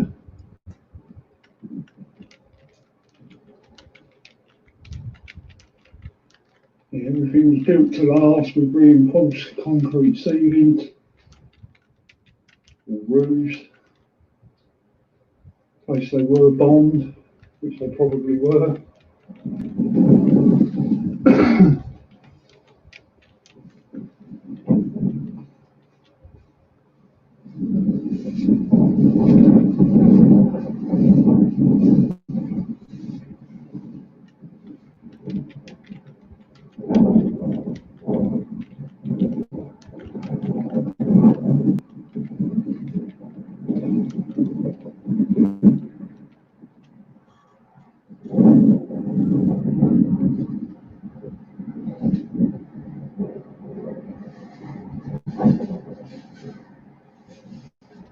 Take another look over the edge, guys.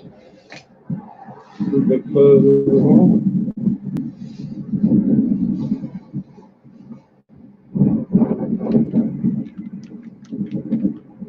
That's the information centre for Samphire Ho.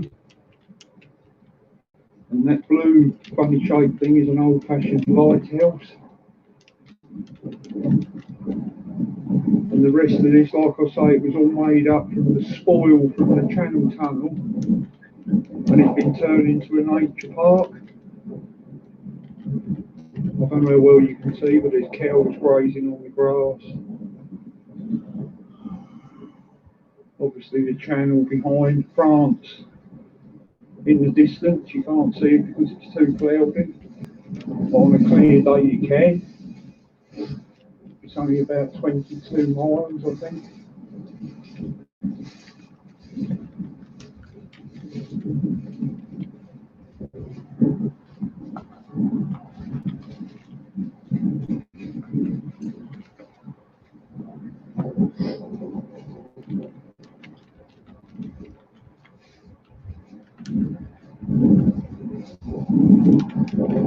Just approaching the next one now, guys.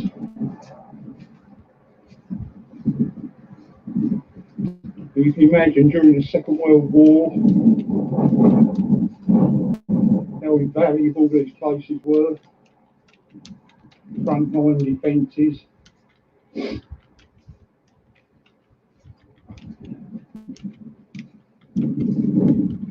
Literally perched on top of the cliffs.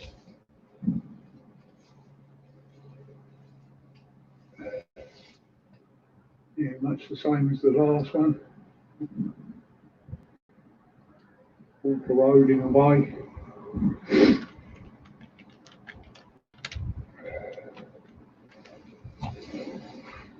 And this is the window which would have overlooked the sea, like that.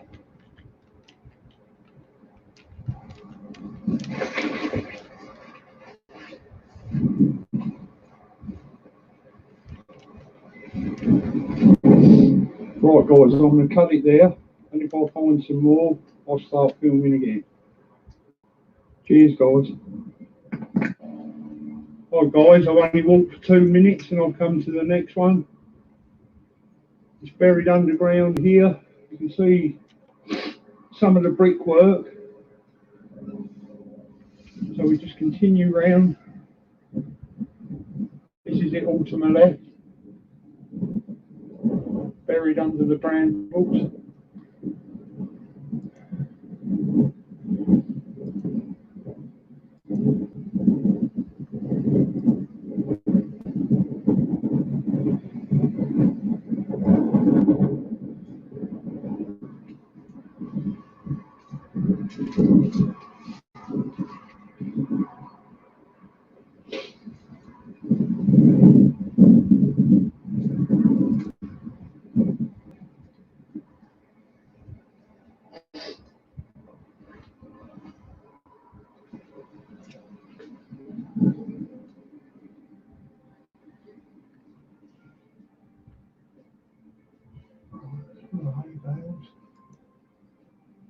The animals.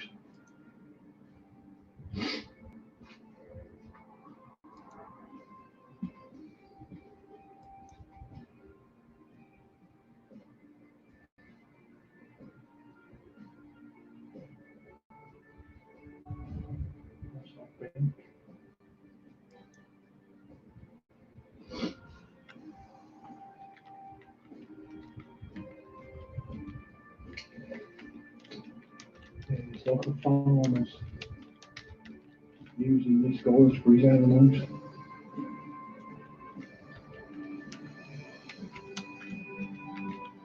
Yeah, well, at least it's still being used.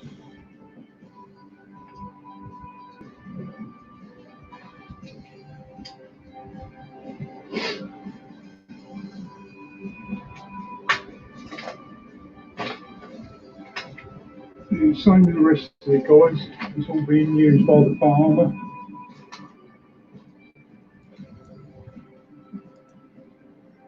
Instead of the soldiers.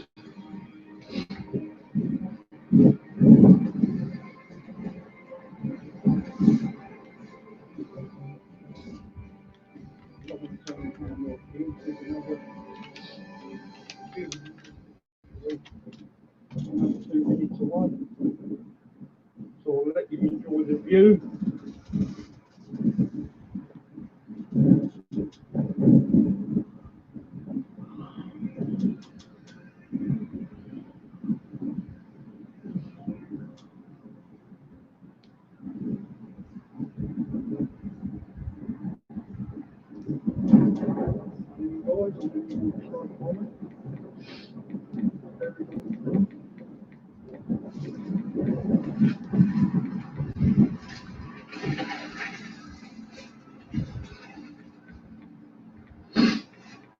The walls all collapsed there onto the entrance door. So it looks like you have to go through this window, which is a problem.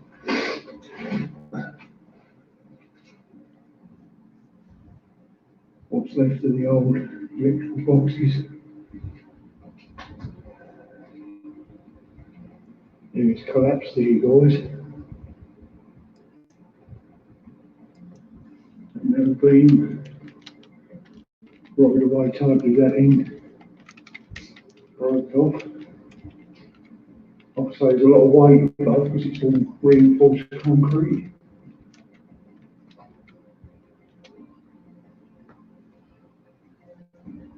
This is where the walls collapsed against the building.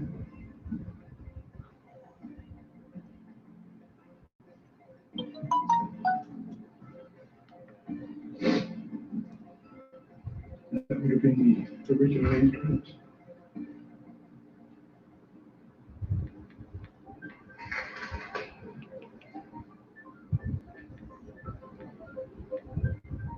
You out to sea.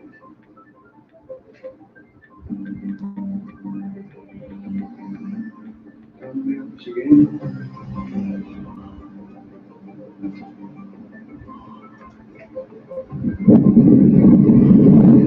Harbour in the distance.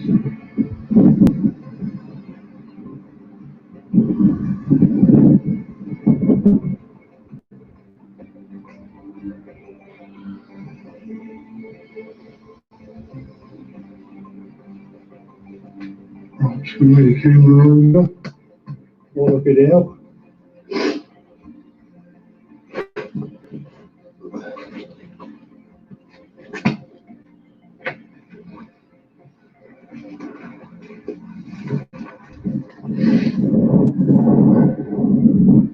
That's where we've just been.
Thank you, soldiers.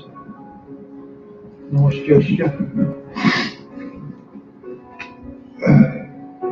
Yeah, so you can just jump in this one, but it's much the same as where we've just been, guys. Like I say, the metal reinforcing is absolutely rotted away.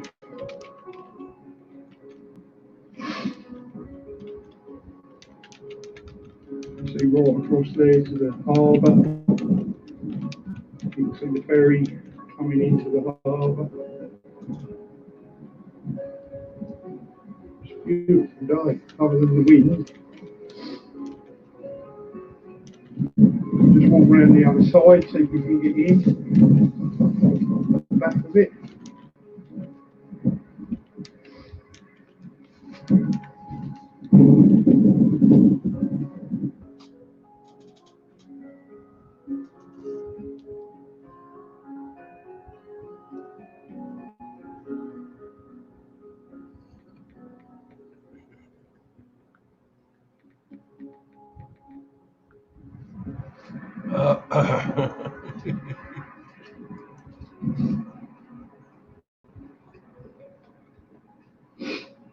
Yeah, what's all the hay up in there for? Just more animals. Oh, animals. We're just looking, guys. Yeah, is that like restaurants or something? I seen white buildings at the bottom.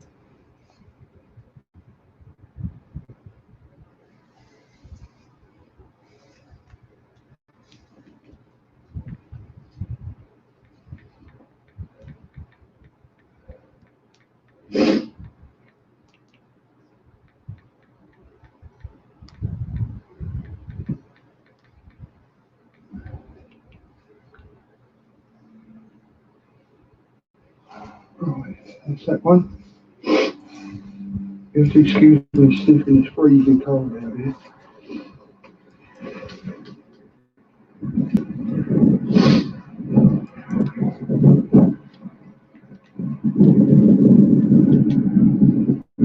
Guys, there is more in the distance, I can see. I will turn off the camera now and go and have a look. See if there's anything I'll catch you in a bit. Cheers, guys.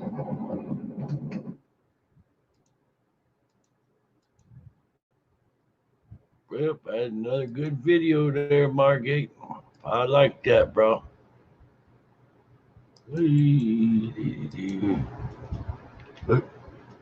Alrighty. Well, I think we done rode this one down into the ground long and deep, Margate.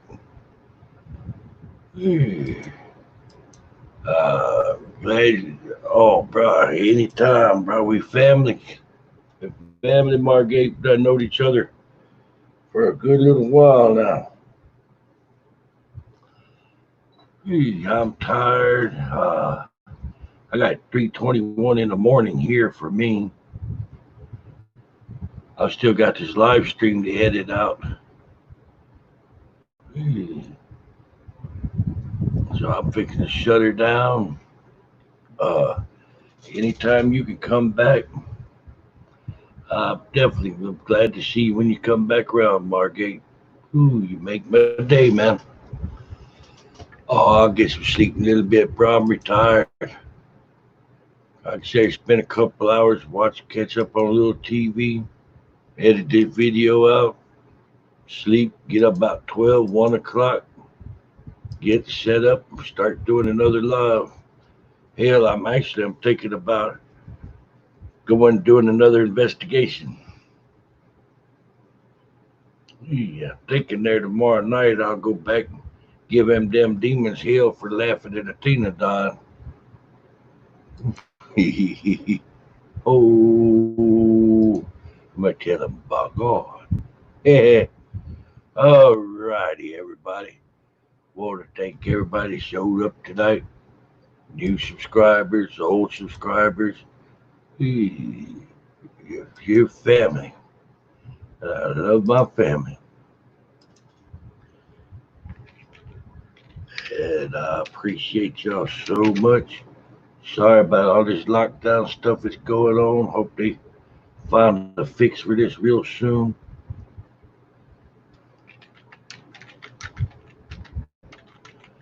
And I'll give a shout out to truck drivers everywhere, first responders, fire department, police department, EMTs, paramedics, doctors, nurses, our servicemen. Y'all are so appreciated.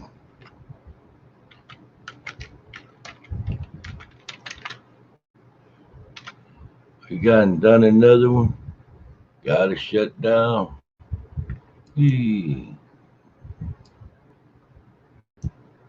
And I'll figure wind her up and get her set for tomorrow. This is do it out proper. I ain't too ugly to show my face once in a while. But she's gonna shut it down like I brought her in.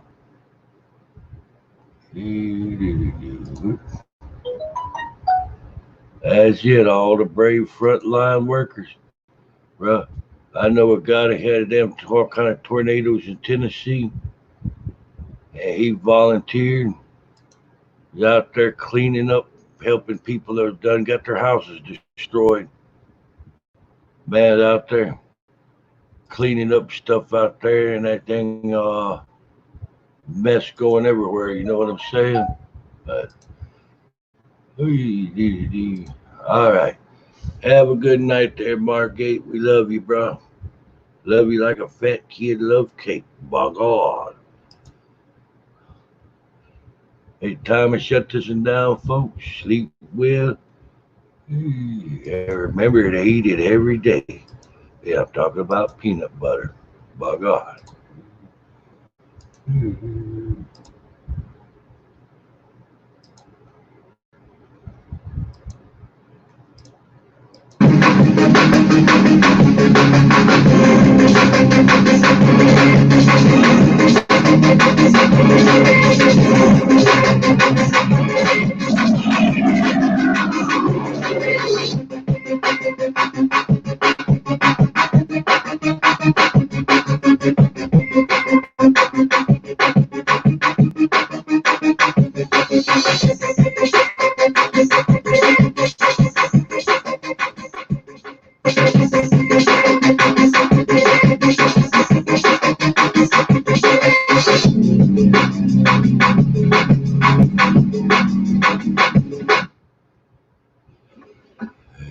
That's that.